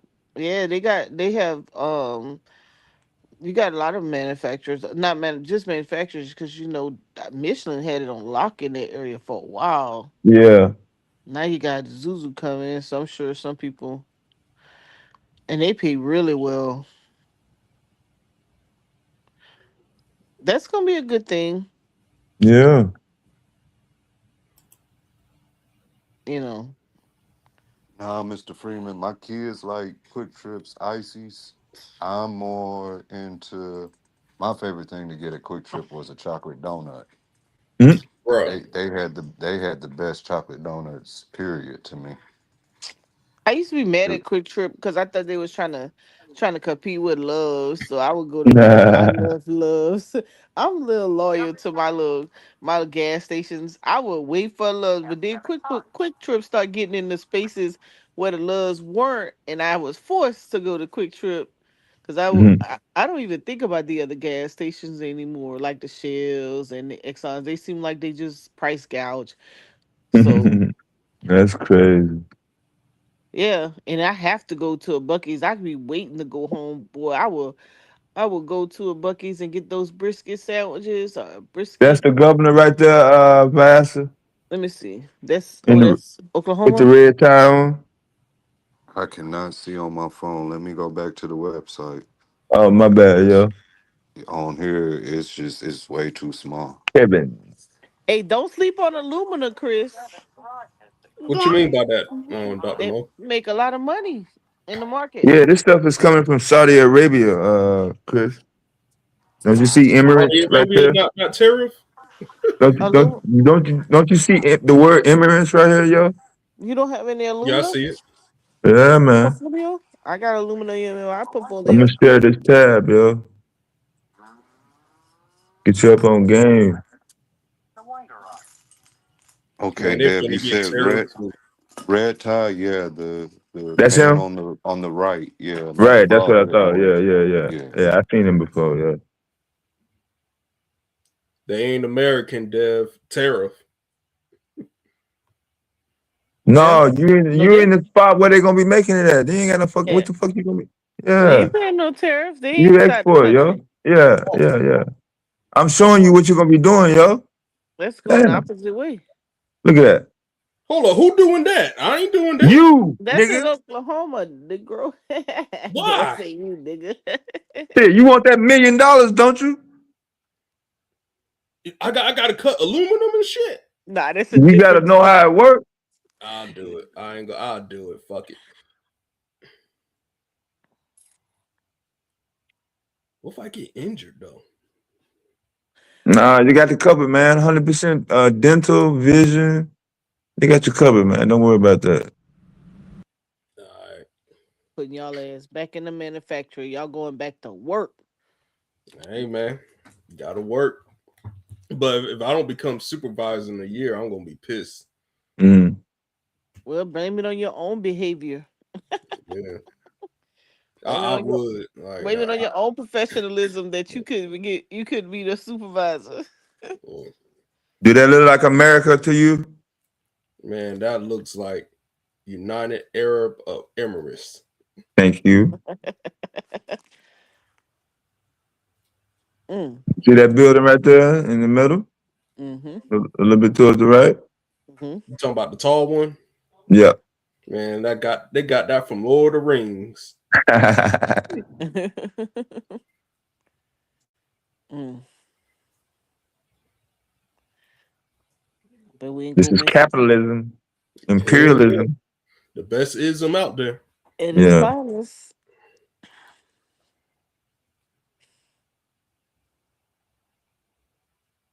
Yeah, we worry about our own stuff. They about to get this money. Money to be made, man. That's raw materials. Yep. That's beautiful. Yo, have y'all ever sat back and thought that 50 years ago, maybe probably 7 years ago now, we didn't have sneakers? What? Yeah. Yeah, what the hell did you just say? We didn't have no like sneakers. 70 Some years crazy ago, ass we shit. didn't have sneakers. You said 70 years ago we had no sneakers. Yeah. The shoe or the Yeah, candy the bar? shoes. We had Tennis shoes, sneakers. Yeah, we did. No, we didn't. We He had said we. how many years ago did you say? You ain't Like had no shoes when you was little, bro? Look Damn, it up, Chris, y'all. I ain't. Huh? Reeboks and Shacks and Yeah, about 70 years ago, we didn't have he said sneakers. 70. 70 or 78? How could you not have sneakers? What they I put you don't with? see. I don't. It don't matter what number he's saying. I mean, I'm still trying to figure out what the fuck is he saying. No, it's just the fact that Where did you get that from? When you thought we got gym shoes, man? Man, bro, gym shoes is kind of new, bro. Kind of new. Yeah. This is crazy. So you saying Converse? What was it? Converse. Man, you had to play soccer in them church shoes. Chris, don't say no shit like this in the boardroom until after you a multi-millionaire. Man, I Okay, said you fired. I want to say. Wait Yes, until after, fired. bro. Wait until after before you drop your history, Jewel. Don't say nothing. Did you look it up? No. I don't have to look it up. You the only one making that statement. What am I gonna look up? When were sneakers invented? I don't have to ask that question. They'll say I used to wear 'em. What you talking about? This is crazy. What made you think of that any damn way? Oh shit, 1876. Never We mind. trying to tell you. Oh shit! Oh That's shit. all you gotta say? Yeah. This is crazy. Where And you even get that that's from? wrong. That's the funny Damn part. You got to go cartoons. back You further. got that from cartoons. I was kind of close. Kind What of. made you think of that? Not really. I He was is close. not right. Y'all God keep following damn up, it. Chris. Oh shit. Talking about we just got sneakers. Boy, stop. Them Damn. damn things So, almost 200 Joe, years so he was old. 100. He was 100 years off. That's I that's was off. nasty work. Yeah. That's Oh past shit. nasty work. That was funny. You And see, you they was didn't confident have too. the hard bottoms with the pumps. You was confident. That's the problem. Man, I was super confident. Someone look it up. Mm-hmm. You sound like that dude earlier. Who was the first person to tell somebody else to look it up? Man, Oh, how did the first sneaker look like? Let me see. look like them Converse I just told you.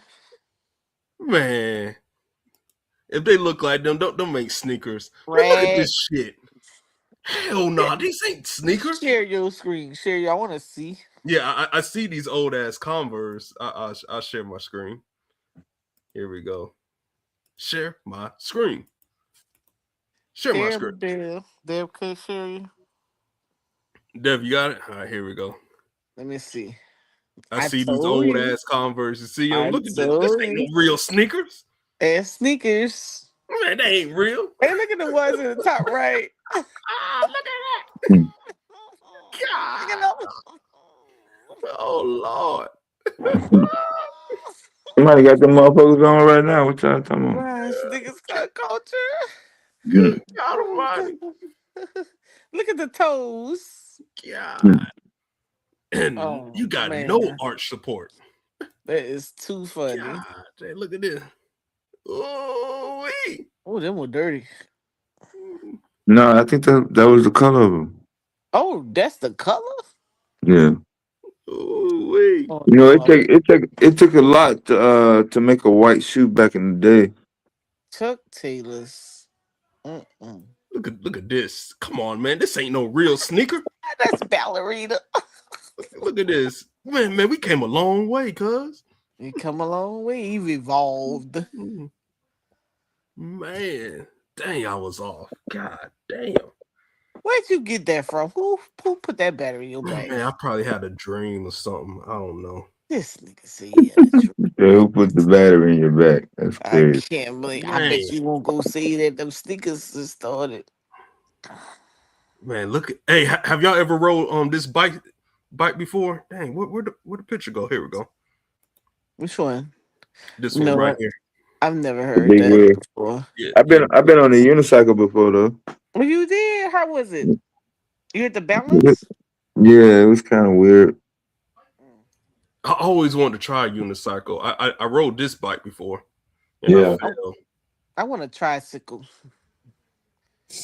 In Augusta, they got a bike club, and they be riding down the street at night. They be having LED lights in their spokes and stuff, and they be on the You about the one wheel in the back and the two in the front? Yeah, I want one of them. Or two in the back and one in the front. I want one of those. Yeah. It's a dude that got one on the like 4 blocks away from here. They be riding down the road at night. It'd be so cool. I'd be like, oh, that's their exercise crew. They ride in the evenings with their LED lights and the different style bikes. Different.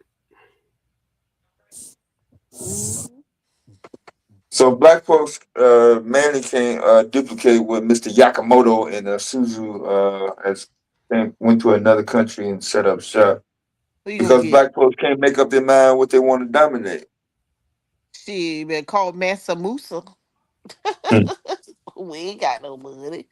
Somebody got to come with some money, honey.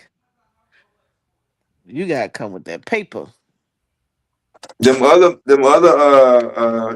Chinese men on the end, they them Chinese banks. Yeah, I bet.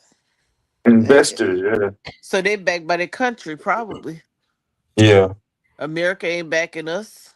No, yeah, no money from Chase or Bank of America, none of Yeah. that. Yeah. They don't care how big. That's a big case scenario. They're not backing that. I Hmm? mean, not so maybe for one of them, but I don't know Yeah, about they them don't back. need it. Yeah, they don't need it. Yeah, they don't need it. Yeah. Hey, Oh. Chris, I put you something in the bag. Dev, if you want to Well, some do it sneakers? yes, for laughter. Dev, if you want to show it on the screen, you can. No, don't show this shit. But Mhm. Chris, that's not pseudo. That's real history. And even that is longer than your timeline. But Oh, let me see. read the quotation part. Are you talking about How the we, day? don't say the name, just say how we. Let me Which one? The see. newspaper one or the ones in Yeah, the purple? newspaper. All right, let me. The very first sentence that's in Yep, quotation. Don't read yep. it all out loud, All right. and you'll get the punchline to that. What group be saying that name? Mm, well, show us because Chris moving too slow. Well, I didn't know I was supposed to show it. My bad. Oh, I I'll said you show. didn't have to show it, but if we're gonna let it out the Mhm. bag, Let the cat then out the yeah, bag. it's an abo joke, Auntie Mo. I figured that. That's why that's a little son watching cartoons. Beating me up with his tablet.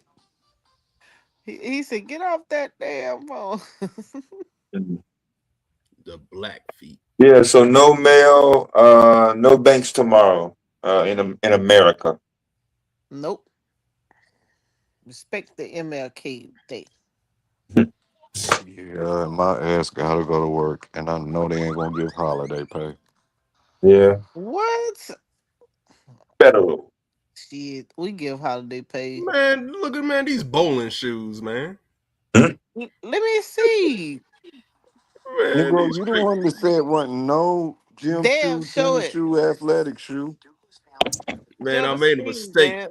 Don't It hold me ain't my to it. fault them Negroes had You Arnold Schwarzenegger's ankles back in the day and could withstand That's anything. Warner Brothers, Joe. Man, You still mad he was 100 years off? man, I was more than 100 years off. Oh yeah. Hell oh, yeah, check these out. Those need to You man. come gotta you back. I gotta like scroll up so those. you gotta scroll up though so Auntie Mo can get the punchline. Oh, y'all fired. Y'all fired. Mhm. Y'all are fired. Let's see. Let me Man, look read at it. that tomahawk.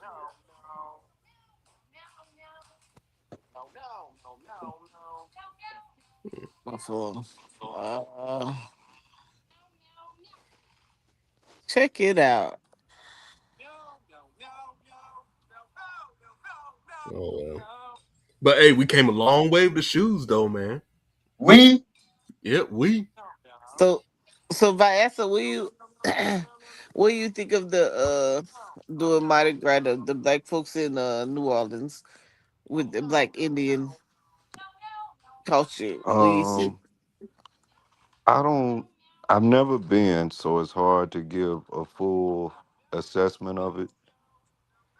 But when they're talking about the syncretization that took place throughout the totality of the story, I don't have no ill towards it. As long as they're not conflating the story that we was these people and we was always here. But to share those cultural memories, I don't mind it. Gotcha. It gets even iller because you have similar celebrations throughout Latin America, but the names for those aren't Mardi Gras. You start breaking into Devil's Night and all kind of other stuff. So Mm-hmm. You're a devil. Yeah, it's all right, Chris. It's all we right. get a little weird.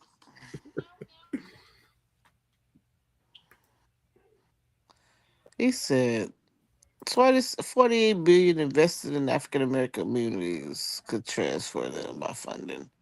education, business, housing, but they don't do it. They ain't gonna just give up no money. They just don't.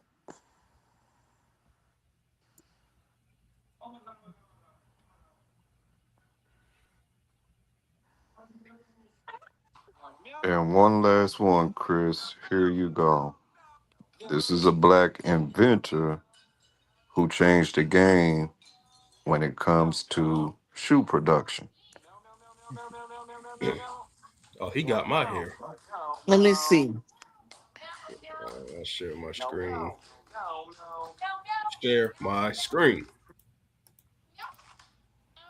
There you go. We can even argue that this man is semi-depicted in, what was that kid's movie, Jumanji? When David Alaguer had the bright idea for the shoe production, you can say that Oh they man, I paying didn't see that homage. movie in a long time. You could say that they paying homage to him. Mm-hmm. What's the name of it? His That name is Jumanji movie. Jan S. Ernest Mac Zinger. Ziegler. Yeah. That's a black man. He look like from the Nation of Islam, the bow tie. Oh Lord. Keep reading, Chris. Read the first paragraph for the audience. You a horrible host. Ziegler was born in Dutch Guyana, now Suriname. His father Ernest Cornell Jr. I'm not pronouncing his last name. From 1823 to 1864, was a third generation Dutchman of German descent, living in Dutch Guyana, capital city of Peru. I can't pronounce these names. Ernest owned and operated the colonial shipworks that had been in his family for 3 generations. His mother was a house slave of African descent who lived on a plantation owned by his father for a time. Keep reading. At the age 10, Ernest was Is that your screen? Huh? Is that your screen? Yeah. Like when I move my cursor, things pop up. I mean, it's dope that you're reading his biography, but the very first paragraph. That was the first paragraph. No, that's the biography. Go up. Oh, this part. Yeah. Jan Ernest, September 15, 1852, August 24th, 1889, was a Sudanese American inventor whose automated lasting machine brought significant change to the manufacturing of shoes. I can't pronounce that word. Help me out right there. It's too small, man. Consolidated Lasting Machine Company was founded to make his shoe making device. What is that word? Consolidated?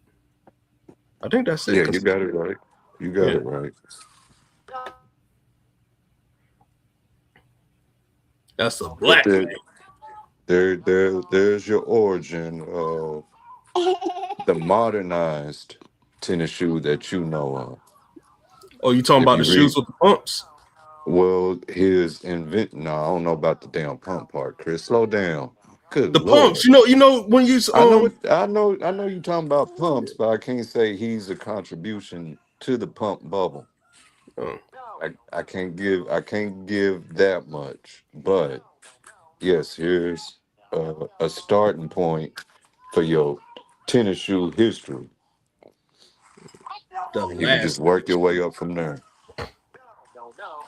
So next time when you say, "Hey, did you know tennis shoes is only 7 to 8 years old and they was invented by a black man?" I said 70, man. In Georgia, you at least have a name. Man, god dang, man. At least give me 70. I ain't saying it 7 to 8 years. God, dog. That would have been crazy. It's that meth, man. I'm telling you. It does something to my mind. Yeah, meth. Oh my God. Hell yeah. Boy, you want some? Nope. Why not? Not interested. Why not? Why? Shit. Hey man, Ain't no peer pressure. They said cocaine a hell of a drug, but meth is where it's at. Well, Meth will give you wings. Enjoy all your wings. I like traveling on the ground. You heard that song "Fly Like an Eagle"? Came from meth. I hear you.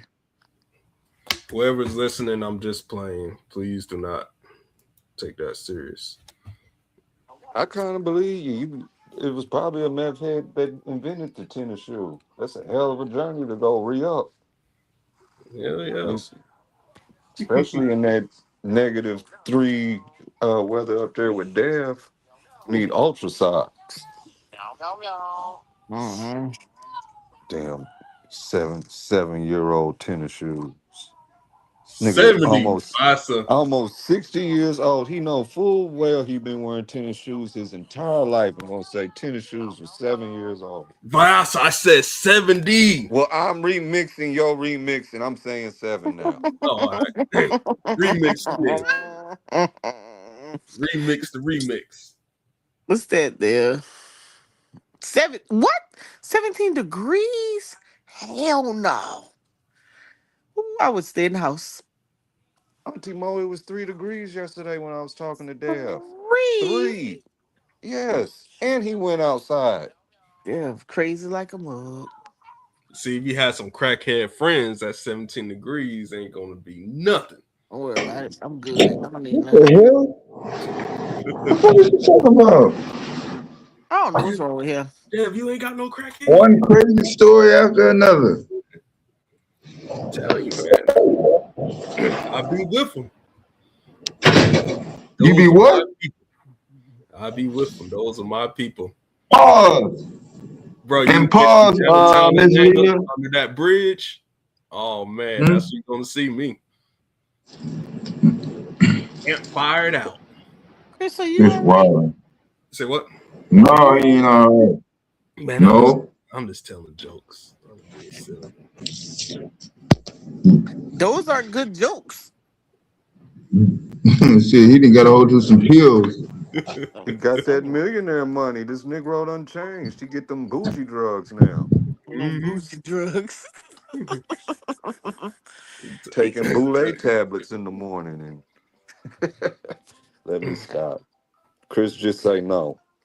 I can't. I need it.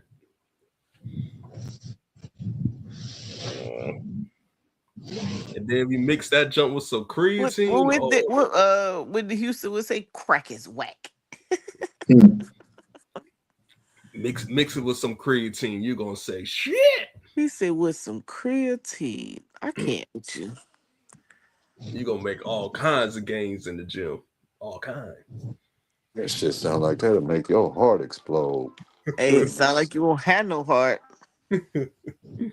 Man, I done died twice. It ain't that bad. He said he died. Yeah. That's it.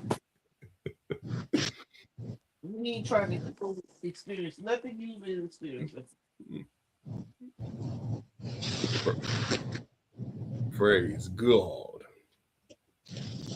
So yeah, that assembly job, 8 to 8, night shift.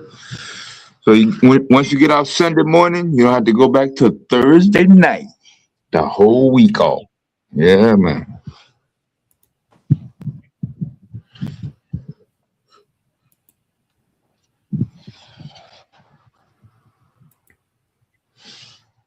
I kind of missed them 4-3 shifts there.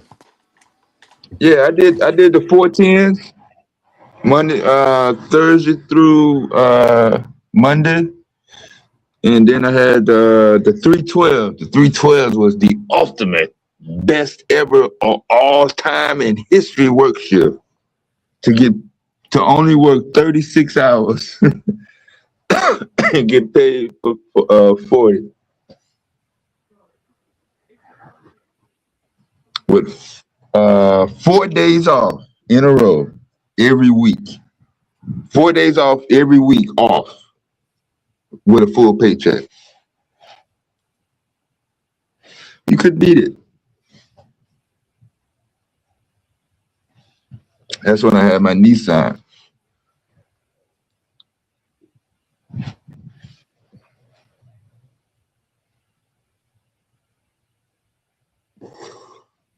Yeah, pause, Miss Leela. Last thing I saw you typed in the chat was I'm flexible, and then I got booted. Mm. Yep.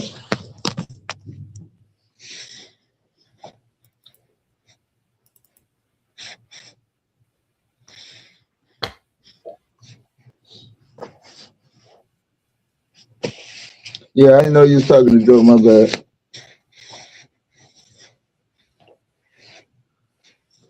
Yeah, I'm trying to set up a meeting and shit. You know, that's cool. You got network build network, shit like that. Y'all know we streaming live on Taz channel, so we live still, I think. That's why I was kind of tight on the mod earlier in the stream. So just stay streaming, really. What's up, Price? Price, you got tomorrow off. I don't know how you're gonna spend your time. I'm reading Leela's comment. Hell no, Chris won't trade that. We'll be trading. Yeah.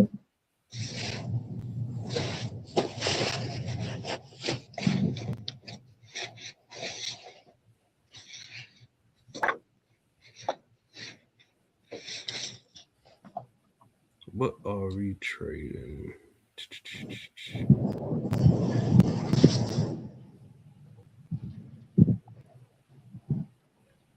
Oh, US 30. I'm gonna let V6 do that trading for me, but I'm not gonna personally trade US 30. But also talking shit. You gotta get gym shoes from Chris first.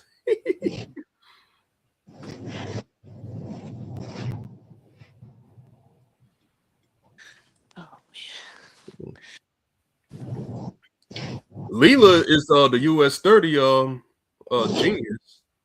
Yeah, I gotta ask her about how to trade that piece of crap. FBA, GBP USD and AUD USD.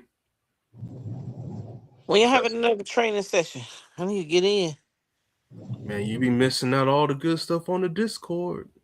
I know. Yeah, I've been doing taxes. Yeah, you don't be having your notifications on. No, I think I got it on. Wait a minute, I need to go check. I've been doing taxes, but I need to catch up because I don't know how to forex trade. I mean, it's all the same. Okay, maybe I just haven't done it.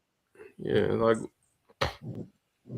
the only thing that's different is I guess longer trading hours, and then forex lot size. Forex is 24 hours, right? 24/5. Different markets. Huh? Yeah, it's 24/5. Okay. So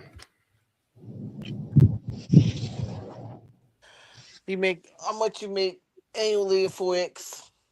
I mean, it fluctuates. No, it's good money out there. I mean, I like good money now.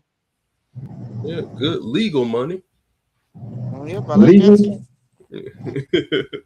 Dev said legal. Yeah. They go there with the word is. Man, I started doing that in my inner circle. They was like, "Where you get that from?" I was like, "My internet There go buddy Mike. Dev. Mike, where you been at? You trade forex, Mike? Mike, you trade forex? Mike. Hey, what's up, Chris? Man. And Mo, and what's happening, brother? What's up? How you doing? You trading forex, Mike? What? Mike got the software. Are you trading forex? No. I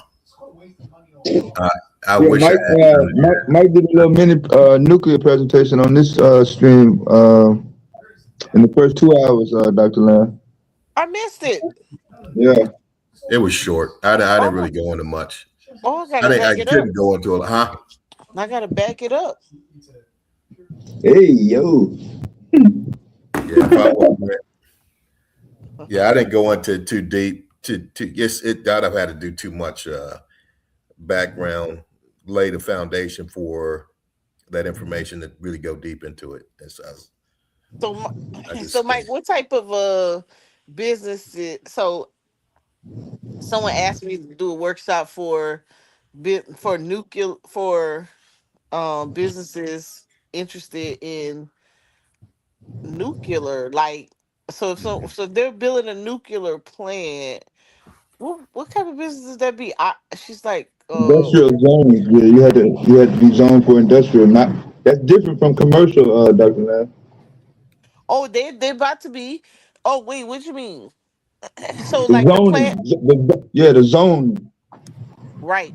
So the business is already, they're already about to put up, like Chris said, they about to do another nuclear plant, right? But if they have Yeah, some which one? businesses who are trying to get some subcontract work, what type of businesses would that be? What would they be doing? Which one? Which one are you referring to? Chris, Yeah, I'm here. what's the name of the business? What's the name of the nuclear plant that's coming your way? I think Georgia Power owns the nuclear plant. Okay, you down in Georgia? Yeah.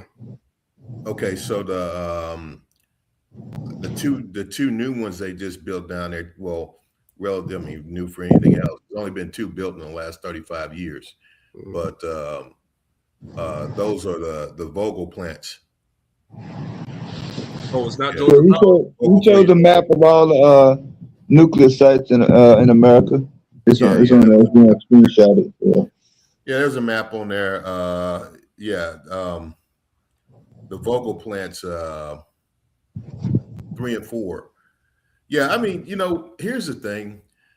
The nuclear industry inside the United States is kind of locked up. What do I mean by that? If you're not manufacturing something for them, now individuals, right? Individuals that have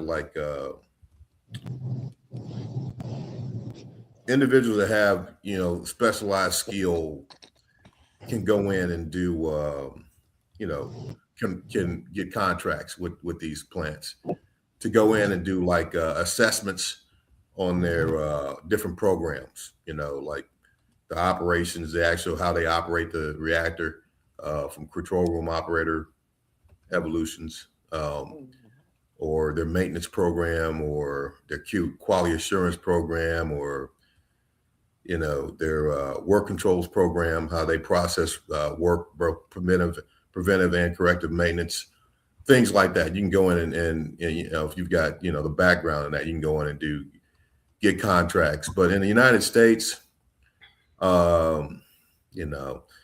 kind of locked up. I mean, in regards to, I could be wrong, but this is my view on it. It's locked up in regards to opportunities to go in, because these plants, they have to be pretty much self-sufficient, and then they already put a certain amount of money into organizations outside of their organization that helps them prepare for the regulatory body. The regulatory body being the NRC, the Nuclear Regulatory Commission, and there's always one or two Nuclear Regulatory Commission regional office representatives at every nuclear power plant that are there, on site 24 hours a day, every day of the week, with the exception, if they're not there, then they're on call. They're in the area. They're assigned to the plant. So there's really not a lot. Now, one thing that they do need help with is outages, right? So when we're talking commercial nuclear reactors that actually operate. Now, there's other nuclear facilities too. Waste management, fabrication, fuel, all that type of stuff. But we're talking about operational nuclear power plants now. So when the outages come, they have individuals that they need more manpower, more workers. So if you had a company that had a a contract with them of, you know, pipe fitters or, you know, painters or, you know, it's a lot of that supplemental workforce that comes in during outages are low skilled jobs. They're not really specialized skill jobs. So what Things, ancillary projects that they need done for the upkeep of the plant that are not really involved with the, you know, the reactor safety systems. But then, hey, you even got some of those that specialize in different things like, I'll stop after this.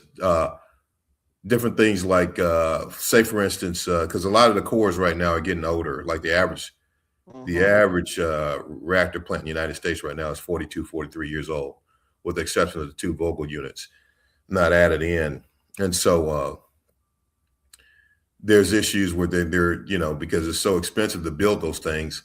The Vogtle plants, AP1000 plants are about 3,400 megawatts thermal that were built. They cost about $18.4 billion a piece. So those, you know, that's 100% over budget, because they were supposed to be about $9 billion a piece. They ended up being 18.4, and the Chinese can build them for $3 billion. The Chinese can build the same plant for $3 billion. That shows you, and I'm gonna tell you what that's a function of. Mr. Kuchimada. Oh yeah, the Chinese built those plants for $3.5 billion a piece. They're 18.4 billion to build them here. And the reason why is simply because, you know, they got good old boys running these things. They got good old boys that got this, because they build these plants in rural areas. And then there's a lot of, you know, it's a lot of good old boy. They don't like to see people like me coming around. You know what I mean? They don't like to see educated Black people coming around. And I mean, you know, because that type of diversity, it really makes them work harder to do the things that they needed. It makes them work harder. And then also it makes them work harder, and it gives checks and balances to what they do. So the type of fraud and abuse that they saw at VC Summer, which is the plant that was supposed to be built down in South Carolina, where it was so much fraud that they expended the entire budget of $9 billion before even finishing like 40% of the project. So they stole a lot of that money. And this is just recently. They even had indictments about it. You know, we revitalizing that, right? They about What's to that? They about to do that again. Oh, okay. So you know about that. Okay. Yeah, and they about to start it up again. Well, actually, they already started. Yeah. They're gonna go ahead and try to bring it back. But you know, it's just good. And then, you know, only a couple of people went to prison. I mean, and then they went, you know, they didn't go to real prison. So white collar crime, that type of thing. So anyway, the lack of diversity is what brings about a lot of that good old boy network, scratch each other's back, and inefficiencies. Not just corruption, but just inefficiencies, because you got everyone that works there has a very marginal education level. They know what they know, and that's all they know. Most of them come off of farms, so it's kind of and it's very incestuous. My experience with those commercial plants is that half of the people that work there are related. They have some type of relative that works there. You know, so it's disgusting, really. And that's one of the things that why the commercial nuclear industry in the United States is suffering so much, because there's so much racism in it. Ultimately, that's really the deal. But okay, so what I'm saying there is that as far as businesses here, it's kind of locked up. I mean, when you go in, you get a lot of information, a lot of experience, credentials in this particular profession, it's better, I think, the pastures are greener when you get into developing nations that have, which is really in the southern hemisphere of the planet, when they begin to write contracts with China or not the United States, not the United States, but China, maybe even Russia, to come in and build those AP1000 plants, then that gives a lot of room for entrepreneurship for those people, for you to go in and do consultation work with them to help them build their operations department to operate the plant, where the Chinese may come in and build it for them. Actually they pay for the plant, but they'll build Chinese to build the plant. Well, what the Chinese will want to do, obviously, is go in there and build it and then operate it into perpetuity. But that's not. You don't have to. You could come in as a contractor and say, okay, you can have them build your plant, but then I've got the training curriculum. I can teach your people how to run it. So when you write this contract, when you write the contract with the Chinese to build it, then you give them a certain amount of time to operate it. And then they have to leave. And obviously they get the money that's made off of the operation of the plant. There's a certain percentage that they would get to be reimbursed for for the construction, but then also give them a profit margin off of that. But then they don't get to operate the plant into perpetuity. You can have your own people trained to operate the plant, and that's where someone like me could come in and provide that service. So that's where I see the business opportunities available. Not that they're not available here, because I've done consultation work for like southern plants down in Texas, south of Houston, Texas.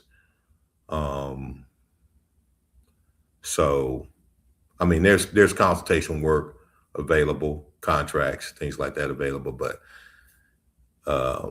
I think the bigger opportunities, and it would help actually the developing nations to get a more robust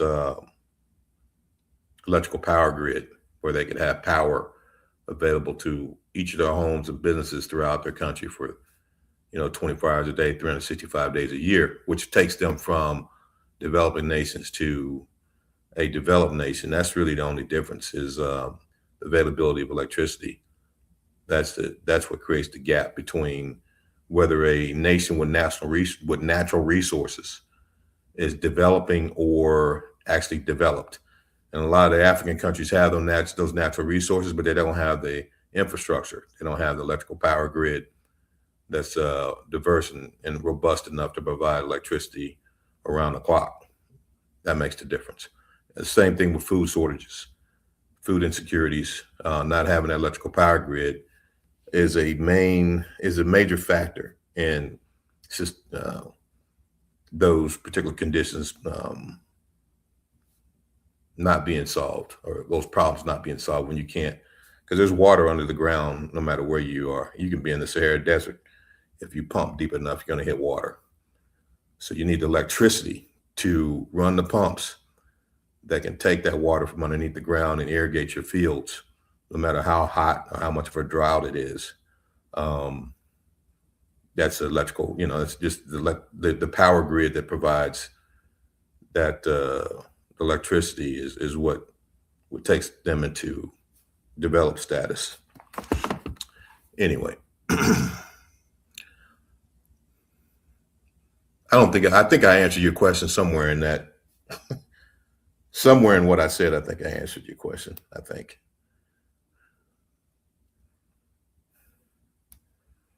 I probably put you guys to sleep like I almost did. I almost put myself to sleep. It's 12:20 here. Yeah. We listening. Yeah, you gave it the basics of it. Yeah. What was that? I'm listening, because I'm listening to see. They are because they go in and revitalize that Somerville reactor plant, and then we have the Westinghouse, which is the fabrication plant. Mhm. They were having conversations about how to give awareness to the students or get them interested in working at one of those facilities. And so I was just trying to explore the idea of what career fields could they be introduced to, or how to The kids? pique their interest. Yeah. Okay. Yeah, so that's a good question. Now that's a different question, and that when you mention that, that brings up something different as well, because training programs, right? Training programs that prepare people like children, teenagers, middle schoolers, teenagers that are coming out of high school. It's Yeah. almost, it could be like a trade school, because really you've got to teach. There's a certain curriculum that you teach in order to prepare people to be nuclear power plant operators. Because right now it seems like the only place that these people are getting the skill set from is from the military. It don't seem like Yeah. you could go, it. Yeah, but no, I mean the hands-on portion is that doesn't, you don't need that to get in the door. The actual operational experience, what you need is the fundamentals, the general fundamentals that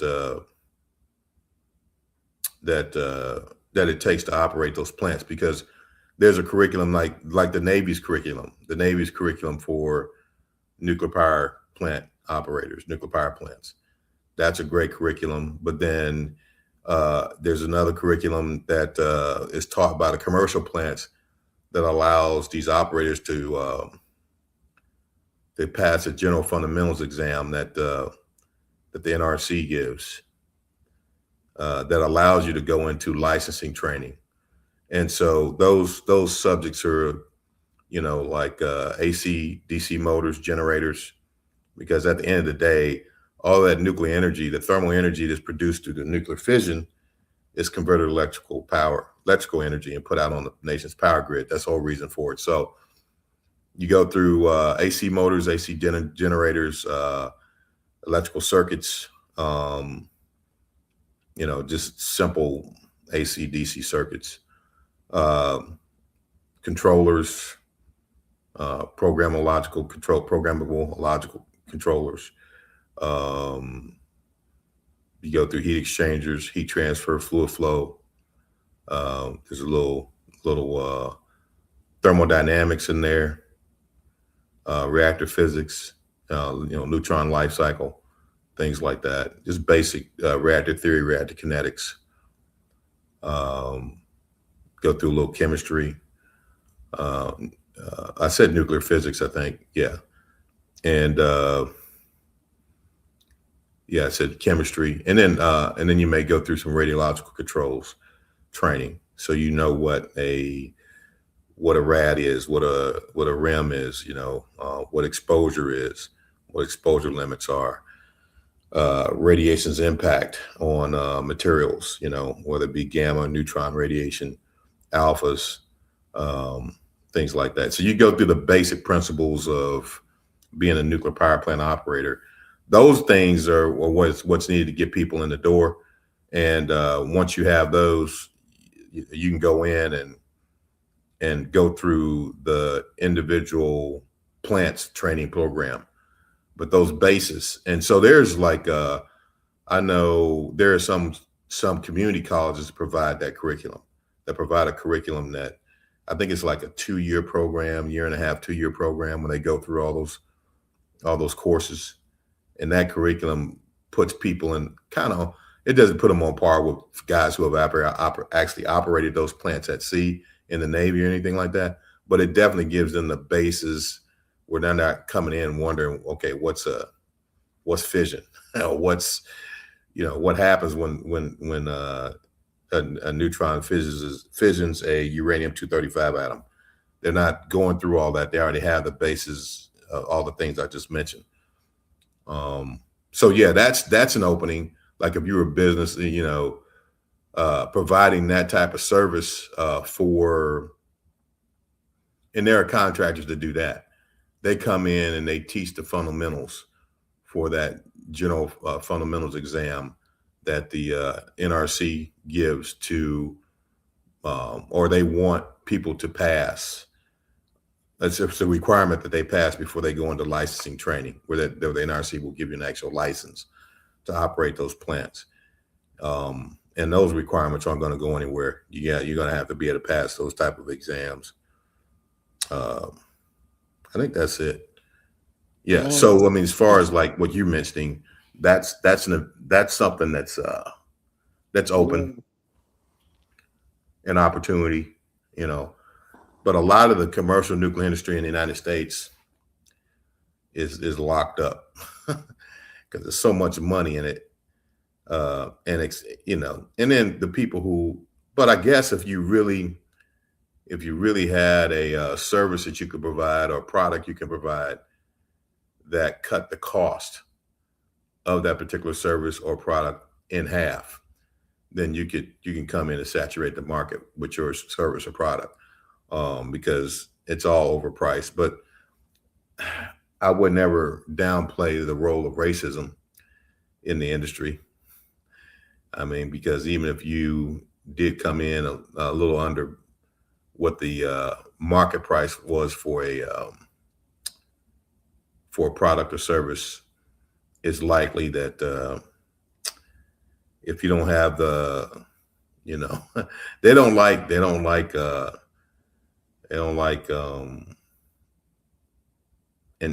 they don't like intelligence that's not Caucasian in that industry. Unfortunately, I'm talking about the commercial nuclear power plants that operate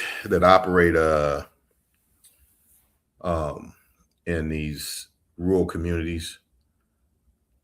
It's almost, yeah. So, yep. I'm getting over. I just got over the flu, so if my voice sounds crazy, a little cracked, I had the flu for like I had it for almost a week and a half, and I just got over it a few days ago. So I think that whatever flu version that was not normal. It felt like COVID. It felt like COVID and the flu. It felt like when I caught COVID years ago, but it was worse. Ooh, that hurts. Yeah, it was. That was not a good experience. Wasn't good. I'm just getting over that. So my voice sounds crazy. There's a reason for that. Yeah, thanks for that information. Yeah, oh, you mean what I just said about the plant, the nuclear field? But the tech school and learning, Yeah, trying to bridge that gap. It's good. Yeah. And because we have Servermo, which is a paper mill as well. I didn't really hear you. Hold on a minute. No, I said we have. So they have the nuclear fabrication plant, and then we have Servarmo, which is a international paper where they make paper plant. And there's excuses is that there's no qualified individuals in the community for them to hire. Therefore, they go outside of it. So now trying to get them to do those workforce trainings at the Midlands Technical College to get people up to speed. Mm-hmm.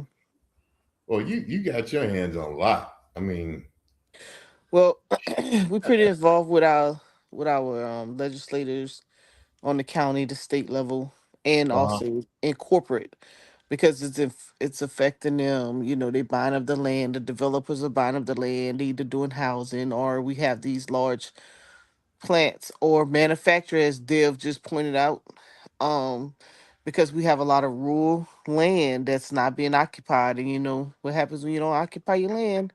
They come and develop. Right. And so that's what's going on right now. Try to get in the spaces of knowing what's going on around you, how it affects you, what can you do about it. So we're doing needs assessments right now, and it's one of the things that's coming out is workforce development as it relates to these manufacturers or companies that are already in your communities so that you can upscale your economic status. Because the biggest challenge is them saying, well, It's not that these jobs are not available. Your skill set is not where it needs to be to get those jobs, and therefore you live in poverty. So we're just trying to help these communities. Yeah. You Yeah. know, Yeah. but it's hard to change the minds of adults to reclass. You know. Oh, to go and read and learn something different. Yeah. Oh, You okay. have Yeah. you have the children on one end, but then you also have the adults. So the adult's aspiration is to wait for the child to gain their education to come back and help both themselves and their family. Yeah. You said you were in a military for a long time, so uh, Mhm. you kind of saw how the military is structured, and you Right. know, Building on skill sets. yeah, yeah. Hmm. But you know, there's a I don't know about the army. Well, I used to think because there were so many black people in the army that the army didn't have a race problem, Shit. but yeah, I'm learning that was a misconception. Yeah.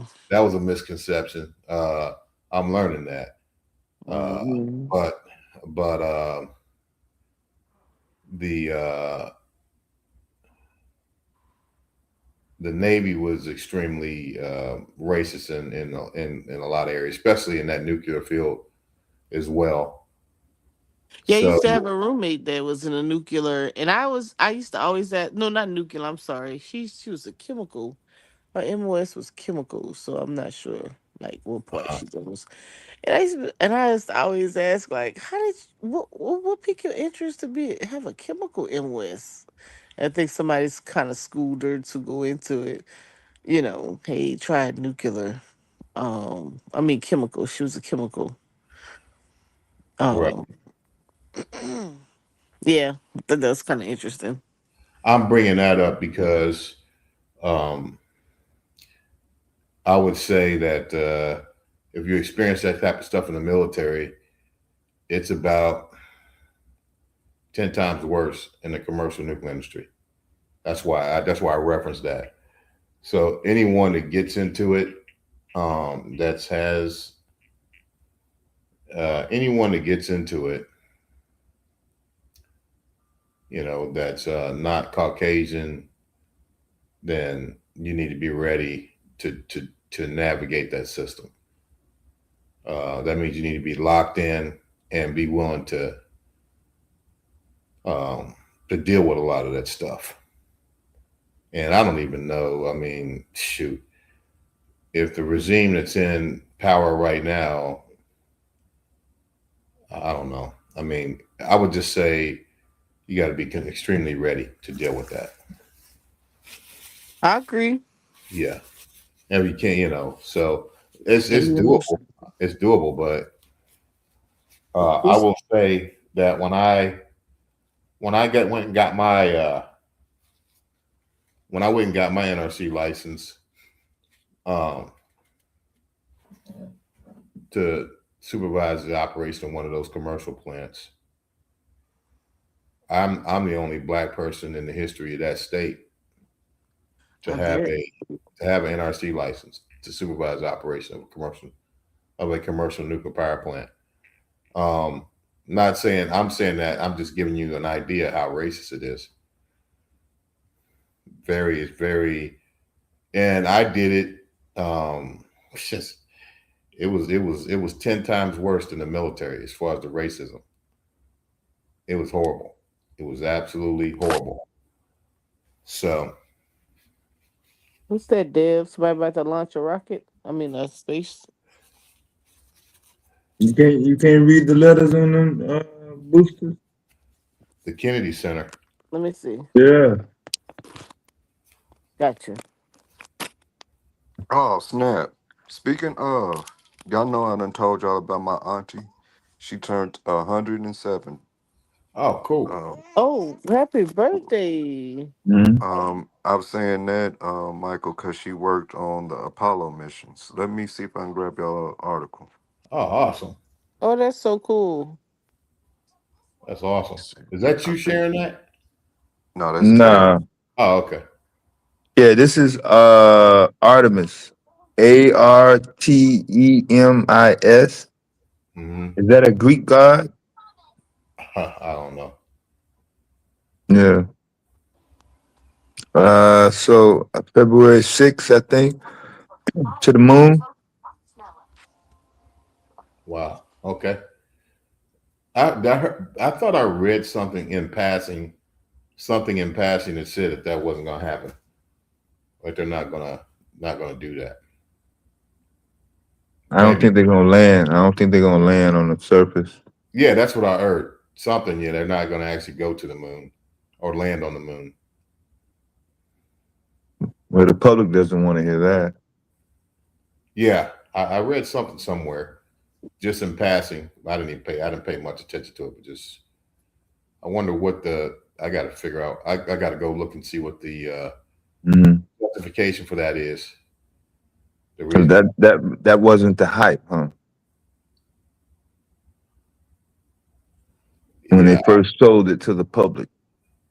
Oh, okay. Yeah, I don't know what the justification is for not landing on the moon. Yeah. I had to look that up.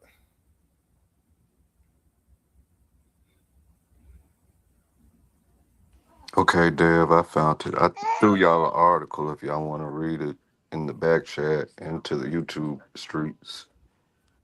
Oh, okay. Oh, okay. That's an article of your aunt. Yes, sir. Oh, cool. Yeah, that's my Aunt Mary. I haven't even read this actual article, but my cousin sent it to me and I seen it, and seeing the Kennedy Center made me think of that. Yeah, so that's a water tower to the right. They got their own water system for obvious reasons. Just to give you an idea how tall it is, because everybody in the South know how tall that is, right? I know up north in the city, y'all have never seen a water tower before. If you're in Detroit, Cleveland, nowhere in New York City, Philly.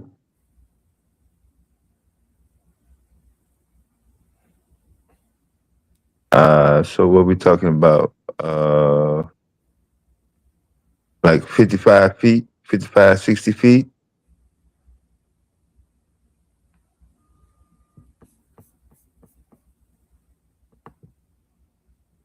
Yeah, they were just put up last night, I think.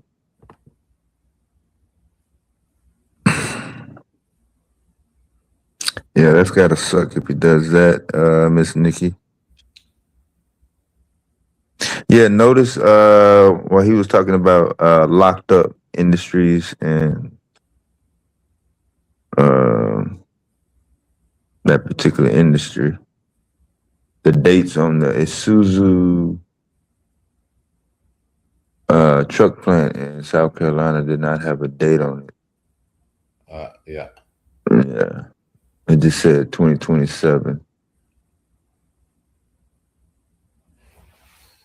Hey, you were moderating this brother. I can't see the brother's name. He was moderating everything earlier in the day. How you pronounce your name, bro? How you pronounce your name? It's Vasal, but you can call me Bubba. Vasal? Mm-hmm. Okay. Yeah, you did a good job moderating. You did a good job moderating, man, because everyone was talking over each other, but you like kind of kept that to a minimum. Yeah, I respect the platform. I think we tend to get away from that, and I truly consider it a privilege to be here. And if it's required to demonstrate good behavior to maintain and being here, I have no problem with making that sacrifice. Like, I'm all for joking. I'm all for showing your teeth if you have to, but I'm also with displaying good character and good cognitive abilities. So Right. Yeah. It gets a little crazy sometimes. I think a lot of these some people come on and they listen not to learn anything or gain any knowledge, but they listen to refute. They listen to argue, you know, and that's really counterproductive, you know. Just like the one guy that came on, I guess he turned out to be a poor or questionable ethical character, but he said he had he said, "We learned about your life, Michael." What is that? Somebody said in the chat they learned about my life. How'd you do that? Did I tell you? You mean what I told you? But the one guy that had the PhD in quantum physics. So he had some real good initial conversation, and some of the things that he was saying, it was obvious to me that he was learned in that field. But a lot of folks didn't want to accept the things that he was saying, you know, obviously, and they were arguing with him. And I think basically at some point, you got someone that's got a PhD in quantum physics, probably be a good idea to just listen, see if you can learn something, you know. Yeah, I liked what he was contributing to the overall conversation on the totality, even his philosophical stances. I like how he worded God couldn't prove himself because it would go against free will. He couldn't force us to acknowledge his existence. And I think that kind of, you know, instead of everybody just taking it in, pondering on it, and going down that idea of thought, just immediately put up the bias deflectors and try to crush it. But it's like, this is dialogue. Just exchange ideas. Of course, I hate to say certain things, like we all are not going to agree on everything. Okay, but let's try to find the things we do agree upon. Like Right. that should be the focus of the conversation. Yeah. The one thing that bothers me about the fact that you have someone who has that much education that come on and they talk, and the first thing that quite a few people do is just start arguing with them. You know what I mean? It's disturbing to me because it then lets me know, okay, these guys are not really on here to learn anything. I mean, if you can't learn anything, then you can't learn anything. But if you have someone who has that type of erudite knowledge and education, then it might be time to just be quiet and listen.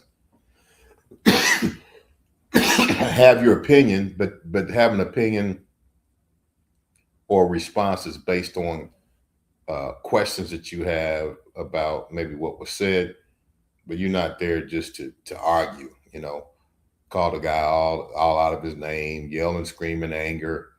You know, it was crazy, man. It was, I thought that part of it was disheartening because it lets me know that, man, these cats, they don't respect nothing. I mean, in regards to knowledge, expertise, they're just really listening to argue, you know, which that's a very dangerous place for your people to be in, because how can you collaborate with someone who's like that? How can you work together with someone who's like that? Any organization that you form is going to require structure. It's going to require someone to be in charge and the other people who are not, you know, in charge directly to play their role. And it's very difficult to do that when everyone is combative.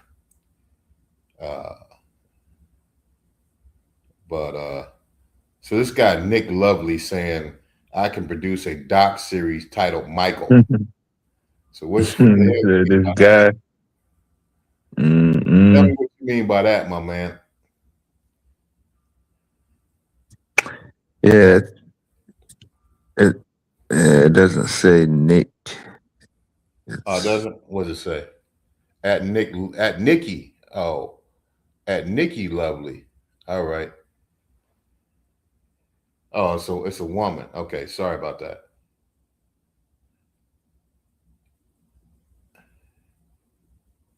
Nah, it's just that I'm kind of far away from my computer screen, so I can't see my screen as well. You got to learn to read, Michael. I think she said I need to learn how to read. I think I do. I think I understand how to read.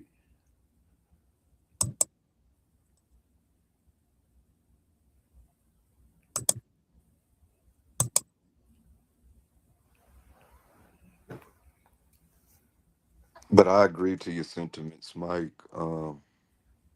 Every once in a while, I like to remind everybody we never know who's on the other side of these glass devices Yeah. listening in. Uh-huh. And I would hate for one of those moments where we're not exemplifying the best of our behaviors and attributes to Right. be the very thing that the potential next donator or sponsor that these groups truly need. That's what they're observing in that moment. You get what I Right. mean? Like, for Yeah, example, yeah. let's say word got out to your Oprahs and Tyler Perry's and that demographic, and they hear word of this what do you call it, grassroots STEM school for black children, and they decide, okay, I got to find some place to donate, but they tune in and they see 15 minutes of us Foolishness. arguing over the most nonsense in the world. Yeah, it's straight foolishness. You get what I mean? And And, what's that saying? First impressions are the longest lasting. yeah. Yeah. Yeah. That's real. That's real And, talk. I mean, and Mike, So though, yeah. one in that, we got 2 ears, 1 mouth, which means we got to learn to listen more, speak less at twice as times. much. I agree. But one of my favorite quotes or sentiments to give people in that moment is, just because you don't see eye to eye doesn't stop you from walking shoulder to shoulder until you both get where you're going respectfully. You Right. don't have to trip anybody up. You don't have to hold anybody back. And you don't have to hinder each other's paths. Stay Yeah. focused on where you're going and just keep moving. Yeah. Just But because you can we do don't that in a see eye to respectable eye manner. don't mean we can't walk shoulder to shoulder. I like that. One I of like my that. I like one of the sayings I like that applies to that madness that we were hearing is usually the loudest person in the room is the weakest and the dumbest person in the room. And Mike, that's what I wanted to put in perspective for you. A lot of times for a lot Who of is these it? dudes, Who, it's Wall Street Willie. who's who's talking right now? Wall Street Willie. Where is I don't even see you up here. Don't pay that no Are mind. you up here? Oh, okay. I didn't see you up here. Okay. But look, Mike, I'm just putting in perspective, like a lot of times in those conversations, this is the one time they really get to challenge someone on a certain level. You get what I'm saying? Okay. So that's where it comes from a lot of times. If I can kind of like make a caveat to the madness. You get what I'm saying? Like, and that's what I kind of heard this morning, but it was a good build up until it kind of derailed. You're saying that it's the one time that they can challenge someone who has a certain level of A education. goddamn nuclear engineer. I'm proud to tell people I got a friend named Mike. He's a nuclear engineer, right? Like I do see that as valuable in these conversations in this space, but everyone doesn't approach those conversations in the same way with the same objective. You know what I mean? I don't have nothing to prove. I Right. come around y'all to learn. Right. You know what I'm Right. saying? So Just wanted to Well, put I it in think kind that of like perspective for you. when I first started doing this a couple of years ago, or coming on a couple of years ago, I got some of that same energy, when I spoke about different things until people find out that, okay, this dude may have, some specialized knowledge, skills, and abilities, but, he'll still take it back to the hood if needed. Yeah. Yeah. You know what I mean? Because the thing is, I'm okay with, I definitely want to be professional, and I would love to speak my I love to speak my board speak and Vernacular. talk about intellectual things when we're in here, because really that's what levels people up, and that's where the money's made, that's where opportunities are gained. But if you want to get to all that ignorant stuff, I mean, unfortunately, I can go there too if I need to. I'd rather not. Yeah. But I can go there too. And that's why I think it's important, like, we protect certain conversations, because this morning's conversation was very good. Like, I watched every minute of it. And if I just stay in the clouds, those that know me know I'm Googling everything. I'm just staying out the way, because the people that need to Everything. have the conversation are having the conversation. Yes, everything, Dev.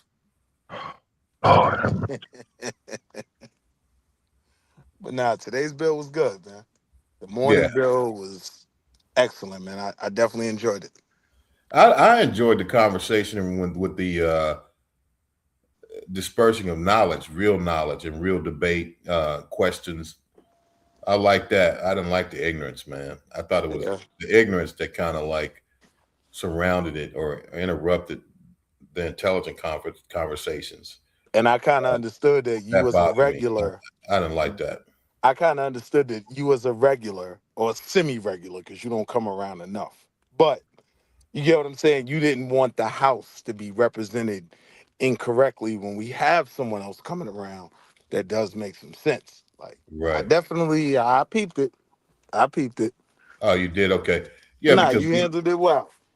I apologize to the guy, because basically he was actually, people didn't understand. Maybe people don't see it from the same vantage point I see it from, but some of the concepts that he was talking about, with the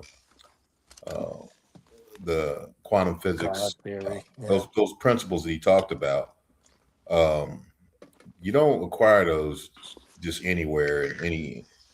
Most people don't have that type of knowledge, and so It's a certain institution, a certain and he was actually dispersing that knowledge. He was putting that knowledge out comfortably, free and comfortably, putting it out comfortably and on a very detailed level. So, and it was free game for everyone. Now, Mike, just I will tell you one part of the crash out I did enjoy, but I'm going to preface it by saying it's from someone who's like that in terms of, scientific theory and the knowledge and all of that. When him and Identity were going at it, I enjoyed that part. I didn't see that part.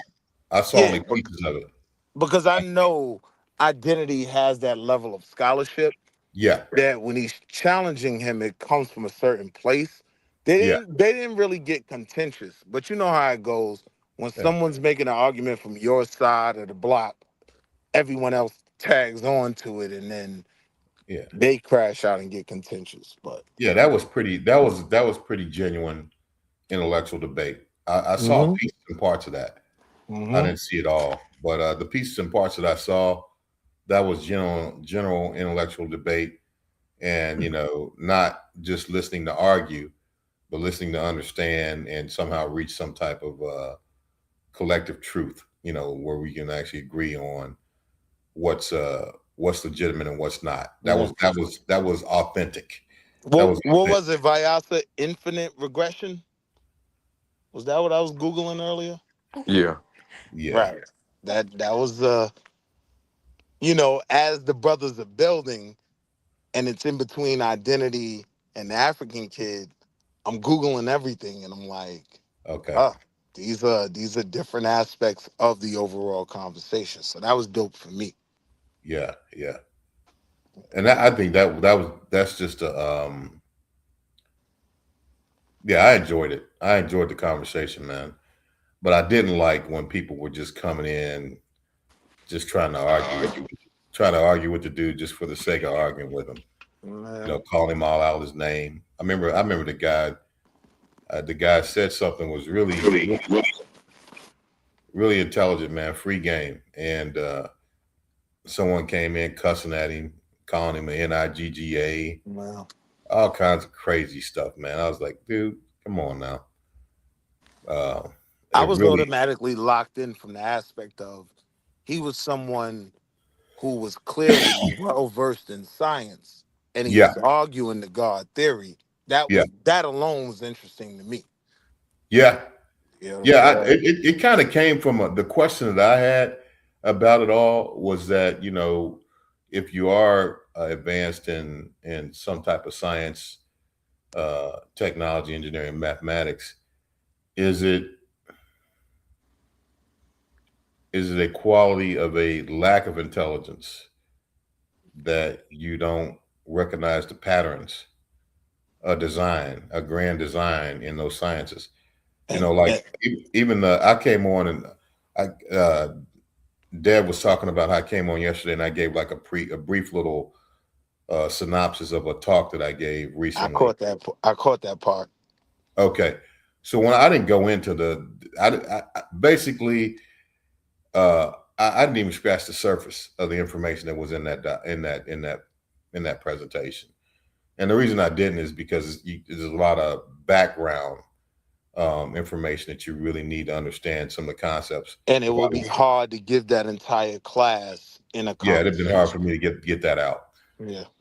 And then so I just stopped there, but I just scratched the surface on that thing, barely scratched the surface. And I always appreciate how honest you are in those conversations from the aspect of, I don't really have to give you Negroes this. Like this doesn't really benefit me, but here's what I know. I don't mind doing that. I don't mind doing that. But Vyasa thinks I fundamentally don't remember anything. But when I bring up infinite why you gotta bring me into it? You two are having a discussion. See, this is why we fundamentally get to fighting in front of Mike. Right. So I said all that to say that even I went back to that to say that even in that particular talk that I gave, there is a fundamental pattern in the atomic structures that exist in nuclear materials on the atomic level, where the system or material that exists when it's exposed to an external energy source, it will change its morphology in order to achieve the lowest free energy state. And no matter what the particulars are, no matter what types of two-dimensional, three-dimensional defects that are formed in that material, the main goal is to place that system or that material in its lowest free energy state. That is the natural goal, and that's subject to the kinetics of the environment, of course. But the system of material itself will seek that, naturally seek order in the sense that it's looking for that lowest free energy state, and it'll change its morphology in order to do that. And that's basically the overall axiom or principle that's associated with the radiation of materials in these nuclear reactors. And so that was the overarching theme that presentation would have went to. But the particulars of how that's done is what I would have went through in giving that presentation. So what I'm saying is that there is a pattern. There's a pattern that shows up, a grand design that shows up even in that aspect of science. When you have nuclear logic, when you have a grand nuclear design, logic. when you have a no, I'm talking about these are things that actually. This is not logic. This I'm messing with Dev. Go ahead, bro. This is reality. But Mike, this is how materials. But let me say this. Let me say this real quick. And what I'm saying is, when you have a grand design that shows a pattern like that, it only makes sense logically at that point to say that there is a grand designer. Even on you making a God argument. Even on the atomic level. That's basically what that's basically what this guy was saying. His point, yeah. Yeah, that's what he was saying. And then I and basically if I would have felt comfortable finishing the presentation that I just skimmed the surface on, it's saying the same thing. It's saying the same thing, but go ahead. Go ahead. This is one of the astronauts on the moon for February 6th on the Artemis mission. Black dude. Victor Glover. Yeah. I never heard of the brother, but if he's there, he's a bad boy for sure. Yeah, there's only gonna be 4 of them. I think most of those astronauts have PhDs. Most of them do. For physics, yeah. Yeah, most of them do.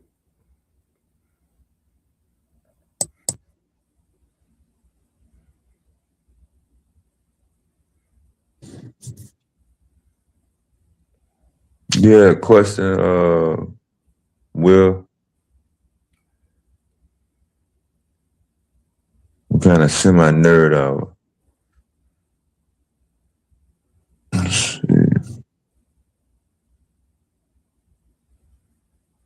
Looks like we lost Will. Willie, if you can hear us, come back up here, bro.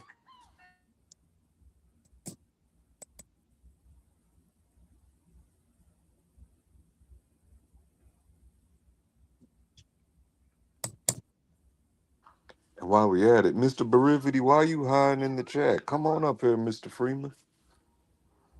I think we done shook off all the bad goons and goblins for the day. Nikki Lovely, come up.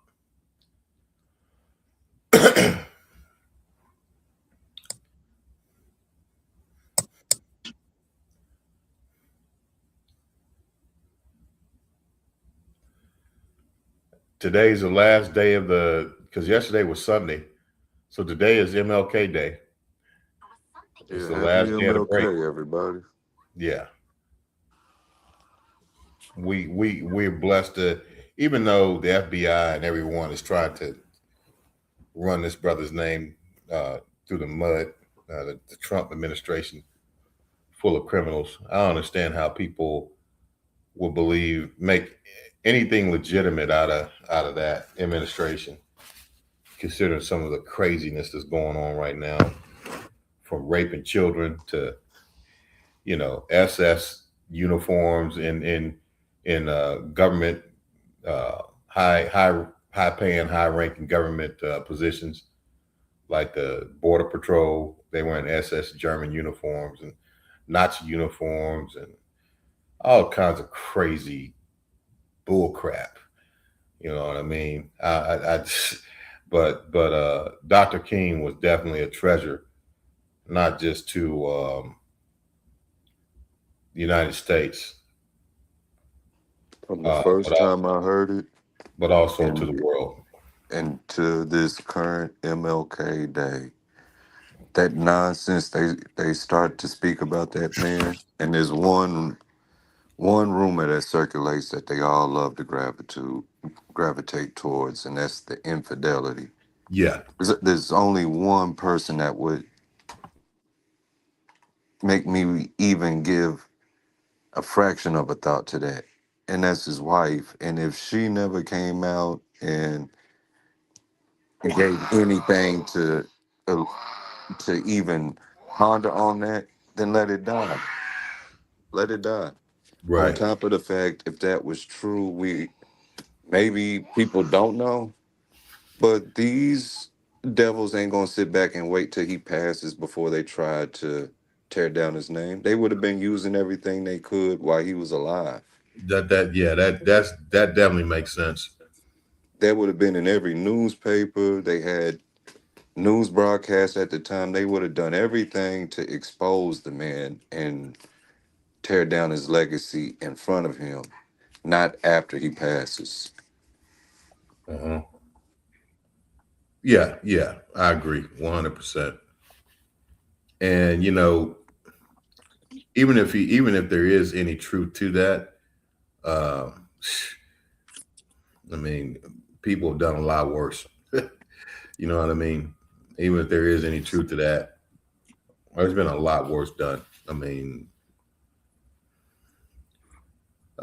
even if you're a biblical person, I mean, stories all through the Bible where people made mistakes in their lives. I mean, there's nobody's perfect. So even if he did have something like that happen, you can't take away from his sacrifices, the sacrifices that he gave for other people. So, I mean, he got killed in his 30s, right? He was in his 30s, correct? I think Malcolm got killed at 33, and I think he was around that. He was around that. They was both in their 30s. Yeah, so relatively young men. Yeah, he gave his life up early, man. People need to stop. I mean, you don't. And he did it for whatever reason he did it. It caused some major changes to be made in the world. Major changes. It's definitely here in the United States. So it's so easy for people to be, armchair quarterbacks. And the sad part about it is you got, evil people that are trying to defame the man's life and his contributions to the world. Did you see when Donald Trump took MLK day off the national park? Off the national park admittance, because it used to be able to get into any national park for free tomorrow or today. Trump took that off where you can't get on free anymore on MLK Day, and he put his birthday in place of that. So now he took MLK Day off for a day where the national parks were free. He removed it, and then now you can get in free on his birthday. A draft dodger. A five-time draft dodger. But somehow, oh man, pretty disgusting.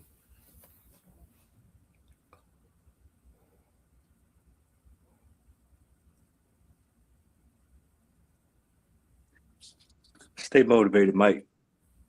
What's up, man? Not much. All right. How y'all doing today?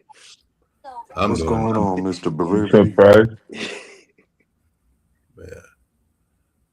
Wait a minute, that's Sheriff Two Thumbs. Yo, hey, that's what separates us at this point. Two thumbs. Yeah, the conversations we find ourselves in over here.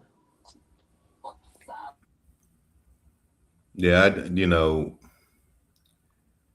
just stay plugged in, man. Stay plugged in, and the darkness only wins when you refuse to be part of the light, the solution.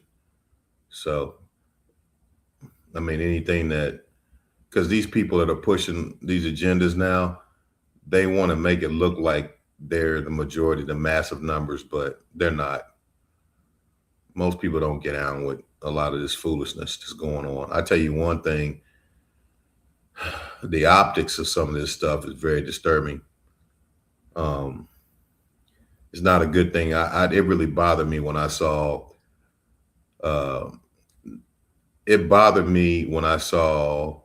this guy that's in charge of the Border Patrol walking around with a Nazi uniform on, surrounded by ICE agents. That bothered me. That let me know, which I already knew, that what they're doing now, because Obama, he deported something like about 5.5 5.5 million immigrants he deported when he was president.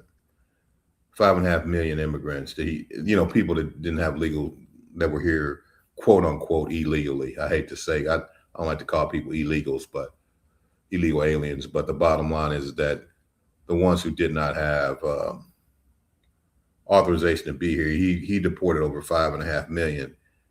And the optics, and he didn't do it with the optics that we're seeing today, where you got these clowns running around with masks, raping. They rape. I mean, they show there's videos out where they're raping women. They're like taking them in porta potties, raping them in there, and it's crazy, man. The media's not reporting it though, but there are clips where they're showing online where these cats are taking women that they have abducted and raping these women. And then you got, obviously, killing American citizens, and they're doing it all under the cover of mask, where they think they can't be identified. Obama did 5.5 million, and we don't see the optics that we see now. We don't see that stuff. No, I don't know what's happening to the people who actually are illegal and are being abducted. I'm talking about like American citizens, that they're doing this type of stuff to, and it's not being talked about in the media. So it's just disturbing to me, because for me it's obvious that it's about more than just some deportation stuff. It's about more. It's about more than that, a lot more than that, because they could do that job without the mask, without the Nazi uniforms, without the illegal activity. The things that they're doing is terror. It's terrorism. Going into people's churches, raiding the churches, raiding their jobs, kids' schools, that type of stuff. That's something completely different that has absolutely nothing to do with immigration. See the bridge it take to make that price? Yeah, that's Long Bridge. That's that China bridge, huh? That China, yeah. Yeah, for the magnet. Yeah.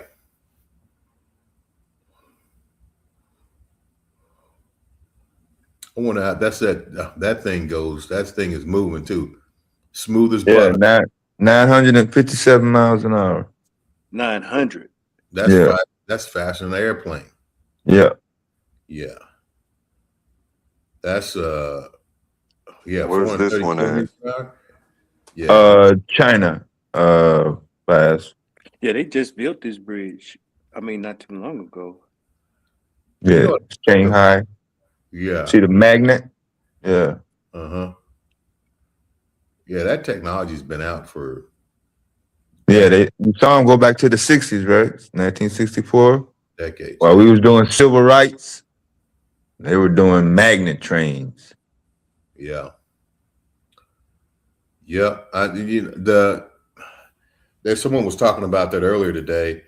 The only reason that the United States isn't, if they talk about how great the U.S. is and all that, but if you go through our airports and you go through some of these airports that are in China, even their vehicles, I mean, this country's behind. And one of the biggest reason why it's behind is corruption, theft. These politicians are stealing our money. They're stealing the tax dollars.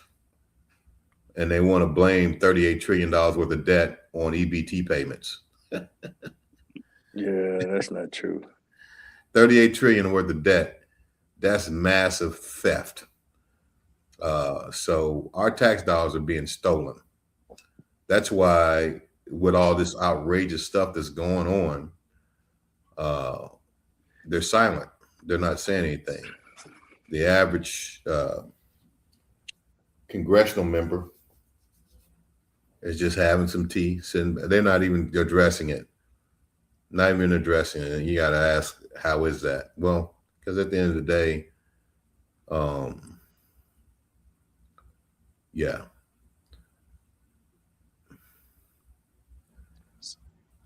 That's how you treat.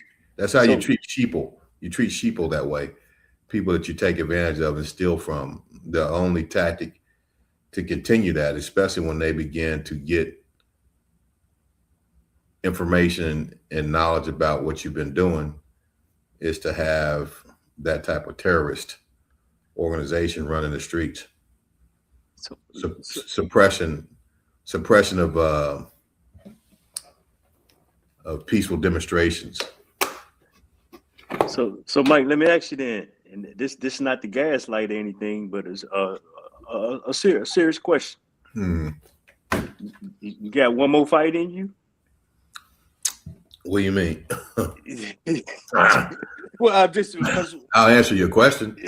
If you ask, I'll answer it. Yeah, well, that's what I'm just saying. I mean, because here's the thought: we spend a lot of time talking about these type of things and what's going on and everything. And I like to say we fundamentally changed. I mean, we had a discussion early one morning a while back when we was talking about a similar scenario. It wasn't quite like this, and I don't even know if you remember it, or how some type of paramilitary force would descend on cities. And I was like, nah, Mike, say it ain't so. You know, I said something about it. Yeah, we kind of talked about, man, this was, I think we probably first met. And we ended up talking about, but the context was a little different. Yeah. I think it was about young foreign nationals of military age. Yeah. And how some type, there would be some type of dissension on U.S. soil. Yeah. Urban centers. I mean, so yeah, we're not too far from that. Right. I think, I agree. Yeah, I know ICE is law enforcement, but they are like some type of paramilitary. They have capability. So I'm just saying. So if we're here and we're talking all this talk, I mean, the obvious question in my mind. I mean, I just don't like talking about stuff and then not hear any solutions. And we do a lot of that. Yeah. And so that's just the ultimate question. I know you retired. What's the solution? Yeah. You're asking me what the solution is. No, well, not so much as what the solution is. I ask, what I think everything will be pointing towards. If this is it, and everything that is written and all these opposing ideals up against each other, do you have one more fight in you? Oh, you mean to deal with this situation? Yeah, something that I already know that you never thought you would have to deal with this on U.S. soil, but if the worst come to worst, what would I do? Yeah. Well, I mean, I'm not going to do anything other than what I've been doing. I mean, I will say that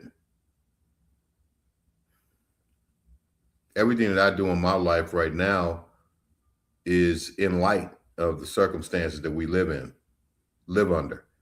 Like, I don't get up and do the things I do with blinders on. I understand that a lot of things that I've committed to do in my life have to be done because of the conditions that are changing. I mean, the truth be told, I should be looking at retirement right now. I should be, but I'm not, because I know that there's so much more work for me to do based on, what's going on in the world, the things that are going on in the world and society. So it wouldn't be responsible for me to go to retire right now. It wouldn't be. So really, the fact that I'm continuing to do the things that I've always done, and intensifying that a little bit, that's how I'm personally dealing with the situation. But then I also,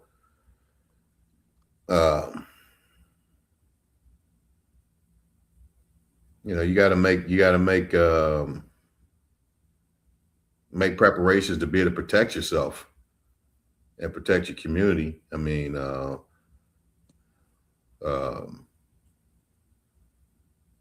and then I think, that's me personally.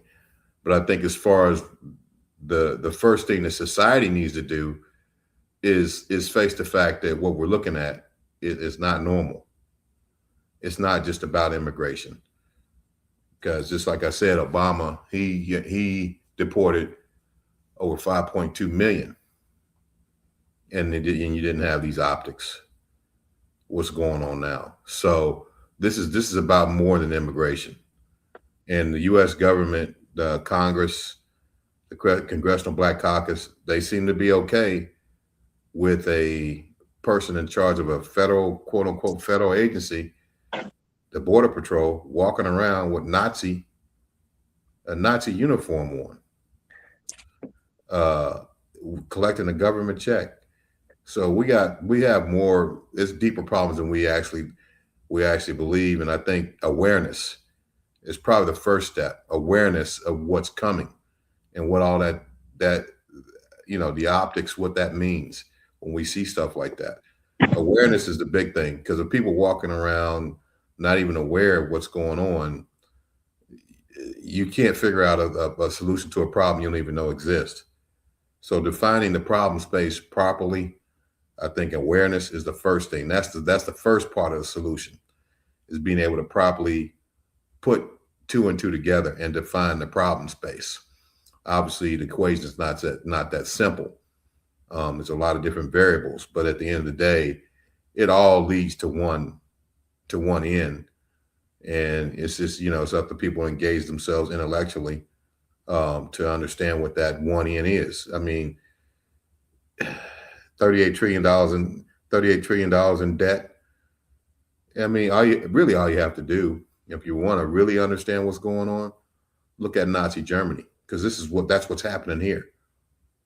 I agree with all that. Not to cut you off. I'm just really soliciting courses of action.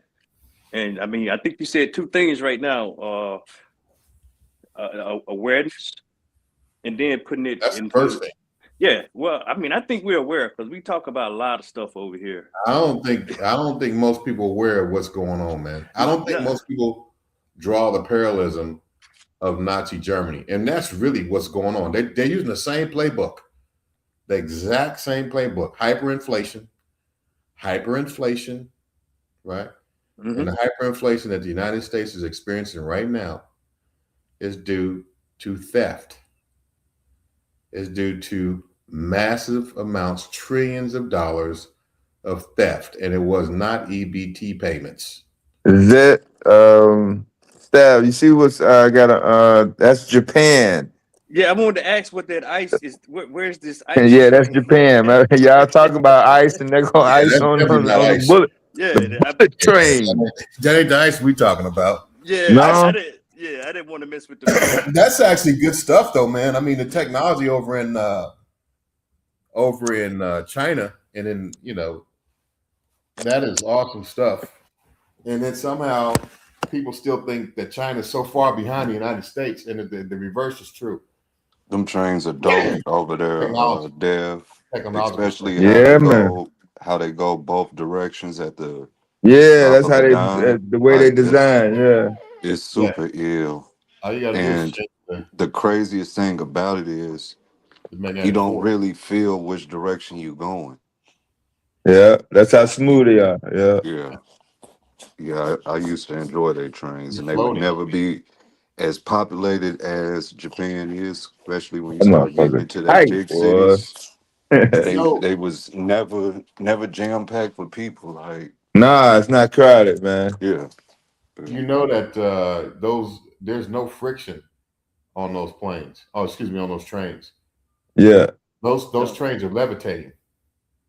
Yeah, at a certain point they're they kind of levitating on the magnetic field. Yeah, they glide. Okay. Yeah, there's no friction. The Japanese bullet train. Okay, now it's the Chinese. Yeah, they're levitating. They're levitating on a magnetic field.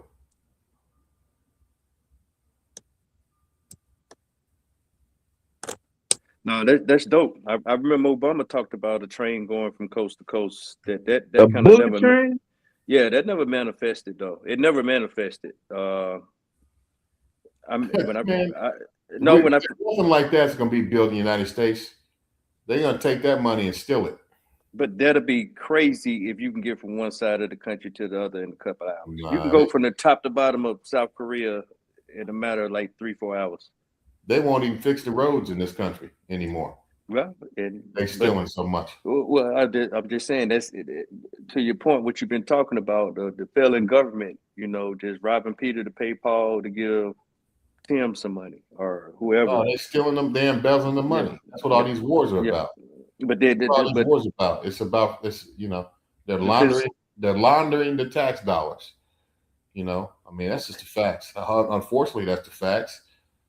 Because there's enough money. There's more than enough money has been collected in the United States taxes to have the United States way beyond where China's at now. But the fact is, the politicians are stealing the money, and they've been stealing it. So let's get back on it. You brought up the congressional black caucus. Is it even worth beating them up anymore to force them to do what they say they assembled for?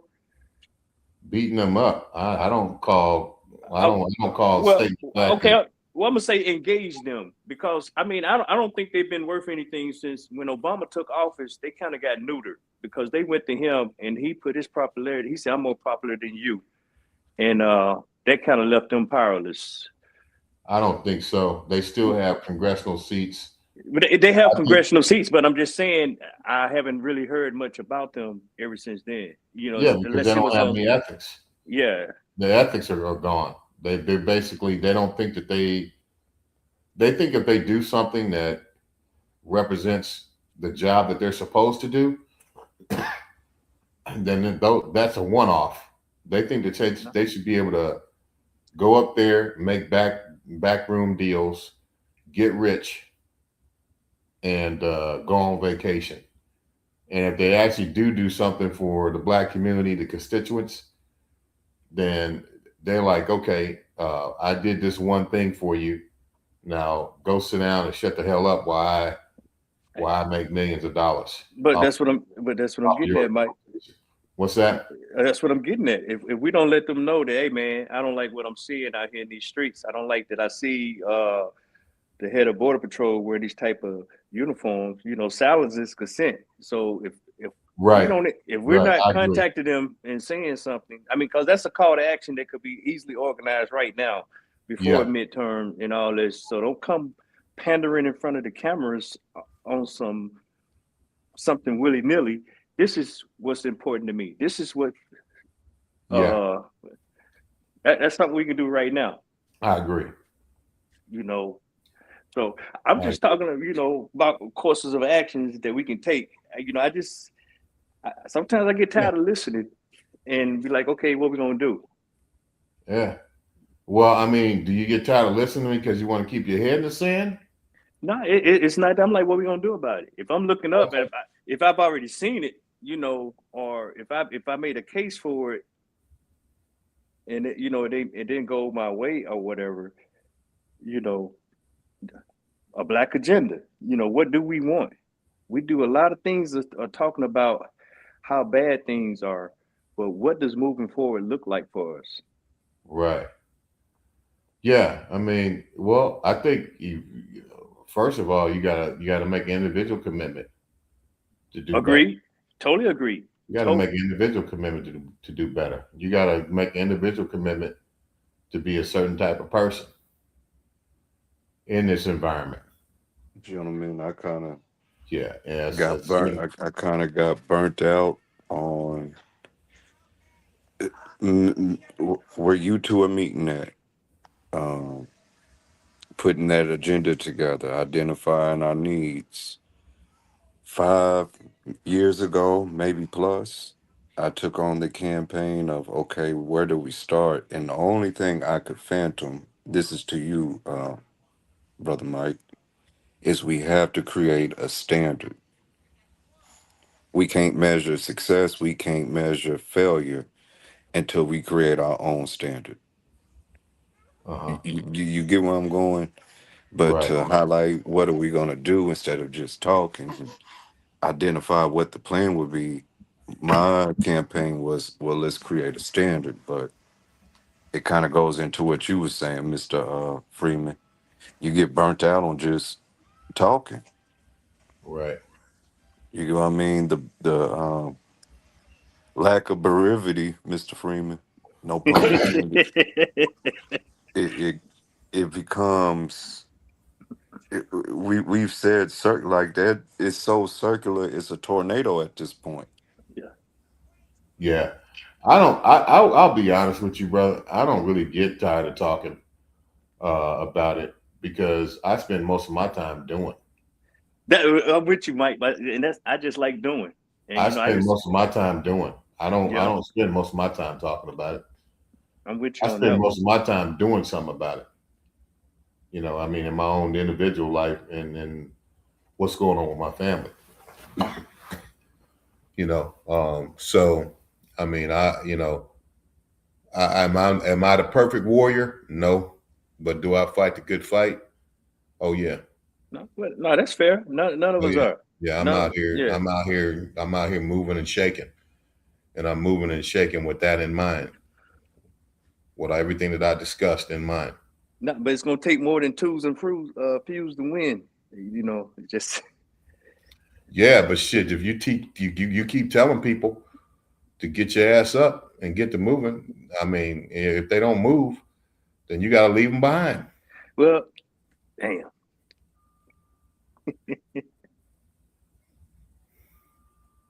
Bottom line is everybody can't go because they're not You don't willing. like that part, do you, Pray? Yeah, Because they're not willing to do what it takes to go. yeah. Well, I'm conditioned to something different. No man left behind, but it's very true that Shit. somebody gonna get left behind. I If get I it. tell you to get your ass up, I'm not talking about you in particular.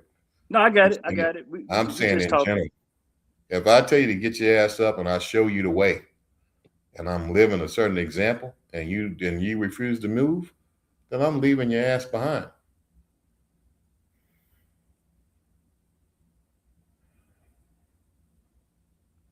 Every man's got to make his own choice, his own decision.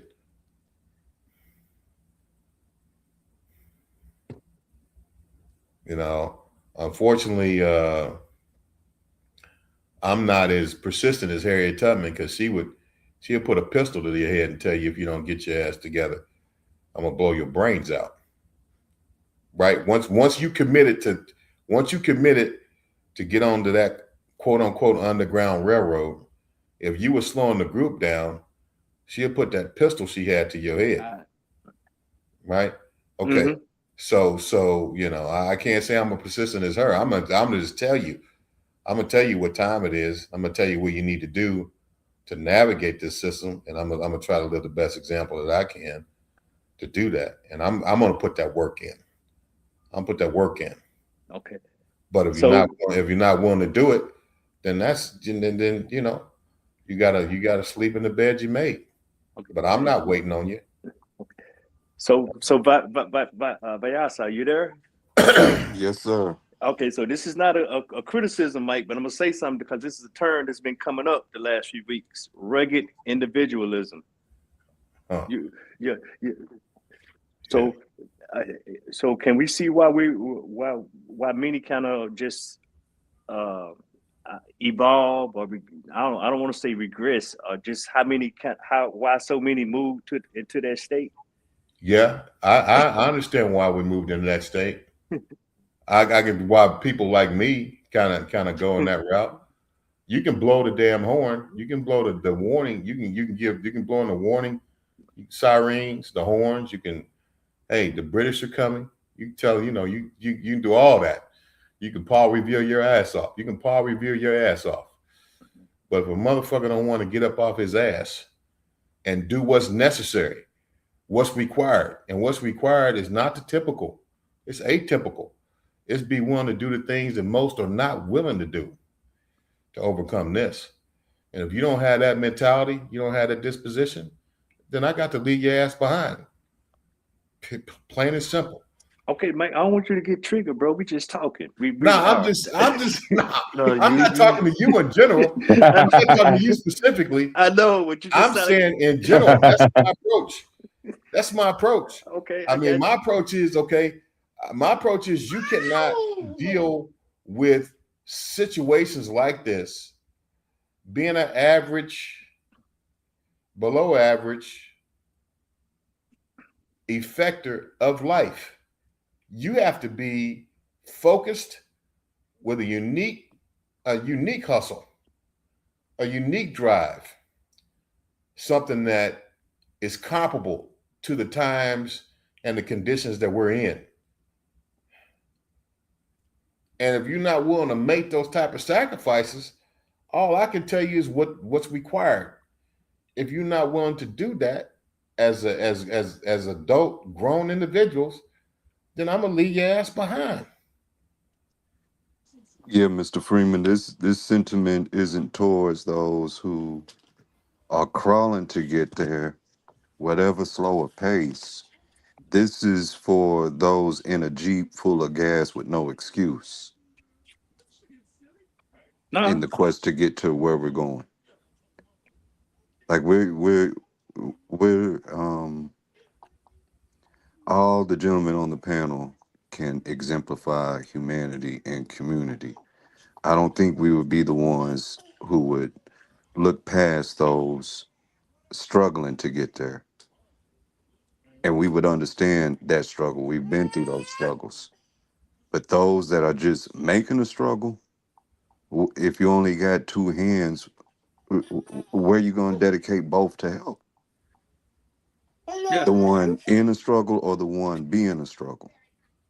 Because if you put all your focus into that one being a struggle, that one that's already struggling, guess what? You added to their struggle. You no, get what I'm that's trying to right. say? No, very fair point. Very fair point. Enabling is a problem. And I don't want to sound draconian, man, but I was raised by my father.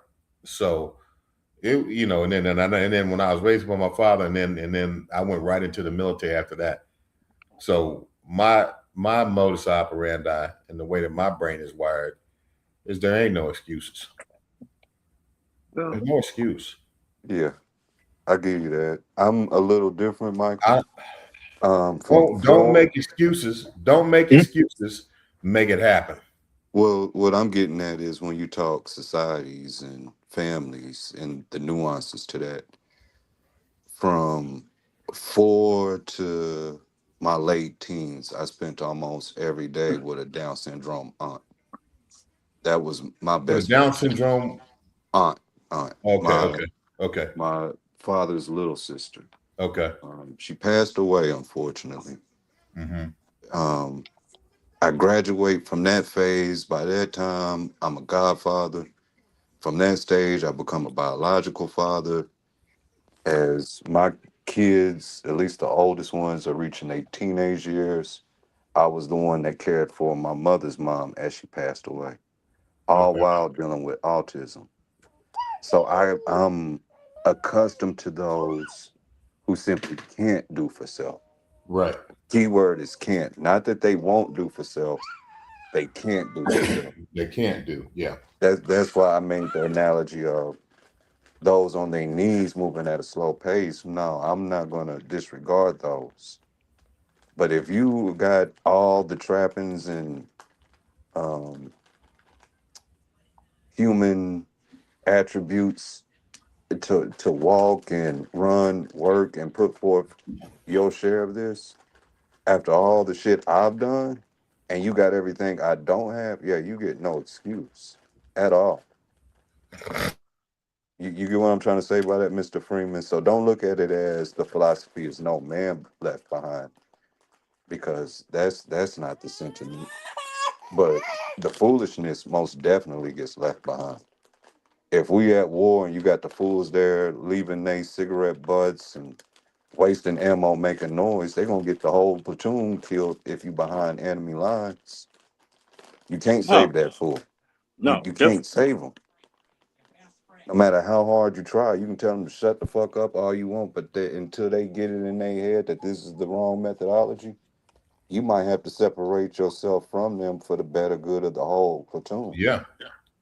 Yeah, it's you know, it's unfortunately those who have that non-progressive attitude, and actually a degenerate attitude, a attitude of going backwards, or thinking that they're just going to stay the same.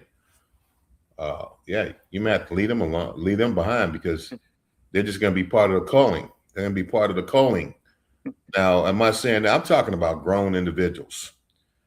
I'm not talking about children, because you can still motivate children to make the right decisions and form their outlook and their approach to life in a way that they're able to navigate the system and survive what's coming and what's here. But grown folks, I mean, really, at the end of the day, shit, you can't tell it's hard to tell a grown black male something, because most of the time, you know, they looking at you, they've been conditioned to look at you through the eyes of white supremacy anyway, no matter who you are. They look at you through the eyes of white supremacy. It's very difficult to overcome that. That is a conditioning that takes place. So they don't respect what you're saying anyway. That's why you can have that brother that came on here earlier with a PhD in quantum physics. You had dudes that have degrees in English calling him niggas and refuting him instead of listening, because it's a conditioning, right? So why would I sit around? You know, I could tell people the truth. I could tell them the truth and say, hey, this is what's going on as I see it, and this is my hustle. This is how I try to do things and try to get better as a person, where I can navigate the system and I motivate my family to do the same things. But I mean, after that, what can you do? If a person makes a decision that that's the type of life that they want to live as an adult, you present them with the information and give them a choice, and then you let them determine their fate. Look, we good. Trust me. I just try to probe where everybody's at. I'm very familiar with just, you know, how to move under battlefield conditions, eliminate threats, neutralize liabilities. I get it. So it sounds like it's the same way regardless. Yeah, I mean, you know, if I could do the Harriet Tubman thing, but the fact is, I'm just not that persistent, because I understand that, you know, people are going to do what they're going to do. No, and that's very true. You're going to do what you're going to do. Either you meant to go or you meant to perish. Yeah. Well, somebody gonna get their wake up call in the heat of battle, and then and it's gonna be too late. Well, it may be. Yeah. But something may kick in. You may see something, but I get it. Yeah, I mean, yeah, I wish you could just sound the wake up call and everybody woke up.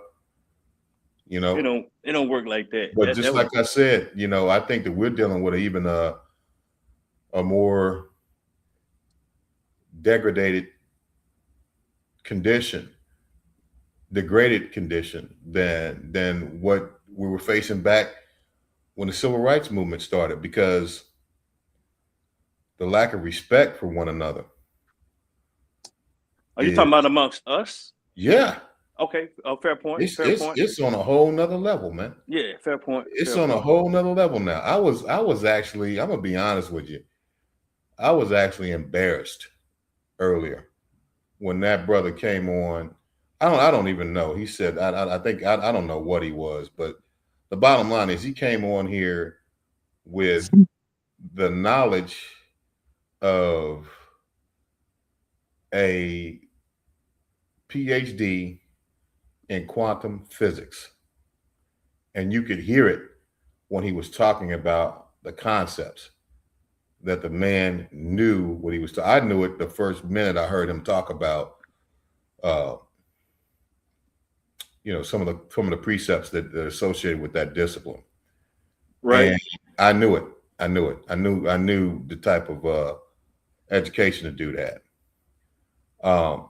And you got people on here with English, degrees. Nothing wrong with English degree, but refuting him, calling him out his name. You know what I mean? So what I'm saying is that some people you just got to leave behind, boss. No, okay, I agree, bro. We've said it. I acknowledged it. I agree. Hey, Mike, Hands up. the young brother is back, by the way, that you is that him? referring to. Oh, okay. Yeah. Zaman. Okay. Yo, what's good, guys? Hey, What's up, Zaman, man? Yeah, I was just talking about you.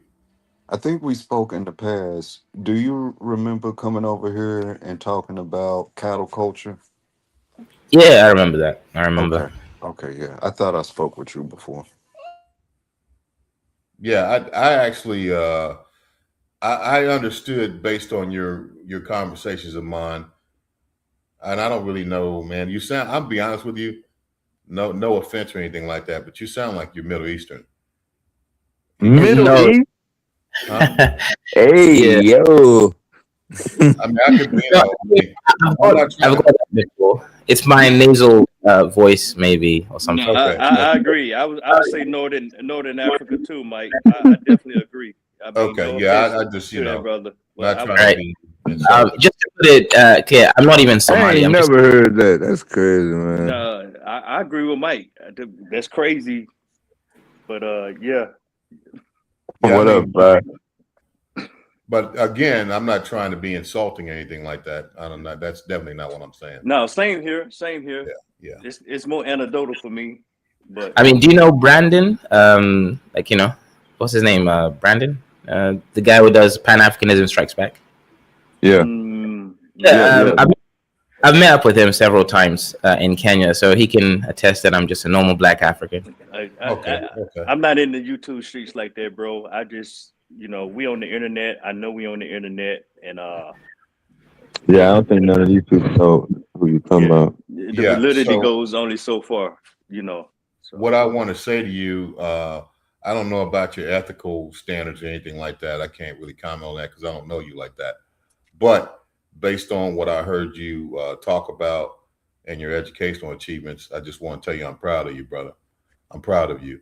And because I understand that to achieve that level of understanding in the discipline that you've done that in, that's a lot of hard work and dedication, So I'm proud of you. It's great to hear because you obviously, based on your voice, I'm gonna say you're younger than I am. I'm in my 50s, so I'm in my early 50s. So I don't look like I'm in my 50s, but I am. Yeah, you look young. I'm in my early 50s. So the deal is that,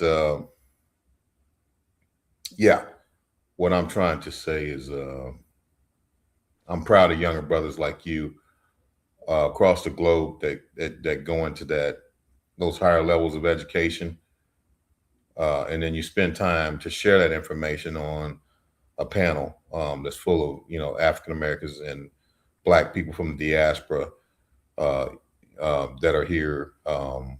So that's an incredible chance for us to learn from you.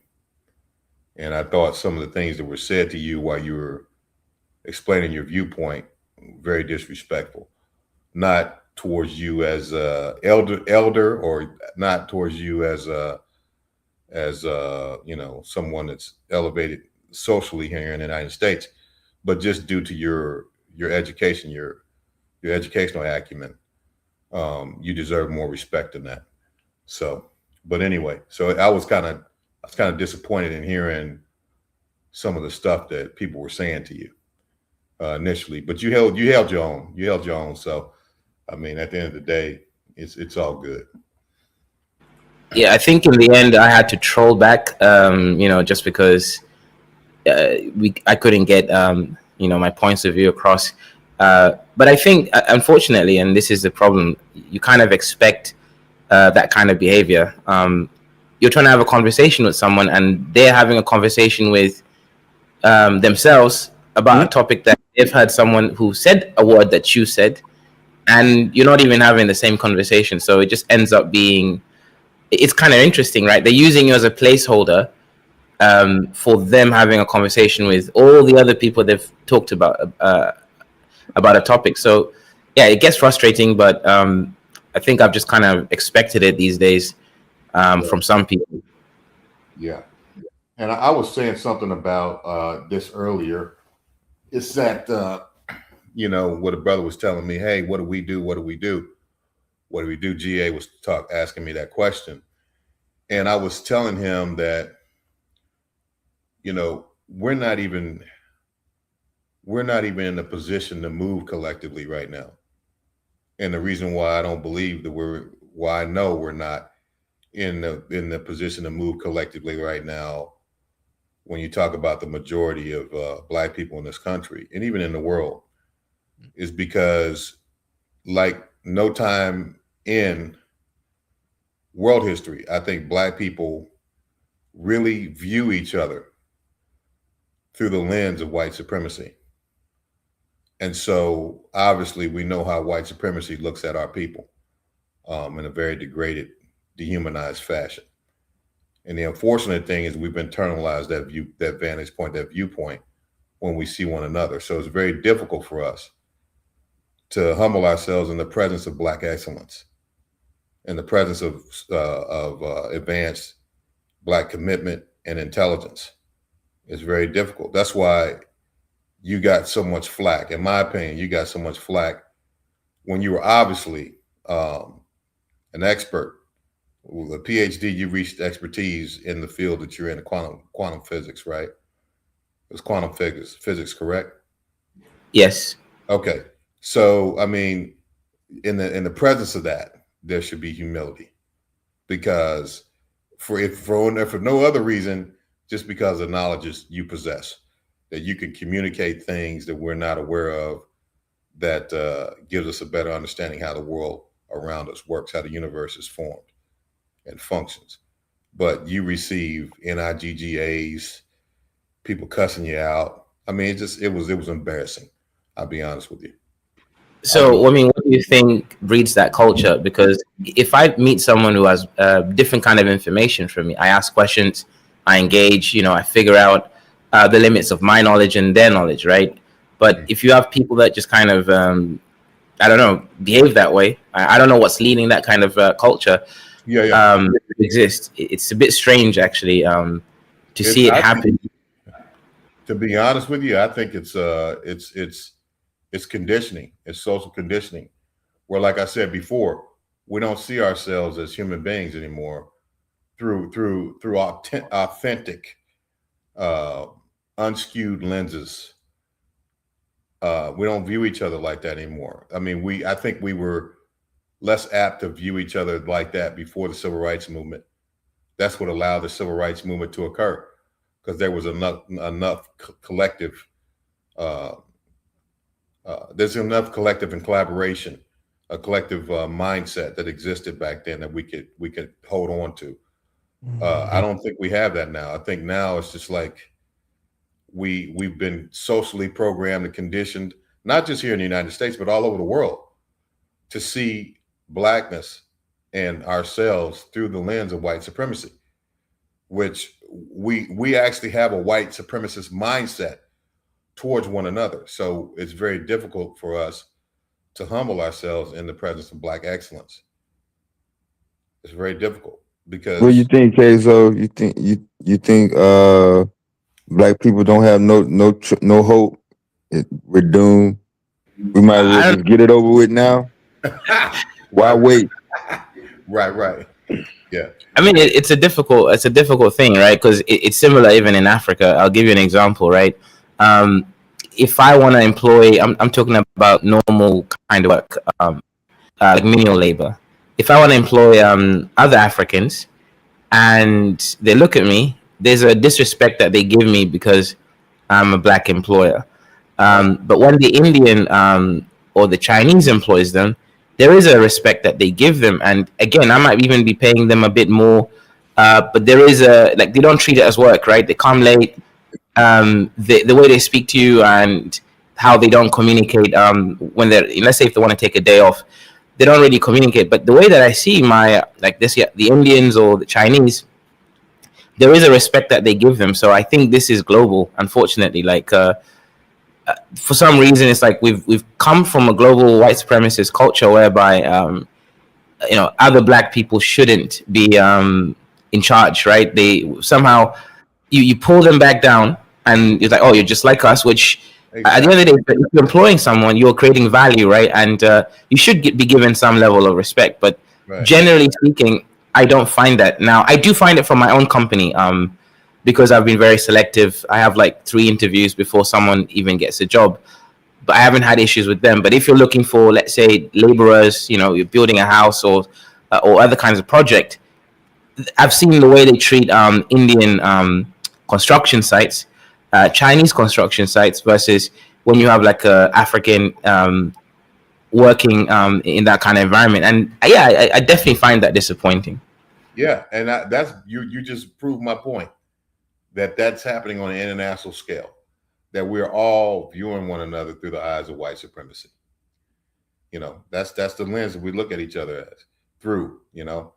That's what's going on. That's why you could come on with the expertise that you have and be disrespected like you were, when really it should have been nothing but ears open, mouth shut. It should have been ears open, mouth shut when you were talking. Did you get past your logic theory, Kezo? I think a couple people understood it, but I still don't know if like more than 2 people understood it, because I was trying to really explain the difference between like predicate logic and rationality, and there is a big difference, right? Like rationality is all about your survivability, like you making wise decisions that will prolong the goals that you value. So, for example, if I'm in the African savannah, I'm going to notice that there's things called predators, lions, hyenas. Some of them are even worse, like lions. Or I start noticing their behavior, right? And when we start seeing a lion that eats man, that we actually in Africa we call it man eater, because lions don't eat man. And the reason why lions don't eat man is because we've been living with them. So I'm just using the Maasai as an example, right? They've been living with lions to a point whereby the lion knows not to attack human beings, but the lion will eat the animals of the human beings. So when you now have like a lion that becomes a man eater, the whole community goes and they have to get rid of that lion because it's now dangerous. Now, for us to understand that, that's rationality, right? It's like, it's logical, but it's rationality. We value our lives and we understand the ecosystem there. However, the white man's logic is fundamentally different. I know I'm calling it the white man's logic, right? I do that pejoratively on purpose, right? But if you look at the logic system that was kind of coined, there is something called deductive reasoning, which is what physics and math uses. It's not based on what I think is likely to happen. It's based on this will happen every single time. Without that understanding, you can't actually create scientific laws or theories, because it would just end up being information without predictabilities, right? So that aspect of logic is fundamentally different from rationality, right? Meaning logic is not even based necessarily on truth of this world. It's just rules, right? You create a set of rules, then the premise will lead a conclusion that necessarily has to happen at the end. And simple example of a logically correct argument, but a factually incorrect one is, as I was saying earlier, all men wear hats. Devastating for you is a man, therefore he wears a hat. Now that is a logically correct argument because I set the criteria. But we obviously, well, I'm assuming you're not wearing a hat. Are you wearing a hat, Devastating? No. Right. So it's factually incorrect, right? But that's a logically correct argument. Now, rationally speaking, I can't make that argument because I don't know, right? Now, there's a point here, though. If you understand how logic works, that's how you're going to be able to build systems. I mean, I'm saying ratio is based ratio. Is that math? Are you calculating math? Are you calculating when using rational? You are calculating, but you're not seeking for absolute truth. You're truths that will aid in your survival. So it's fundamentally slightly different a kind of reasoning than pure logic. You know what I get from what you're saying is that, well, basically the rational way I think about it is rational information is rational approaches are based on empirical data, whereas your logic is more anecdotal. Yeah, it's not exactly the same as that, but it's in the same category, where there's no real empirical data to support that logical argument. That does not necessarily have to be there. Oh, good. Logic doesn't need empirical data for it to be correct. And actually, for example, if you get good at logic, which I believe I have gotten pretty good at it, I don't need empirical data, yet I would say a lot of my arguments would end up being correct just because I understand how the system itself functions. I'll give you an example. Like, let's say we're talking about money. If now we start having a discussion about, like how people become rich, how they invest their money, and the tax system, there is a logic to how all these systems are kind of embedded. And if you can follow the train of thought, you don't even need information. You can just figure it out, and you won't be incorrect because there is a rule that these systems are based on. And if you can deduct the rules, then your argument follows to be correct, as long as the rules that you deducted were obviously correct. So it's like trying to find an easier way of explaining it, but right. Yeah, I mean, you explained it well. If you can create a really good model in your mind of how the world works, and you keep refining that model, right? You keep changing it, then you can use the model to predict other things without needing information all the time. So the data now comes to help with your logic, but really logic doesn't need the data, as long as, again, you're not delusional and you don't just make up the premise, right? You choose a premise that is based on empirical data. Then, your conclusion is going to be more likely to be correct. Right. Yeah. Yeah. And I would say, unfortunately, maybe they don't teach it in schools about how reasoning works and critical thinking. And I think that's something that has to be kind of reinforced, because if you don't teach people reason, they're going to end up in so many fallacies. And again, if you're living a fallacy-filled life, there are going to be so many solutions to your problems that you could have had if you could just be sober in reasoning, that you're going to miss out on. So reasoning is the core for foundational before you get to rational and logic, or just? I would say reasoning is the most fundamental one, because it's where you start weighing things, different things together, right? You start looking at it. Okay, well, there's that thing there called a line, right? We're going to call it a line. There is me. You start to notice its behavior. That's now reasoning. That's the most fundamental one. Then rationality comes in, like, okay, these are the things I value. I value my life. I value my culture and my society. If I want to prolong that experience, perhaps I shouldn't go into the lion territory. Maybe I should respect predators and only hunt, the less aggressive animals. The rationality now comes in with wisdom, right? You'll start to think, okay, these are the things I value, right? And we know how the world works enough. Perhaps if I want to continue this game called life, I shouldn't do this or I shouldn't do that. That's being rational.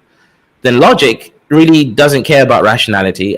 It can do, right? But it's not necessary. It's just saying these are the rules of how the system works, and you do whatever you want with the rules, right? Like you can do it for good, you can choose it for bad, or anything. It's just kind of gaming and realizing, okay, this is how the system works. Or at least this would be the result. Does it matter how it works, or is there always a desired effect in the end? For reasoning and rationality, how it works isn't really that important. You can any which way. However, for logic, there are strict rules, and the rules are pretty simple, but they always have to follow, right? If you make one claim here, that claim, for example, there's a concept of non-contradiction.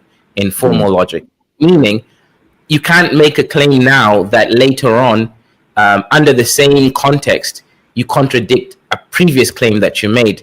That makes your logic invalid because you've contradicted something. A simple example is this, right?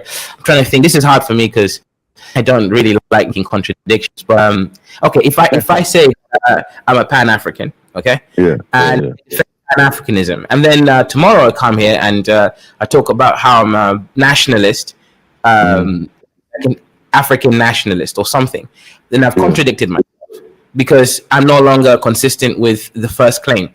How you can't be Pan-Africanist and a African nationalist, because at that moment you are excluding the global diaspora. That's now a contradiction. Unless I verify it and say there's hierarchies to this, right? Then I've contradicted myself. And in formal logic, it means your argument is invalid. You can't make in formal logic, right? So we'll know that it's formal based on what? This must happen in order for it to be formal. It cannot be formal unless what? Oh, good. It's formal logic when the conclusion must necessarily follow from the premise. I'll give you a simple example, right? Wait. Real quick. No, Will, let him finish, man. Now I want to ask you a question real quick. Let him finish first. Hold on, Dev. I just don't want to run that stop sign. Okay, then let him finish. You heard me ask him to finish it. Okay, so for example, I'll now make a true claim that is also logical. All bachelors are unmarried men. We know that Devastating for You is a bachelor, therefore he's an unmarried man. So by definition, if you are a bachelor, you necessarily are an unmarried man. You cannot be a bachelor and be married at the same time. So that is the established set of parameters. Yes. Correct. So now I know it's formal because. Oh, right. Because how did I get to unmarried and bachelor? How did those connect? Right. So by definition, a bachelor is someone who is not married. By definition. So if we know that you are a bachelor, we also know by logical consequence that you're also unmarried. I don't have to go look at the data whether I don't have to go check on the registry whether you're married or not. If you claim that you're a bachelor, then you have to be unmarried by definition. So the empirical data is necessary for us to make that conclusion. So now here's what I wanted to ask you a question about the Pan-African comment you made. You were saying to be a black nationalist would be illogical with being a Pan-African, correct? No. I was saying, well, I said if I was to claim I'm an African nationalist today, and then tomorrow I claim that I'm a Pan-African, without context of linking the hierarchies, like which one is slightly higher than the other, then I've contradicted myself. I've basically lied to you because I'm no longer saying the same thing. You can't be an African nationalist and a Pan-African at the same time unless you've specified the rules, okay? I'm going to be the rationale. Correct.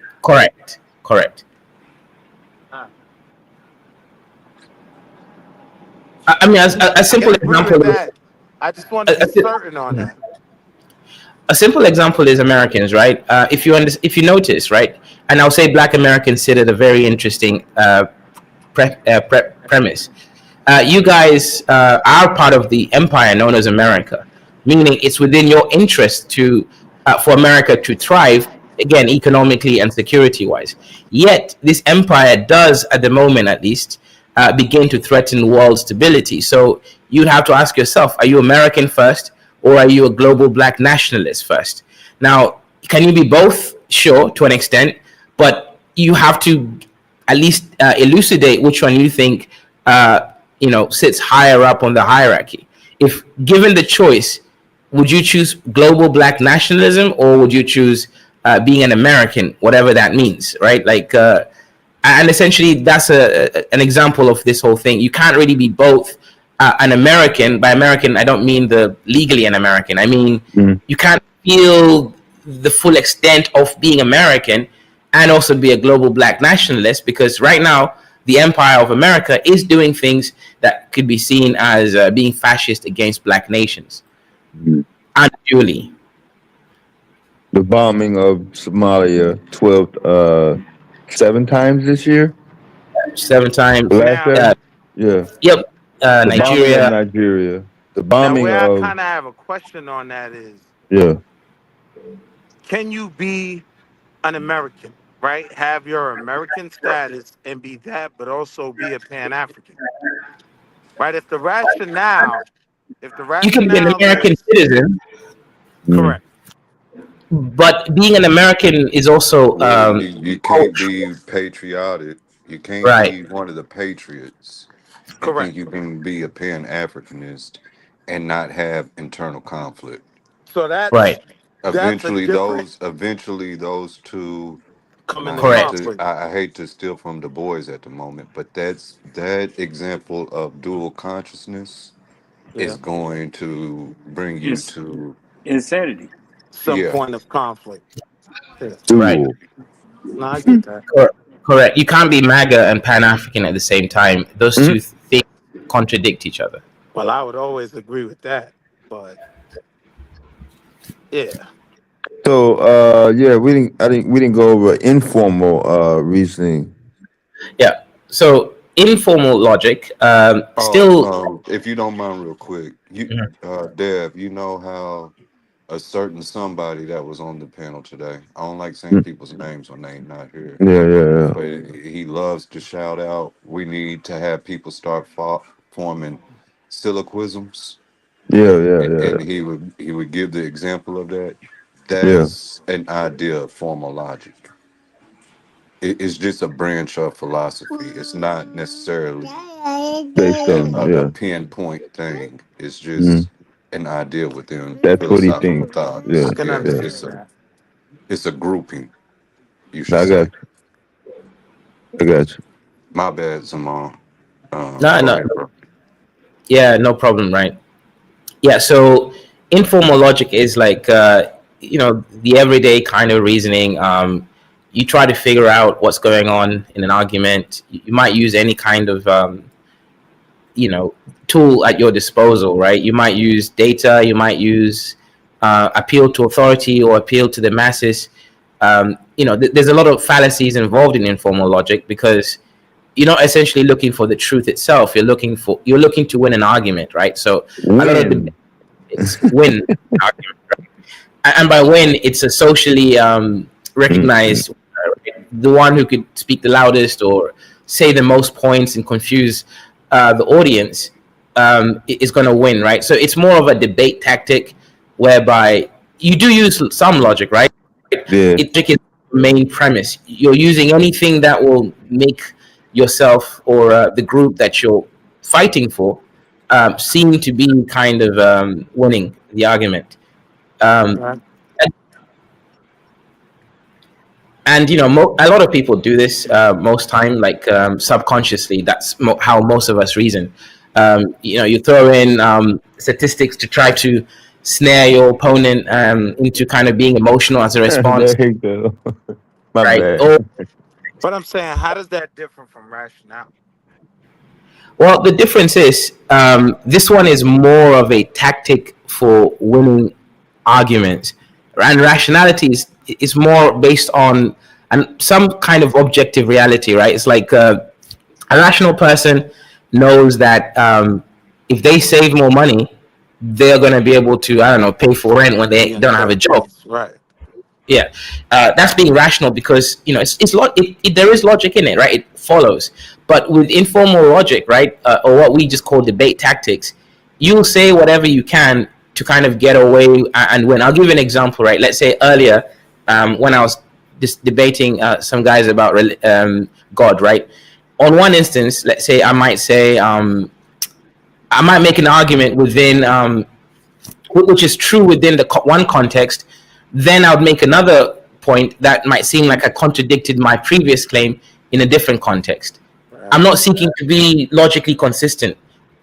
throughout my whole argument. I'm just picking and choosing arguments that will make me sound smarter in that moment. So if I'm understanding correct, right? Like it would be rational to believe if you save more money, you'll be better off in retirement and later parts of your life. But logic says, right, depending on your financial situation, regardless of whether you save money or not, you may not necessarily be in a better place. Correct. Logic is it strips down all the other things. Rationality assumes too much. That's correct. Right. I got you. Using logic, not necessarily you could be given money by your friends or your family. Anything can happen, right? So logic can't make that claim. But rationality can make that claim, right? Because statistically, people that have saved more money will have more access to that money in the future. Later on, I got you. Right. So rationality is like a trick we use to make goods about our lives, but it's not necessarily correct. Even if it's 99% correct most of the time. We can't rely on it 100%. But you just said it's 99%. It could be 99%, yeah. But you see, 99% is not 100%, meaning there's always going to be a chance. Sorry, go ahead. But wait, whether it's 99% right, logic doesn't have to even be 99%, right? Correct. Logic is either 100% true or it's 100% false. That's our logic. Okay, so It's binary. either going to always be true or always. That I would challenge. Because I don't think logic necessarily has to be 100% true. Like, it's logical. This is the point that you and I were talking about earlier. It's logical to say that birds fly, right? But that doesn't necessarily have to be 100% true. We have ostriches, we have penguins, right? Right. So let me make slight correction there. It's logical to say that under what we call inductive logic. Inductive logic is the logic of our experience. However, deductive logic, you can't make that claim that birds fly. You don't know if birds fly in deductive logic. But yes, inductively, birds fly. Most birds fly. So if you can make the argument that this is a bird, then it's likely that it's going to fly. So under inductive reasoning or inductive logic, you don't have to be 100% correct. That is correct. But deductive logic, either it's 100% right or it's 100% wrong. You can't be a statistical invariant. So now, just in that conversation with the birds, how does deductive logic make the statement on birds flying? Right? Good. 100% of birds don't fly, but correct. So how does deductive logic deal with that? Good. Deductively, right, you would have to say some birds fly. This is a bird, therefore it has potential to fly, but you can't make the claim that it has to fly. Because the simple fact that some birds don't fly means you can't generalize and say the abstraction of being a bird means you have flight. The logic doesn't necessarily follow from the premise, because the premise is a sum statement. You start with some birds fly. Then you can't conclude all birds fly. You can only say at the end that some birds fly. That does not sound like 100%. That's I hate logic. I mean, in reasoning. I mean, just because of inductive and deductive reasoning. That's just me. So inductive is the one that my challenge, GA. Yeah. So Wall Street, right? The logic you're using is called inductive reasoning. It's reasoning from our experiences, and you can end up with statistical ratio, right? Like a percentage, but that's not the logic we use in math or science or physics, because it would lead to it will basically make math and physics like history or any other discipline whereby opinions would exist, as opposed to real demonstrated rules or laws that we can rely on. For example, gravity, right? We know how gravity works, but gravity can't work any other way, right? Like, we know the premises and we know the extent of how gravity works, right? Like if you're in a vacuum, right, aka space, and you drop a feather and you drop a baseball or a basketball or a bowling ball, they're each going to at the same fall rate. same rate, right? Because it's gravity pulling it. There's no air resistance or something else to create drag or surface area, etc. So we can 100% make that claim because we know the rules of how those things work. So pure logic, what's called deductive logic, it's about the truth of how the mechanics, how the system itself works. So it doesn't really give you information, but it tells you the mechanics, how things interact with each other. Then inductive logic is where you can kind of start postulating, information or knowledge. But you can't use an inductive reasoning to come up with physical laws or maths. It will just lead to too much statistical variance. Yeah. No, Maybe so probability theory or something like that. But yeah, go ahead. Hey, I got you. I got two questions I want to ask you, brother, if I get out of here. One is a technical, and one is about earlier today.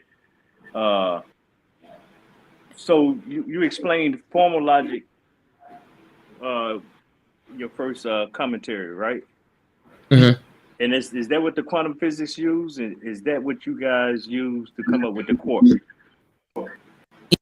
Actually, perfect. Yes, 100%. So good, right? So if you look at the standard model in physics, that's what we use to kind of create all the logic of how the whole universe, as far as we've seen, operates. We have different, obviously, parts of the standard model. We have something called the strong nuclear force, the weak force. You obviously have gravity, and you have other aspects. Now, if you talk about quarks and leptons, right?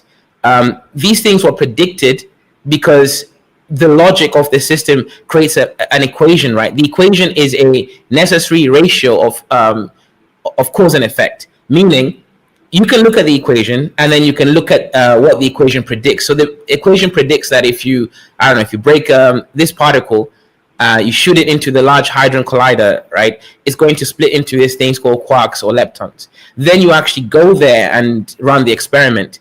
And then you realize, oh yes, this does coincide with the logic that we predicted from. So 100%, that's what logic is used for in like quantum physics. In fact, if you look at quantum physics, one of the best tools we use is something called linear algebra, which is just logic, right? It's you create the set of rules, and then everything must follow from that set of rules. If you're using inductive logic, you wouldn't be able to make strong claims because the claims may be true in other cases, but not all cases. You end up with biology, right, or chemistry, which have a lot more variance because the systems are too chaotic for us to apply pure logic to. You have to now start applying inductive logic to it. So that's why, for example, if you're talking about medicine, right, medicine usually works, but it doesn't work for everyone. And it doesn't work as well for everyone, right? That's now the variance. That's now inductively reasoning. But if you turn on your microphone or your computer, it works every single time, doesn't it? Mm. Yeah. Right. There's no time your computer is going to stop working unless obviously it's got an issue. But it will always work because that's how it's designed, using deductive reasoning. If this, then that. Right? If you have this thing we call a compiler, okay, then it will compile. If you have this hardware over there, right, the RAM or whatever it is, if you have a system and everything in that system works as intended, then it works. Invariably, it always works, right? Like you don't have a situation whereby it's like half working or half not working, because that's just how the system's designed. But with biology and chemistry, there is times where, like, your daughter's medication might. Her body might respond to certain medications better than your body versus your wife. And even if you have the same blood groups, you can even match it with all the whatever things that you think should be the same. Even two twins' bodies might respond to the same medication slightly differently because whatever's happening within their cells might be different at that time. So biology and chemistry and these, I would call them more chaotic sciences, are much harder than physics because they use inductive reasoning, not deductive logic, as their primary way of knowing. So let me ask something real rudimentary about quarks. Mm-hmm. Are quarks to mass what photons are to energy is from a perspective of timelessness. Right. So, can you repeat the question? A quirk. So I know the photon, it has no time, no perspective. Yeah, it doesn't have. Mm-hmm. Okay. So is it fair to say the same thing about a quirk from the mass perspective? Because the photon is energy, right? Or light, and the quirk is mass, right? Yeah. So that's a great point. Yeah, that's a great question. I would say it's fundamentally different than the photon, because the quark isn't as stable as the photon. So I would say it doesn't experience time in the same way a photon does, right? Because you can't really just have the quark existing by itself. It will interact with something to create matter. So right. Okay. So that would essentially kind of mean that it can't just exist by itself. It's too react. I don't want to call it reactive, but it's going to do something whereby it can't exist, right? For example, quarks. Okay, so quarks form what we call normal matter, right? We talk about protons, which if you look at the atom, you've got the protons.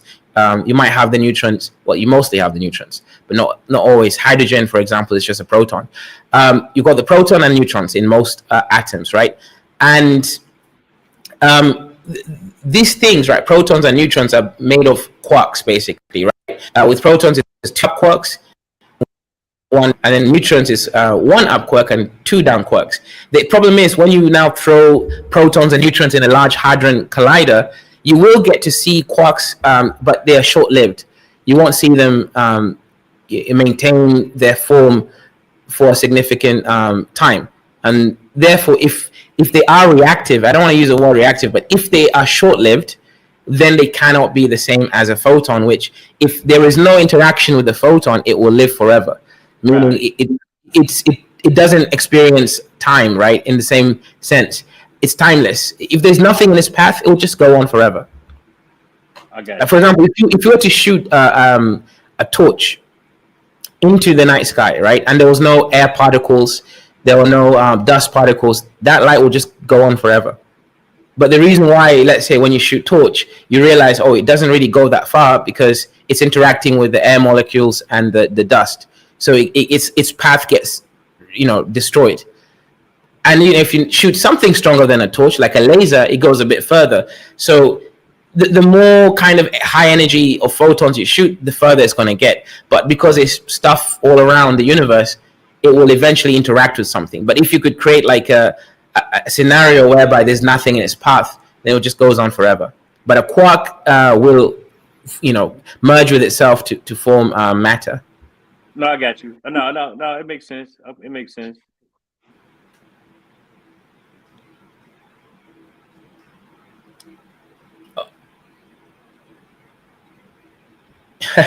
Someone said, I'm not even Somali, I'm actually just Kenyan. No, but well, I want to ask you one more question, brother. I'm gonna get out of here. It's about earlier today. So your sentiment came off a little but you said something earlier about a global nationalist, a global black nationalist, an American. So you was having an interaction earlier today. You came off a little unempathetic towards a black American because they're within the system of America. So I just want to ask, and you don't have to answer if you don't want to, but I just want to know, is that really your perspective, or was that just part of your Well, okay, good question, right? At some point, if you're interacting with people that are playing a game with you, then you have to play a game back. Otherwise, it's right. So essentially, at some point, brothers are trolling, I have to troll back, right? My actual view is that being a black American, you guys sit at a very interesting point of view, right? The simple fact that there's black soldiers in the American army means that somewhat America's going to think twice before kind of putting troops on the ground in Africa, right? Because there is enough black Americans in the army that a lot of people will feel somewhat strange about that that thing going on, right? There's not that many Vietnamese or Koreans in the American army, right? So that creates some kind of power dynamic that Africa is actually protected because of the existence of Black Americans. Now, that is a good thing for us Africans. Now, but regarding America as an empire, you guys are citizens of this empire. It is within your, advantage that the empire does well, at least economically and security-wise. So it does reach a point whereby, Black nationalism, global Black nationalism and being an American, again, patriotic American, does contradict itself.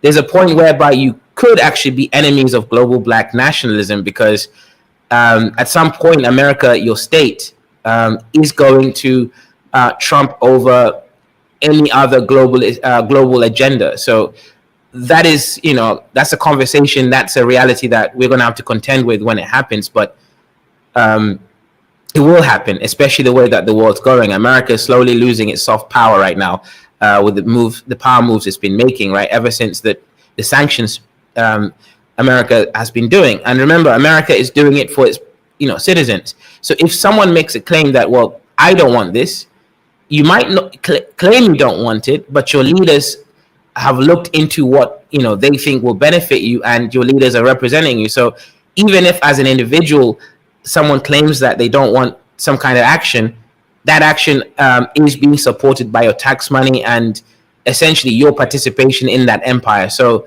yeah, that is I would say a real thing to kind of contemplate regarding global Black nationalism and American patriotism. No, fair enough. Fair enough. How did you come to that conclusion about the military? That's your reasoning, your logic. That's pretty good. That's pretty good. Yeah. I mean, okay. So that is looking through like other countries and their actions. So in like 2 years ago, Ethiopia had a civil war between the north of the country called Tigray and the federal government, right? Now, what happened is the government had to actually remove people from the ethnic group of Tigaru from the army in order for them to go and fight against the North. So this actually does happen around the world when these things happen. So yeah, Black Americans being in the army is literally a big shield against really crazy domination against Africa. There is something that America has to contend with.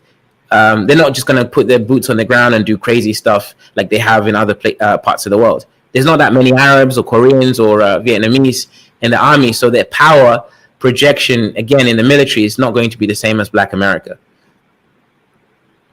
No, I get you. And I think it was even a Black American that helped set up the first Air Force in Ethiopia. So, there is a history going all the way back there, right? A lot of Black Americans even tried to join the war against Italy when Ethiopia was invaded. So that isn't just going to go away. No, fair point, bro. I hear you. I was listening and I heard you and I was like, well, damn, is he serious or is he not serious? So yeah. Right. I mean, look, so let me ask you, right? If you're dealing with, I don't know, a pit bull, right? Like, are you going to be out there, like dealing with it aggressively, or are you going to cower? If you cower, then the pit bull will just bite you, right? So you have to be aggressive too, right? That's my point there. No, it's the internet, bro, and it's not so much the optics. It's just what it's the acoustics. It's what was heard. So. And this is my first time hearing from you.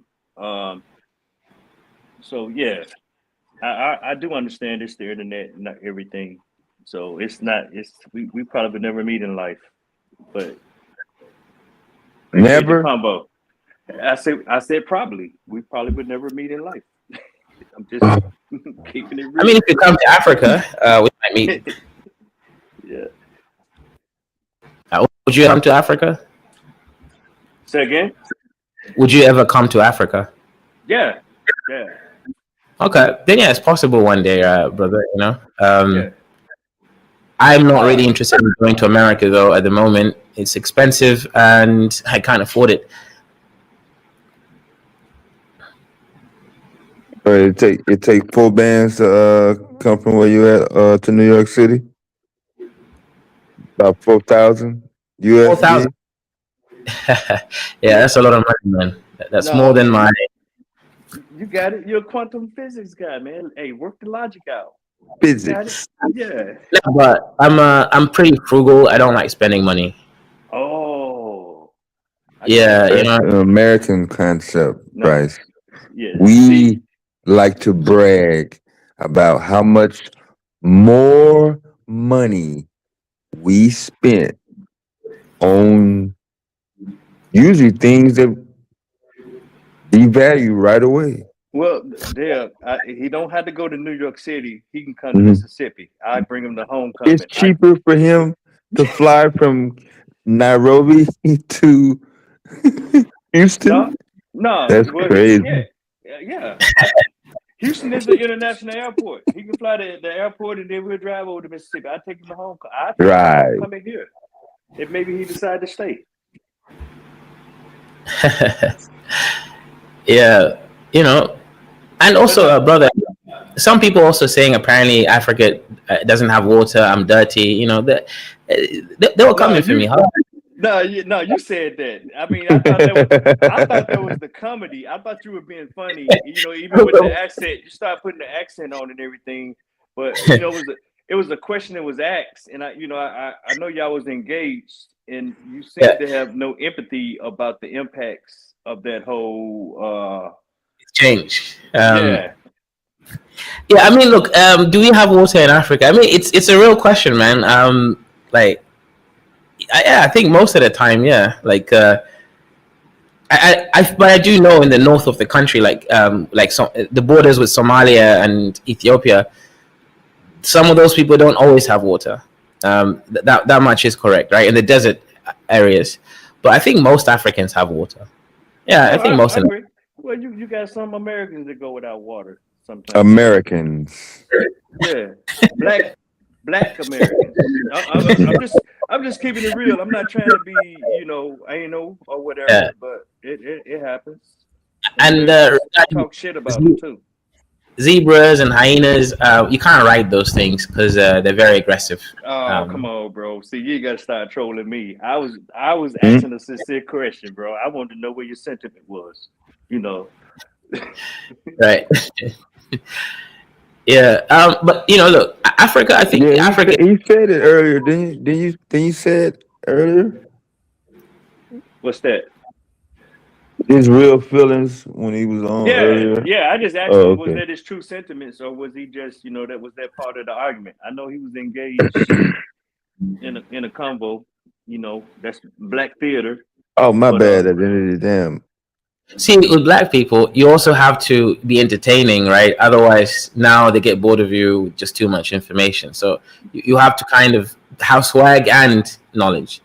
Yeah, I'm the boring one. I'm the night shift. I'm boring, but yeah, I did want to know. Yeah. So brother said, why doesn't Africa use more solar energy? There's a lot of reason, right? But essentially, if you're going to do solar, then that's going to be a private endeavor because it's expensive for the government to invest in the infrastructure when it comes to solar, right? Why? Because solar is going to be on an individual base kind of production. So, security, for example, I mean, the government's going to have to figure out ways to maintain it, all these solar different outlets around the country, and you're going to get people going to try to vandalize or steal the solar. So, but that's the main issue, I would say, why there's no more solar in Africa. And having solar farms, sure, that could work, like large spaces of solar. Now, the question is transporting that solar into the main country, into the main grid, right? Because, you can put it on the desert areas, but then they're kind of far away from cities. So now you have to integrate a grid from somewhere where there's a huge distance. And you can't really just put solar around. As I said, you can't put it. The government can't invest money on individual houses with solar because people are going to steal it, or they can't really maintain it. And then if you're talking about solar farms, it needs to be far away enough from the city for it to actually make sense, like unusable land, desert spaces.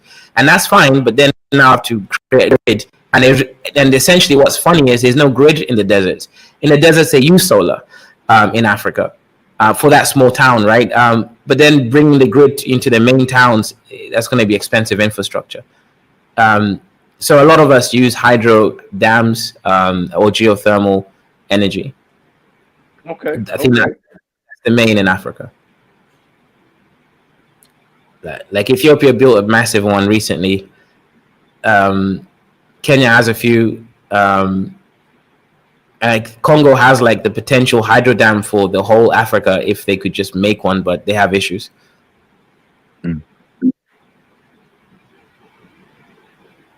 Oh, identity. Yeah, go ahead. Are you below the equator or right there? Right on it. Like you can. Oh man. Right. Yeah, right on it. That's even better. Anywhere on the tropics or the equator, that should be.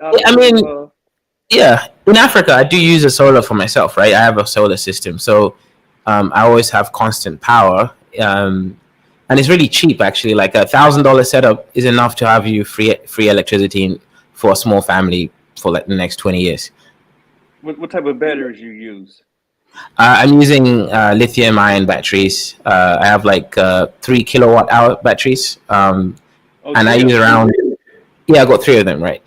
3 1 kilowatt-hour batteries. So that's enough for me. Remember, all I'm using it for is my laptop, my computer, the fridge, all those kinds of stuff. So per day, I'm using no more than 3 kilowatt-hours. Yeah, maximum 4 kilowatt hours a day. So yeah, just free electricity for me. And it's always there. It always works. Yeah.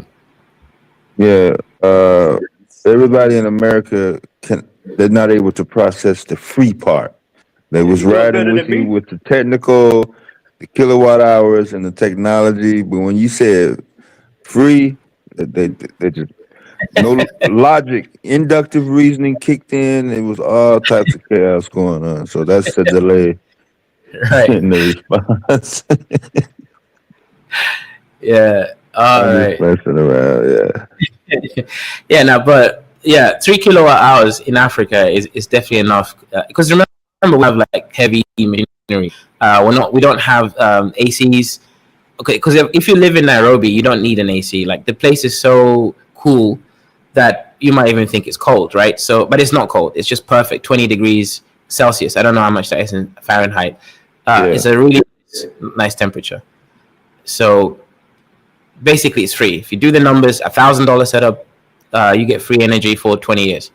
Okay, so you basically 80 degrees 24/7, unless anomaly happens. Yeah. And that's pretty good. No, that's very good. And water is quite cheap. I don't think I even pay for water. I think so. I've never paid for water in Africa, so I guess it's free. Damn. Well, you got a well. You say you got your own well. Yeah, there is a well on the compound, but even my previous places where I stayed, I've just never received a water bill before. Yeah, 20 Celsius is so 68 Fahrenheit. So optimal temp would probably be between 22 and 23 degrees. Yeah. Mm-hmm. Yeah, Nairobi is like that temperature. I mean, same thing with Addis Ababa in Ethiopia, right? I used to live there as well. The temperature is perfect. Those places are just perfect temperatures, and that's why the white man came to Nairobi actually, because the temperature is perfect for him, right? Because he stayed in South Africa and he stayed in Kenya for a reason. Because he didn't go to West Africa because he can't survive there. It's too hot. Yeah, 70 degrees year round is not bad. Mm-hmm. Yeah, Identity, you there? Yeah, I'm here, bro. Oh, what's up, man? What's good? What's good? Just letting y'all rock out. No, we just chopping it up, ID. Hey, I had a question. What's Yeah, good, they my want. brother? We want a rematch. What's good, my brother in Christ? What's up? Were you born Christian? Yes, sir. Okay, nice, nice. You know, well, I hope you find your truth.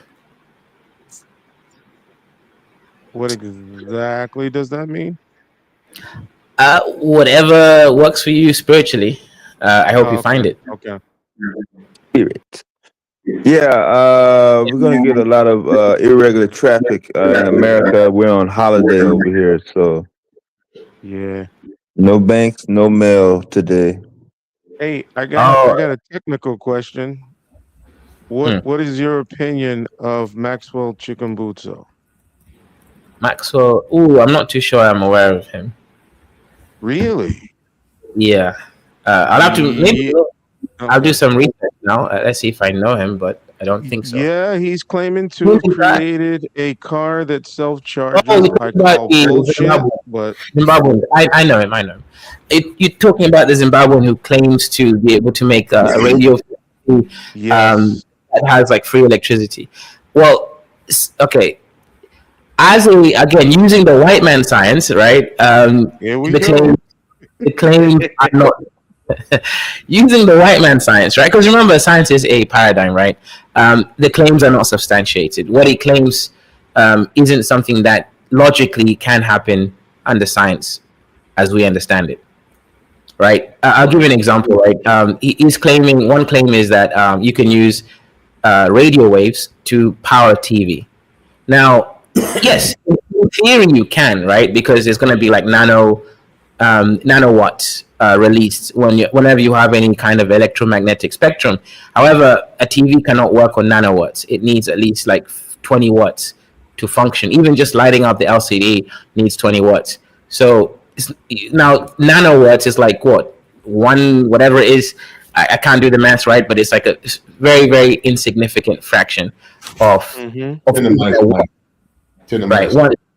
Exactly, right? So those are orders of magnitudes where the energy just can't do anything. So yeah, theoretically, yes, you can power things using radio waves, but reality wise, no, it's not going to work.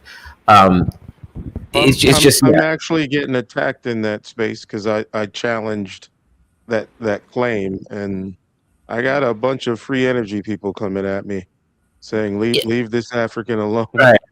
You can get free energy, but free energy means like you've kind of done something like nuclear fusion, right? That's essentially free energy. If you can do cold fusion, but no, we've never been able to do cold fusion. So Yeah, the whole it's not practical. It's not practical, and the ignorance of people who don't really know the limitations of like how much energy is actually there. If you had enough energy to power a car, you better not be around it if it's radiating. correct. Like you shouldn't even be near that. So how do you be in a car while it's receiving that much energy? But you know, most times they don't do the numbers. They don't look at the practical. You know, there's not enough Good point. energy for that. Yeah, no, good point, right? I think the problem with black people, and this is actually, I had this discussion on my channel, right? They want to talk about guys like Maxwell because it makes them feel like they've done something, again, that the white man hasn't done, rather than looking at the actual African geniuses. I can show you people from my country and, South Africa and, guys who never went to school but have built like arm robotics. They've taught themselves from, they've literally built it from like scraps. But they don't care about those people. They only care about the ones who paradigm shift because it makes them feel better. It's a psychological thing rather than just liking real scientists or real engineers from Africa or Black America who actually are doing real things that are demonstrable. So that's now the issue. They're looking for like a mythical fantasy guy to kind of put their hopes and dreams on rather than, tried and tested science or engineering. Yeah, you're not going to be able to. You said that's black people? Oh, like, are you speaking specifically that's how black people in America think? No, it's generally just like Afro Okay. related. Yeah. Yeah, because I see the ones that are like specifically attacking me for saying that it's a false claim is not most of them are not American. Right. But again, I don't think it's limited to just U.S. of thinking. That's why I was asking. Do you mean just Black Americans, or do you mean like just in general? Right. Yeah. I just mean generally Black people in general. I don't think it's an American pathology, right? I would even say it's a Pan-African pathology. Unfortunately, There's right? pride in it. There's pride in knowing that, like, I guess one of your own actually can pull something off that no one else has, or specifically the white man, I guess.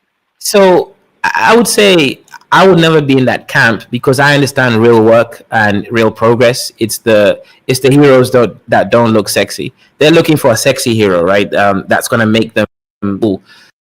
I really like the young years, right, who are self-taught or someone did something that again is incremental but works, like real science or engineering.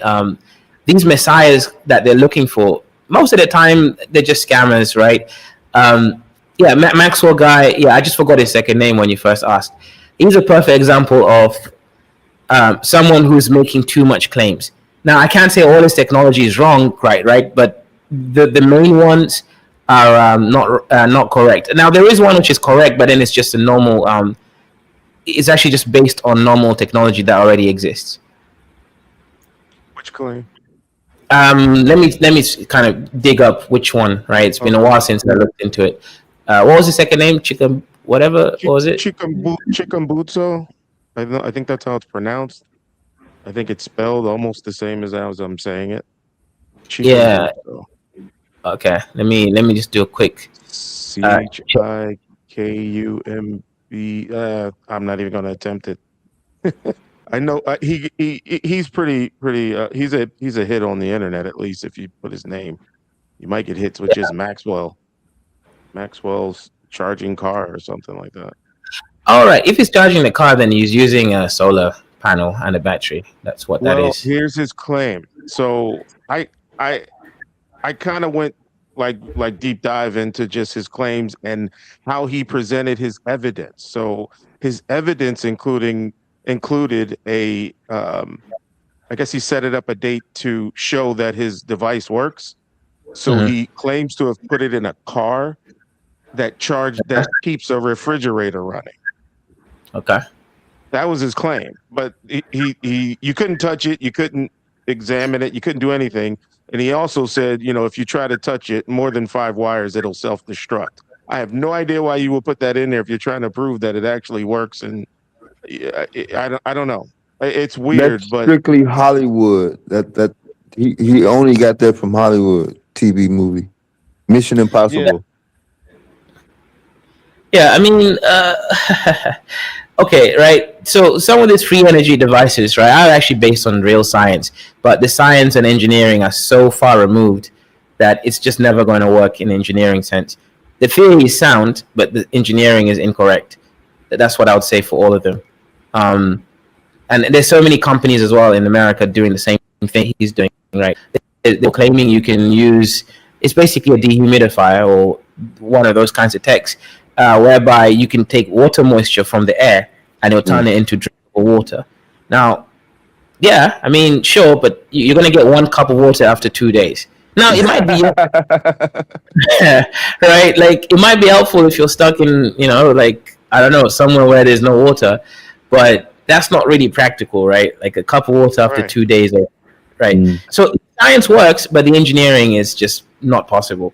Unless you have a solar panel. I did the crude math of like, if you use the RF energy, maybe you'll charge your car fully for like in 30, 40 days, but you're not going to drive it long. So it's not practical. Yeah, it's not practical. So, and that's where that's where they kind of get you, right? The science is sound, but then the engineering is not. And they do that on purpose, right? Just to get a hype. So to their minds, they think they're not lying to you because they technically have a product that technically could work in theory, but then in practice, it's never going to be commercializable because you can't make it function in an economy or in a market. Yeah. So yeah, there's a guy in Kenya that has a channel, YouTube channel that I frequent, and And hey, Dev, you remember that guy that Wale brought over here, that free energy dude putting solar Yeah. panels in his basement? That guy. So Mhm. he was trying to make a name off of the Maxwell guy. He Oh, was he okay. was he was trying to leapfrog onto that. Hey, Maxwell's technology works. I can tell you how it works, and he won't tell you. So buy my book. That was his Oh, pitch. okay. I think that's what you were So telling me the second time. Yeah. yeah, so when I destroyed him on a panel, his people came after me. And it was like, Yeah. people just want to be lied to. I'm like, look, I have no stake in the game of making money off of this. This is just me talking science. And trust me, if you don't want to trust me, read a physics book. Don't trust me. Read a physics book. You'll get the Yeah. answer.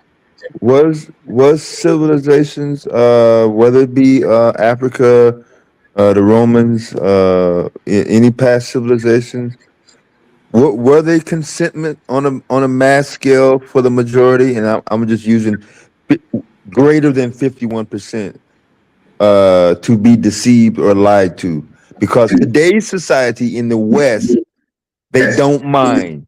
Even if you tell them up front, I'm going to tell you a lie. I mean, it's no reaction. They're cool with it. It's like, okay, cool. Yeah, I So think it's a really high percentage that people just want to be lied to, and it yeah, shocks me that you prefer present actually. the info, even if you're not getting anything back, they still Right. don't want to hear it. Yeah. That's the second time I heard that this Were argument. were earlier civilizations more or less patient? It took them longer to find out if something was not true or not. That's what I'm Yeah. having a tough time trying to balance that out. No, Mm. I would say that there was more trust in the established system. And I give one example. I want to say it was the Roman government that that they started to I forgot what their currency was made out of, lead, silver or whatever, and they started to just take the silver out of it and replace it with something else. To eventually it wasn't worth anything. All right. So So they just inflation. yeah, but they didn't tell the people. I mean, I don't know. I can't recall exactly how much time passed before people started to realize that the currency was changing, but they were able to misinform the public for a good amount of time because they had trust in the system. Right. Interesting.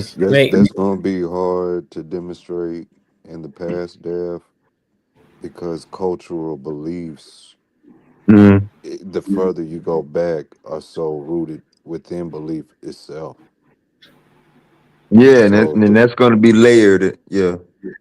So I but have a question, though. the use of manipulation, you'll Mhm. see it periodically throughout various cultures at various times. Whether it's your clergy or political figures. Yeah. Even when you break into war, as we learned, deception in war. But to identity and the brother speaking, to that sentiment that you two was on. If y'all get the time, study Galileo's gambit fallacy. And this is when they'll use the rebuke of their claims as evidence towards their claim. They're anti-mainstream, whether it's philosophical, scientific, Yeah. but the rebuke towards their claim is the evidence for their claim being justified. Do you get what I'm trying to say by that? And they'll Yeah, I use got that. And so if y'all can identify that, they have a term, well, they're coining a term and an idea for it, and that's Galileo's gambit. With the idea of, being rooted in Galileo was persecuted for his contributions, but this is different. So I'm trying to think of an example. Sabi was right regardless of the evidence, and mainstream medical um, practitioners are wrong. And due to the fact you guys are are so concerned with this is just furthering their endeavor to push their claims. So when y'all see that behavior, just think Galileo's gambit fallacy. Yeah, That's it's for when they start to mix the conspiratorial narrative heavily into why they don't believe the establishment, so to speak. well, that'll come with their rhetoric, but the gist of it is the persecution towards their claim gives them evidence for their claim being validated. Mm. That's what you're supposed to walk away with. Mainstream science, identity, and the panel is only rebuking me because they're into the white man's science and white man's philosophy, and I know I'm right. They just not smart enough to believe it. If I wasn't right, then why would they be attacking me versus just listening to me? They don't want me to. You get where I'm going? They're stuck in the Hmm. Galileo's gambit. But the Yeah, persecution it is it the shocks. justification to amplify them in the moment. But what you think that's it's worse now, considering um I'll get on my soapbox a little bit. I think things like ChatGPT is only going to amplify that level of ignorance where now there's this tool that I don't even have to read or even break down arguments because it'll give me what I need and I can just read it verbatim and call it a day, right? No, Like but I don't identity. trust it. I don't trust it to be that, but it is a tool if you don't have the knowledge to But to to get into these conversations. what's So Costello I saying? don't think so. Personally, I don't think so. Identity. I think we often make the mistake, and y'all have to forget this analogy because I'm trying to create it on the spot, and I hope it works. Yeah, we all do that, bro. If we all out fishing for students and like minds, but we're not catching anything, it doesn't mean the fish don't exist anymore. No matter how many tires, boots, anchors, weird shit we pull up, it doesn't mean the fish aren't out there anymore and this is all that's left. It's just unfortunately we in the wrong part of the pond at the moment. The fish are still there. We just not connected to the actual fish yet. But once we, once we get that bite, all that time and effort is just that much more rewarded. I hope that makes sense, identity. I don't think it's getting worse or better. I just think we're spending more time fishing as we, branch off into our each respected fields. Yeah, I, yeah, I guess I'm speaking from frustration of dealing with those who don't know coming to the table as if they do know, and it's you dig a little deeper and you find out, wait, you didn't even take high school math, but you want to talk quantum physics. This is crazy. Like I don't understand how you even have this confidence. But then now in this day and time, there is a reason to even to even have that. There was a time we didn't have that as a society. To have it at your fingertips and do real time results, it's crazy. Even if they're wrong, how would they know? so, so I have a question. Yeah, I mean, Um, but you give some a hammer, they're gonna build houses. You give some a hammer, they're gonna poke holes in the drywall. so I have a question, identity. Then, do you believe in black elitism, right? Because essentially, without if you democratize knowledge, right, like the way Martin Luther did for Christianity, right, you give again a powerful tool, right, like as a brother mentioned with the hammer, to some people who basically will destroy things rather than build it, right? So, shouldn't are you advocating for black elitism in the sense that you must prove yourself before you're taken seriously? And the proving cannot just be, as you said, chat GPT. Because I remember when I was trolling with a brother yesterday, right? And I did mention the American and shout out to GA, right? You mentioned that I may have sounded insensitive, right, to the 7 black Americans in Minnesota, right? But the argument that I was making was actually still a good argument, right? It's the sense that the way American economy works is just fundamentally different than any other country's economy. Even if you do experience inflation internally, your inflation is still much lower than any other country in the world's inflation because all our currencies are pegged to your country. Like my currency is not a real currency, no matter how much I want to be patriotic. When we've struggled to pay debts, it's the debts issued in American dollars. Your debt is in your own currency that you have, power to print. Ours, if we don't pay back the currency, we have to grow tea or coffee or whatever it is to the white man in order to actually even get a couple, dollars. So even when they say an African country has, let's say, $1 trillion economy, which there are none, but let's assume that's one. It's not real money though. It's like monopoly money. Out of all that money, maybe like 5 billion or is actually real, money that you can trade with in dollars. The rest of it is just monopoly money. No, I totally get that, bro. The whole thing about commodities and some countries don't have a currency and they rely on the U.S. Treasury for I get that. I understand the dynamics of the world. I would even say all countries apart from just a few, like the UK, the Japanese, Chinese, and Russians. Everyone else relies on dollars to trade, and they can't manufacture dollars. They have to, do crazy things just to get it. So essentially, you guys have like a much higher advantage. For myself, for example, I help my country out because every super chat I get goes into the treasury. So I'm trying to create a net positive for my country. No, I hear that. But see, that's what I was asking because your sentiment was like, hey, man, you guys, initially I heard you and I was like, well, he thinks that we're over here with the proximity to whiteness and we're going to be okay because our government has the ability to print more currency. And it's a victimless crime, for lack of a better term. And you're like, hey, we literally depend on this. If these dollars don't come through, then we need some crops to come put out on the global market. That's what I think I heard you say. Yeah, it's look, I think stealing is always wrong. I'll never condone I'll never condone it, but at the same time, I don't know. It's really difficult to explain. Like, think of every currency in Africa is monopoly money. It's not real money. You can't do anything with it. Like, let me give you a very simple example. Right, in America, if the government collects taxes, they can build a road. Is that whatever it is that they want to build? Do you generally accept that? If they get the taxes, they can do something. Correct?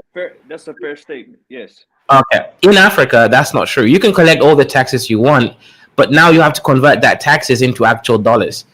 And you can only do that if you now sell your country or, you sell them coffee or tea or something. So even your tax money can't build you your country.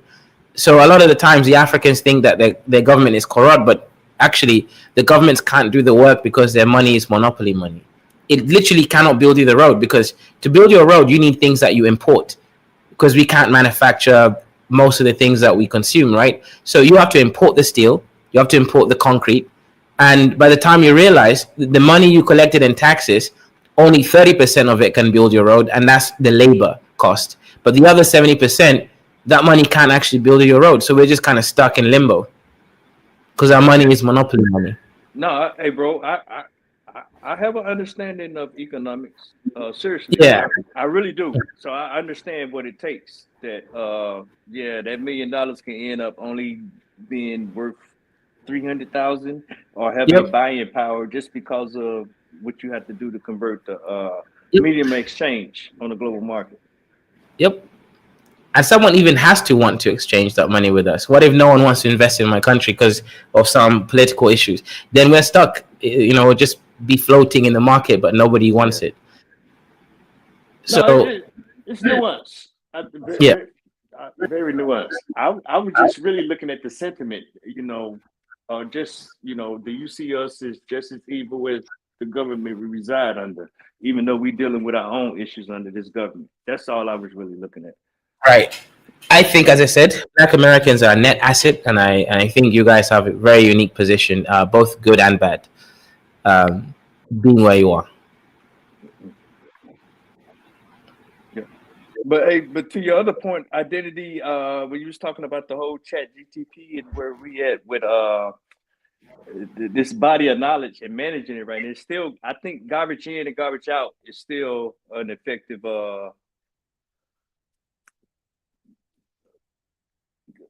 matrix to go by. I think I fell off. No, you good. Okay, but yeah, I think it's still garbage in, garbage out, because you're not gonna get nothing tangible out of that. You're just gonna revisit a whole lot of old ideals if you don't know what to ask or what you're looking for in a pointed direction. Well, I think, and to answer your question from earlier about Black elitists, I don't think everybody deserves a seat at the table, bro. I do think people should earn their spot. I don't think it should be a spot wide open for any and every. And I mean, the reason why I brought up the idea that there's going to be this separation at some point of those who still have that knowledge, and then those who are depending on a specific tool to claim the knowledge. And I think that's going to create a bigger gap in society. That's my prediction. I mean, I'll stand on it just being mine. I don't have any evidence for this, but just how I'm seeing it laying out. People are using it garbage in, garbage out. I hear you when you say that, but when we speak specifically of the technology itself, that's leveraging that technology, it's going to further separate those who know versus those who don't. So yeah. So if I can get as many Black people to understand that avenue and stress the importance of still you have to know, learn, and understand. It's not going to be as simple as I got ChatGPT, so I don't have to even put in as much of an effort because it's here. Yeah. Well, what I find interesting is I've been using AI for a while, right, to do experiments, and again, it's improving its accuracy by a lot. But the one thing that's not changed is AI cannot reason, and that's the fundamental thing. So when you're, let's say, debating someone, you can tell if they're not reasoning or not, right? Because AI can't reason by definition. It just kind of finds statistical correlations with what you're asking versus what it's read on other places, but it can't synthesize actual arguments from scratch. So you will hear a lot of slop, things sounding the same. Again, just as you said, right? Garbage in, garbage out kind of argumentation. Yes. You just lose the original thought for the masses. So really, this is a veneer that's happening right now. So here's the irony of that. With you being a quantum guy, and then Mike, I don't know if he's still listening or not, but he was on here talking about patterns at the atomic level earlier, and that's one of the strong points that make LLM works, and it's the pattern recognition. That's the underlying driving thing of AI right there. So no, it doesn't have the ability to reason. It is pattern recognition or a consensus, so to say. So here's the thing, though, with the pattern recognition, right? It is really good, right? Especially if you use the paid version of, let's say, ChatGPT for pattern recognition. And it basically, it knows whatever else all the other smart people on the internet have said. So if you're trying to construct a good paper or argument, it can actually give you all the relevant points to make a good essay. But what it won't do is it won't give you an original essay that is well thought out using the relevant layers of abstractions, right? It's not going to understand those. It will stagnate the build of the conversation. It won't go any further than whatever it's compiling. So it's no forethought or afterthought. Yes. I guess it's afterthought. Correct. It is an afterthought. But if you're known, if you're not the novice, then you're going to be able to build on to that. It's going to help. Yep, that's exactly it. And what I find interesting there is, at the top, right? It's getting extremely difficult for people to in order to kind of tell. Like I can tell an AI or badly written essay, even if it's technically good, from something that's inspiring or something that actually adds value. It is nuanced, but some people can't tell that, right? To them, if they read something written by AI and they know the topic, they might still get confused and think, that's actually a good piece of work. And it will be technically good, but it won't be something that adds layers on top. And that layers is really what I'm looking for, right? Like, as Identity said, can you move the conversation, right? Can you take it somewhere else, or is it going to be stagnant, right? Like the parameters are set, and then that's all it can do. Because I've done these experiments on AI, right? It just cannot reason. You can't make it reason. It keeps giving you statistical arguments which don't really make sense if you criticize them. See, but that's because you know. Yeah, exactly. That's the only reason why you can identify that is because you know. And this is what I'm saying could hinder those who attempt to want to know, but then have this easy button. It's an easy button for some. And that's a very attractive button because obviously if we can get it the easy route, why not? But it hinders it hinders a person's growth in a specific field, in my opinion, if you leverage it way too much. It's a great tool. It's a great tool. I use it myself, but I also know that I've seen it where it was wrong in some of the things that it was trying to tell me. Like just flat out wrong because it was using whatever database it was using. Like, wait, that's not necessarily true. But I only know that because I do have the knowledge. So I think it's just going to further that. It's going to strengthen those who know. Interesting. Yeah, I agree there. I agree. Yeah, you're 100% right. At the moment, when I do use it, I only use it to kind of structure things and look for basic facts, which I always fact check later on. I don't use it for any kind of full argumentation because I just know it's going to give me some crazy argument. So I just use it for basic facts. And it doesn't necessarily tell you when you're wrong. It just says things like, that's a great approach to this. Like, no, that's wrong. Right. Yeah, it's too optimistic. It needs to be more critical. Fair. It wants you to they've done that psychologically so that you keep using it, because if it's too blunt, a lot of users will stop using it.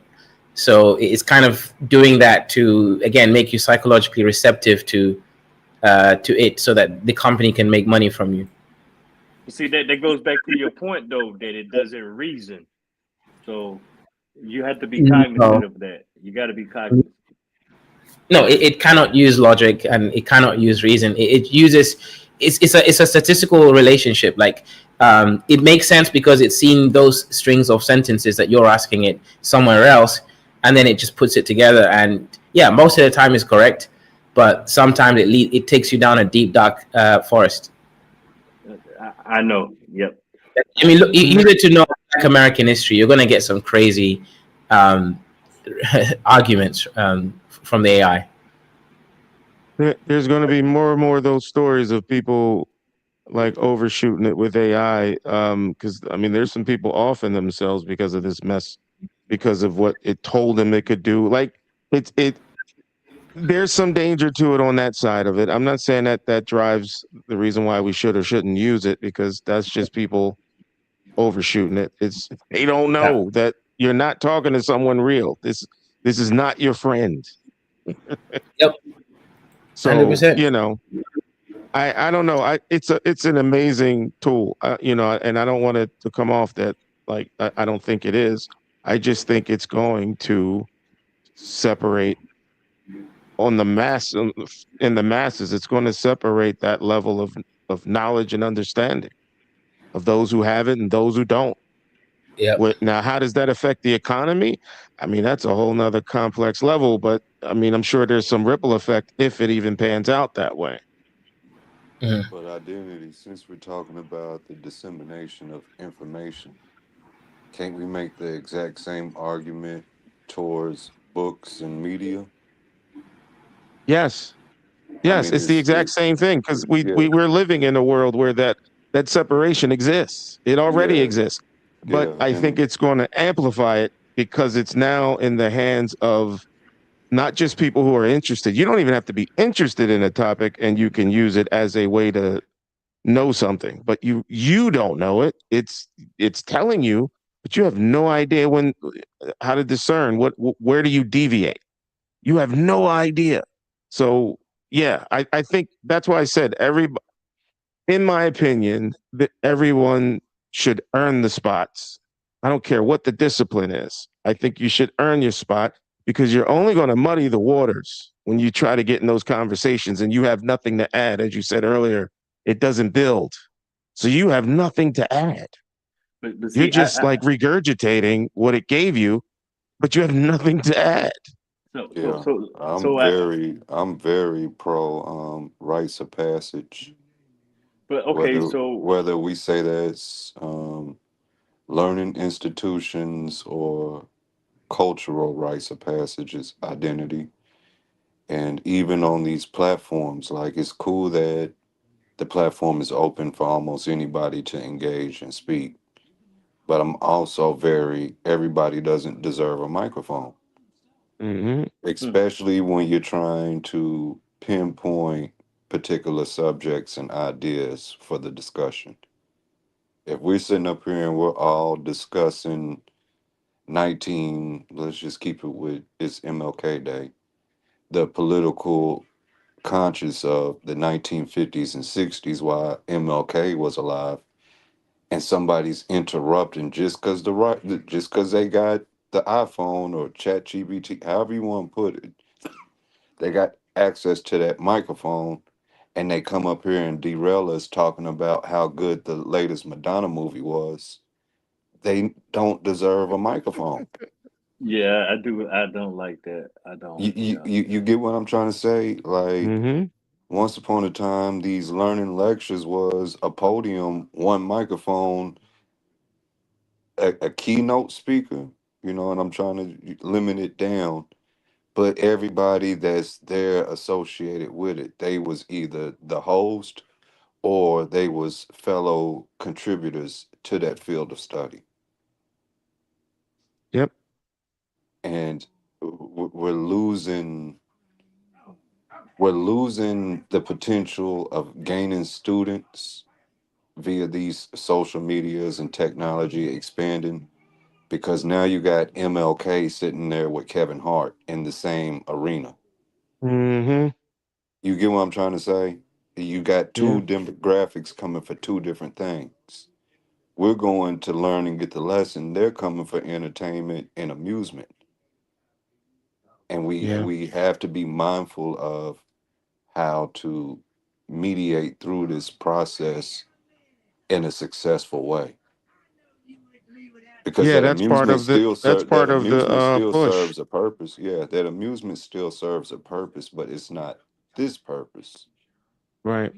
And vice versa. Our admirations to learn, teach, disseminate information, and acquire information serves a beautiful purpose, but it may not be needed at the moment at the Kevin Hart show. Fall back and relax.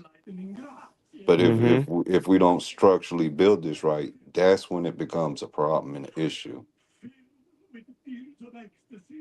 I got to think like that, otherwise I'd go insane. Identity. I hear you, man. I hear you. And that's part of the lesson for those who are trying to give the information. You also have to include some level of entertainment to keep at least to bring some in. So I know that's like a double-edged sword. I know everything can't be numbers and physics, and you're going to lose majority of the audience because everybody doesn't want to hear all of that. So there is a piece of it that has to be entertaining in order to engage an audience, and hopefully they get it before they leave, before they're out the door, because they're either bored with the numbers. You know what I mean? It's the learning that, for me, trying to give the information, I can't just throw numbers at everybody. That's not gonna That's not going to keep an audience unless they are there 100% for just the knowledge.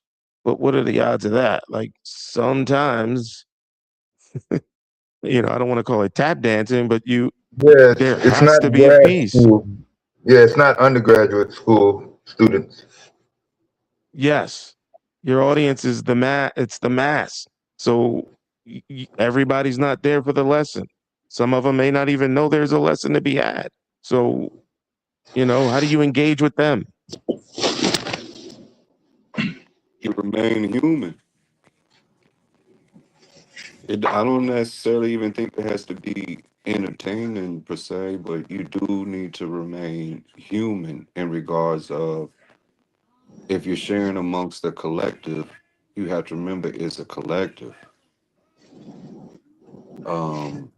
My 2-year-old obviously doesn't know everything we as adults know.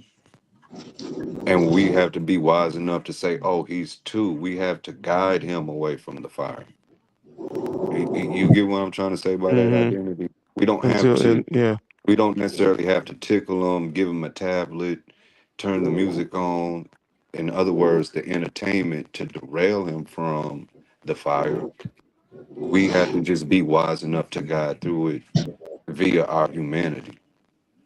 Not our ability to be entertaining or our ability to teach a lesson, but that raw humanity that makes culture and societies thrive. Mm.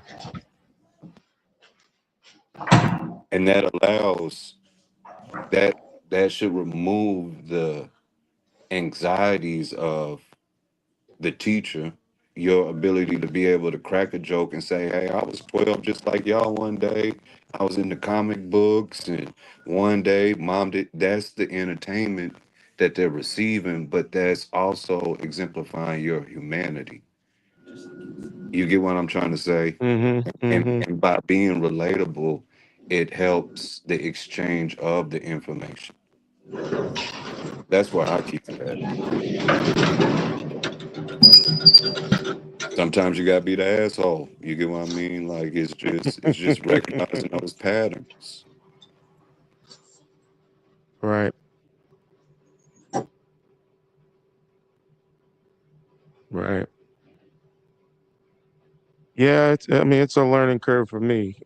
Just like, okay, I have what I have. Now how do I present it back where it's well received, or at least received enough?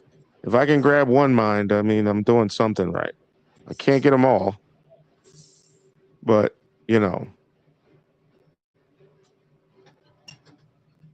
that's the attempt. You get as many as you can. And like I said, it's driven mainly because of my approach to what we're about to witness. As far as we're going to have more people at this table wanting with a voice that probably shouldn't even be talking, but they will be because of the path we're on.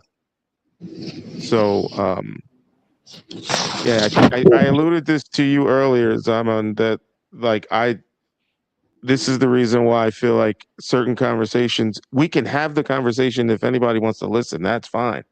But when the arguments start to happen, when you realize that you're not arguing with the person, you're arguing with what they were fed, as far as they have no basis for what they know. They just know it because it was given to them. So, I just don't think everybody should be having that conversation. And for me, I'm learning to shut the hell up when I'm out of my element. There's a ton of stuff I can't speak on. I'll give my opinion and I'll tell you it's my opinion. But the moment I get into that space where I have nothing to offer, I know enough to listen. I'm learning that. But that just comes from experience of just having these conversations that I'm only derailing the conversation if I try to throw something in there to impress somebody. Like we don't know each other. I don't need to impress you. I'm willing to, if you have something to offer that I don't have, I'm listening. I will take notes. I'm writing stuff down. When Vyasa gives stuff, I'm writing stuff down. I'm okay. I never looked at that. Let me go check that out. now I'm getting a piece that I didn't have, so I'm benefiting, but I got to know when to shut the hell up. So, hey, Dev, is I see Buddha in the chat. Hey Buddha, you back or like what's going on? What's up, man? Hit the link, Buddha. Man, I done Yeah, told I that didn't know nigga if he that was here. 5 times. My bad, Yeah, identity. yeah, I didn't know he was. I mean, if he's around, yeah, you hanging around having convo. Yeah, Buddha hit the panel. You can see by who's on here. This ain't the argumentative bunch. Ain't nobody gonna argue with you tonight. This is what do you call it? This is the grown man lounge, and we don't get too Yeah. many hours in there. Yeah, I haven't heard from him in a while. Buddha is one of my favorite people to jump up here. People give him a hard time because of the information he tries to disseminate when it comes to understanding literature and the various degrees that literature presents to humanity and education itself. But a lot of the Yeah. times he'll be spot on, and it's like, damn, why are people not receiving this versus just arguing? And it's like, even if you don't want to agree with them in the moment, let them get it out. If we have a mute button for a reason. There's certain Mm-hmm. people when they hit the platform and I know this just ain't for me, I won't even tell nobody. I'll go start doing dishes, change a diaper, come back. Oh, they still arguing. All right, I'll be back in a minute. Like Yeah, I I noticed you wish be I, on the panel, but you don't say anything. yeah. Now he could definitely come do some commentary on the Global Village, or I think that's the book, The Global Village. We like lined up right there.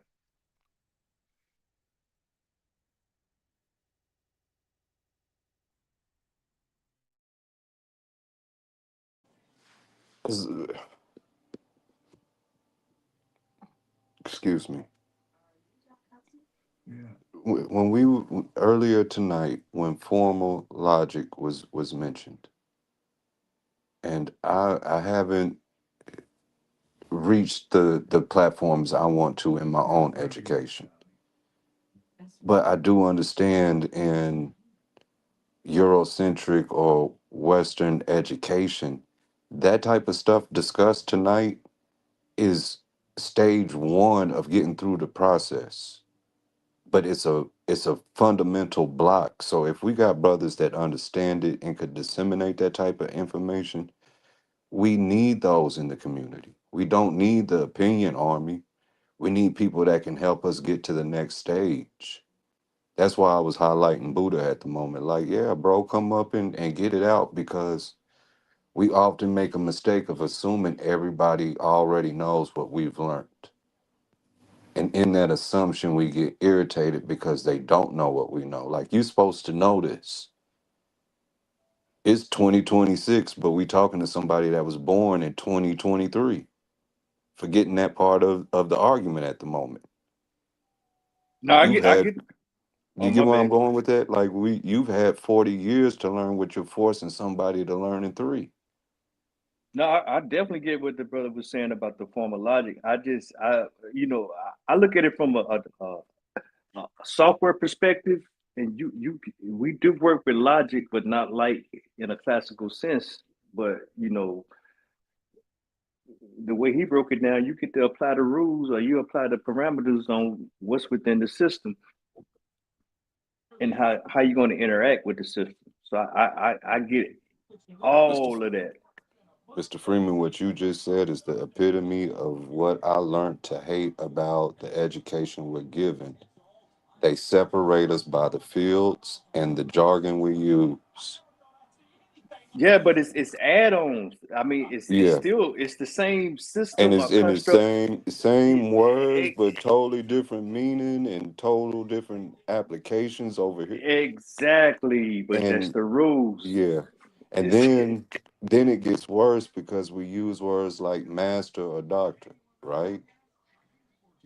You can't Yeah, walk into you can't walk into a dojo and say I'm a master just because you know how to throw a right punch. The real masters is gonna laugh at you. You don't even have a technique yet. but I You should get what be. I'm trying to say. So to walk out of educational systems and you only know one field of it versus being it if not well learned, at least familiar of what the different fields are, how can you call yourself a master? No, well, that's the thing right there. You should know your limits, or at least know where you diverge. You know, I said there's a difference between a programming logic and a classical logic because I understand that the logic I use is a subset of the classical logic, but it's used sort of differently. So I shouldn't come trying to argue from the field of my discipline. That's how I look at it. So, but I know enough to where I can catch the nuances of the classical system or the original or, the root to see, where stuff converge and where stuff diverge. That's how I look at it, these things.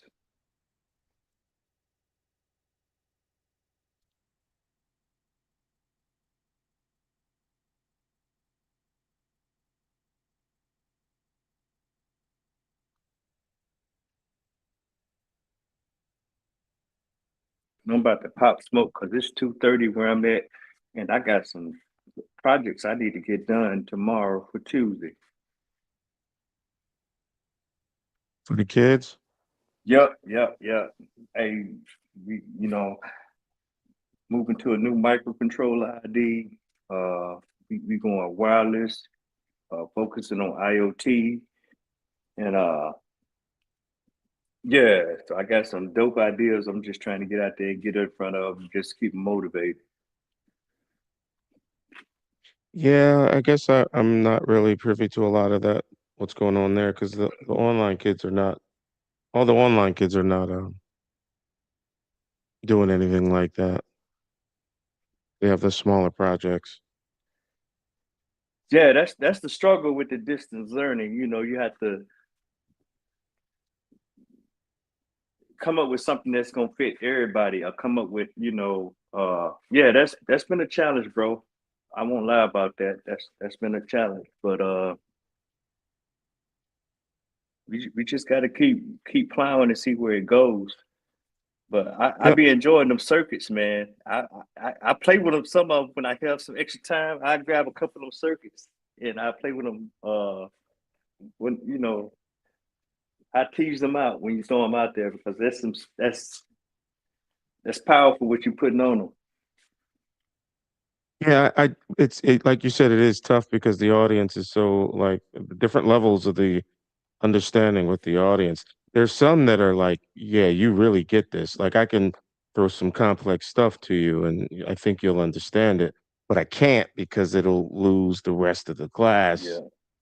So that balance is I gotta stay almost like in this pocket of this mid pocket, let me teach them enough to at least get their attention, but I can't make it too challenging because I'm gonna lose majority of class. I may have 3 or 4 that are, like, really on it, though, and Yeah. they Well, are, I would love to challenge them more, but I can't isolate them, I can't no, I pull them got to the you. side and start doing, like, side classes and, like, you know what I Yeah. mean? Hey, see, I'm probably doing something wrong, but that's how I'm kind of running. I'm running towards. So and my thought process is, let me push these guys, and then I'm gonna drag a couple along, and then I have to go back and interact with whoever's trailing. That's kind of where I'm moving with this. Yeah. I mean, because those outliers that are out front, they're gonna take it and they're gonna gobble it up, and then the other ones, and they'll sit there and pull each other along, and then I can go back and push the others. That's how I'm thinking. We'll talk Yeah. about what the outcome is gonna be, but yeah, we started something new. I'm excited about it, and we trying to launch a whole lot of stuff. So yeah, that's where I'm at with it, though, bro. Yeah. Yep. Yep. I know Q pushes the exposure is the biggest thing of this. So Yeah. that's what I'm leaning on. And I try to actually do like more tangible, like office skill sets, right? Like indirectly, they don't even know that I'm doing it, but I actually have them in positions of, look, I'm going to be on the panel, but I'm not going to say a word. Everybody in this class are coworkers. So if somebody has the knowledge, how do you get it from them? Like I Yes. want you ask them, but you got to be specific in what you ask. Like I need this, and like that interaction alone, these are things that I've seen in industry that like separates a lot of the talents in this space, because the more Mm-hmm. technical and heavily detailed you get, a lot of times the social interaction is not worked on in those years, and they get in the office and they're like like like tunnel vision. They don't really focus on anything but work, and those little things of just having conversation goes so far that it made me implement that in how I'm delivering it. But I'm not telling them everything. I'm just, hey, look, first one to get it done can teach the class and help everybody else. That's like one of my little tactics of, all right, now I'm going to see who's going to rise to the top. And then, most times it's the same 2 or 3 people. Right. And okay, from this point on, you're going to now be the one they ask questions, but make sure that what they're asking, like you have to give them the answer, but not give them the solution. Like Right. give them what they're looking for, but they still got to do some work. Get Right. that. So Yeah. they're learning how to even just filter the information properly, like those little things. Like, all right, they have no idea they're working on that right now, but that's cool. That's what I want them to do. Like, learn to talk to people. Everybody's not going to be in their own bubble. You're going to be on a team one day. How do you talk to your team member? How do do you throw them under the bus, or do you bring them up because you understand that you all are working together? Those type things No. that are like bigger than just circuit design, at least. No, that's a good idea, bro. Because you're not just sitting in a cubicle or you're just in a corner. You cannot survive in a STEM field in a silo. You cannot. So I think that's, well, I ain't gonna say you cannot, but you have to be an anomaly. It's hard. So yeah, the Yeah. better person, those skills they're critical. So I like that. Yeah, I just don't, you always feel like you don't have, like, there's not enough time to do everything you want to do, but you got to do something. Like, I'm still trying to make it meaningful, but I'm also trying to make it entertaining, even though I know Vyasa Right. said, just be you. But I try to relate to them as well. Like, I'll throw in a couple of sports statistics and tie it right back to why this efficiency of this circuit is important. I don't know if you listened in on we went through like a little bit like a 10-minute tangent on shooting percentages. And I went to that because I knew some of them were going to relate to basketball. And who's the greatest shooter, who's this? And everybody's saying Steph Curry, and I said statistically he's not the best shooter. And immediately he was like, "What are you talking about? What are you talking about? Look up the stats. We're going to talk about efficiency now." Like, there's a calculation to determine who's the best shooter percentage wise. It's not Steph Curry. So that's not a knock at Steph Curry. That's more of, this is why efficiency. This is where it comes into play, and then tie it into why why efficiency is important in power transfer and all of that. But I'm trying every trick in the book I can come up with at this point, because I'm just trying to at least have something stick, even if it's not just circuit design.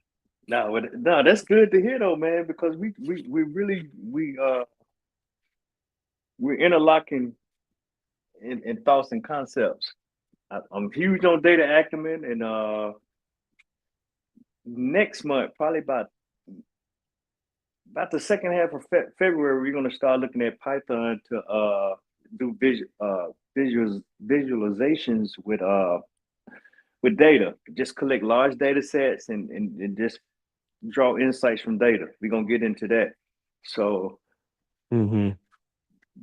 I can't wait. I'm excited about that. But man, this just was straight nerd stuff because it looks like one thing on the surface, but once you start digging into the numbers and identifying trends with regression models and everything, and we're going to be doing that with, so I'm working through that, and we're still trying to work through the hardware component and everything.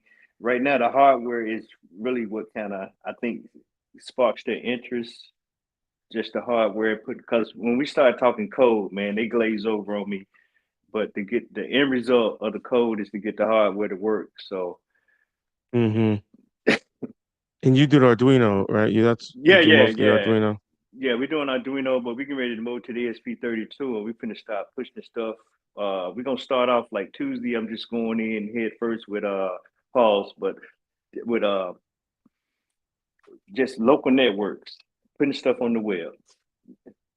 So we're gonna start with the ESP32. We're gonna start pushing bytes and bits over the internet, and we already got a framework set up to be pushing stuff beyond the local network. Just the interchange wherever. That's the whole environmental project, and got some stuff. We're gonna talk about relays and give them some stuff. I'm trying to come up with some good safe stuff where they can do work with relays and start implementing IoT features that they can control from their phone. We're gonna do some graphic design, front end stuff with turning on lights off and on from their home and everything, and getting feedback right there on their cell phone. So yeah, I'm trying to do it all. But like you say, we got low contact, but it's high impact on what we bring to them. So I make sure that I don't include Arduino because I want them to, whatever you're teaching them on that, I can't. That's not my level, so I'm not even going to attempt to try and figure that out on the fly. It's not enough time for that. So I just keep it basic with just like, hey, there's the circuits that actually build that what Arduino's trying to control. This is the circuit. This is how you build the actual circuit. Oh man! So and just breadboards and wires, bro. And that's crazy because them circuits, it just line up. I said, so now the mechanics. You give them like a physical aspect of the circuit, and you give them the laws to sit there and control them circuits. And I just take it to another level. And now we're going to manipulate these circuits within the code, and we're going to scale them out. Yep. I put you on the library because I got two circuits. We just started messing around with this motor driver, a logical driver for the motor, but we got an integrated circuit in there. It's like the IC74. It's like 7 registries of transistors that control I haven't even looked at the lesson yet because I started focusing on this ESP32. But hey, check out that library. If you get a chance and just look at that integrated circuit. I'm gonna hit you up later and just say, hey, here's the specific lesson, so you don't have to go through all the other stuff. But and see if there's something that can you can capitalize on, because it's a pretty dope circuit of just talking about like the first chip of just controlling 8 bytes from one circuit. The real that basic IC that came out in the 70s, it's like a version of that. But okay. And then because you're working through the Tinkercad with them on this, so that circuit is that IC is in there, right? Yeah, it's in there. So I know you can get something creative, and you may be able to build off of that. But yeah, I'm just trying to keep them engaged and push them to the next level, bro. but you know, you said something really important. It's these other skills, these soft skills that are important too in the workplace. Yep. Yep. Yep. You know, like I said, there's no roadmap to this. This is more of how much can I get in there? I'm only doing Mondays, so are you doing multiple days? I don't know if you're. No, I got the older guys on Tuesdays, and then I got the younger class on and they can't even go. I mean, I come. We're at a point now we're kind of diverging. That you know, so they already falling. They're not the older kids. Students are moving faster, Mm-hmm. so I'm. It's taking longer. So I I think I have to take a different approach as far as you know. Initially, I said, "Hey, I can get them the same thing I get them," but there is, you know, there's a curve just because of the gap. So, Yeah. but it's still Yeah. cool. I only have them that one day, so I'm kind of limited to what I can and can't do. Yeah, So I mean, we do the best we can at this, man. This is like I yeah. said, this is monumental, man. This is different. It's crazy, bro. But I am so impressed with what they did up to this point with the robotics. They Yeah. moving forward with the HVAC. I mean, we're doing some good stuff. So now we're going to get to introduce another language, uh, maybe two languages, but yeah, and a couple of more platforms. So that's if I can complete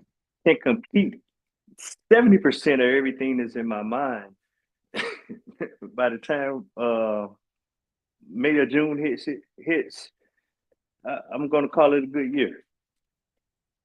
Yeah. Yeah, I think the only thing I'm waiting on, I'm trying to get the soldering kits for everybody. We're gonna do some projects with that, like build something, with some straightforward instructions, but to actually build something, I think that's rewarding when they have something that like, they built with their own hands and, you They know. they love that. That was kind of like a capstone at the right at the close of this winter session when some of them they I think Q has them doing like this rapid prototyping and just to watch some of them take their Arduino kits and then the components and then they start fabricating stuff and whether they had a printer or not, what is a pop, they start making abstract models and bro, I thought that was so dope with what they came up with. And they were more say, well, it doesn't look pretty. And I was like, nah, man, that's Frankenstein. Mm-hmm. Frankenstein didn't look pretty, but it's alive. That's Right. so I thought that Right. was really dope. So I said let's just lean forward and see where we land. That's kind of where I'm at with that. And we'll see what we have to present at the next science fair. Yeah. Yeah. Yeah. I'm with you. But yeah, so I'm gonna go and lay down a couple hours so I can get up and flesh these out and just put together some good feedback tickets. But good chopping it up with you for a little bit, bro. All right. You gotta do it All Yes, more. right. sir. All right, Price. Yeah, All right, man. we'll see y'all in the morning. Are y'all gonna be on? Cause I will be listening, but I'm gonna be working. But Yeah, we probably be running still, man. yeah, but if Yeah. not, I do understand. No, it's all good. Yeah, Dev got to take a break. Yeah, I appreciate y'all. All right, Sheriff Same Two here, man. Thumbs. Thanks for hitting the panel. Yeah, hey, It's thumbs working, always bro. a it's always an honor to be in your presence. Yeah, it's always an honor to kick it with you. My Did you optimistic brother. get your ratchet engineering picture? No, I didn't get that one. Get with Bass Reeves on it. Okay, I will have to just hit him up. You know, he should be happy. Unless he decided to go with the Bears tonight, he should be happy.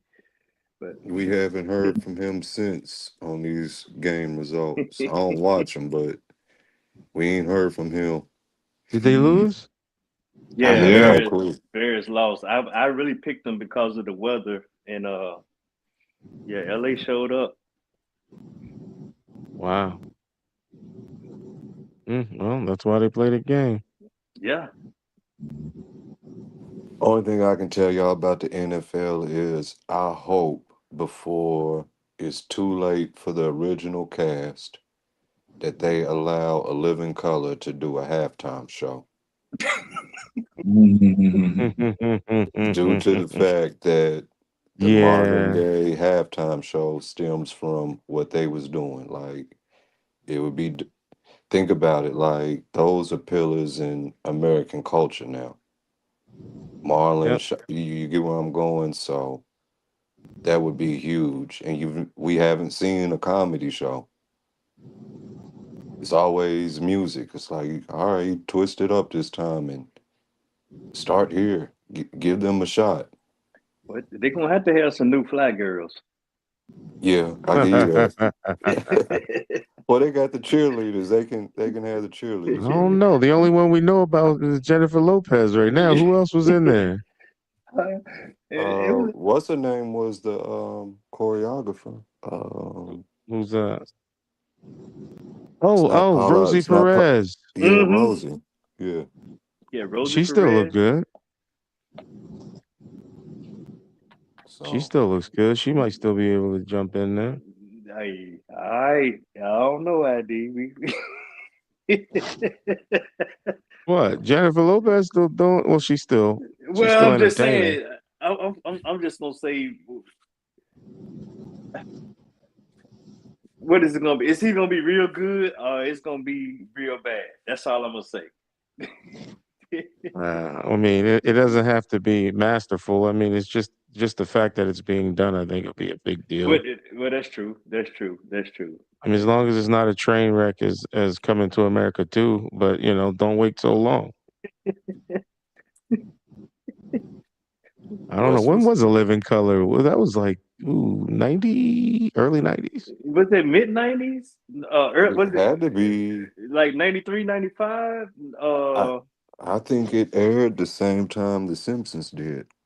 That might be 89. Oh man, that's like the 80s then. Yeah, it's been that long. I know, right? Holy shit. Wow. Yeah, it's 1990. Season 1, episode 1, 1990. So I mean, yeah, the cast is still alive. I mean, they could probably, and some of them are more established than what they were back then. Yeah. And some of them is legends and icons at this point. Like, yes, who would have expected Jim Carrey to become what he's become? You get where I'm going? Jim Carrey, Kim Cole, Damon Wayans, Marlon Wayans. The sister's the only one that they really didn't really do much after the show. But David Allen Greer, Tommy Davidson, and then you go to the Fly Girls, and then the DJ, Sean Wayans. Yeah. Yeah. Like they all sort of, for the most part, they thrived after the show. And then they had hella guests. Yeah. Yeah, that would be cool though if they actually just did something. Since That's they not a did bad create the idea, halftime man. show. Better trademark that real quick, man. Can you do that? I don't know. That would be cool though. Yeah. Because is that what 30 minutes, 40 minutes? The show, yeah, it was a 30-minute episode. So That's the Super Bowl skit. They should be able to do a skit. And they were competing with like Saturday Night Live. They had their pocket. They had their pocket. So that would be cool though. See it at halftime. If we can entertain a hip hop beef at halftime, I think we could probably pull off an In Living Color reunion or something. Yeah, but I mean, it's just the hands in the pot. It just, how dark is the satire gonna get?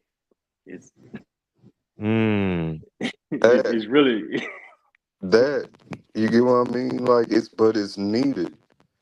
Cause when it comes to that domain of comedy, who's touching Keenan when it comes to writing this out? You get where I'm going? And they've aged and grown wisdom. So I think it would be dope. And yeah, then you but go ahead. no, I was just gonna. I'm just thinking about. I mean, somebody just always want to overdo something, and I just think back to stuff like Beyonce in the Black Panther thing, the critique of that when you know when you get too vocal with the entertainment, the backlash be crazy. And not saying that that's a problem, because I'm quick to say so what, but I'm just saying, is it gonna put fuel on the fire, or is it gonna be a wake up call? That's all I'm getting at.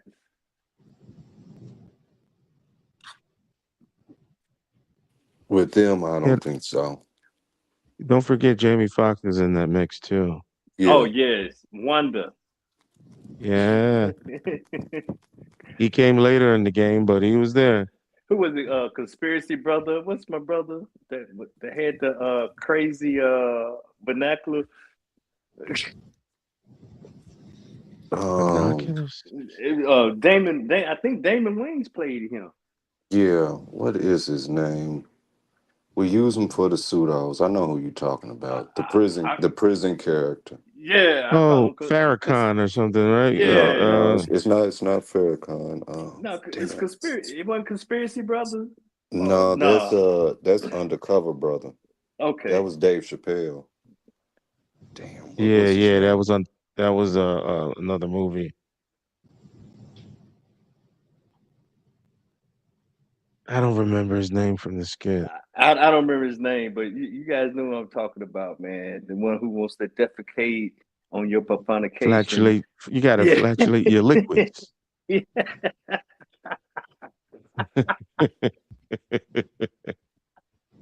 Can't believe I still remember that. Oswald Bates. Oh, that's it. That's it. Oswald Bates. Yeah.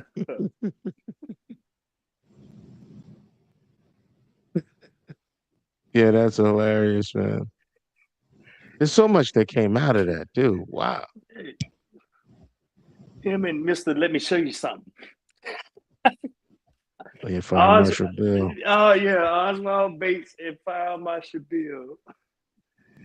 And what was the white girl? I don't know her name, but she did. The only skit I remember her doing was when they went on like the Tonight Show or something, and she was, you know how they bring out animals for like the Yeah, Tonight yeah. Show. She brought out a homeboy, and she was speaking homeboy. It was hilarious, man. But I don't know her name. I don't think she did anything after the show. Kelly Caulfield Park. I don't know what she did after that. She's 64. Yeah, see, we might be dating ourselves now, guys. Probably should shut up. I was young then. I mean, I watched it. It was funny.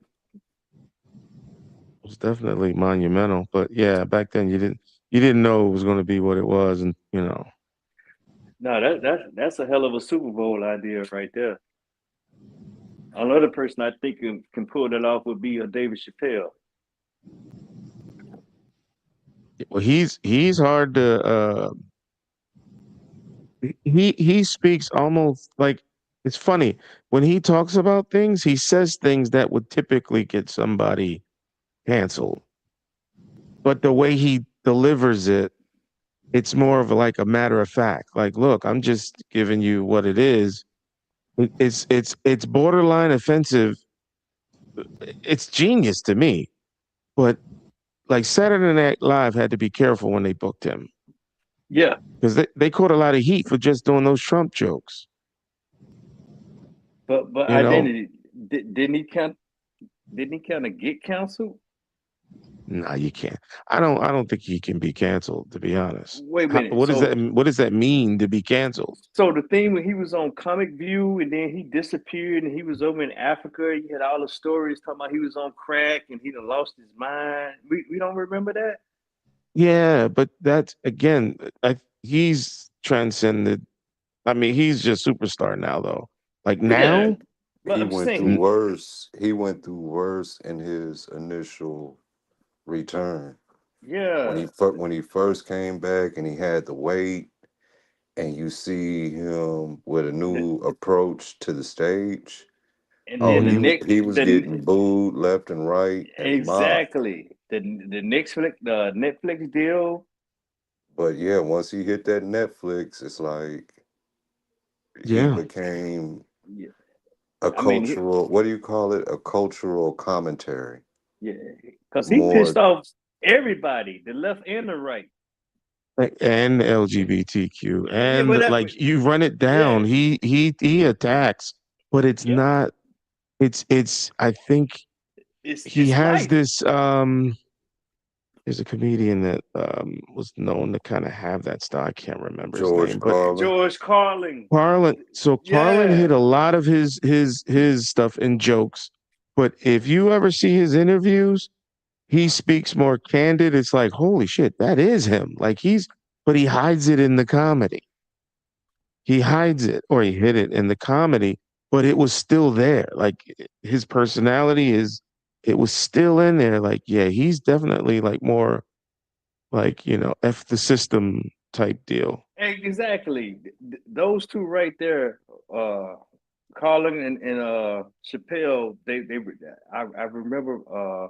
Crazy. We've been talking about logic today, but I had a teacher, a professor told me many years ago that, American comedians are the modern day philosophers. That's before we got into all this ratchet shock jock shit, Hmm. you know, that they were able to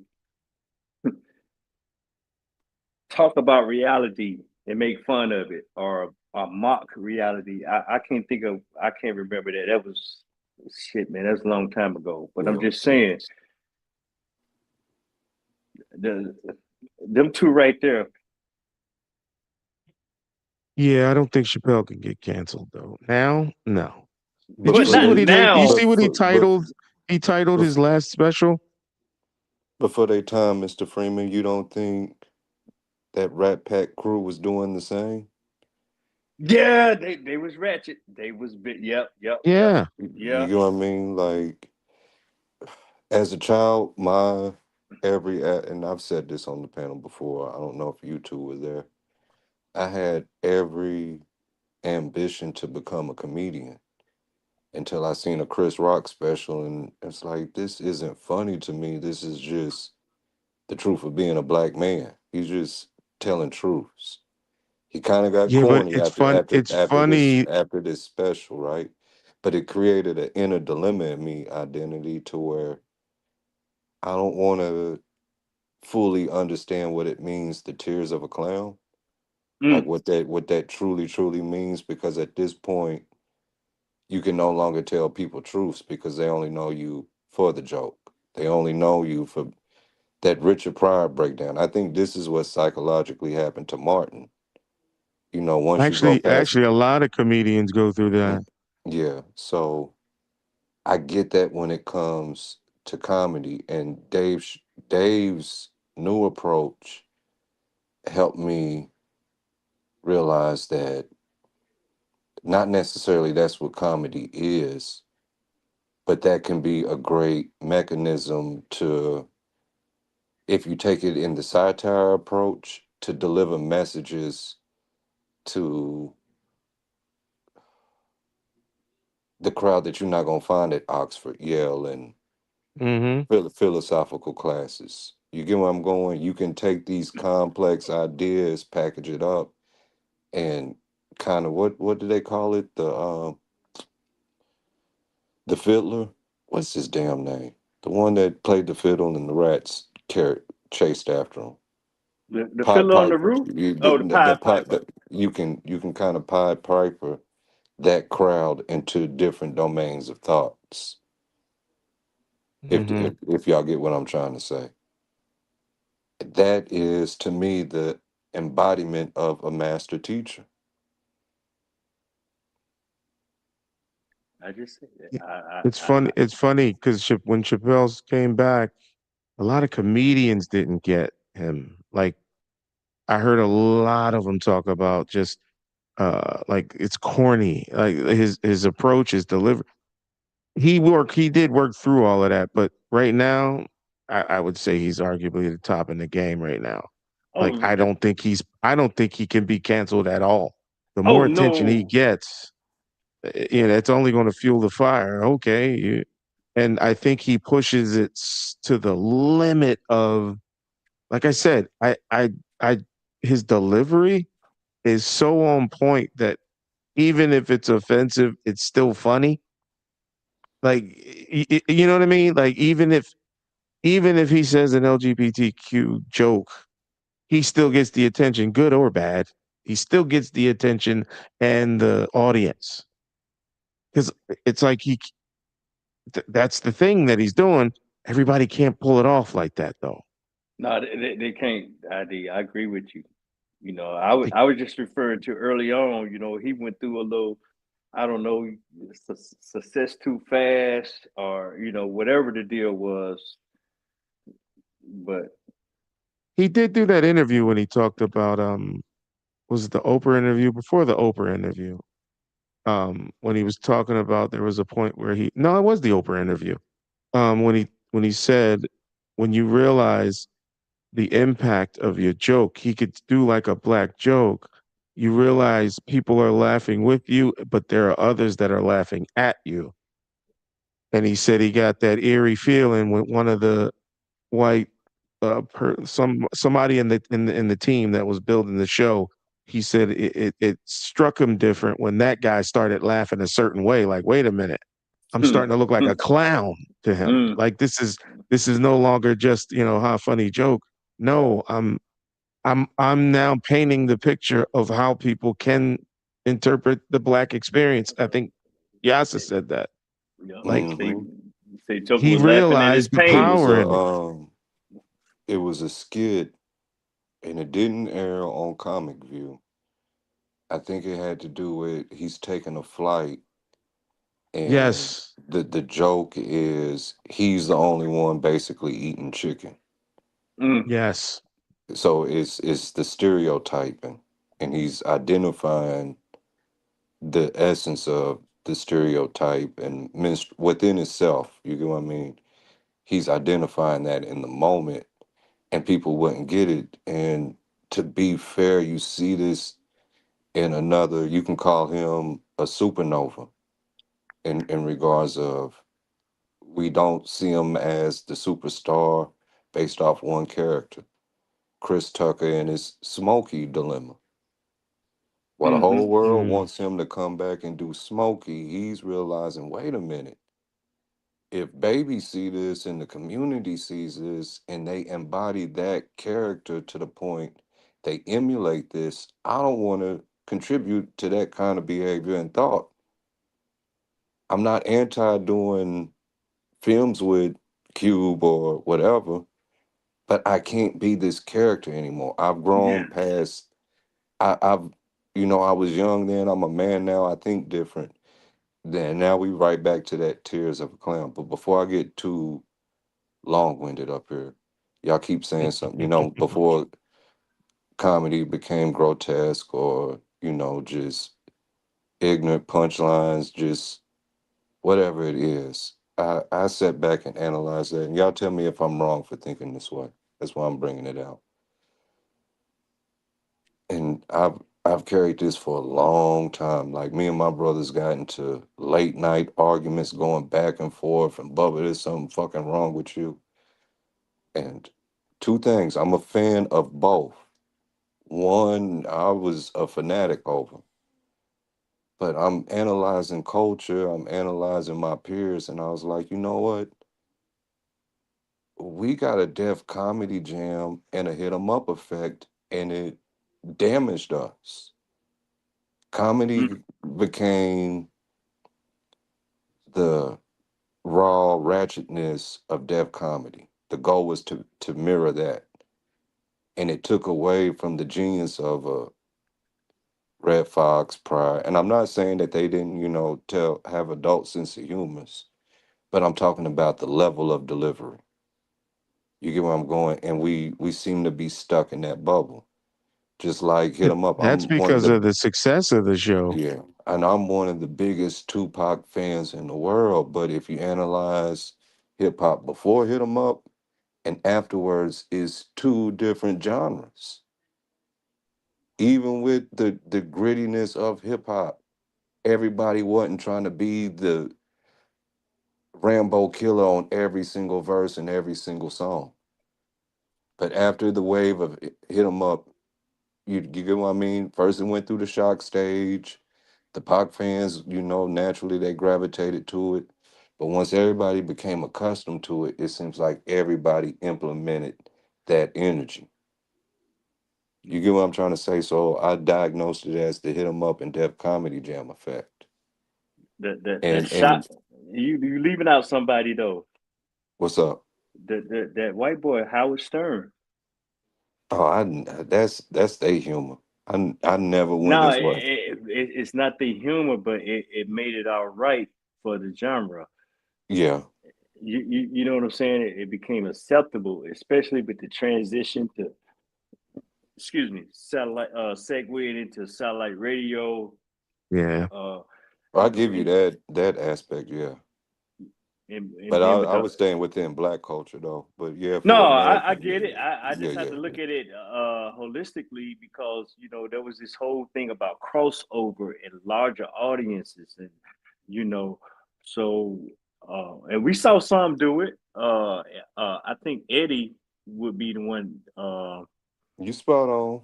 That that It's whole not even live. think it is. Yeah, I mean, but I'm just saying. But Richard kind of made that ploy. We went through the whole thing with him on the crack and him on live on the Sunset Strip, and then here come Eddie Murphy on the scene. And I'm glad that they had the genius of putting three generations of comedy on the big screen.